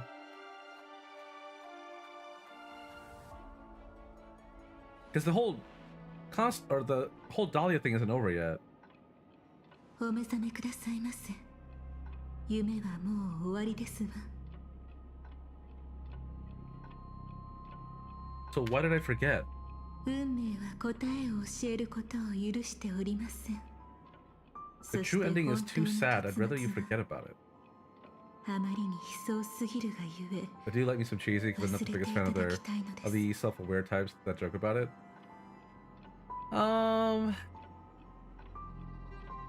Yeah, I don't like either of those though. What I'm saying is,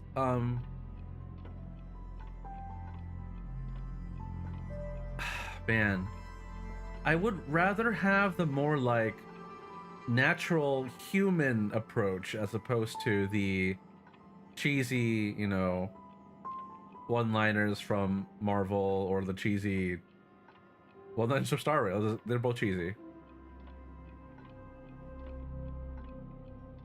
One is just very anime, and one is more self-aware, though. Yeah, you're right. One is more... It's for different audiences, I suppose, is probably the best way to put it.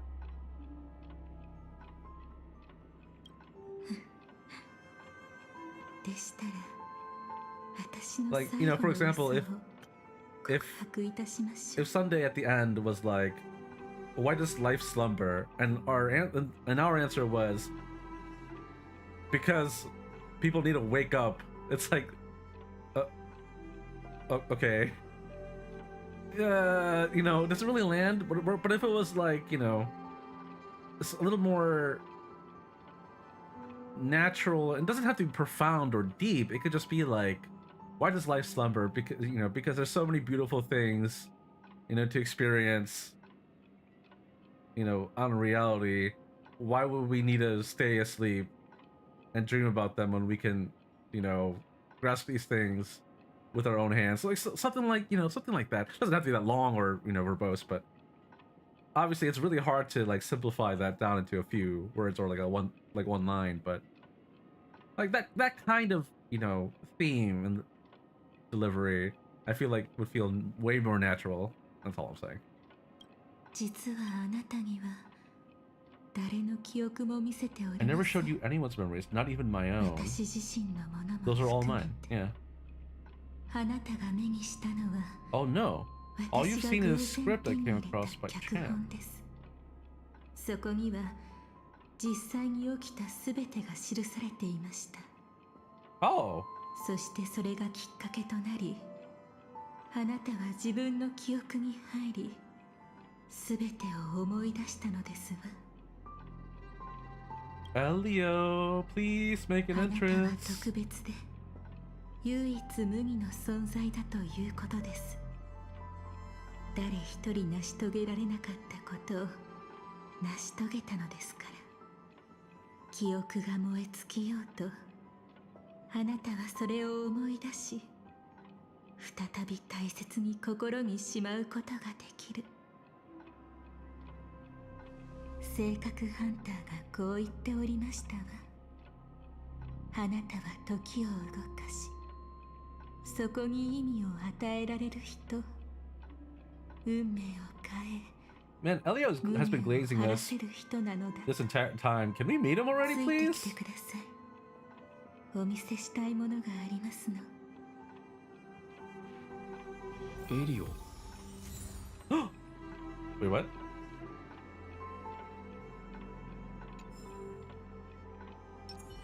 No way. No way. Was I right? Were we right?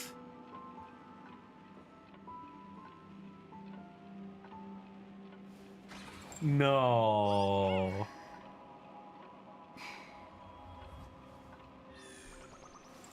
It was just a joke, bro. I wasn't serious. No fucking way. ついてきてください。 That's Elio? Well, no, this is still, we're still in like a, in like the dream world inside Dahlia's mind or whatever. It is just probably just an avatar of Elio.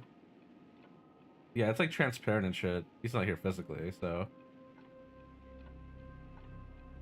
No fucking way though, right? Shimonohiro, you better not say anything right now. こちらがお見せしたいもの、終焉の真実です。また、この黒猫は Okay. テルミヌスの身体の一部となります。We're safe. We're safe. We're safe. エリオではありませんわ。Thank God. The cat is not Elio, but a strand of Terminus's divine corpus. Okay, that is really interesting though.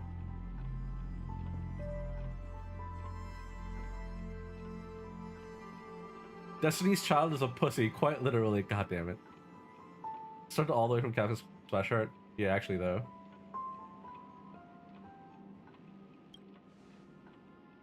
I 私もこの目で見たわけではありません。これは性格ハンターが語ってくれた光景ですから。Thousand-armed divine form. Do we know what Terminus looks like? Hold on, I gotta look this up. ソは千の手を持つ姿で現れ、こう告げるそうです。We do. I just got a picture of the cat. Okay, but the answer is we do not.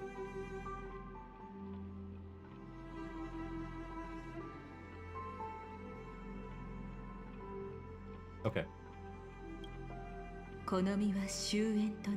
Now I am become finality, lifting the wheel of time, destroyer of worlds. Oh.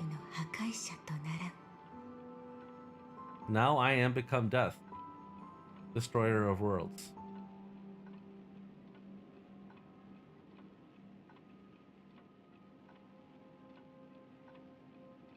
Now I become time.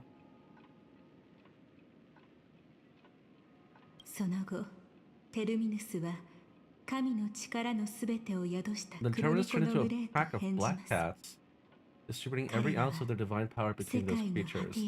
Attached apart from the end of the world, going against the river of time, the moment of the 宇 universe's 宙が生 birth. まれた瞬間へと向かうのです。 I imagine Terminus is just a big cat Oppenheimer. Yeah. Or, well, the quote comes from, was it like Vedic texts? I forget.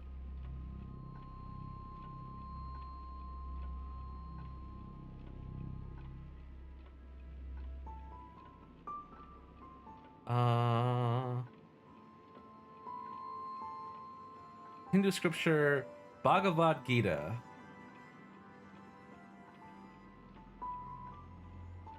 Spoken by the deity Krishna, that's right. To the warrior prince Arjuna.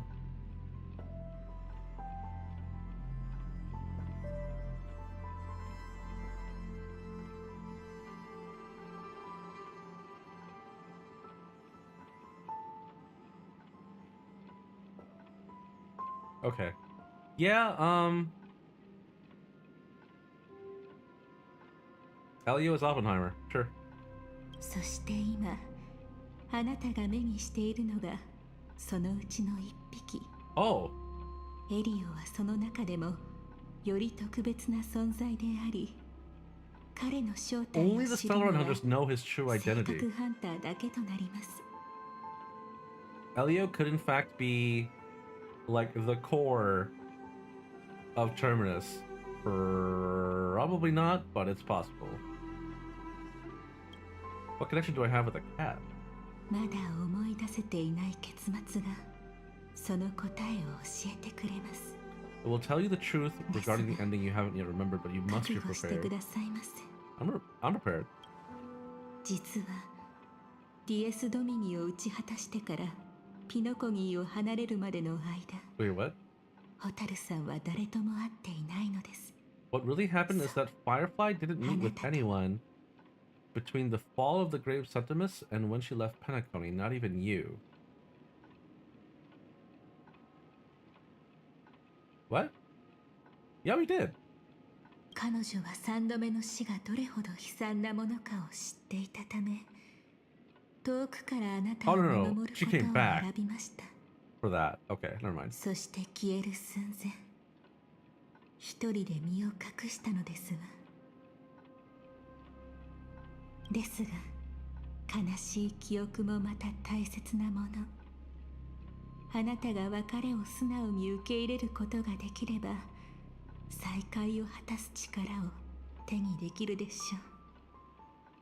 大切な人を見送るときは、その人の目が見えるうちに涙を流してあげてください。そうすれば、自分がどれだけ愛されていたかを not quite that, but 相手は知ることができます。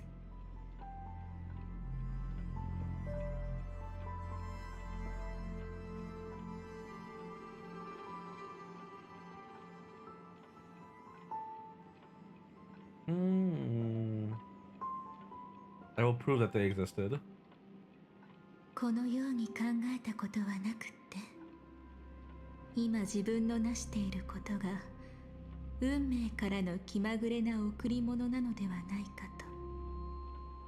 何も選んでいない、ただ運命にもてあそばれているだけなのではないかと、私はしばしばそう思うのです。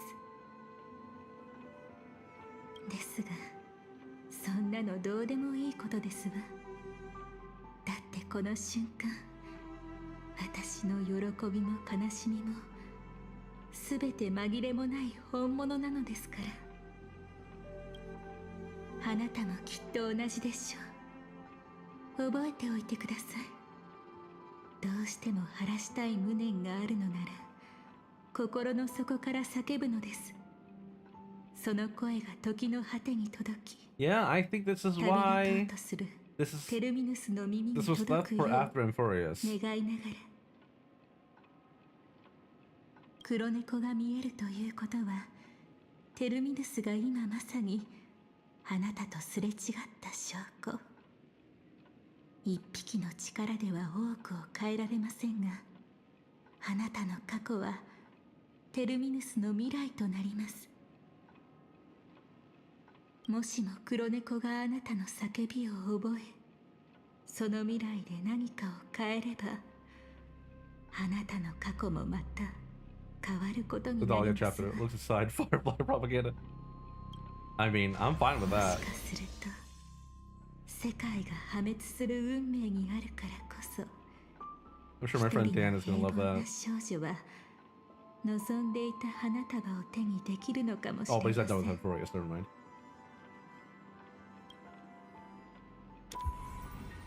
Also, I've been streaming this for almost 9 hours. I'm surprised I'm not done yet. Granted, I am taking it very slowly. その But 花束を goddamn. あなたの手で届けてあげてください。 My mistake for trying to do it all in one stream, I suppose. 再会できる日を願っていますわ。 Hey, yo. 私を喜ばせてくれる、ただ一人のお方。 Hey, yo. I hope we'll meet again, Mike, the only one who could ever please me.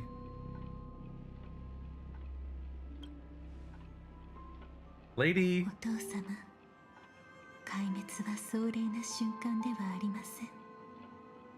運命も記憶も Try me ま have a た good し night, か bro. りです。 Thanks for coming. It is funny. 空まで届く炎で Yeah, it looks like 冬の Ifrit 荒野を is 焼 actually き dead. 尽くしてこそ、笛の者たちが姿を現すのだ。それは工作者が世界を作り変える経験であり、世界を描く者の見業でもある。彼らは怪人の中で明けの明星を描く。なぜなら極度の飢餓の時にこそ星々が回り始めることを誰よりも知っているから。生命体はなぜ眠るのか。 You will eventually find your answer. You already found your answer. 自分だけの答えを Ruby 見つ Text, けるこ what are と you が doing? できますわ。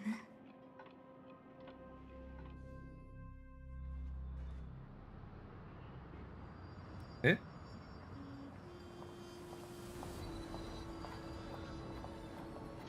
よし、忘れてしまったすべてを取り戻しに行こ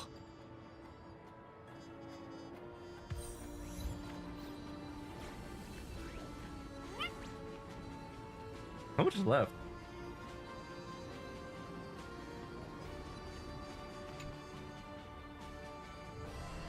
新たな運命を作り出すなんて本当に驚いたわ。妹のあなたにならわかるでしょ。もし本当にそれが成し遂げられていたら、一体どんな運命になっていたのか。開拓同士の戦いが待っていたわ。ただ兄様は間違った答えを選んでしまった。開拓の初志を抱きながらも歩んだ Path of 道は domination 統 or 治 the であ path of conquest. り、征服という名のものだった。たとえその願いが Path of 人々 Nazism. の幸せを願うものだったとしても、結局は独りよがりに過ぎない。救われるのではなく、自分の手で自分を救いたいと望んでいる人だっているわ。あなたもこの世に神は存在すべきではないと考えているのかしら。いいえ、たとえ何もしない神様であっても、多くの人の心を支え慰めとなることはできるわ。ただこの世に人の王はもう必要ない。だからこそ私は信じている。兄様もいつか全てを分かってくれると。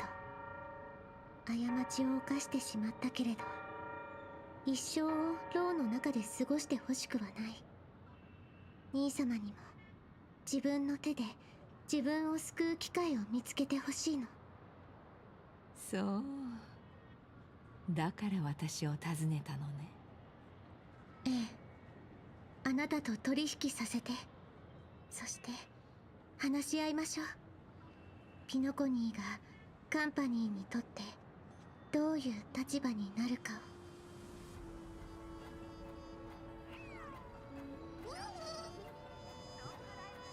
う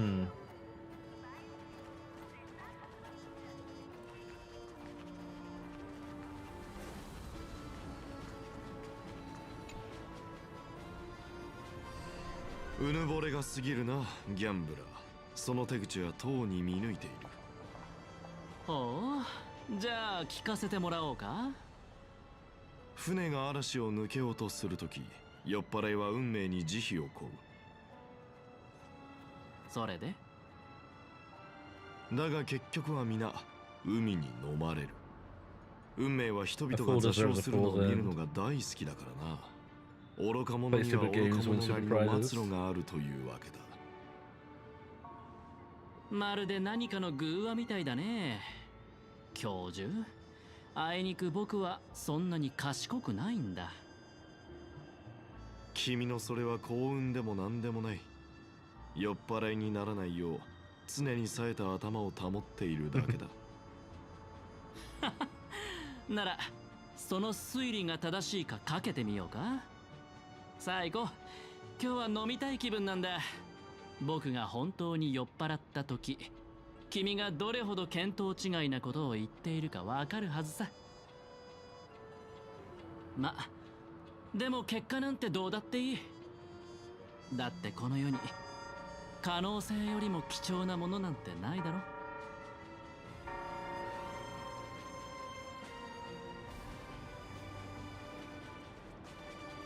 Damn, they want to go get drinks by themselves? They didn't invite anybody else, bro?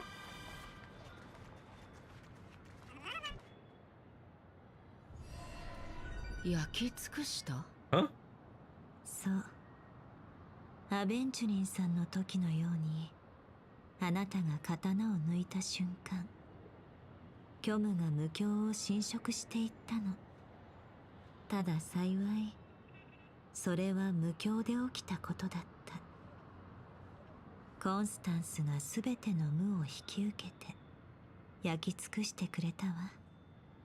彼女が完全に回復するには、きっと長い時間が必要になるでしょうね。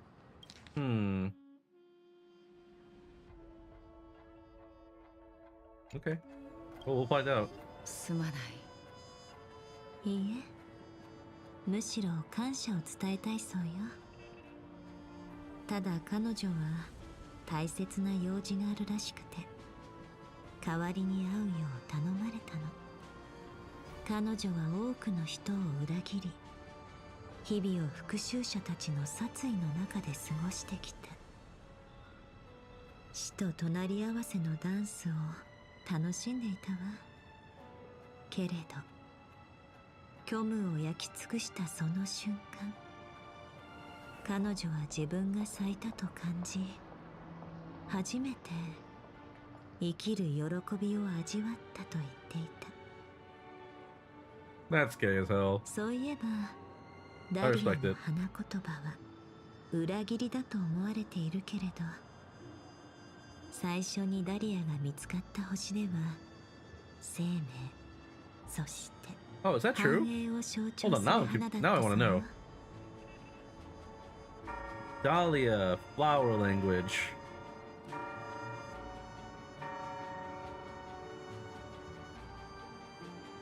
You fucking lied to me. Oh, well, actually.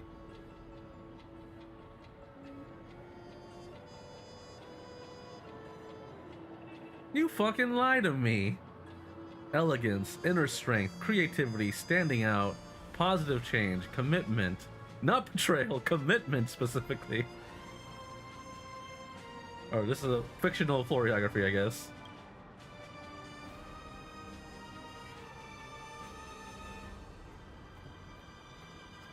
Constance sounds like an M.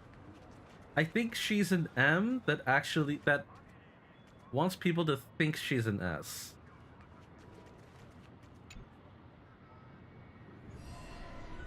やはり私は歓迎されないのですね。Wait.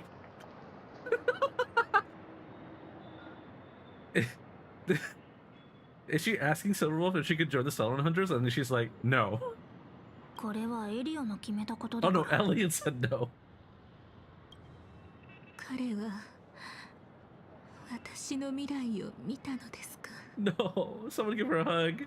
性格ハンターの一員になるというあらゆる可能性の中で、あなたは必ず裏切りを選ぶ。Oh. 主湯という名を持つ記憶を壊滅させる絶滅大君になってね。Oh. That took a turn. In all possible futures where you join the Stellar Hunters, you will ultimately choose betrayal. You shall become a Lord Ravager named Ephemera, poised to destroy the remembrance. これがエリオの言葉。そして Those あなた were への Elliot's exact 報 words 酬。 and your payment. 報酬。すべてが終わった後、彼の記憶の一部を燃やしてほしいの。Oh. Oh, that was from Elio, not Dahlia's. その理由を伺ってもよろしいでしょうか？彼がその記憶を持ったまま次の場所へ行くのは見過ごせないの。あまりにも早く壊滅の注意を引いて命を落とすことになっちゃうから。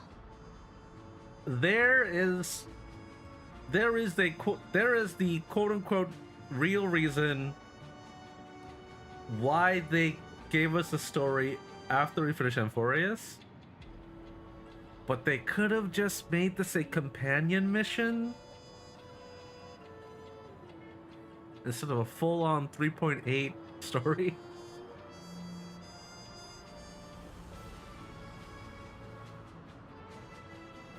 Okay, fair enough.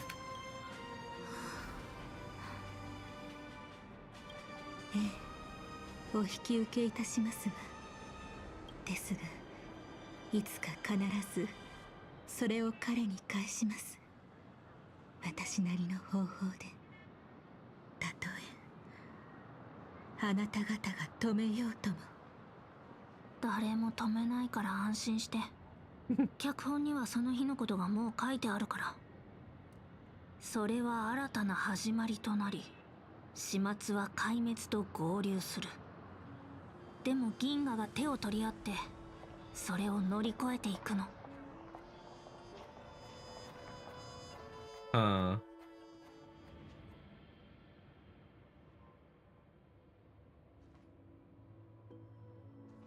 Where is she? でもホタルはどこにいるんだ？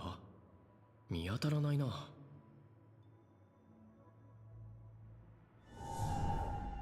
あ。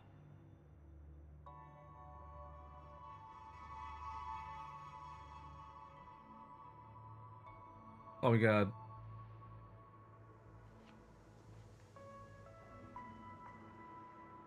Not as romantic as the first time, but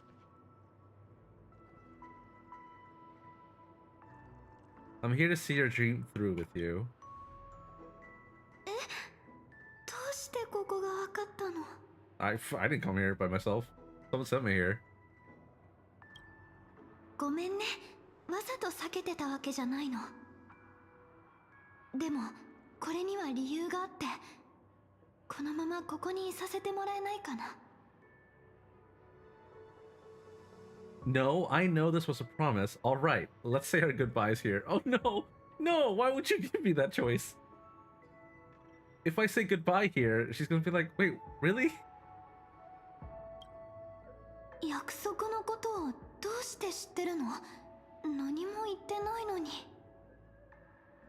Destiny works in mysterious ways. Oh, that's a good way to put it. 運命って不思議なだけじゃなくて優しくもあるのかもしれないね。 Thank you, Elio. そういえばまだ話してなかったよね。ピノコニーに来る前にやりたいことをすべて手帳に書き留めておいたの。ここにいるのはその最後の願いを叶えるため。実はこっそり君の後を追って話しかけるタイミングをずっと見計らってたんだけど、やっぱり邪魔したくなくって。君の夢は笑顔で始まって笑顔で目覚めてほしかったから。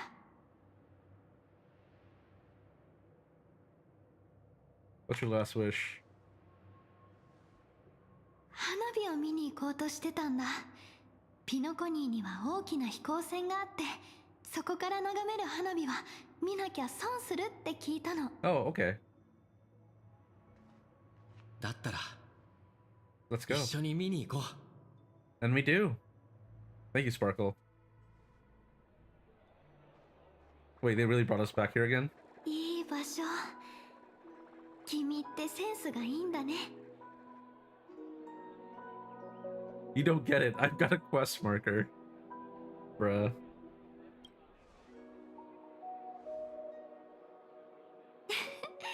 ありがとう。まだ始まってないみたいだし、少し座って待とっか。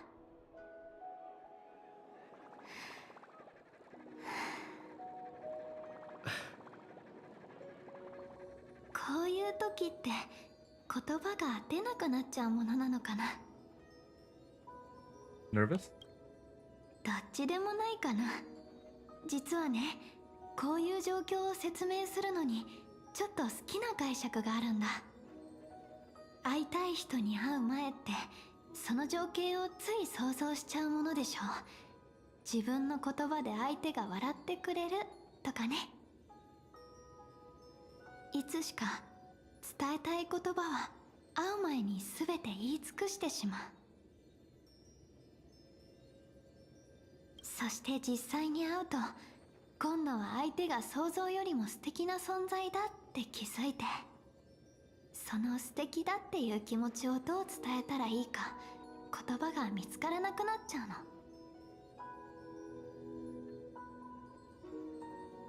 I want to know our story from the past. Wait, I do too.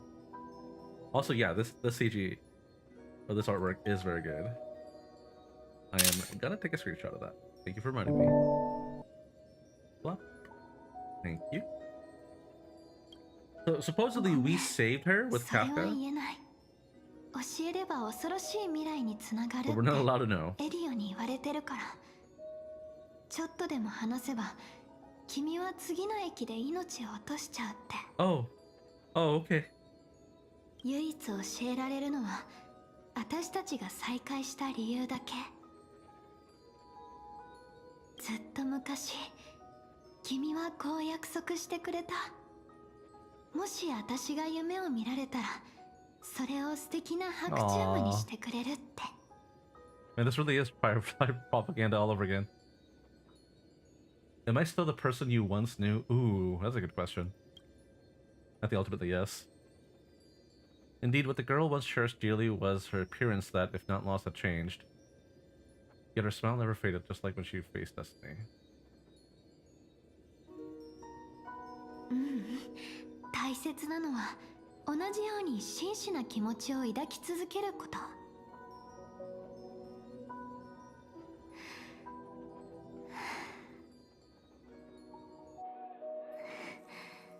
ごめん。 Ah. There it is.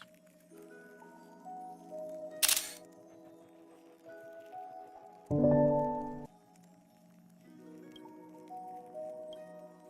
ん、実は脚本に書かれた3度の詩だけど、あと1回残ってるの。 Which one? エナの夢が消えた後ね、私勘違いしてることに気づいたんだ。死によってドリームリーフに送られてもそれは本当の死とは言えない。だってそんなの楽すぎるでしょ。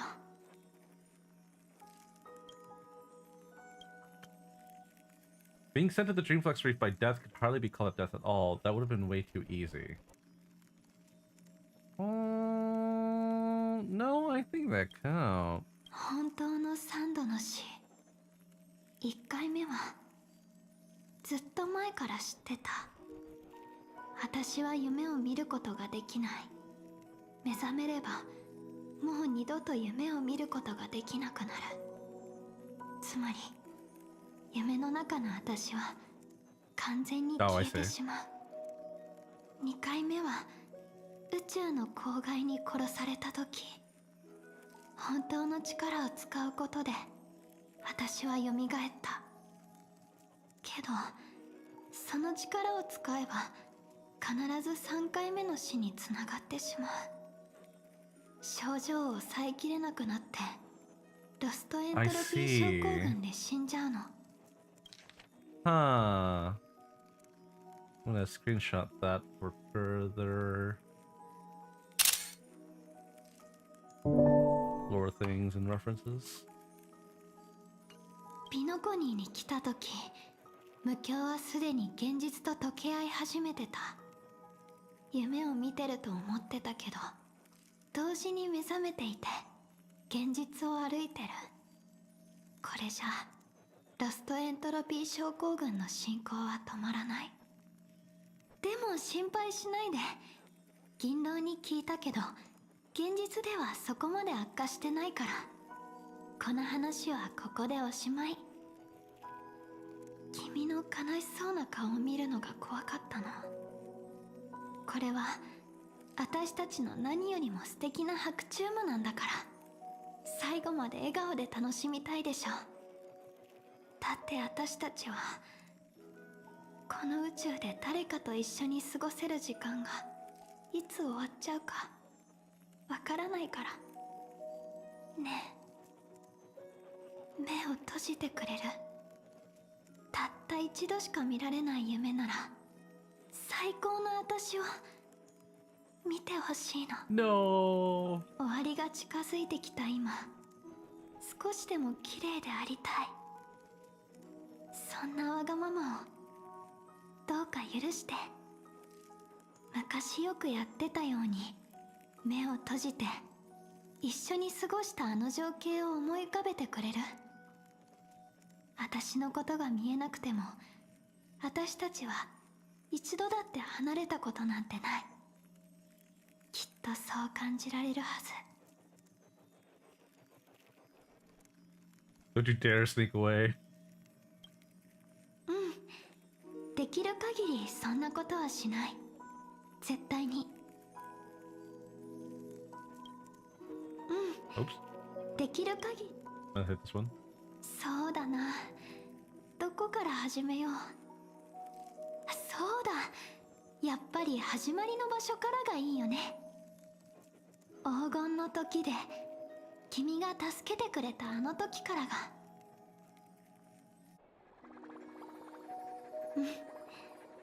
私たちは初対面で、そこで偶然出会ったってことにしてもいいかも。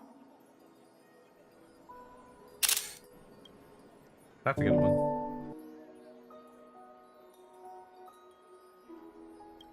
私は黄金の時に旅行に来た学生で、あとお小遣いをちょっと多めに持ってきてたらいいな。それで登場す I る like the 時 Firefly は schemes are a mix of もっと romanticism おしゃれ and な格好をするの。 ephemeralism. It's sad, but man, yeah, exactly. 君も学生ね。でも遠い遠い星から来ていて、この場所には慣れてない。 I don't like where this is going. 君はすっごく悪い不良たちに絡まれちゃうんだけど、そこへ私が現れるの。さあ、今度は私が君を助ける番なんだ。 If you've watched Angel Beats, let's go play some baseball. 大丈夫。私がそうしたいの。結果も家庭もそれほど大事じゃない。大切なのは私たちがこの旅にどう関わってどう思うか。ねえ、もう一つお願いを聞いてくれるかな。覚えてる？エナの夢と戦った時、君を抱えて空を飛んだよね。あの時目覚められるかもわからなかったのに、それでもすごく嬉しかったの。だってまた肩を並べて認めたくないものに立ち向かって、お互いのために一生懸命になれたんだから。あの瞬間を君は忘れないだろうけど、思い出す時はもっと楽しい思い出になっていてほしいの。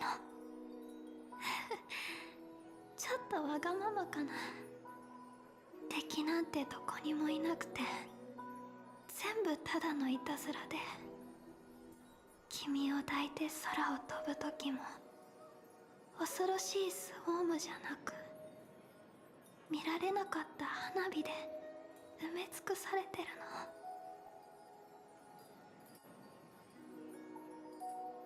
You've already seen it, you dummy. Yeah, actually. I'm gonna open my eyes. And... Oh! Hotaru.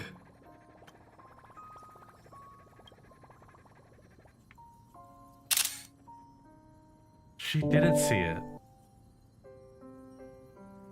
She's actually lost her eyesight. You motherfuckers.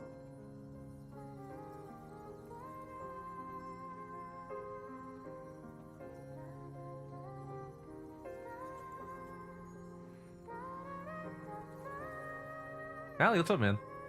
I haven't played the story yet, but I did watch someone the other day playing it, so I'm just here to lurk for a bit. I am at the end, question mark? I think I'm dead. I'm dead. I think I'm done. Haven't read much of Mother June's works. Angel Beats is... oh, well, it did get a visual novel adaptation, but it was a anime original story. But I will not spoil it for you. If you ever feel like experiencing something kind of I don't know, it's Mother June. It's a lot of like slapstick comedy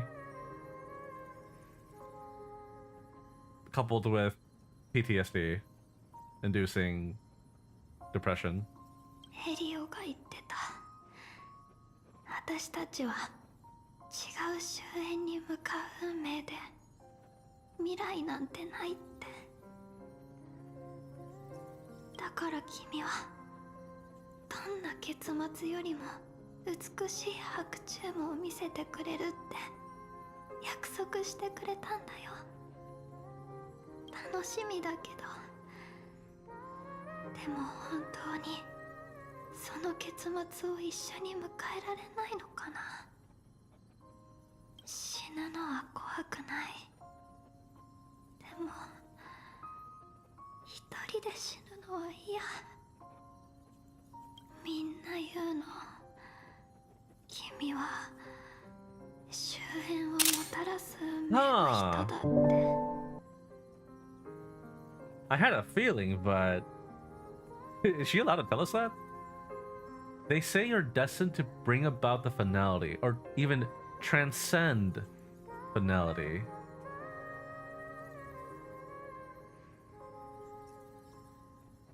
Oh, I have so many questions. でも私は君を信じてる。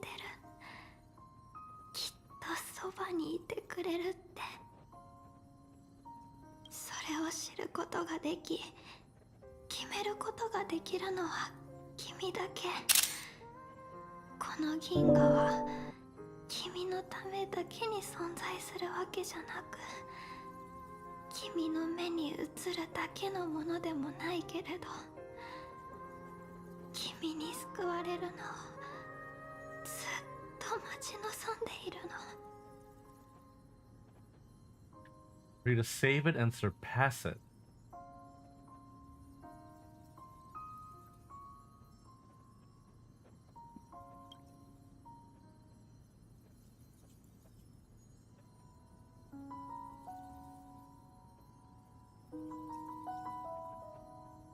Those afflicted with entropy loss syndrome will experience an irreversible chronic dissolution of their physical form, gradually fading away.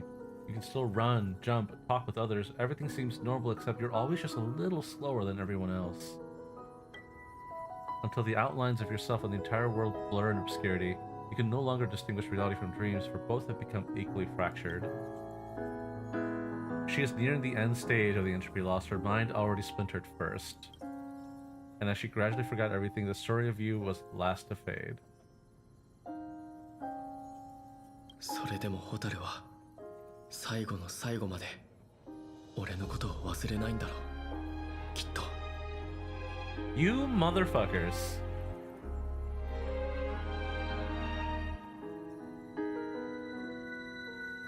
The dissolution is not yet over, and in this very instant her mind holds only one name and one wish. ホタルがまだ見られるうちに。 I like how Fireworks is just the name of Sparkle. It's just like Sparkle.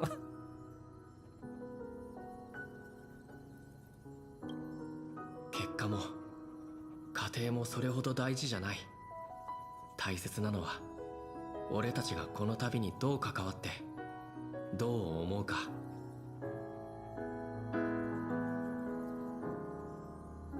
約束したことは必ず守る。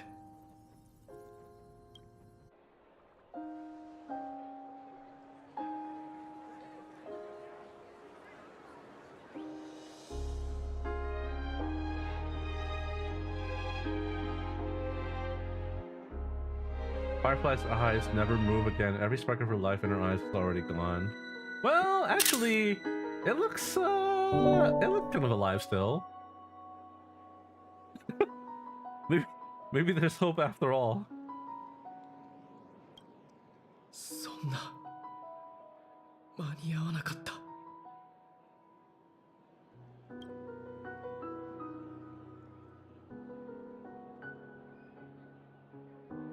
It is too late.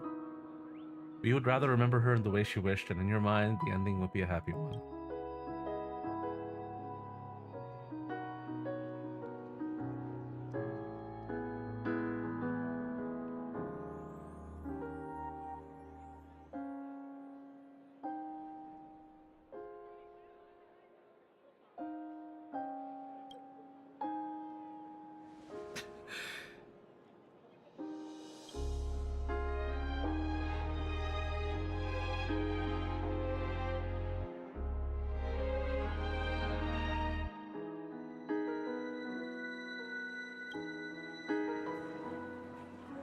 I get it now. Bro, if we went into Amphorius after this scene and we saw this at the end of Penacony, I'd be so fucking broken.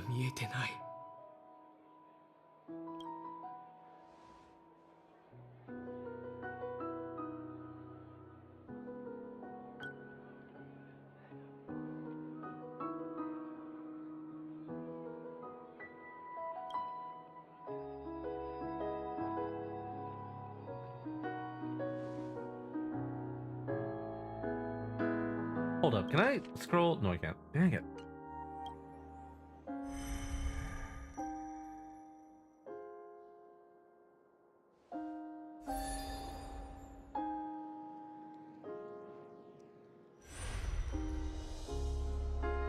Yeah. まだなんとかなる。俺は運命を変えて無念を晴らせる人なんだろう。世界が俺たちの運命に終点を設けたっていうなら、せめて埋め合わせとして蛍の望んだ花束くらい送ってやれたっていいはずだ。 Yeah, there's no way they're gonna let her actually die though.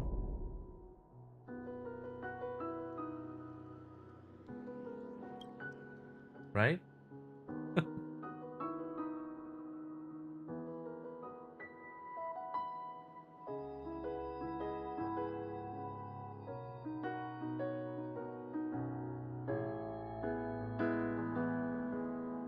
You recall the fireworks in your memory where Firefly caught you as you fell from the sky and carried you up to the heavens. At that moment, the words she spoke left a perfect footnote for the story. One belonged to her and to everyone under the night sky. And you know that this footnote no longer exists.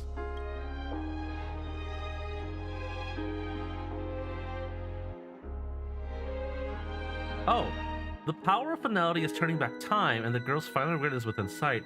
A beautiful daydream. The moment to fulfill their promise has come. You can, you will, you must make it a reality. Oh, hey. Okay, I didn't know that.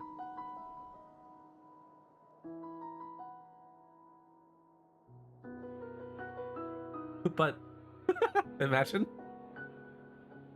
we turn back time. We gotta do Amphorius all over again.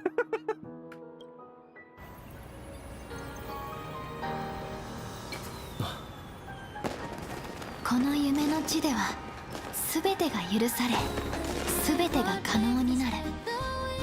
私たちはそれぞれの目的を持ってここに来て思わぬ方法でそれを実現した。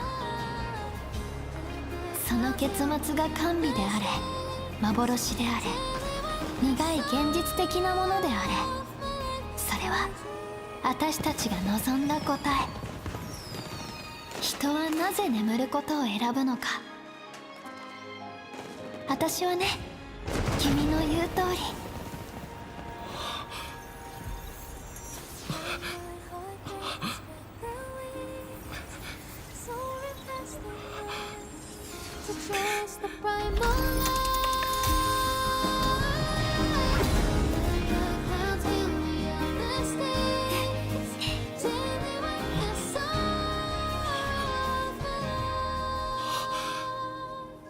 Aha! 明日、笑顔で夢から覚めるためだと思う。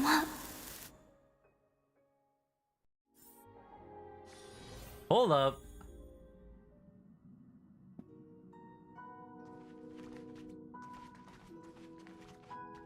What the? What are you doing here?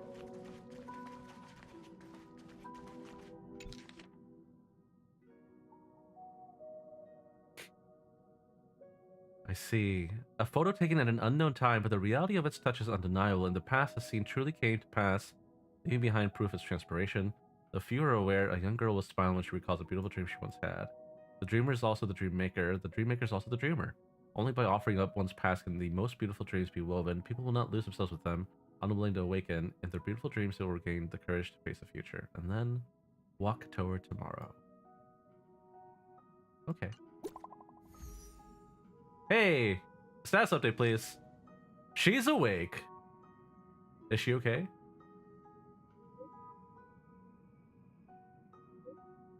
That was her first question too. Oh, asking if I was okay. Okay, I thought you meant okay.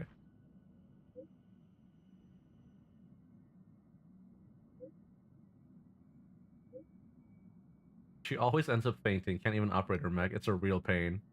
But the treatment's going good. Don't worry. When might we be able to meet again? We haven't actually met her physically, right? In person? We've only met in the dream. Don't know the script didn't give any details. Oh wait, no, it did. I just don't get it. What? It says you need to wait till you face yourself. Alright, find a mirror.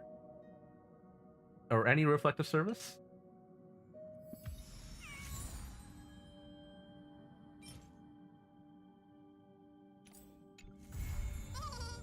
And there it is.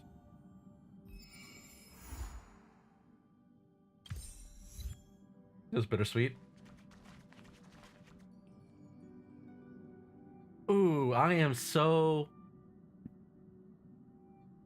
curious how the story is going to unfold in 4.0. I think it's actually going to be heavily focused on the Trailblazer then. Yes. I hope so, at least. Chevy, what's up, man? What do you mean you're back? You were never here. I literally just finished 3.8 story. I don't know if you touched it yet, but...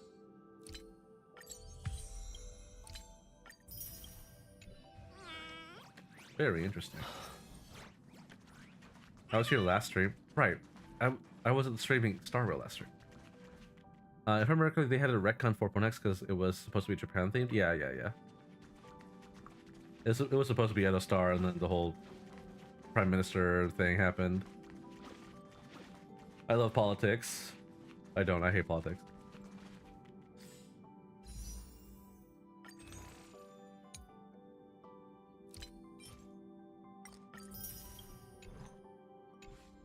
Alright, so now the question is,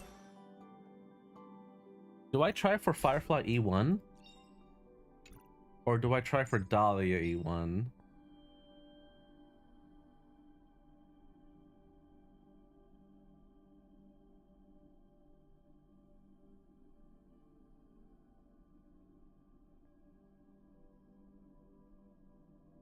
I feel like Dahlia is probably more valuable, but I really want to stop using skill points with Firefly.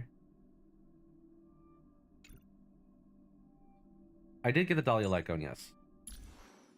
You might you might judge me a little bit here, but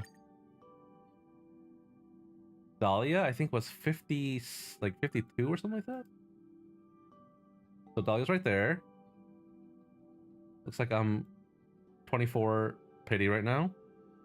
So 1, 2, 3, 4, 5, 6, 7, 8, 9, 10. It should be right here. Yep. 52 for Dahlia. And then right there, 1, 2, 3. 1, 2, 3, 4, 5, 6. Nope. 5. 25. So 29. 29 for the light code. I got really lucky.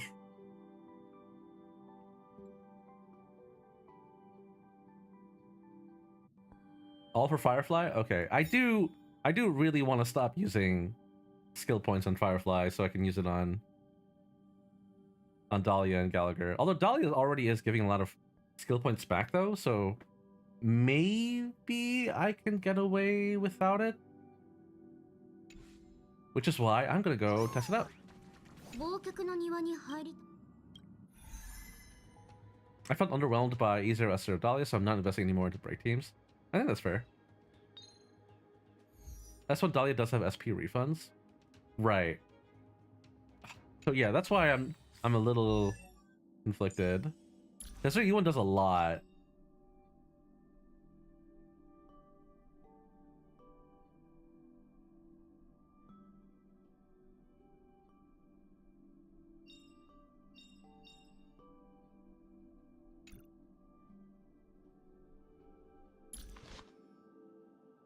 So I think I might not need Firefly, and I could just go E1 Dahlia. And this might be enough. And E1 does a lot for the team overall. Especially with E2 Firefly, although I thought the team would be more impressive. I'm not willing to go E1 Dahlia just to make the team shine. Yeah, I think that's absolutely fair. And you know what? Fuck it. I'm throwing these 10 at Dahlia. Watch this. Okay, well. I wanted to make it work, bro. I'm already happy with my teams right now. But it is what it is.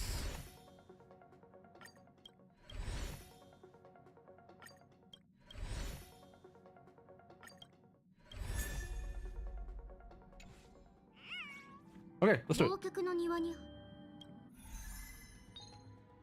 Let's do MOC and then we'll go do PTR real fast before I head to bed. Gonna go AFK now, FGO finaling a bit. Have fun, man.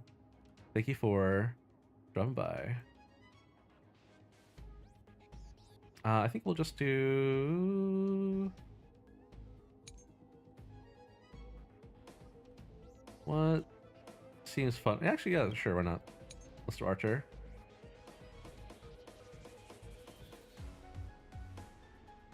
Followed by Acheron. So we'll put Silver Wolf in Team 1. And Sunday in Team 2. Also join my server. Welcome.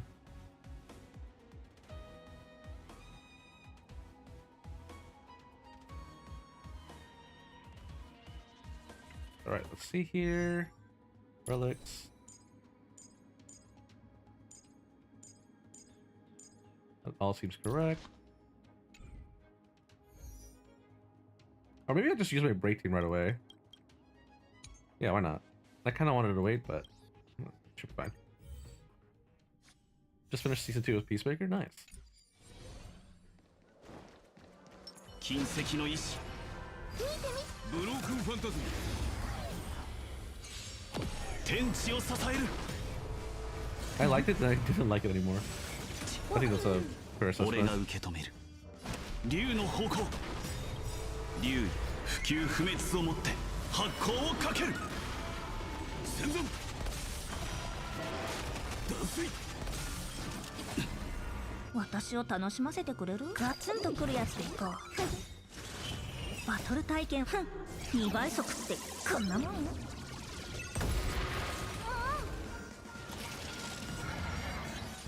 カラドボルグトレースオン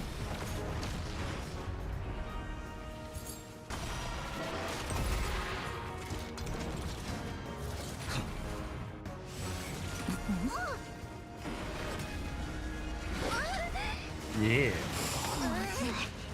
Okay, good. We'll just use this right away.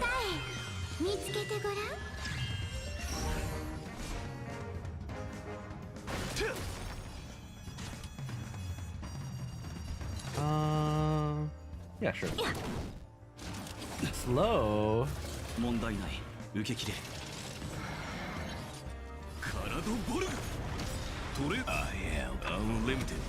I am unlimited works.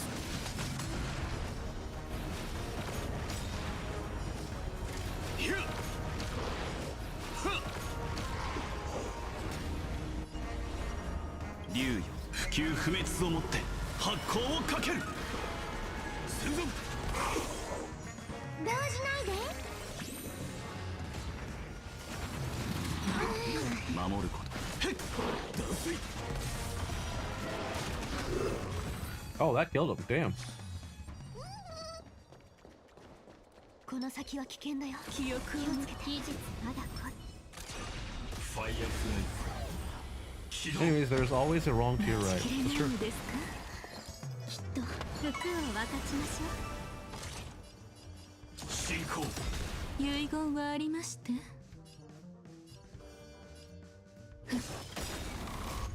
全てが燃え尽きるまで燃やし尽くす。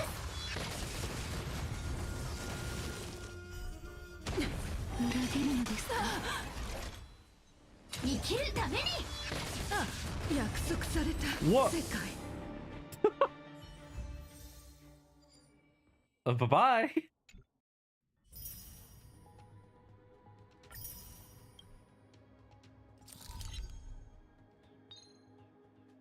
I didn't even use Dahlia's ultimate.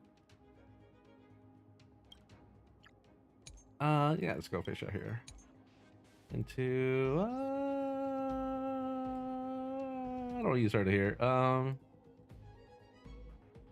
Oh yeah, Sereni DPS.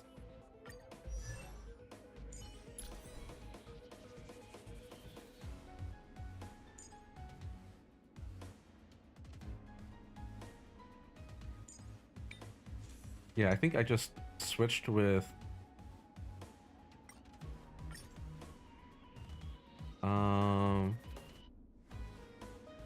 which set was it? I already forgot. This one, right? No, not that one.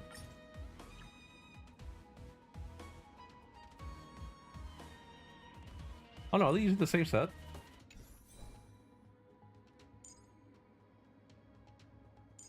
They are. What set was I using for like DPSing? Oh, was it just this one? I think so.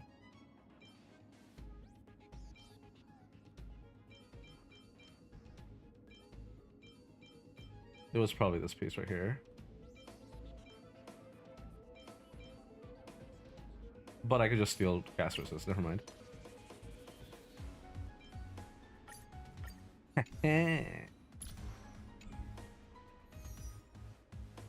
I should probably check light cones actually. Because I could use hyacinths here, right?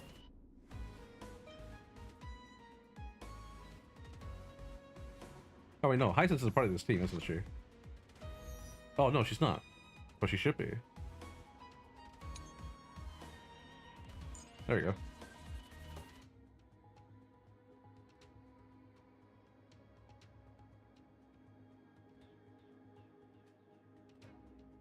No, let's not do something. Let's just do Tribby.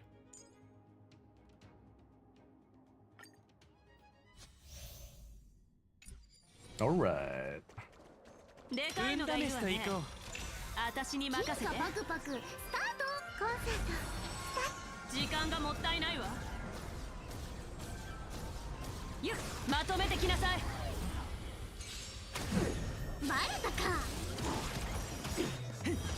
ふんふん。お宝の匂い。ぼったくりだ。大丈夫。すべてが共鳴する。Just short. 恐れずひるまず遅い。捕まった。買いだ。弱い。今宵星々の反響。すべて上昇腐敗。ふはやは。大将は定まった。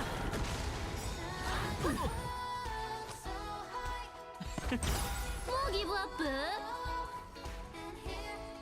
にょっ。迷いはない。気をつけて。バレたか。サイは投げられた。すべてを失うか、はたまた手に入れるか。すべてか上昇腐敗。 Oh, she did. 大将は定まった。 Do it again. 上昇腐敗。やっはっ。大将は Oh, he 定ま dead. った。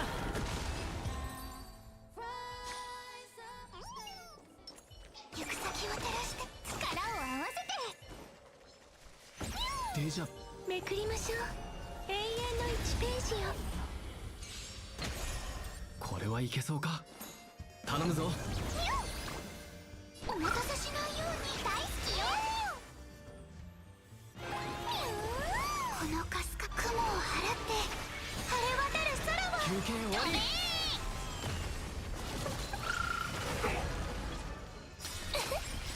記憶は流れ星を待ってる。愛で私を心に刻んで。共に愛の約束を果たしましょう。いけー。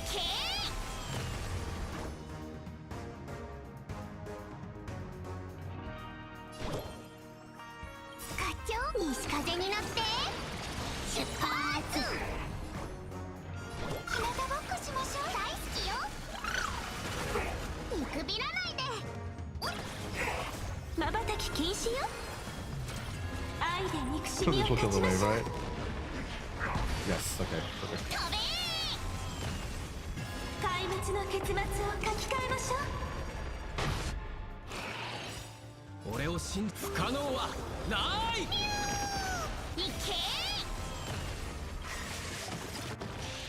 この雲を払って晴れ渡る空は飛べー。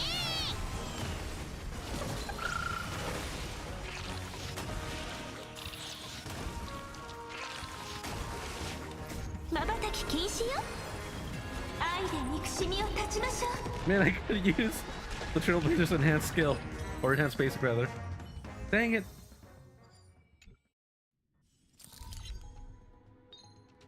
I should just not use her when he's out there. Yeah, sure. We'll go... A boot to heal. If I knew where he was. There he is. And then we'll go... You again.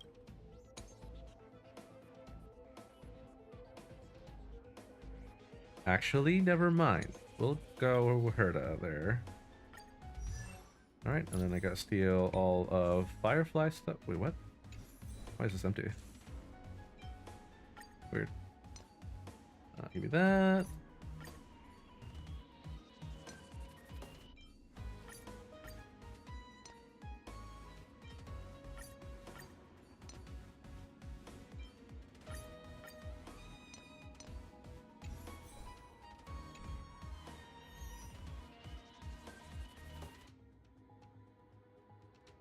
That should be right.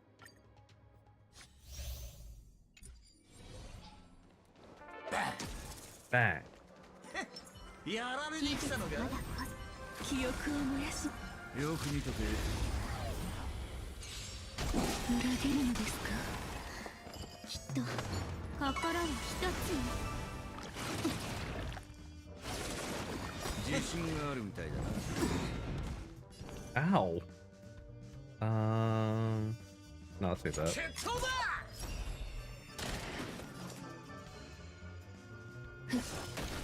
よく見せてくれ。待ちきれないのですか。竜3。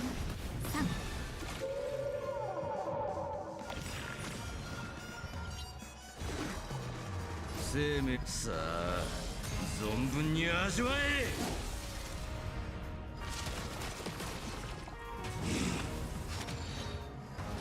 心臓を狙え。心臓を狙え。 Oh, I got taunted. God fucking damn it. かかってきやがれ。 I'll just do this. 過去は再び舞いましょう。自信があるみたいだな。記憶の墓はもうフィナーレまで。なんて美しいの。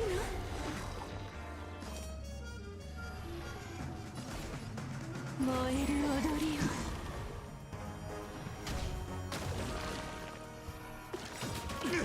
あんたらと話すことはね、引き金を引かねえなら死にやがれ。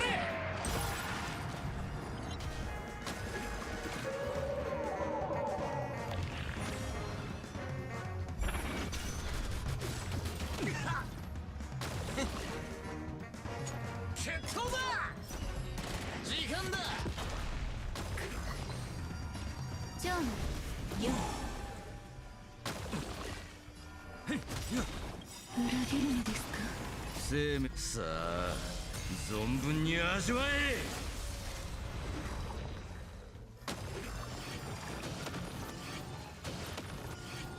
Oh, that killed him. Okay, I wasn't expecting that to 楽しくなってきました。 happen, but it's fine. 弾丸を食らいてえのか。かかってきやがれ。呼吸が乱れていますわね。骨に刻んでください。 Oh man, that wasn't enough. 恐れることはない。手加減はなしです。心を一つに。まだだ。待ちきれないのですが。 There we go. 記憶のフィナーレはなんて美しいの。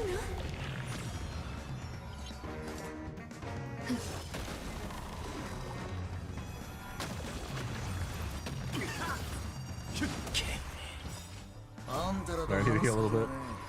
引き金を引かねえなら。 Oh wait, I didn't Gallagher them yet. Oh no. 今度こそダメかと思ったぜ。決闘だ。ご褒美だ。 Holy damage. Okay.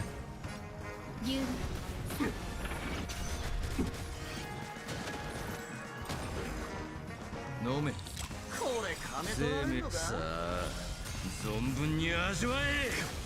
裏切るのですか。よく見せて。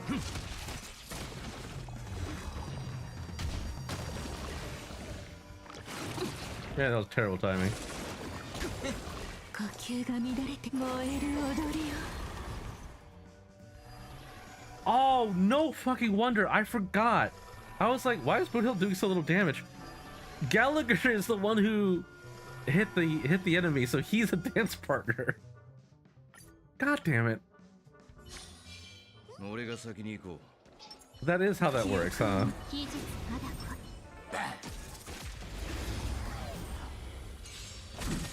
I was like, something's off about this. I don't know what.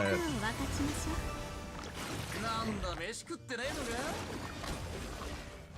楽しくなってきました。弾丸を食らいてえのか。かかってきやがれ。待ちきれないのですか。記憶のフィナーレはなんて美しいの。骨に刻んでください。お会いしたことがジョンよ。生命さあ存分に味わえ。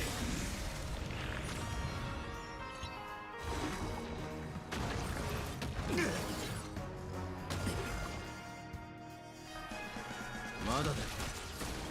あんたらと話すこと引き金を引かねえなら。やがれ。裏切るのですか。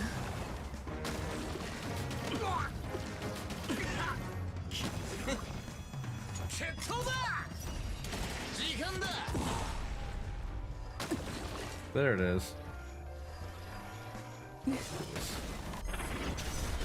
過去は再び舞いましょう。龍さん。 自信があるみたいだな。 I feel like I should save Dahlia's ultimate. あんたらと話す引き金を引かねえなら。やがれ。待ちきれないのですか。かかってきやがれ。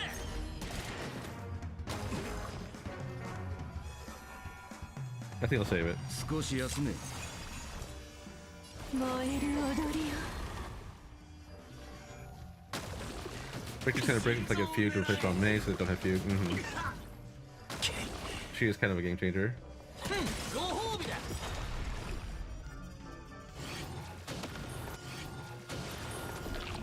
裏切るのですか。自信があるみたいだな。決闘だ。無駄な抵抗だ。心臓を狙え。恐れることはない。服を渡しましょう。 呼吸が乱れていますわね。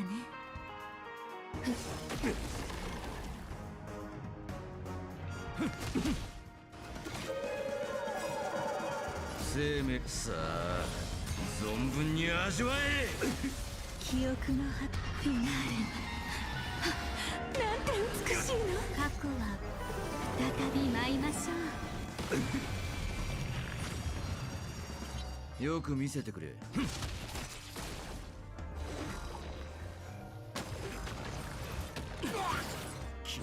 なんだ飯食ってねえのか。これで終わりか。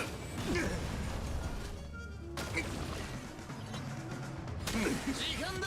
Okay, god damn. あんたらと話すことはね、引き金を引かねえなら。やがれ。 There's the damage. 龍3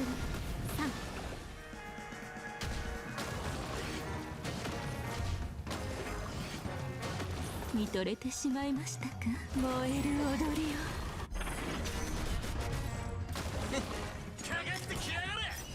And he's dead. Alright, not bad. 力を合わせて行く先を照らして。説得は難しそうです。してね。ほら、よくこれが先生。重要なお客さん、しっかりしなさい。西が導くままに日向ぼっこしましょう。大好きよ。このカス雲を払って。 Oh, I could have waited until he went first. Oh well.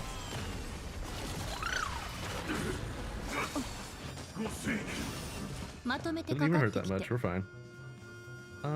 Yeah, it's fine. ひらでごま夢中になっちゃえ。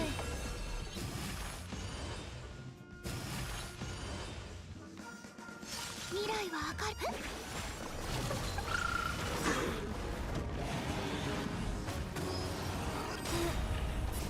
西風になって出発。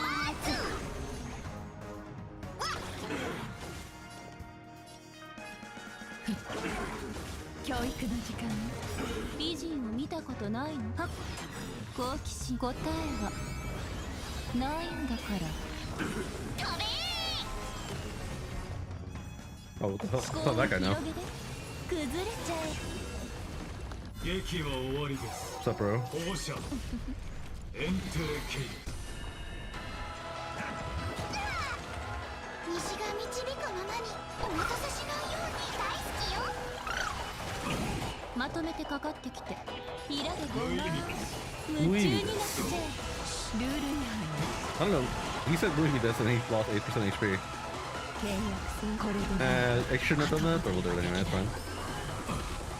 One stack. プロセス中止。エーテルのプロセス。インコレクト。 Incorrect. また体できたわね。イデア権限せコマンド読み込み中。そろそろ西風になって出発。このカス雲を払って晴れ渡る空は飛べ。無理ミス。ウイルスセックス。有言実行よ。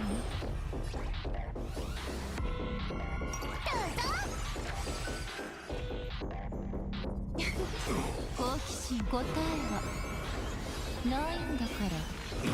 悪い子は誰かしら。いけー。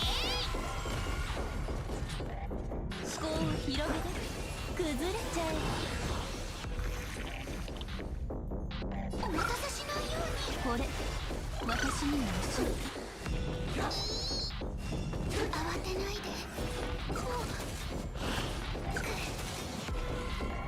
うひらでごま夢中になっちゃえ。回避アペイロ。まだ苦しみ足りないよね。放射プロトコルエラー。好奇心。答えはないんだから。思考を広げて崩れちゃえ。いい西風になって That was a lot of damage. For one enemy. 美人を見らでごま夢中になっちゃう。よく見ておいて。西が導くままに。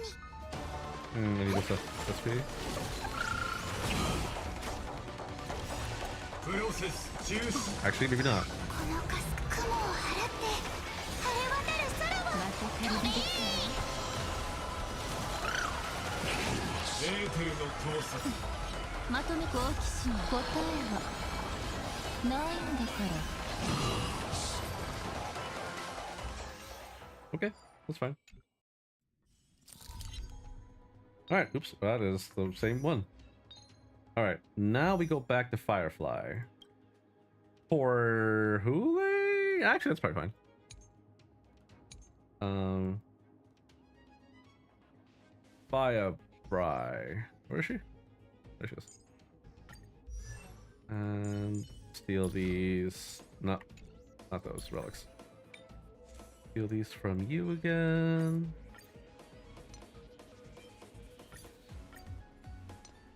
Oh, do I? Oh, never mind. That has 24% break effect on it. Just kidding.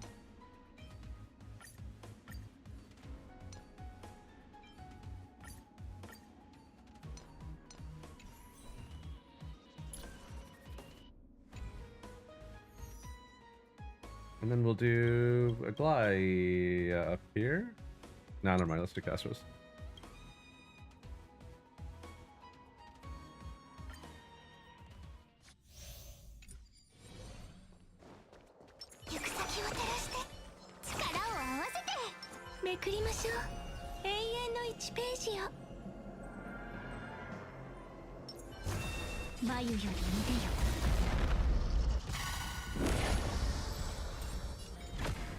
Oh wait, hold on. Am I stupid? They're not Quantum Weak, right? Oh wait, no, they are.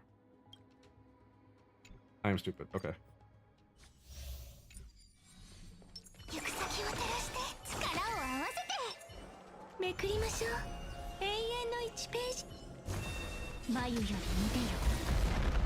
I was like, I didn't see the weakness thing. I still didn't, but for some reason he's not Quantum Weak here.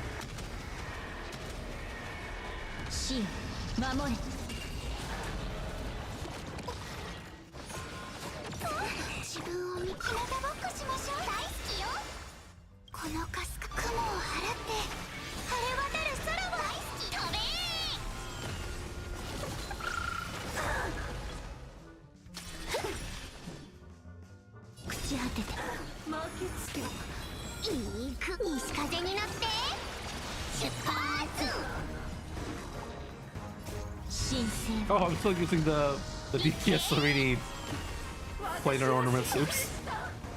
That's fine.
I love you guys. And not enough.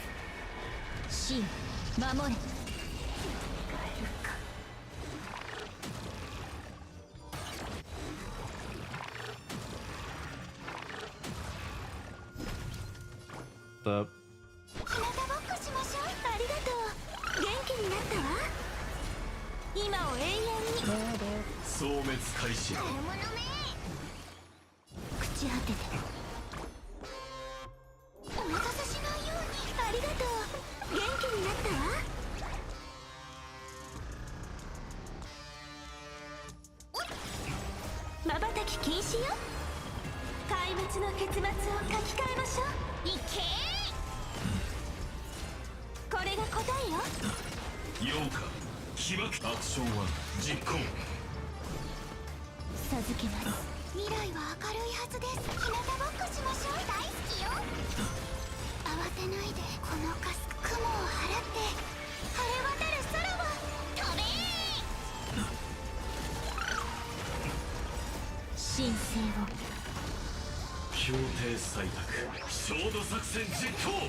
真守れ Holy 2 million damage. God damn. 今を永遠にお待たせしないように朽ち果てて殲滅プラそろそろいい風に乗って出発まばたき禁止よ愛で憎しみを断ちましょういけ壊滅の結末を書き換え Do ま it しょう again. まばたき禁止よ愛で憎しみを断ちましょう消滅開始何かしたかしらくびらないで Oh, I have no skill points. これが答えよ日向ぼっこしましょうこのぬくもりは忘れませんこのかす雲を払って晴れ渡る空をこのぬくもりは忘れません神聖をいけ Yeah, I should run glide instead. 神守れ冥界へ向かうことになる授けます西側にお待たせしないようにありがとう元気になったわ今を永遠にまばたき禁止よ壊滅の結末を書き換えましょうアクション1実行よき頼りこの地朽ち果てて日向ぼっこしましょうありがとう元気になったわこれが答えよ神聖を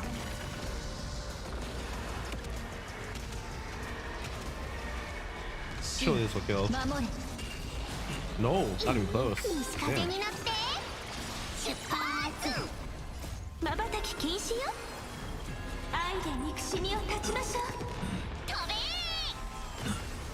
I think this will 壊 kill? 滅の結末を書き換えましょう Yeah. Hi. Hello? Hi. この先は危険だよ記憶を持て事実まだ来ずファイアフライ起動裏切るのですかきっと服を分かちましょう自信があるみたいだ Let's probably get rid of you first. 進行遺言はありまして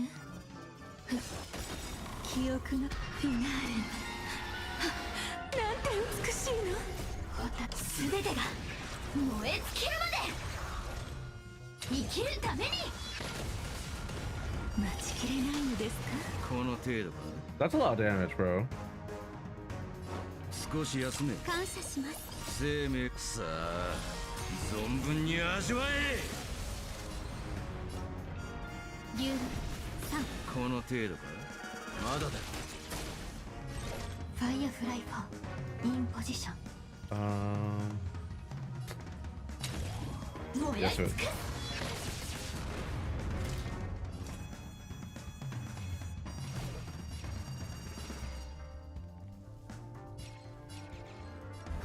す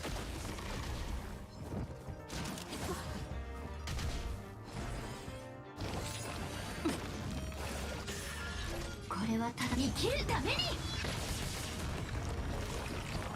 裏切るのですか手加減はなしちゃうのよお仕置きされたいのか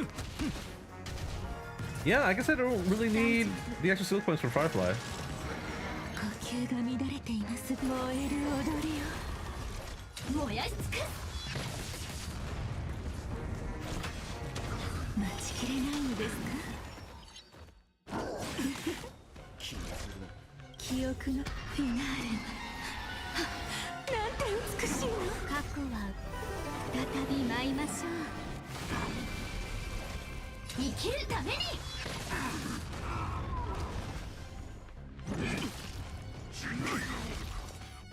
生命さあ存分に味わえ骨に刻んでくださいこの程度か心を一つに燃やし尽くす裏切るのですか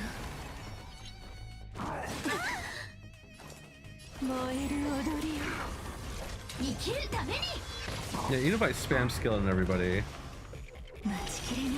it'll only be a problem for Gallagher eventually.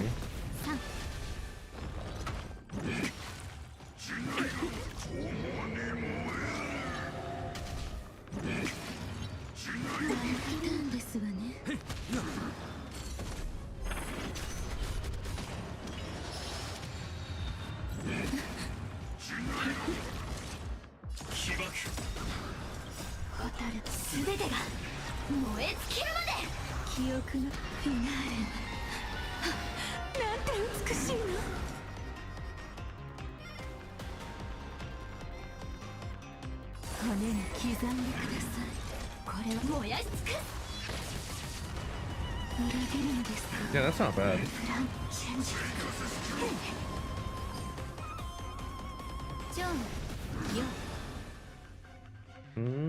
I should probably heal her. 少し休め。お優しいのですね。さあ、存分に味わえ。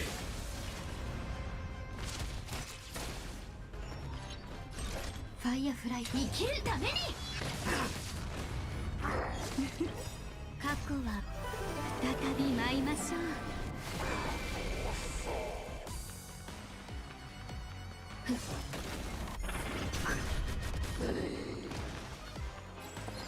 服を分かちましょう。これは燃やし尽くす。待ちきれないのですか？ Oh man, you know, I do miss the extra freeze or break extension from Ron May though. 不安パターンですわね。遺言はありまして。記憶のフィナーレはなんて美しいの。 And you're dead.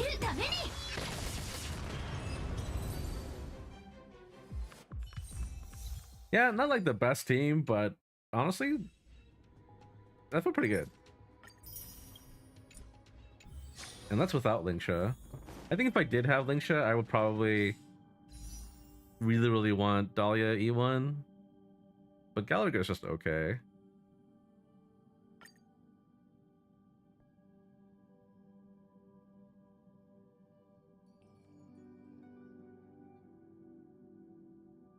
So I'm at 34 right now. Let's just up it up to 35 for now.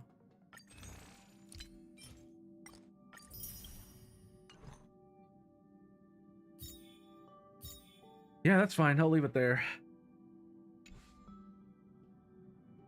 Overall, Dahlia feels pretty good.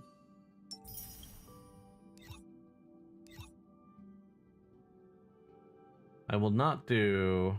Oh, it's Sunday. What the? Really is shilling Super Break already.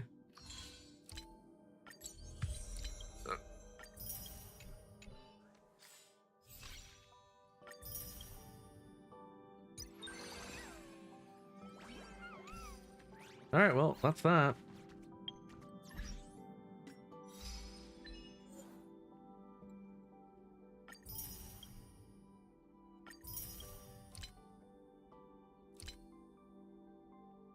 One big happy family achievement. I've never done that party, I guess, yeah.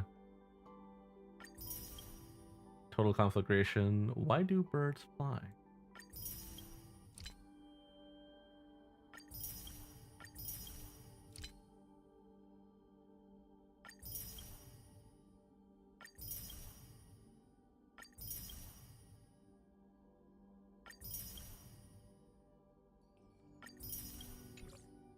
Man, I'm still a little sad about the story. I really hope we get to meet Firefly, like, actually in person.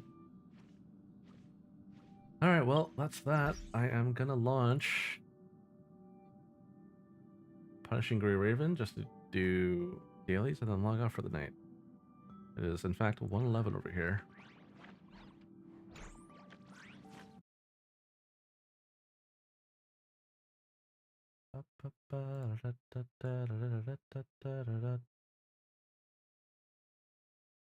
Hello, PGR. You gonna launch?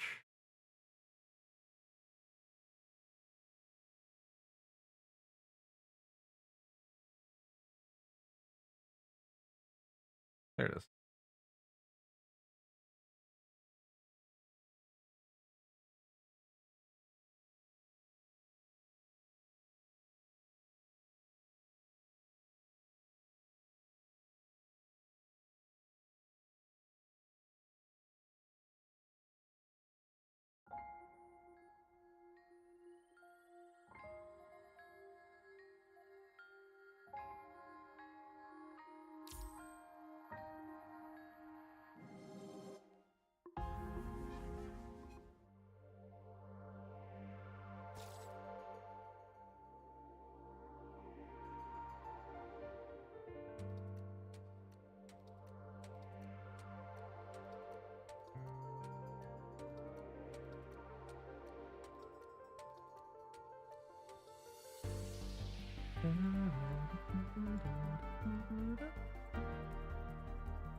Oh, hello. かつては心強い仲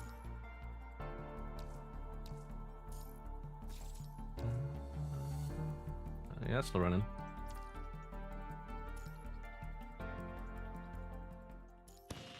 I should probably do some. I'll do some of these tomorrow. Never mind. I'm lazy.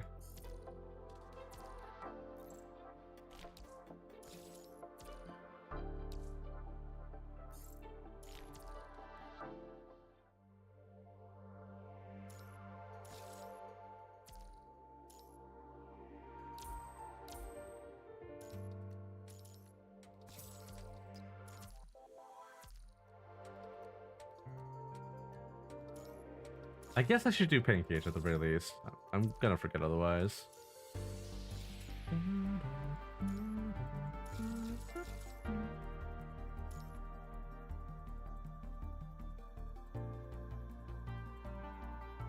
Damn. 3 days for Teddy. That's crazy. I'm not ready.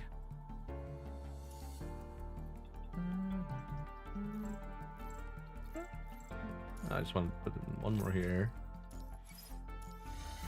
And we'll leave it at that.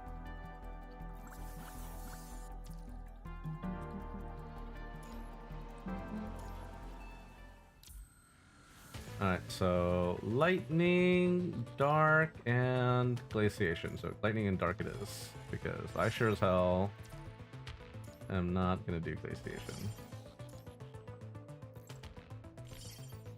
すべての岐路は光へと通じています。指揮官殿、私にお任せください。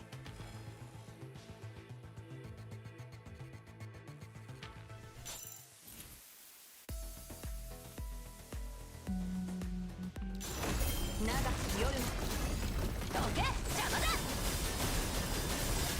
静寂に気抜くなる茨よ、すべての罪を清めたまえ。容赦しません。粛清。はっ、抜くなる茨よ、すべての罪を清めたまえ。粛清。容赦しません。最高のゲームをお見せします。共に霧を払いましょう。幸運なお客様、チップ回収です。ほら、指揮官様。欲望に溺れた彼らをご覧あれ。血を流す覚悟がなければ騙せません。Kept canceling me out of stuff. I think I could just do one Lilith rotation into Bianca. 最高のゲームをお見せし、オール共に霧を払いましょう。どけ、共に霧を払いましょう。チップ回収です。ほら、指揮官様。欲望に溺れた彼らをご覧あれ。どけ、邪魔だ。静寂に気抜くなる茨よ、すべての罪を清めたまえ。容赦、粛清。はっ、抜くなる茨よ、すべての罪を清めたまえ。粛清。はっ、抜くなる茨よ、すべての罪を清めたまえ。Maybe not. 粛清。容赦しません。 Oh, worked out. 抜くなる茨よ、すべての罪を清めたまえ。昼も夜もずっとあなたと共に進みます。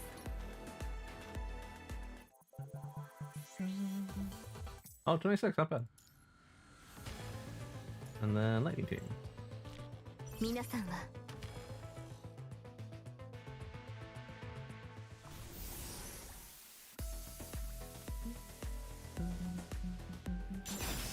天の先行を苦難を超え心を澄ませます。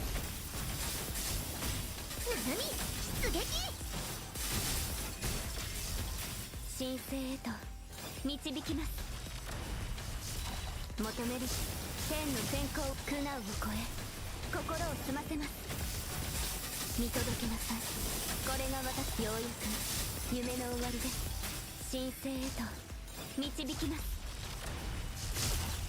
説明よいしょ。私を頼ってください。 God damn.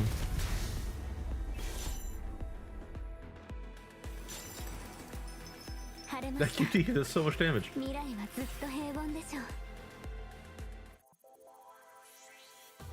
305. God damn.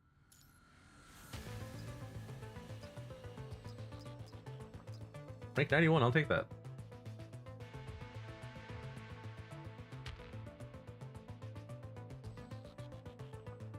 Oh wow, Solus rank 4 this time. Yeah, damn. Oh, Norman. Norman reset. Oh, okay, hold up.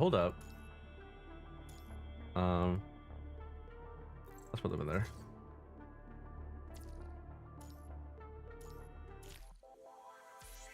I thought Norman was resetting after. Oops. The update.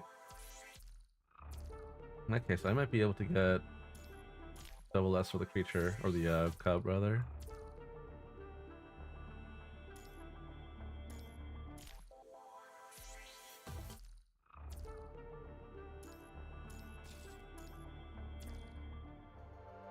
Let's see if I can save myself some. I cannot. Or shop. Howdy. That's 60. Hell yeah.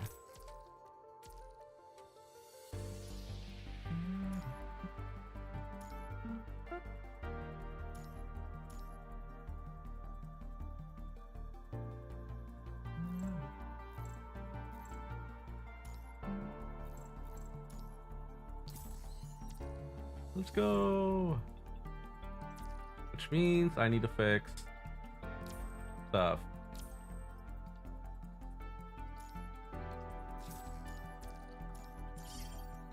Team preset. Lightning.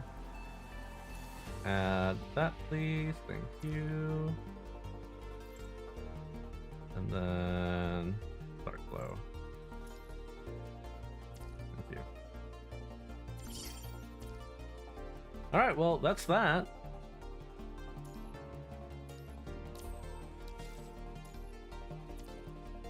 I suppose I could go. Let's do this real quick too. All right, that's it.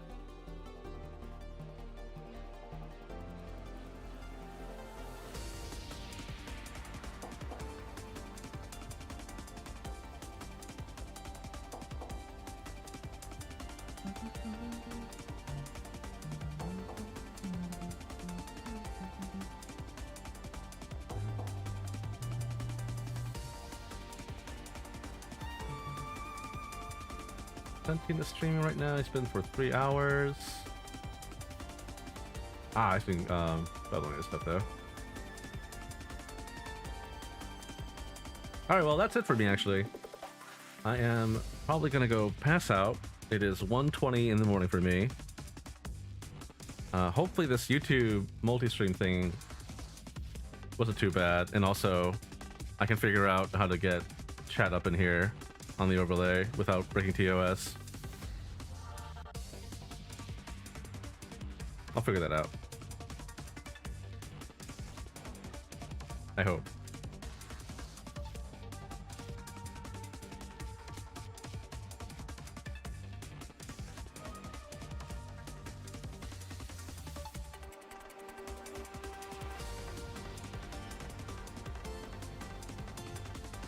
Alright, tomorrow I'll be working on my scripts and videos, so hopefully I can get my YouTube video out by next Monday at the latest. I hope. Getting footage is kind of annoying though.